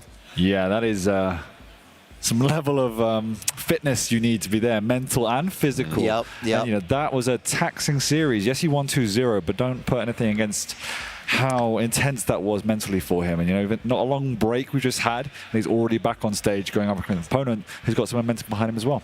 I mean, it's so grueling, and it also really factors into the coming day, right? Like, if you just won your first 2 games, that's it, right? Win-win, up, you're into the next day, the finals day. If you don't, just look at what Chain has to push himself through just to have a shot at making it into the next day. But He's you know what? zen, I kind of think Chain wants to be there. I think he's kind of cool playing. I mean, you want to be there rather than not, right? That means he's won his matches. But of course, but you know what I'm saying. Like, he just kind of seemed like, 100%. Keep stacking them up. There's different players, there's different momentums, and sometimes you can just get ahead of steam, right? You begin to fit. If you feel the game, you feel the flow, as he clearly was in the last game. You can carry that through. And I think Chain has to pray that's exactly what happens, right? He said that's the best he's played so far, and that's a really good sign if he's building his way into the tournament. But he's also going up against an opponent that is just a different level and a different beast altogether, like, in more ways than one, in Zanaku. And he's going to have to take not only that combat skill that we saw, but he has to add more layers to the game in order to beat Zanaku, I think. Yeah. I mean, Zanaku so far, he's only lost to Raisy. He's beaten Cygib, he's beaten Sparty, bringing him over here. I mean, losing to Raisy, there's absolutely no shame in that. Right. So let's see whether or not Chain has got what it takes to prevail. Yeah, I mean, I think Zanaku is, right, he's someone who wants this just as much as Chain does. Yeah. And it will be interesting to see exactly how these two will go at it. And I think one of the hardest things is, obviously, Chain's got some back-to-back matches, but he's also got 2 completely different opponents compared to what he's played against in the matchup versus Strong Sage. So it just, that layer of adaptability has to be thrown into Chain's play, because there's not, like you said, the game just ended, right? Exactly. Switch things up and potentially, you know, get in the right mindset to go up against a player like Zanaku. Yeah, different style, different strategy, and different needs. And what he won't find in this matchup, I believe, is as many overcommittals, as many mistakes as Strong Sage made, right? That Strong Sage did a lot of good things, but what he didn't do great is always understand when to attack, and that's when he was punished by Chain. Right. Even when Strong Sage did attack at the right time, I feel like he took a lot of unnecessary risks. He would push in, he would pin his opponent up against the wall with rockets, and what does he do? Switch to the railgun for the kill shot when his opponent is at like 50 points of health, right? That is such a risky play. Yes, it worked out plenty of times, but there were also times that it didn't. And Zanaku is not going to go for those risks. I can guarantee you that. Well, let's take a look at the picks and bans, because we've been seeing some interesting ones all day. Not sure if that story is going to continue here, but we've got them on screen. Awoken will be our first matchup. Then we're going on to Keep, and then finishing things off with Blood Covenant, should we go there. Who wants to take a look at these champs and break them down? Honestly, there isn't really too much to write home about, so I'm just going to concentrate on the one that is a little bit more unusual, which is Blood Covenant with the Galena. Once again, you just lack the mobility, right? We've seen Visors on there, and these other champions just have no capability to play the map effectively, and they've all struggled, and Zanaku has a Doom. So that's the big one for me. The only other one I'll concentrate on, and then I guess, Flea, you can jump in, is Anarchy. Yeah, I was about to say. Straight up off Awoken, and it's a preference pick for Chain. I think he felt it really, he played it really well on Molten last time. He could have picked, Ranger, he could have picked Strog, he could have picked many things, but he settled for the Anarchy, and it works really well against Nyx. If you connect him with the rail, you can follow up, you have the speed and the inject, you can punish her. Are we going to see that from Chain today? That remains to be seen, right? Because it's definitely, it's not an easy map to play Anarchy well on, right? Awoken, there's plenty of like the bounce pads that will kill your momentum, right? So even though you have the air control, it's not the easiest map to maneuver on. Now, looking at Blood Covenant, I also feel like this is a bit of a throwback, because the squishies, the small light champions on Blood Covenant, that wasn't always the meta, right? Towards the beginning of Quake Champions, it was really Galena was meta on there. Doom, Ranger, Visor, those were the champions that were were picked most often. And then we kind of saw, you know, balance changes being made, and now it's predominantly the light champions, Athena, Nyx, Slash, that we see on Blood Covenant. So this, in my opinion, is really a bit of a throwback to those early days. Yeah, I mean, we can't forget either that this is an elimination matchup, right? Tournament lives on the line. It puts a little bit more pressure on the shoulder of both players because no one is safe here, and they've both had a really phenomenal run, right, throughout this tournament. One of them, though, will continue. Unfortunately, one will go home. And if I just look at this on the surface, I would rather be in Zanaku's shoes. I just feel that in this setting, this high-pressured, staked environment, you want the champions that inevitably will give you a safer and easier execution of your strategy, right? And with all the great things that Chain has, one of them, in my opinion, isn't the ability to press the advantage. And so what I would want is to fall back and feel very comfortable just to play the map. Right. And then Chain will settle into that rhythm too, right? And it gives you a little bit more breathing space as a player. So I'm actually feeling really confident with what I've seen from Zanaku. Yeah, same. I think that the picks and bans are really good for him. That's not to say that Chain has bad picks, right? No, by any measure. No. Right. No, like if we look at map 1, Nyx, I think, is by far the S-tier pick for Awoken, right? You either want a banner or you want a player when Awoken's out there. And then on the final map, like you said, I'm also favoring the Doomslayer with the mobility on the map that is Blood Covenant. So on map 1 and 3 already, I am favoring Zanaku. And then map 2, yeah, Corrupted Keep, Ranger versus Strong. It's one of the most classic matchups there is right now, right? Ranger's got the orb, he's got the mobility, so many neat tricks you can do. Drop onto Mega, throw the orb towards Heavy, get them both. On the other hand, Strong, really powerful as well. There's no railgun on Corrupted Keep, and that makes that Peeker so much more difficult to kill. So we're in a situation here, I don't know, any predictions, anything you want to throw out here? Tough one to call. It is a really tough one to call. I also want to think about the maps. I just prefer having that second map as Keep. I much more favor Zanaku on that with his play style. So it's really difficult. I'm going to side with Zanaku, and I'm actually going to go 2-0. Wow. Yeah. I'm going to side with Zanaku as well. I'm also more inclined to say 2-0. Also, looking back at their match history, they've played each other 8 times, perfectly split down the middle, 4 wins for Zanaku, 4 for Chain. But the most recent 4 have all been Zanaku. So the past couple of years, it's been the Australian every single time. So I'm also going to favor Zanaku, 2-0, 2-1. I could see Chain do really well on this map if he can do what Dan described earlier, but it's going to be tough. Yeah. Well, we're about to load into our first map. In fact, it looks like we are in Flea. Well, join us when this one is over. But we're getting started here for our second to last matchup of the day. The winner of this will go on to face Maxter.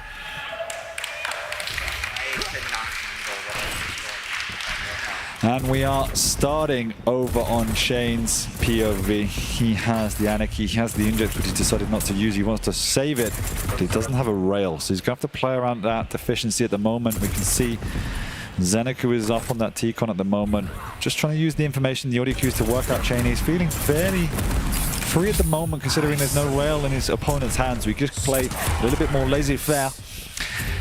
And he's going to pressure in as well with that Ghost Walk. He is feeling happy. Perfect timing. Rocket jump away. He knows he can keep control of the map. And already Zanaku has got both major items. That's a good place to be.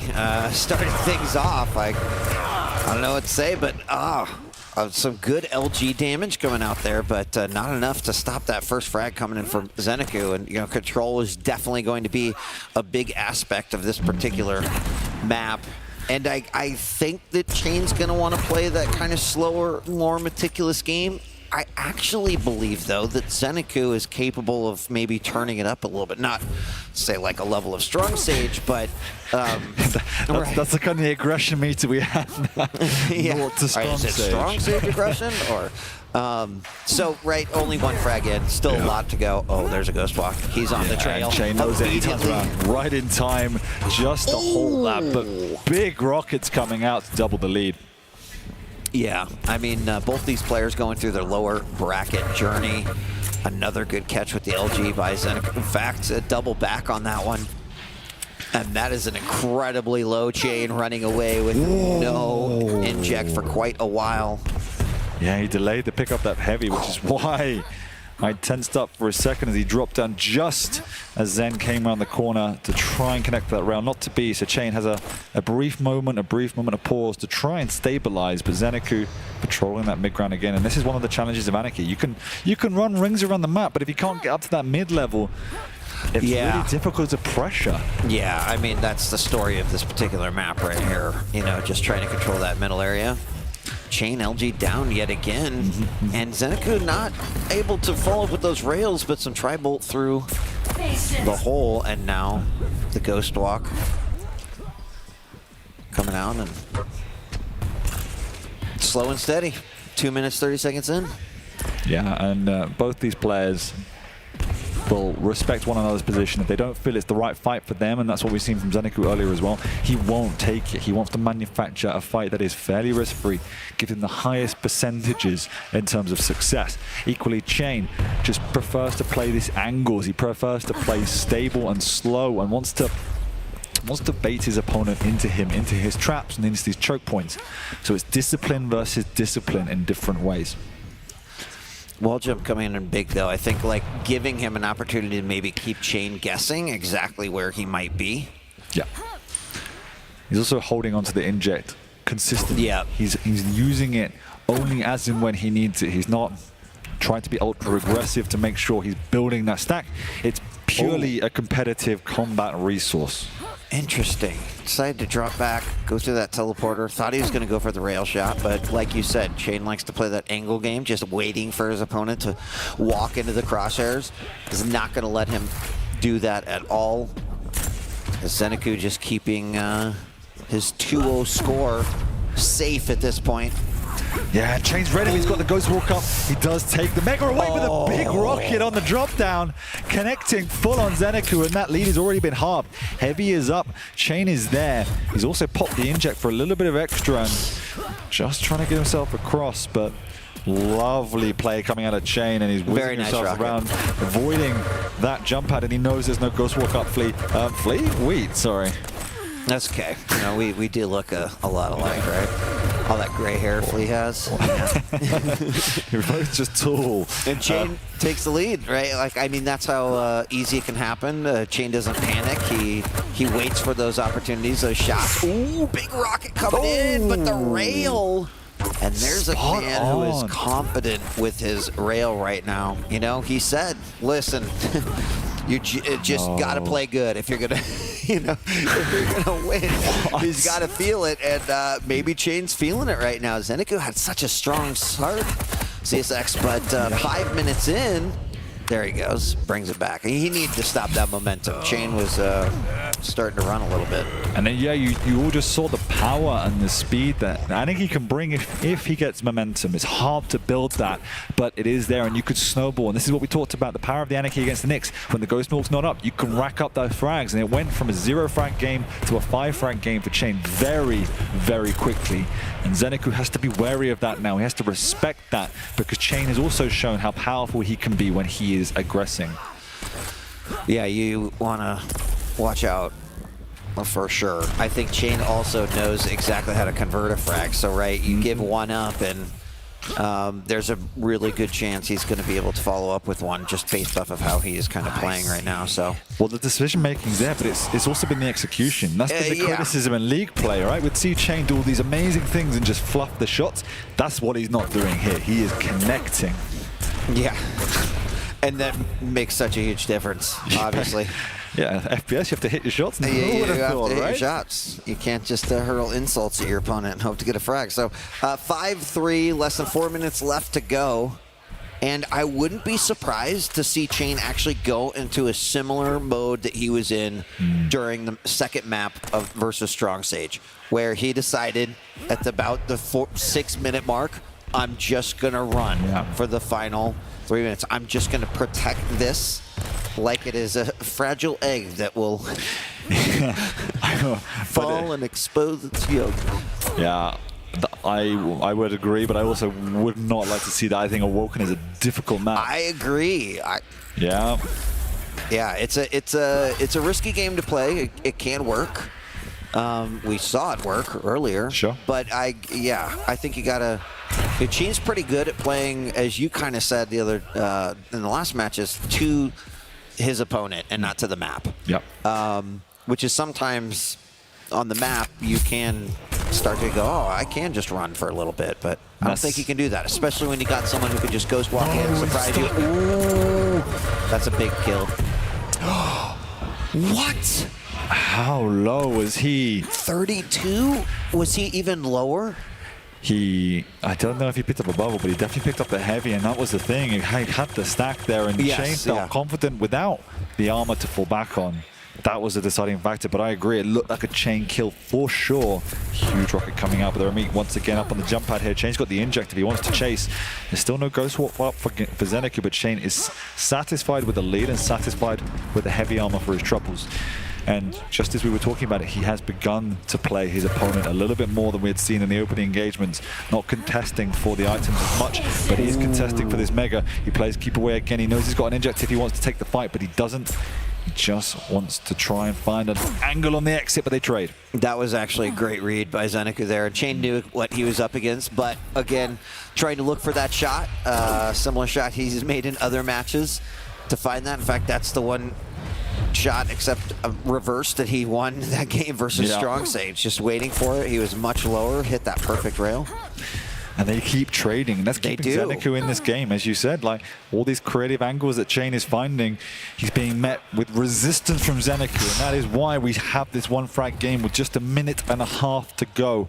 Zanaku obviously on the hunt to try and tie us up, to push us towards an overtime at the very least.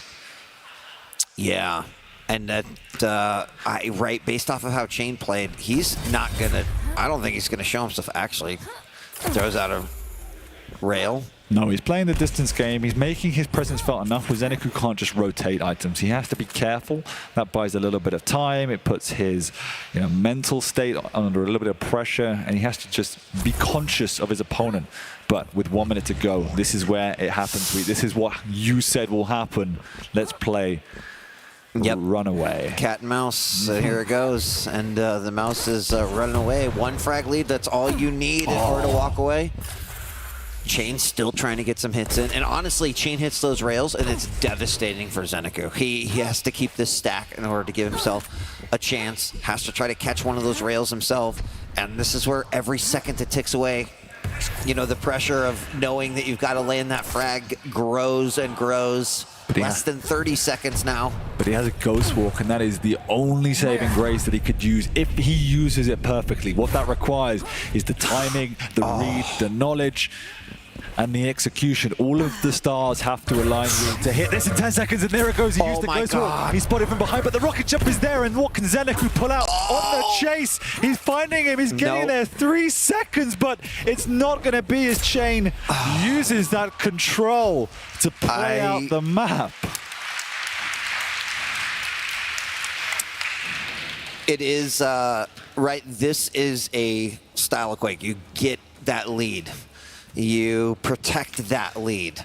And we've seen it, we've talked about things that go right and wrong today quite a bit. We've seen a lot of things go right. That's one of those things where sometimes you can choose to get a little defensive, a little early, and then you're surprised, especially with the potential like Ghost Walk, and then it can all kind of fall apart. I think the big difference is that even though in that situation Chain was playing a little bit more defensive, he was still peaking those shots. Exactly.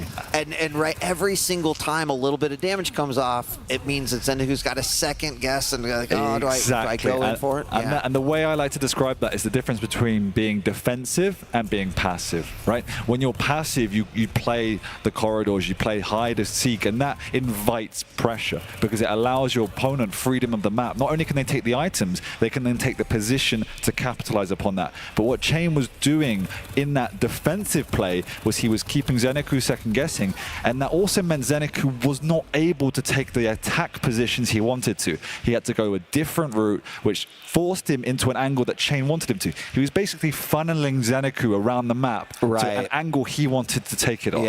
Yeah.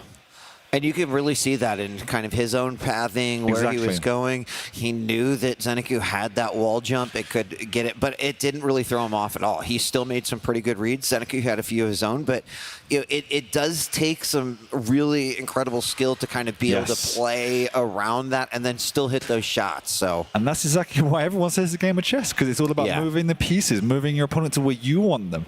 And all that things considered, one of the fundamental things I was really impressed with in that match was something I've always criticized Chain for. What? Not following up, not going in for the kill, going for the throat. He racked up 3, 4, 5 frags just from constant pressure. Right. And I haven't seen that from Chain before, right? He said he does it, but that's one of the first times I've really seen him take a match, make it his own, but then he has that fallback of a defensive play, his more natural style, in my opinion, to fall back on. Now, it was rails and rockets that allowed him to play the way that you just described right there. Corrupted keeps a little bit different, right, because we're going to eliminate rail from that equation. But we also have Chain on the Ranger and Zanaku on the Strog. A very interesting matchup, but hard to believe that right in one game that quickly, Chain's just kind of knocking him down and looking to potentially move on and face Maxter. I feel more confident when I watch Zanaku on medium and heavy champions. I think it suits his style more, where he can be a bit more bullish. He can play into these choke points. He can play onto the items and just be a bit more present. When he's on the Nyx, I don't think that fits his style as well. Whereas this now, he's on that Strog, he can be more bullish, and this is definitely a map that suits him. On the flip side, we've seen Chain, his defensive rockets in particular have been standout, and that is obviously a conscious threat on Corrupted Keep. Oh yeah, absolutely. We've seen it ruin lives before. Just coming through a door, rocket to the face. You know, Tribal also, I've seen some great games today where Tribal was a huge deciding factor. And so some utility there, right? When you don't have the same thing, you can replace it with other things. So we'll see how Chain's going to be able to do that. And Zanaku, you know, needs to win this to keep his tournament life alive. Wow, and Chain's matching him toe-to-toe with the LG as well, bullying him out of that room. Items. Oh, there's one of those rockets we were talking about. That's opening the door for Chain. He comes jumping on through, but the Pika did just enough to give moment for thought for Chain. He does retreat and wants to reset onto the major items. As I say that, he's in the vicinity up above Zanaku, trying to do something. He has that orb, and we know how powerful that can be. Some just really great rocket reads right there. Could have yielded a little bit more damage, but he's getting what he can. And so far, kind of like how Chain is approaching this one. Zanaku, though, a little bit more active on the map. But again, the way Chain's playing, he doesn't necessarily need to be, as long as he is hitting some of those defensive shots. So only a minute 30 in, still 0-0. And I almost wonder if Zanaku's maybe even slowed down a little bit, considering that. Yeah, that rocket to the teeth definitely halted a bit of his momentum, but I mean, but in general, right? Suddenly your tournament life here at QuakeCon's kind of on the line. That's fair. All things considered, there's not been a lot of action, but there's been a lot of important factors in terms of posturing and positioning and fighting for control, and it feels now like Zanaku has shifted that balance. You can see Chain having to retreat, tail within his legs into this banana area where he just has no real get-out clause except an orb. Interesting little rocket jump fake there. He's going to actually double back and grab that, and even goes in for that mega. Might be in a great spot. Will take full control of the map, and again, yeah, that was Zanaku's map, and it went away. Chain just using the orb to distract and try and get out. The chip damage from Zanaku slightly better, but Chain obviously took both those major items, so there's more of a beefy stack to eat through.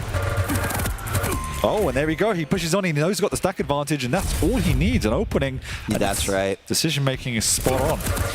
And now he's going to go in rocket. Oh, but does a trade. And that's going to make it 0-0 yet again. So just erase it all and start over 2 minutes and 50 seconds into this matchup. For Zanaku, that actually worked out quite nicely. Just to get a reset, stop that momentum. There was that, you know, just prior to that, Chain had picked up both major items. So did he just get smacked by a direct? Look, more or less like a direct, but anyway. Looked like it. Zanaku putting more emphasis at the moment on trying to control the resources. He had Chain in the Boneyard, but decided to plus back. And look, he's taken both lights and both mages, so he's playing that long game. Yeah. He now knows he can take these mid to long range fights. He doesn't want to play close range because that can be messy, but he wants that consistent long range damage because that, you know, he has the stack for. Heavy picked up. Zanaku's got to be feeling a little bit better now with this control. He's going to be able to drop back, easily pick up that Mega. He's got the timings and the separation between the two items is actually sitting pretty good here. As long as Zanaku can keep this rotation up. The pressure, though, he continues to put on here as Chain is trying to figure out a way out of this back hallway. Caught again. Nice LG damage to open things up. Chain is hurting. But what's your chase right there? Oh, he's gone for the light, but he knows there's no orb. This will be a bad question. How messy is it? No! Again. 3 directs from Chain. Shuts down Zanaku and they trade. I really feel like Zanaku should have had that. He read it nicely. I don't know. I mean, Chain did say, and look, I'm not saying this right now, but Chain said, you know what? I've actually gotten pretty lucky a few times, right? And I'm like, well, I've seen a couple times, although it was a trade, right? So, but that could end up pretty bad, right? The last trade was pretty good for Zanaku. That trade was pretty good for Chain. Well, basically what you said is I really think Zanaku shouldn't have let him hit 3 directs in that room because you know, that's all that happened. Maybe. But anyway, he's keeping the pressure on, and Chain, yes, he got an item, but he hasn't got health to go with it. Now this is danger right here. Oh, but it doesn't matter. Yeah, but now Chain spawns and he can keep this pressure on. Here he is. Hello, here's Chain, and I will refrag you. That defensive rocket was the difference between tying it back up and then letting Zanaku run away with 2 or 3 more frags. Yeah, he's got to get out of hit dodge now because the Mega's there and Zanaku knows the timings. They have a decent enough split where he can pressure both, but it's so risky for Zanaku, and I can tell you this is eating away him mentally, right? Every time he's trying to kill an opponent, which should be an easy frag to your point, he's coming off at least licking his wounds, if not trading. Right. And that really hurts. It's like, well, what am I meant to do now? I'm doing everything right. And the game plan's there. In my mind, keep doing it, but just, again, try and get more and more and more chip damage, more and more pressure where he can't get 2 rockets. He can only get 1 before he dies. That's the pressure he needs to build. That was a nice little orb to just grab that Mega and get out. Just continuing to kind of mix it up a little bit. Has been holding on to it for a hot minute. Zanaku obviously with a pretty nice armor stack that he's happy with. Peeker comes out, some damage does come out. Ooh, some more damage than I think Chain was expecting to take. Yeah, and he's a little bit stuck here. No orb in play, 10 seconds to go. He wants Zanaku to push in, and you can see how worried Zanaku is about that. He's more worried about taking the items cleanly and keeping this scoreline at a 1-to-1 and giving up that control. Chain right now playing to potentially advance. Zanaku playing to save his tournament life now and forcing it to a 3rd and final map. That would be Blood Covenant, which is the Galena for Chain versus the Doom for Zanaku. I know they're not thinking that far ahead, but with 1-1, anything can still happen. 3 minutes and 8 seconds remaining. Ooh. Another big rocket. The Peeker does do some damage. That's very risky. Going for it. Misses that orb. Tries to smack him right in the face, but Zanaku manages to get away. Has a little bit of an armor stack. There, that light came back in red room. Oh. Not again. Chain has to get out this I was going to say, not again. So close to being again, though. All things considered, another rocket whizzes by. And again, lucky struck his ball because one of them would have hit his hair. He gets out, but look at the HP of Chain. This time, he didn't get lucky. He wasn't able to connect with what had been the frag earlier on. And this is where the pressure can build now. He's got nothing to work with. Living without even any rocket ammo, has to make his way across the map to pick that up. Don't click. Don't click. All right, he's trying to figure it out here. This is not in the greatest spot. I mean, yeah, he really needs that. Is he going to take it? He does. Oh, my. What a juke. What a juke. Presence of mind, and Zanaku still can't lock him down. Chain rocket jumping out. Zanaku It's building, right? It's building. At this point, it's going to be Miracle Rockets that's going to keep him in this game because he doesn't have anything else to work with. But Zanaku's stack has been growing a little bit. You know, it's going to put him in a better spot should he force out a fight. The orb is down right now, but back up in 5 seconds. 105 with the tri-bolt. That And it resets. stops. Yes, it stops any sort of, you know, rush advantage that Zanaku might have. That's more than a direct. It resets the whole balance. Yes, Chain cannot pressure, but look, now he's got composure to actually be out on the map. 30 seconds ago, he wouldn't be here, and Zanaku has to take the long way around, and now he's stuck. Small things like that make such a big difference. Yeah, I mean, I got to take a look at the damage really quick. Just another 100. Zanaku has to retreat. Pika comes out. Chain's going to win himself. He actually goes on and he catches Zanaku with his pants literally down. And he loses out on the Mega, and Zanaku now 1 minute to keep himself in this tournament. Yeah, big opportunity right here. Zanaku so low, he took that machine gun damage. Oh, barely misses that LG. And Chain just seeing, can I clean it up? And he can't. It didn't happen. No, and there's nothing up for either one of these players now as Chain. I mean, at least he disrupted the control that Zanaku had. Sure, but now Zanaku is afraid to do anything, right? Chain is the one in momentum. Chain is the one prowling the map. Zanaku's early. He's going to take not the biggest of rockets, but enough, and he's going to make his way around to the heavy. He desperately wants to wrangle back control, and Chain is going to let him. He has the orb. And a huge rocket again! Oh my God! To stop that pickup, and Zanaku's going up for the kill. Went up the jump pad, now trying to juke around his opponent. Avoids that rocket. Peeker does come out and instantly goes down. 8 seconds remaining. Is it going to go to overtime? Mega is going to be up. Zanaku's there. He's got the time. He's got the orb. He's blown it up, and Zanaku! Oh my God.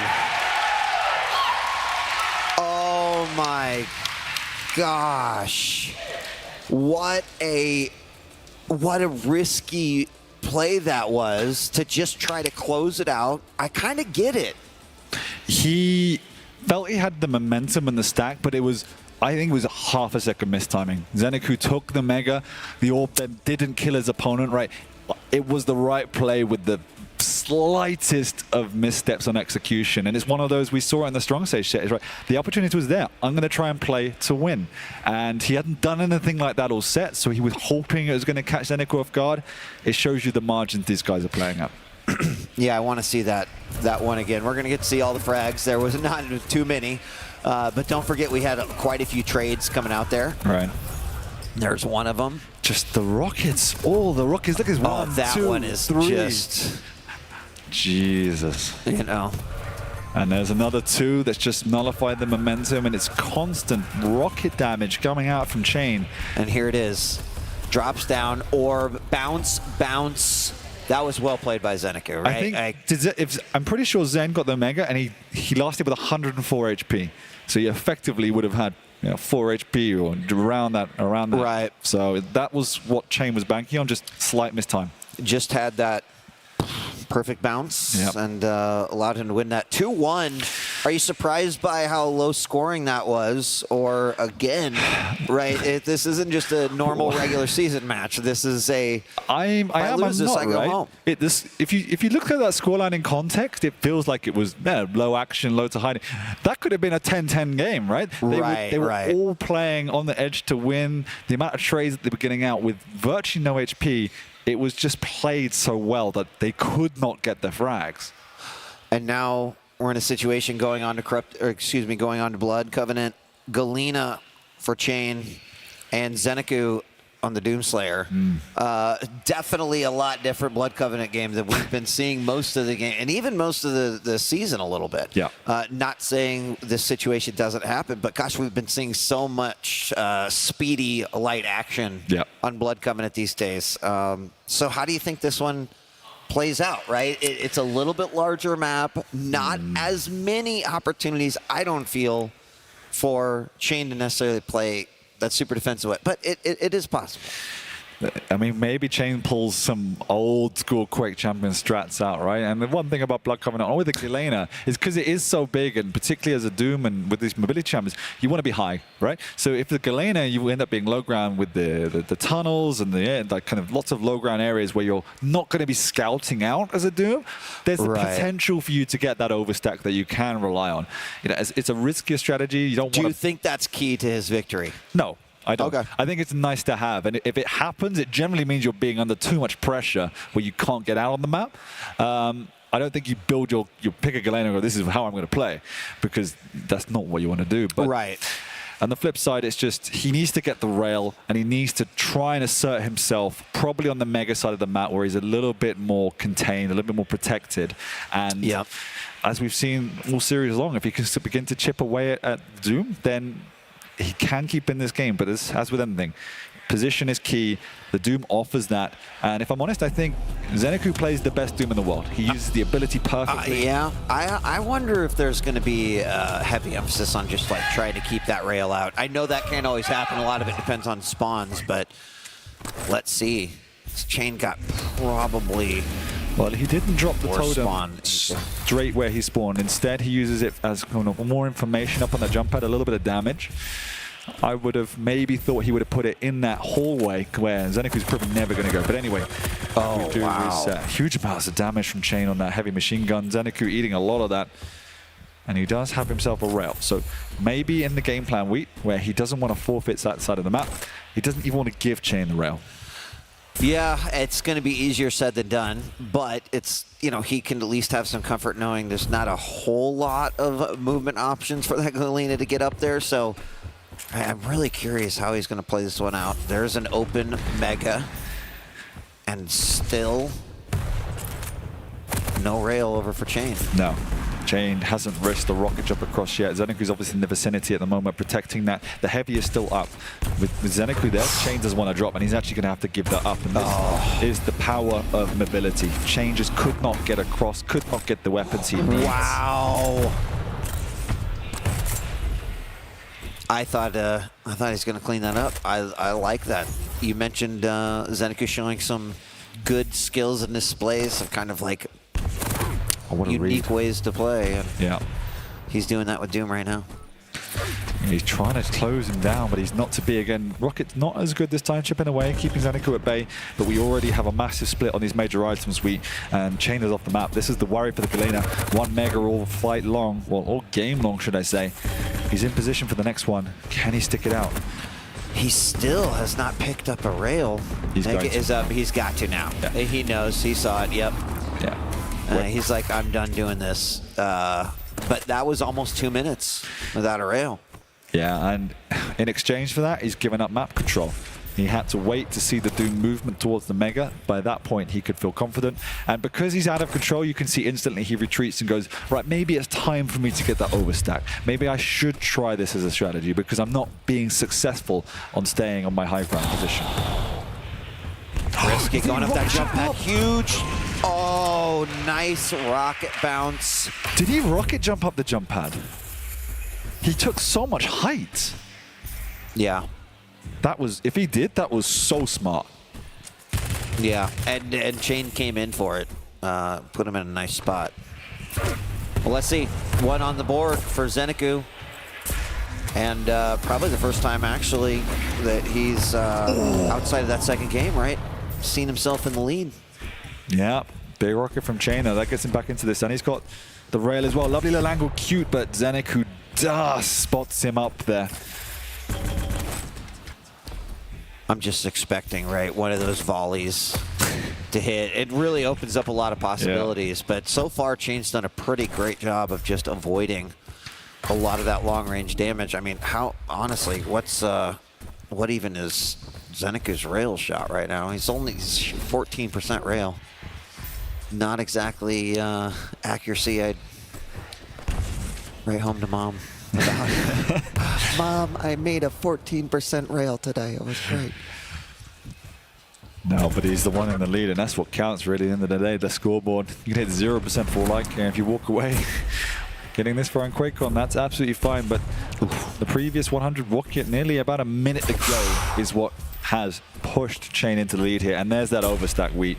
He's managed to get it up. Totems all around the map. And he's feeling good. He's pushing across. Zanaku is trying to restrain this, spamming down from down below. Chain has to be an absolute beast to go up there, and he does it. Lovely little tech to crouch slide to get away, and actually hits some exit damage as well. So Zanaku's on the ropes and doesn't have a lot to work with. Chain down behind. Wow. Oh my gosh, that second rocket actually does do some damage, but off of the wall, and Chain ties this back up.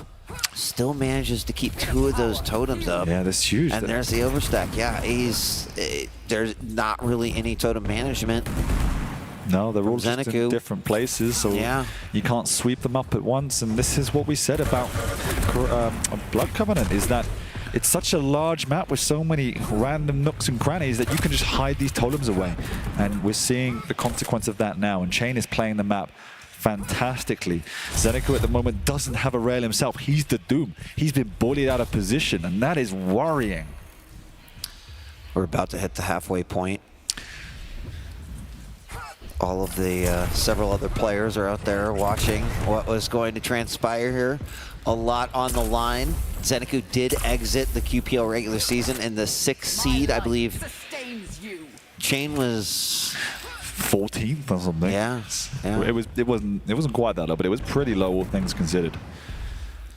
But 1-1, very, very methodical game. I mean, first game was 5-4. That second game ended 1-2. Got a level of patience and a big stack here from Chain. Feeling like he wants to make a move here. Yeah. I haven't seen any level of overcommittal at the moment, but Zanaku is just forfeiting position. He's worried. He's not being able to get on the map, and considering Chain had 1 mega after 2.5, 3 minutes, he's now on parity for pickup, so he's had full control these last 2.5 minutes since he regained that. He wants that rail. Zanaku's without rail. Still. It's being held off. It's not often you see a Galena strangle Doom, but that's exactly what's happening. A lovely rail from Chain there. That offsets Zanaku, and Chain will have to now give up the mega as well. That's bad to miss that. That was pretty bad. That puts him at a decent stack. He did still give up mega, but he avoided death. Yeah, the only real blessing is you can see Zanaku here looking for totems. He is fed up of going up this stacked Galena, so he's gone hunting for them now, and he's done exactly that. He's wiped them off the board. I think he has to. He does? Oh my, right there. He could have shot the toe. Oh, he has. He hit the toe the second time and the head the third time. So 2 out of 3 right there, crippling Zanaku's stack. And Chain is doing a great job to hold control on the high ground, teaching everyone that you don't have to have mobility to play this map. Such a wild series, just completely different pace than what we've seen throughout the day today. Yeah, but really goes to show just how Quake can be played so many different ways. Yeah, this is definitely one of the more strategical mental battles. And they're both doing an admirable job to not make any sort of hiccups and let their opponents in. Yeah, I want to take a quick look at damage right now. That's not super high. 1,500 for Chain, only about 1,200 for Zanaku. 7% accuracy. I just saw that. And that's Mom, I'm sorry to report my accuracy has dropped from 14 to 7. But that's honestly one of the reasons why Zanaku is in this situation. Yeah. If he had hit 3 times more, 21%, he might be competitive. But without connecting with that on the distance, he can't do anything. He's finally connected with his second rail of the game so far, pushing it to 11% now. Could only go up. One would hope. Heavy's picked up. Chain has, how many, what has he got down for totems? Only 1 totem down right now. I think that was just such a huge moment in time during the game when he had that overstack up. Yeah. Like that allowed him to bring that frag back and tie it up. Yeah, exactly. He could put loads of pressure on. And as much as all that pressure is there, it's still a 1-to-1 game, Wheat.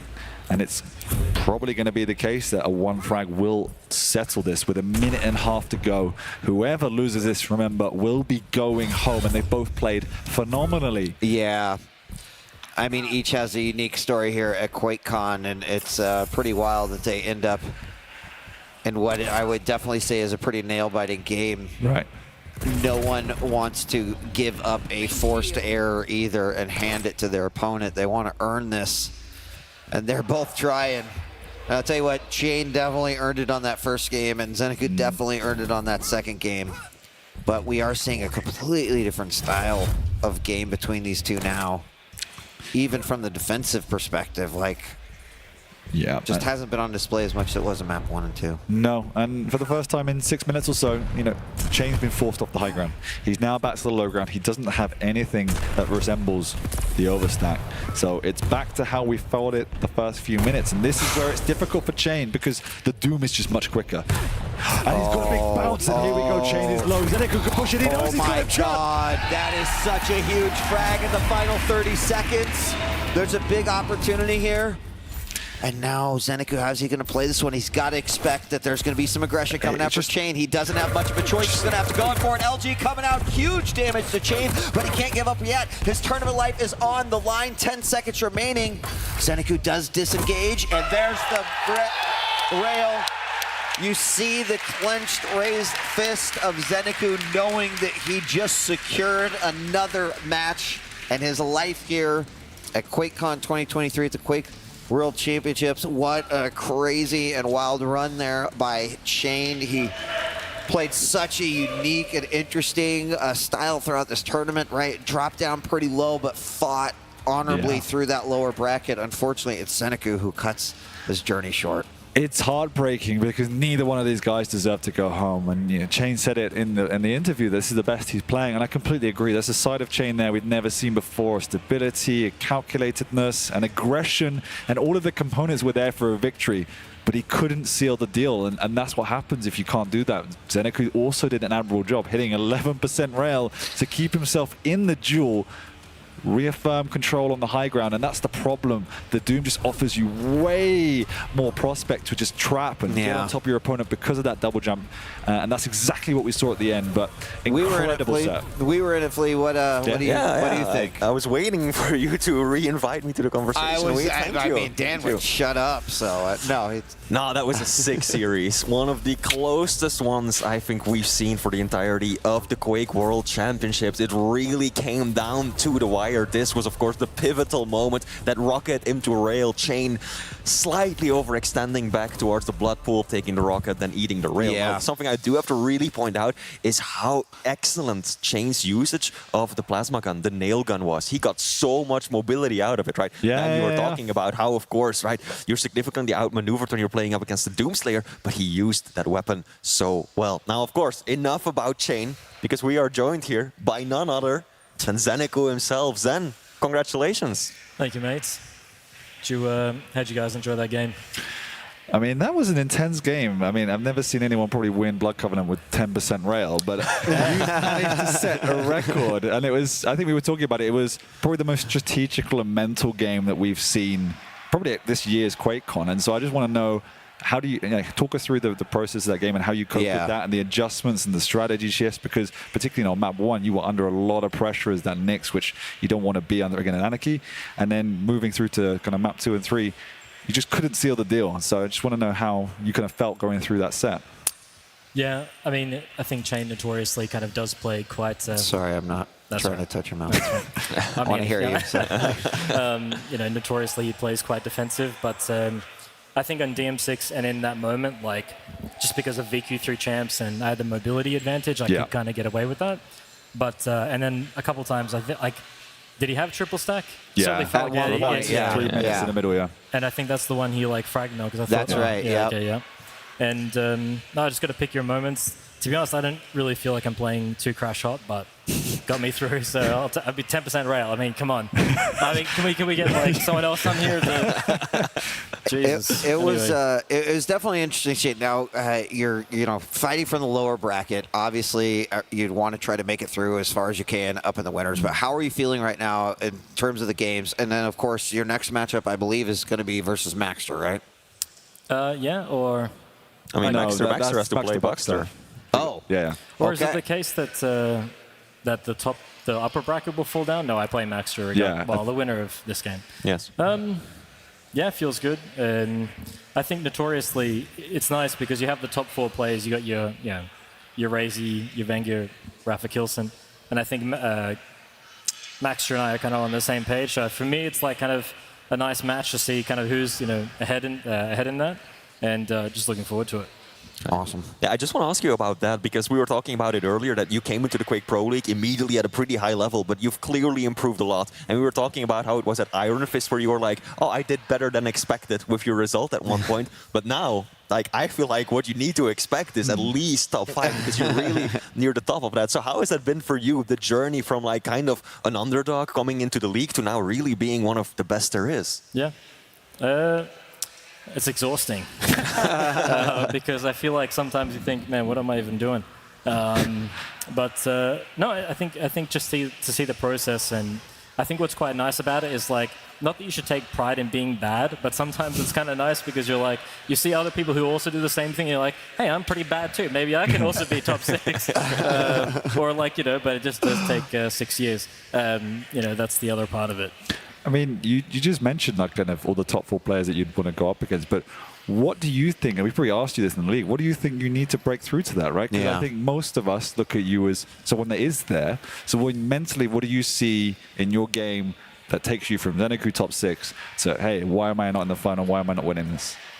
It's funny because I've been kind of thinking about that even the last few days as well. And I think a large part of it is like how people practice, because obviously there's a particular thing that the top 4 players are doing with like how they're approaching the game, because anybody can spend time, but it's the fact that they're looking at something specifically.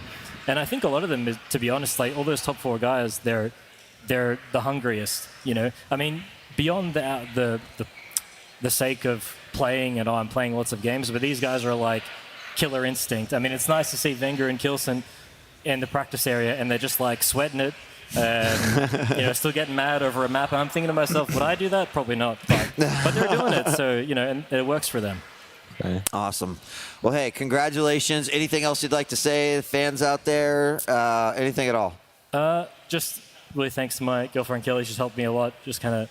Thanks, Kelly. Thanks, Kelly. Doing a solid, and I've got a lot of people praying for me this tournament, and just really share thanks to them. Also, my friend Dave Hippie. Hippie's down there, and he's been obviously just been really supportive for me, so appreciate that, guys. Thanks, Hippie. Awesome. Well, good luck. Good luck here, keeping yourself alive here. We're very eager to see how far you can take it. Great games, and we'll see you again soon. So, ladies and gentlemen, don't go away. We do have one additional match coming up here. I don't know what it is, but Maxter. Oh, it is. Okay, Maxter. Why did you say it? Why did you do the outro, Dan? We'll be right back. Because you'd be useless.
It has truly been an unbelievable day of Quake here for the Quake World Championships live from Day 2, QuakeCon 2023. We've got one more match for you coming at you. It's going to be Maxter versus Buckster, the battle of the Turs. Hello, Flea and 40 Lion. Welcome back to the main stage. What do you think about this matchup?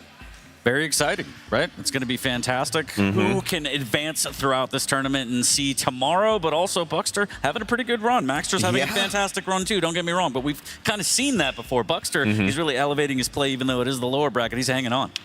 Yeah, I mean, so far it's been Buckster who lost to Strong Sage. He's the one who knocked him down into the lower bracket, and afterwards he beat Celts and Nosa, which I think is quite the upset. Yeah. And as far as Maxter goes, he first beat Tox, then he lost to Kilson, and then he took out Cygib to bring himself here.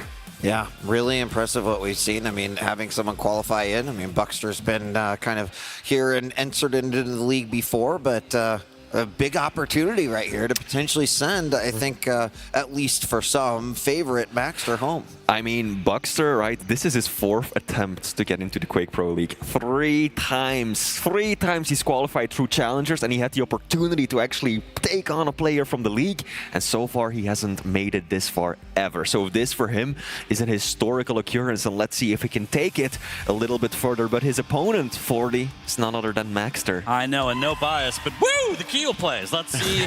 We're not going to get into the pick bans yet, but yes, he's been putting on quite a show. He's been showing the other players that it's viable. I love to see it. He's playing with that intensity.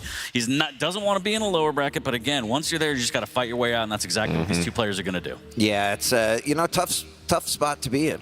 You know, you have to just kind of take every single game at face value, what it's going to be. You can't be thinking too far ahead. You can't be thinking about, well, who am I going to face in a couple of matches. It's all about like right here, right now. We take a look at the lower bracket, and you can see, first off, the number of great players from the QPL that have already been eliminated today. Unfortunately, you know, Toxic goes, and Dan the King goes, and we saw Strong Stage after an amazing play with Venger go. And now Zanaku's set up in the lower bracket round of 4. Maxter's going to set up on the other side, and of course, then we'll have the semifinals tomorrow in the winner bracket that will come up. That will be tomorrow, don't worry. There's going to be a lot of awesome action as well, with the best of 5s and then a best of 7 for the finals coming out. So really interesting. And at least this is where they get to stop and rest. Right? Make it through this matchup. At least get some rest, bring it back tomorrow, refreshed, and see how it goes. Another long day of Quake ahead of us, but yeah, one more set, guys, and we're almost there, and it's going to be, I think, probably one of the better ones, because maybe there's going to be pineapples, but anyways. Well, do you want to find out? Okay. I'd love to. Can we unveil it? Let's unveil it. Show us picks and bans, but only if Keel's not picked. How dare you. Oh, I can't believe they did it. Wow, okay. This is the best day of my life. All right, we're starting off on Blood Covenant. It's a little bit of Nyx versus Athena. We've seen that most of the day, actually, so pretty standard. And then we're going to go into Corrupted Keeper. We're going to see Ranger square off against Keel. And then if we get the third map, if we could be so lucky, Galena versus Doom. How do you guys feel about these champ picks, these maps? I mean, the Keel really stands out again, and I love that. We had Maxter on here for an interview earlier, and I asked him about the Keel, and it's like, it's really become a staple of his play today, and he's like, yeah.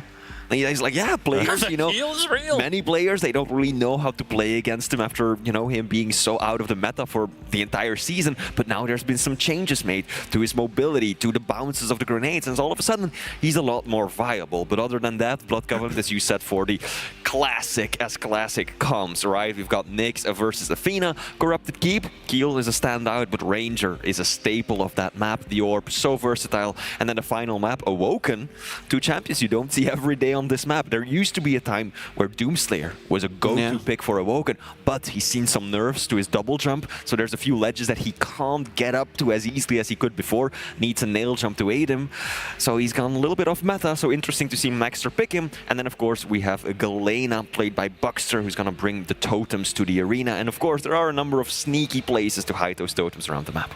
Yeah, I think that Blood Covenant map is really interesting. I mean, obviously, I'm excited for E40. We're going to get to see Keel so far. Pretty good record there, minus, I think, that matchup with Kilson on Corrupted Keep with the Keel. But the Blood Covenant, I'm thinking, is going to be pretty entertaining map. You've got, Maxter with that hook, and we've seen him play on this map before. But, Buckster brings something new to the table, bringing a little bit more flavor to the finals here at the Quake World Championship. So excited to see how he's going to approach this. In this matchup versus Maxter. Yeah, Buckster, I think, is really like the final dark horse remaining in the tournament, right? If you look at the names of the remaining players, they're all tried and tested veterans who have seen countless LAN tournaments where they've made it really far. Yeah. And then there's Buckster. So, I think there's going to be a lot of people cheering for the underdog. But then again, Maxter, right? Our South American legend, also got quite a lot of fans in the audience. And we are just moments away from this matchup, starting the last match of the day, but have no fear because tomorrow, finals day, such a big day always at QuakeCon, where we see the conclusion to all the great tournaments that have been running throughout the years. This will be no exception. Still a big toss-up on who is going to walk away with that belt around their waist. Yeah, somebody's raising that belt, and it looks so good. It's hard to not crane my neck and just stare at it the whole cast. But yeah, loading up the first map. It's going to be a great day tomorrow. As Flea mentioned, we have absolute legends waiting in the upper bracket. I think it's Venger, Raisy. We got Rafa, Kilson. And then we're going to figure out exactly what Zen is going to be up against. And then this one, Maxter right here, who is going to advance. And then they're going to see who they're going to play based on those upper bracket games tomorrow. So a lot more Quake on the way. But for today, the last set, Weed. Enjoy yourselves, gentlemen. I'll be back. Thank you, Weed. See you momentarily. 40. This is a hype one. Yep, no match history between these two within the Quake Pro League. So this is all brand new ground. Then we're starting things off on the perspective of Buckster playing next. Taking a little bit of machine gun damage in the beginning there, but dropping down for the light armor. We've seen this before. Absolutely maximizing that armor stack by grabbing the light first and doubling back for the heavy. So far, just a little bit of rocket damage being exchanged. Buckster not quite where he wants to be. He's lacking the LG at this point. Both players do have control of the rail. That's often a weapon that they try to deny once they get that good spawn. Excellent shot from Buckster. He wants to apply some more pressure. Oof. Misses a rather convenient rail right there. There we go. Maxter goes back up the bounce pad. Buckster.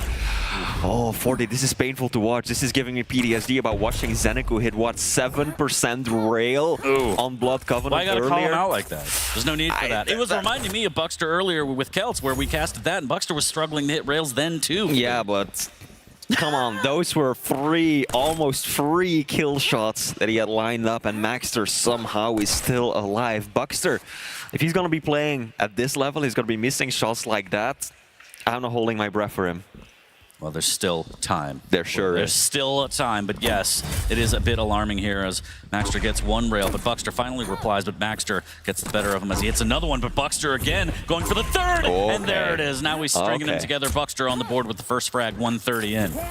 Right back to 50% railgun. I feel like he missed 5 and then he hit 5. That's exactly how Buckster likes to approach these games. Now, heavy up in just a few seconds.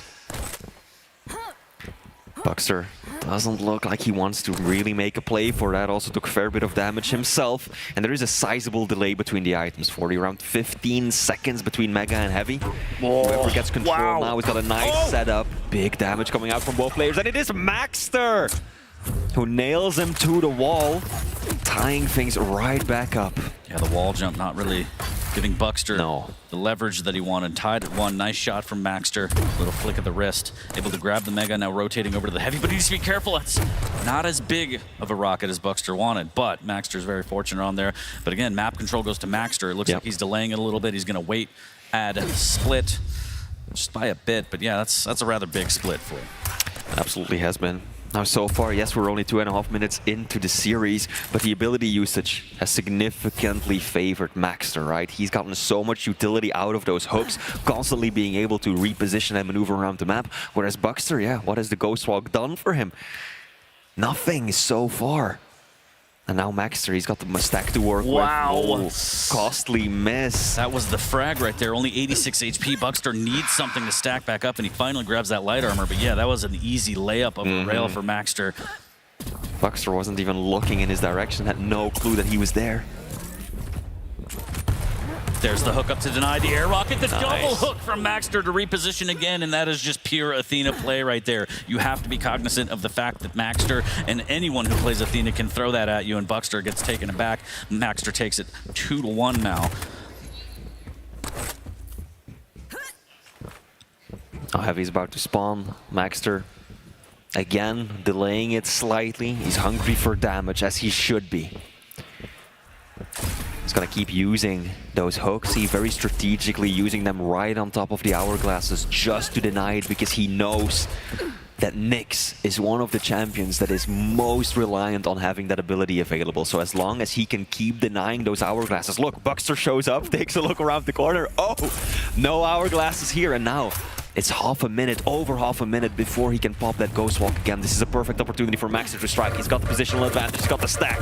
No ability for his opponent. Buckster's got to make a run for it. No, you ain't going nowhere. That's Maxter. Gets himself a nice frag, walks away with the small armor and the heavy as well. That was perfect, 40. Again, maximizing the armor, using that hook and saying, I'm coming over there. Finishing that kill, 3-1. Looking for a little bit more. That rocket's not going to land. A little bit of LG as Buckster jumps over.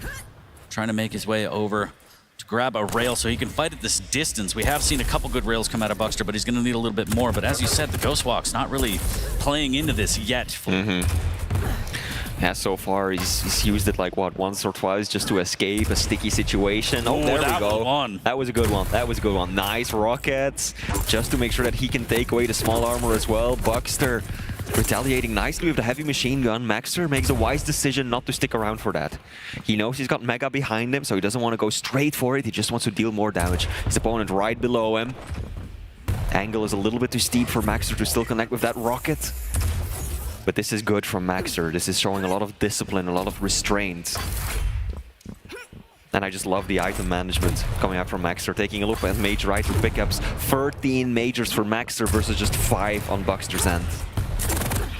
Make that 6, but can he turn these items into frags as Maxter with great defensive rockets through the doorway? Buckster has to think twice. Maxter lacking armor right now, so a bit of an opening for Buckster, but Maxter's right on time for this mega. Great positioning for this one. Oh, okay. Just enough for information here. Almost lands the follow-up rail. Still looking for this light armor here. Buckster looking for some kind of exit damage. Now Heavy will be the next item that both of these players have got their eye on. This should be able to go to Buckster, especially with the Ghost Walk. He's gonna feel confident. Oh, faking the rocket jump. These are nice plays from Maxter. Didn't work out that way, but I love that he's trying it. 40, faking the rocket jump, pretending to jump himself, shoot himself up towards that rocket area on the bridge. But no, he's actually still down there, hoping to get Buckster off guard.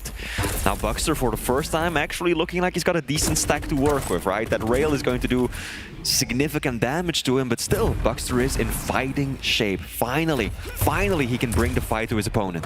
Both players are shooting 34% rail right now. Okay. Ooh, wow, okay. Ghost Walk, just to avoid that damage, making his way over to the Mega, up in 5 seconds. Maxter, is he going to reposition? Is he going to use those hooks that we saw? He has a rail. That's a bit of an opening. He's actually backing off, maybe looking for one more rail angle. And that's it. Is he going to go off? No, he can't based on the damage. And he actually flubs a hook here, 83 HP, and the rail will miss. The drive-by misses Flea, and that gives an opportunity for Maxter to survive. Down drops Buckster to get the light. He's going to go grab the heavy and maximize that armor, but Maxter is reeling.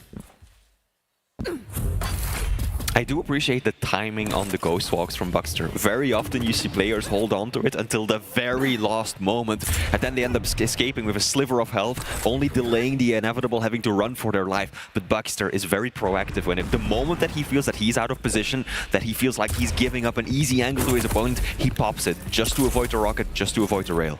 As we saw right there. Yeah, perfect. So it's true that if you don't use it, you lose it, Flea. I understand what you're trying to say, but Maxter still has a firm 2-frag lead right now as he claims another heavy. 2 hooks in the bag as well.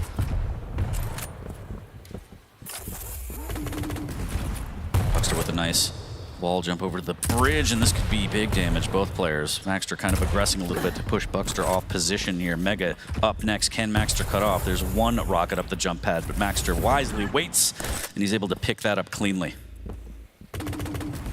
2 minutes left to go. 2 frags of a lead for Maxter. Oh. These are costly shots to miss, 40. Again, his opponent wasn't even looking in his direction, and now Buckster eats 2 rails of his own. Maxter's holding down the angle, and another nice shot, and just like that, any sort of solid positioning, any sort of control that Buckster was hoping for, it's gone. He's down to around 20 points of health, and Maxter is on the hunt. He knows it. Surely he's not going to be able to walk away with the heavy clean. He's not going to be able to walk away with it at all. I'm surprised that Buckster even still went for heavy. Dude, with as little stack as he had, I thought he was just going to nope out of there, go clean through the blood pool, other side of the map, give it up. He ended up giving it up anyways, only putting himself at risk. Ghost walk, and using the ghost walk just to get away. He was like, this is a bad position, and now it's a really bad position. Minute 10 left on the clock. Maxter, huge stack, and Buckster still trailing by 2. He will have the ghost walk back, but he needs to find these frags. Hooks available for Maxter. All the pressure's on Buckster right now. You do not want to go a map down, not like this. Maxter holding the high ground. What can Buckster do? Yeah. I mean, that's the thing, right? Athena, she can go from down below to up high very quick, very easy, but Buckster, he doesn't have that same level of mobility. He's got the wall jump, allowing him to traverse more easily horizontally, but vertically, he's at a severe disadvantage. Maxter knows this, and that's exactly what he's trying to exploit right now as well. Even securing himself another mega health, doesn't want to pick it up right away because he knows that he can get more out of it if he waits. He wants to trade a little bit. Once he takes a rail for a little bit of heavy machine gun damage, he will no doubt pick it up. There we go, secures it. And now, Maxter knows that all he has to do is burn some time. Look at the speed, 40. 15 seconds, there's really no sense of urgency from Buckster here. I think Maxter's going to be able to run away with this one. Even if Buckster does get this frag, I think he just waited a little bit too long, Flea. It looks like Maxter's going to take this first map, and there's the GG called. And really, I feel like Maxter, although he hit more rails, it wasn't necessarily for frags, but it was for damage, getting about 600 to 700 more rail damage, keeping Buckster at bay, making him restack as a light, and just saying, hey, you have to restart your entire process of trying to attack me. A lot of respect given by both of these players. This was a very campy, very cagey opening map, right? Not a lot of damage being exchanged, even fewer frags being tossed around. And I think that both of these players are just, they know what's on the line, 40. They know that if they drop 2 maps, they are out of the tournament. So I'm seeing...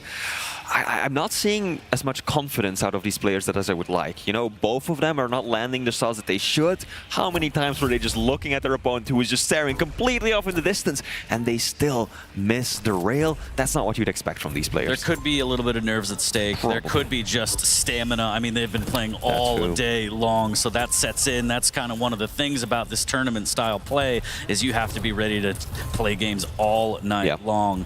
But Flea, it's time. Shortly, we're gonna get this was more slow paced, but I feel like this one might be a bit more explosive, so to say. We're gonna get into the second map here shortly, and it's gonna be Ranger versus Keel. This one's gonna be fun for the, and I can't believe that they let us loose on the A stream every single time that we've crossed it together. What a mistake! It's been in the B. It's been on the B stream. It's been in the basement, but now somebody made a mistake, and I love it. They saved the beak for last, and here we are. So we take a look at the stat breakdown here. Item control. A little bit in favor of Maxter in terms of the megas, but not too bad. But really that rail damage, 600 more rail damage. Every rail shot on a light matters, and Buckster just gets set packing. And mostly, like you said, the Ghost Walk, not really used. We saw some aggressive attempts, but then he, you know, at the heavy specifically, he was like, I got to get out of here. I got to burn it just to stay alive. So didn't really get a lot of value out of that. Yeah, Maxter absolutely made the most out of his champion, got the most utility out of that ability.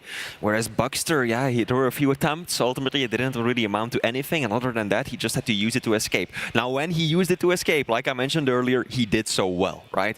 Very proactive, very early, very quick on the trigger finger when it comes to that Ghost Walk, but still, Maxter had his number in part due to that excessive rail damage. Yeah, absolutely. Rails on point. They did miss quite a bit, as Flea pointed out. But again, the ones that he hit, pretty straight on, just enough to make sure that there's no incoming aggression coming, even with the Ghost Walk. And we're slowly taking our time to creep into Corrupted Keep. And I think that's good for Buckster. I think he needs maybe a little bit of time to just take a breather. This is kind of match point, and this is tournament point for his run through this. Buckster wants to force the third map. He wants to stay alive. There's a lot of pressure going into this one, Flea.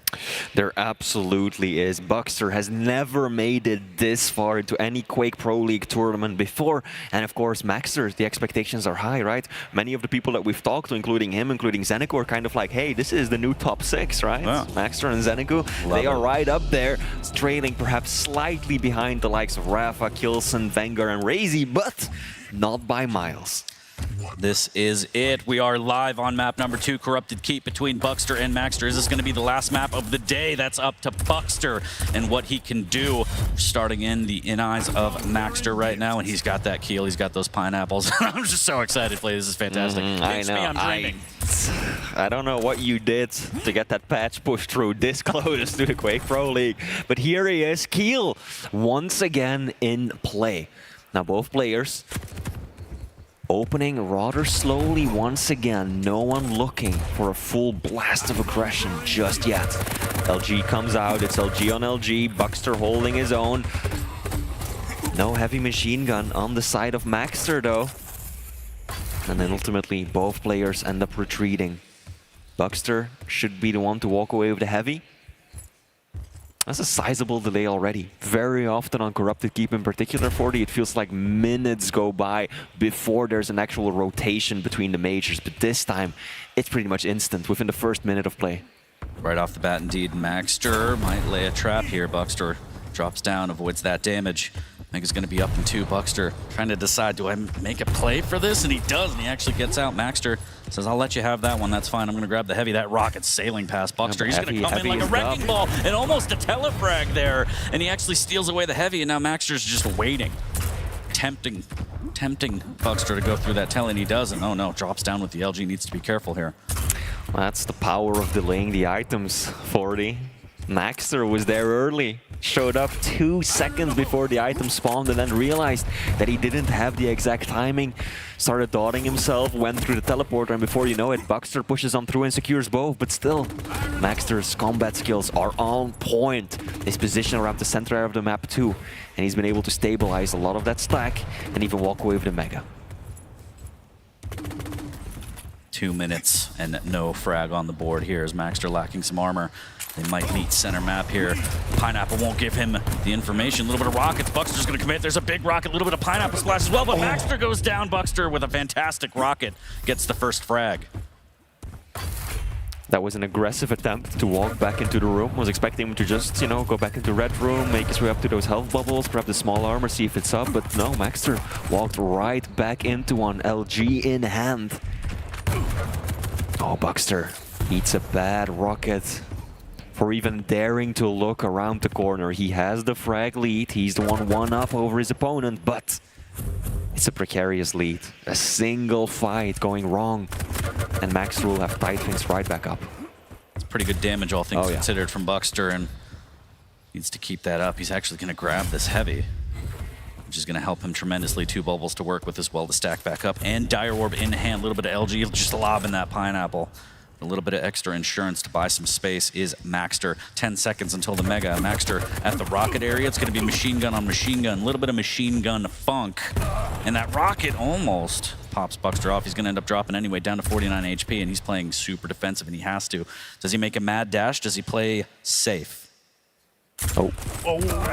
Wow. Just saw him for a second. The machine gun just tore right through him. That's the tying frag right now for Maxter, but Buckster... Oh, he's gonna set up a trap. I like his odds on that one. If he would have seen it through 40, if he would have just waited there, super shotgun in hand, taken away heavy or super shotty, it might have worked, but it's pretty risky. But he's taking so much LG damage. He needs to be careful around the corner. He does still have the Dire Orb though, so rockets and orb can still be a thing. They're doing the dance to the doorways here. There's the Dire Orb, and wow, that defensive play for Maxter. He's going to follow up with some LG now. Buckster's so weak. How is he alive? 9 HP, and there's the drop down, and again, the machine gun from Maxter. Cleaning it up. Mega will be taken by Buckster. LG on LG. Maxter's almost out of ammo. Oh, LG spawns. If Buckster would have known that, then he would have pushed through the telly or something. Probably would have been a frag for him. Nice. little bit of a slap on the buttocks as he leaves the room. A little bit of LG damage. Getting closer to the halfway point here. And a little bit more of the same as we saw on the first map. Calculated, nobody wants to really take any risks. There is a ton at stake here. As Maxter grabs that Mega, Buckster should have the timing on it. Ooh, a little crazy there. Could have gotten floated, but Buckster goes through, wants a little bit of LG. Heavy machine gun again. So much mileage out of it for Maxter right now. The damage is pretty even though. 1500 for Buckster, 1600 for Maxter. Same goes for items. 10 for Buckster, 8 for Maxter. Oh, at least on paper, this has been a very balanced match. And even then, the scoreline is still a very, very close. 2 frags on Corrupted Keep, right? This is the arena to make a comeback happen. But now it is actually Maxter who's starting to chain together a few more of those kills. He's 3 frags up by now, and he knows that Buckster's got nothing to work with. Knows his spawn, his position as well. But Buckster... Ooh, I like the fake. Is it going to work out? And Maxter just playing the confusion game. It is. You hear jumping, but which way, you'll never know. But, okay, just in the nick of time, Maxter grabs that heavy, and Buckster just trying to stay alive. Moonwalking his way back to the red room. He's going to grab an armor shard. The machine gun not going to land. A little bit of rocket damage. Buckster still staying alive, doing decent cess damage, but after all, it doesn't matter. Maxter has the Mega to back up, too. Going to grab time vials as well, get more pineapples back, and might get caught out in the red room. This is dangerous. The orb up. He wants to take the fight, and Buckster, his hand was kind of forced. He felt, you could tell, claustrophobic almost, and he wanted to just do burst damage, but that's going to be another frag for Maxter. 6-10 into this one. Buckster has to try and figure out an answer to this. Maxter is so stacked right now. Situation is starting to get a little dire. LG is looking good. Buckster once again forced on the defensive. Mega is up, and I love how Maxter has really been playing around the Mega for these past few spawns. 40. He doesn't just go for it right as soon as he can. He's always looking for more damage first, and only then does he go for the item. Excellent orb from Buckster. Waited as long as physically possible before actually jumping to it. And now Heavy is up, but Maxter not interested in it just yet. Excellent rocket jump though. This could amount to something for Buckster. He's actually got an opportunity. Heavy goes his way. Maxter might be regretting his position right there, giving Buckster an angle to get out with the rocket jump. Definitely got a lifeline out of that one, but Maxter's still in control in terms of the 4-frag lead here, and his stack is still relatively okay. He's going to take an LG fight. Buckster trying to cess with the machine gun. It's not going to really net him a lot, as Maxter has the upper armor to fall back to, and now it's just a matter of, does Maxter even want to try and push through that choke point to get to the heavy? All the pressure's on Buckster right now as time is ticking. The damage has to be his, and Maxter makes it look easy as he flies by and does grab the heavy, and look at Buckster's stack right now. Barely anything to work with. Oh, he's gonna drop down, pick up some of that armor. Ultimately, didn't really get anything out of it because the heavy machine gun cessed him down, took a lot of that additional stack clean off of him. And now Maxter is just running circles around the map. He knows that all he has to do is survive for 2 more minutes. And even then, he can still drop a frag or 3 before it really becomes a problem. But that's not how he wants to play this. He wants to continue applying pressure. He wants to add more frags to the board. He doesn't want to give Buckster any sort of safety, any sort of foothold to potentially get back into this. A little bit of pineapple damage on that one. And yeah, you're absolutely right. Maxter needs to play some distance here. You never know what can happen on Corrupted Keep, especially against a Ranger with an orb, and the ability to force spawns on this map is so easy, relatively easy, in comparison to other maps here. It's Maxter making his way towards the heavy. It's going to be up in about 2 seconds. Does Buckster press on and push? We didn't see that sense of urgency in map number 1. I don't really sense it right here. You have a minute 30, you're down by 4, and there's the trap. It's a pretty good one. The Dire Orb, and this could be a frag, but the rocket from Maxter was fantastic. Luckily, Buckster has the Mega to pick up on, but he has to find these frags, Flea. He does, but 40, I fear that it may be too little too late. As you said, the sense of urgency has been missing, right? It wasn't there on map 1, doesn't seem to be here on map 2 either. Buckster, he's got to press all he's got. Yeah, that's all he can do, really. He's got to apply pressure. He cannot allow Maxter any breathing room whatsoever, but instead, here we go. He's again burning, what was that, 25 seconds? Just walking around on the other side of the map, even though he knew where Maxter was at. And now that rocket jump, that's gonna get punished. That's gonna get punished so bad. Even if he gets this frag now, Maxter is going to be able to do so much counter damage that I think, you know, turning that 1 frag into multiple is going to be impossible. Yeah, unfortunately, I think the Buckster stops here. I know I said that on the B stream. I'm sorry, the stream is canceled, everybody. But 30 seconds left, 4 frags, absolute miracle required. And Buckster, that sense of urgency was just not there, and it looks like Maxter has taken this in 2. There's a little bit of pineapple, direct rocket, and just there's no answer here from Buckster. Unfortunately, he's going to go down yet again. That's 6-1, 10 seconds left. The GGs are called. It is official. Maxter has taken it in 2, and he will advance to tomorrow. Well deserved. Well deserved indeed. Weed, welcome back. Thank you, thank you. What are your thoughts on that series? I mean, you know what? Shout out to Buckster. What a great story coming in through the qualifiers. We said before QuakeCon that we would expect some shakeups. I think that when we were saying that, we were talking about from folks within the QPL already. So seeing Buckster and his run here at the tournament deserves that round of applause for sure. And Maxter stays alive throughout the day, which means he gets to come back for day 3, the finals day. Still a long road ahead for Maxter, but you know, we said that he deserved to kind of be in the spot, that he knows he's working pretty hard for it. So I'm just excited for what tomorrow could potentially bring, because it's been a great day, and if we continue to see some of the excitement that we've had just here for day 2, I can't wait. Yeah, neither can I. I mean, we're down to really the best players to make an appearance, to show up at the Quake World Championship. They all really deserve to be in the spot that they are now, right? There's no one here that you can look at and say, man, they only got there for X or Y reason or whatever bullshit went down. Like, no. Every single one of the players that remain in the bracket absolutely deserve to be here. Yep. Absolutely agree, and let's not forget, we're starting to get into the BO5s where you have to have a deeper map pool, deeper champ pool. We might see a lot more deal, boys. Yeah, tomorrow's going to be interesting for that exact reason, right? I mean, very surgical picks and bans for each and every player, and map picks as well. But that all changes tomorrow, right? You've got to expand your horizons. You've got to be more comfortable with the deeper champion pool. You've got to maybe play on maps that you just don't particularly like, and this is what is very common throughout you know, these types of tournaments. And take a look at that upper bracket, right? Tomorrow, Venger versus Raisy on the team kill that was going to be inevitable, and one of those players who could potentially be a champion is going to have to fight their way back through a nasty lower bracket. But then Rafa, Kilson, those 2 matches in the semifinals could straight up be finals matches. Oh, absolutely. I mean, Rafa, 4 Quake Pro League victories, right, versus Kilson 3. It's literally the #1 and the #2 in terms of total wins that are facing off against each other, and we're not even at the grand finals yet. Yeah. Then lower brackets, Zanaku and Maxter are waiting for some of the results of the upper brackets. So they'll get to kind of sit back a little bit. They do. Like watch, get some practice in. But then, and then the winner of those 2 goes on to lower bracket round 5. So it is just like tomorrow will be exciting. I wish many of you might be saying, well, but we want it now. Well, the players need some rest. We need some rest. People got some BYOC tournaments to play in.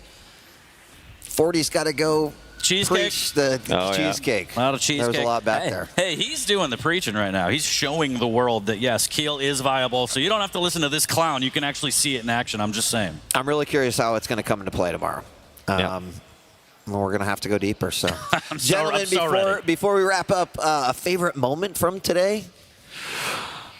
So many to choose from, Flea. Yeah, there are so many to choose from. One of my favorite moments was just how close the match between Strong Sage and Venger was. Yeah. I was talking to Venger afterwards, and he was like, I was not expecting that. He said that he was feeling relieved to have made it through that series, and that's just a testament to how good Strong Sage, really the new blood into the higher echelons of the Quake Pro League, has become. Yeah, I mean, at the finals last year, we were saying the same thing. Wow, watch out for that guy. And we did. We watched.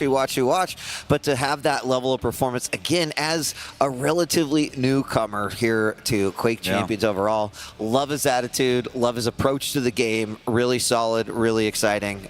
So I would agree. That was definitely one of my favorite moments, too. 100%. And just hearing the crowd, it's nice to see and hear people are going to be at a live event. And there's going to be more. We're going to be packed tomorrow. Lots of games. It's just a great environment. And it's great to be back. Absolutely. All right. Well, guess what? That means we need to close it down for day 2 here at QuakeCon 2023 for the Quake World Championships. But have no fear, we'll be back tomorrow morning, 9 a.m. CST, right here. The stream will go live. We've got some amazing matches to kick off with, including Raisy versus Venger and Rafa versus Kilson. 2 games that could potentially be another finals rematch later on. So thanks so much for joining us here for day 1 and day 2. The finals is tomorrow, an exciting day here at QuakeCon. We appreciate everyone that come out. Big shout out to the production, the players, and all of the tournament admins who have helped things run oh so smoothly. We appreciate it on behalf of myself and all the casters here at the Quake World Championships. Thanks for watching, and we'll see you tomorrow. Peace.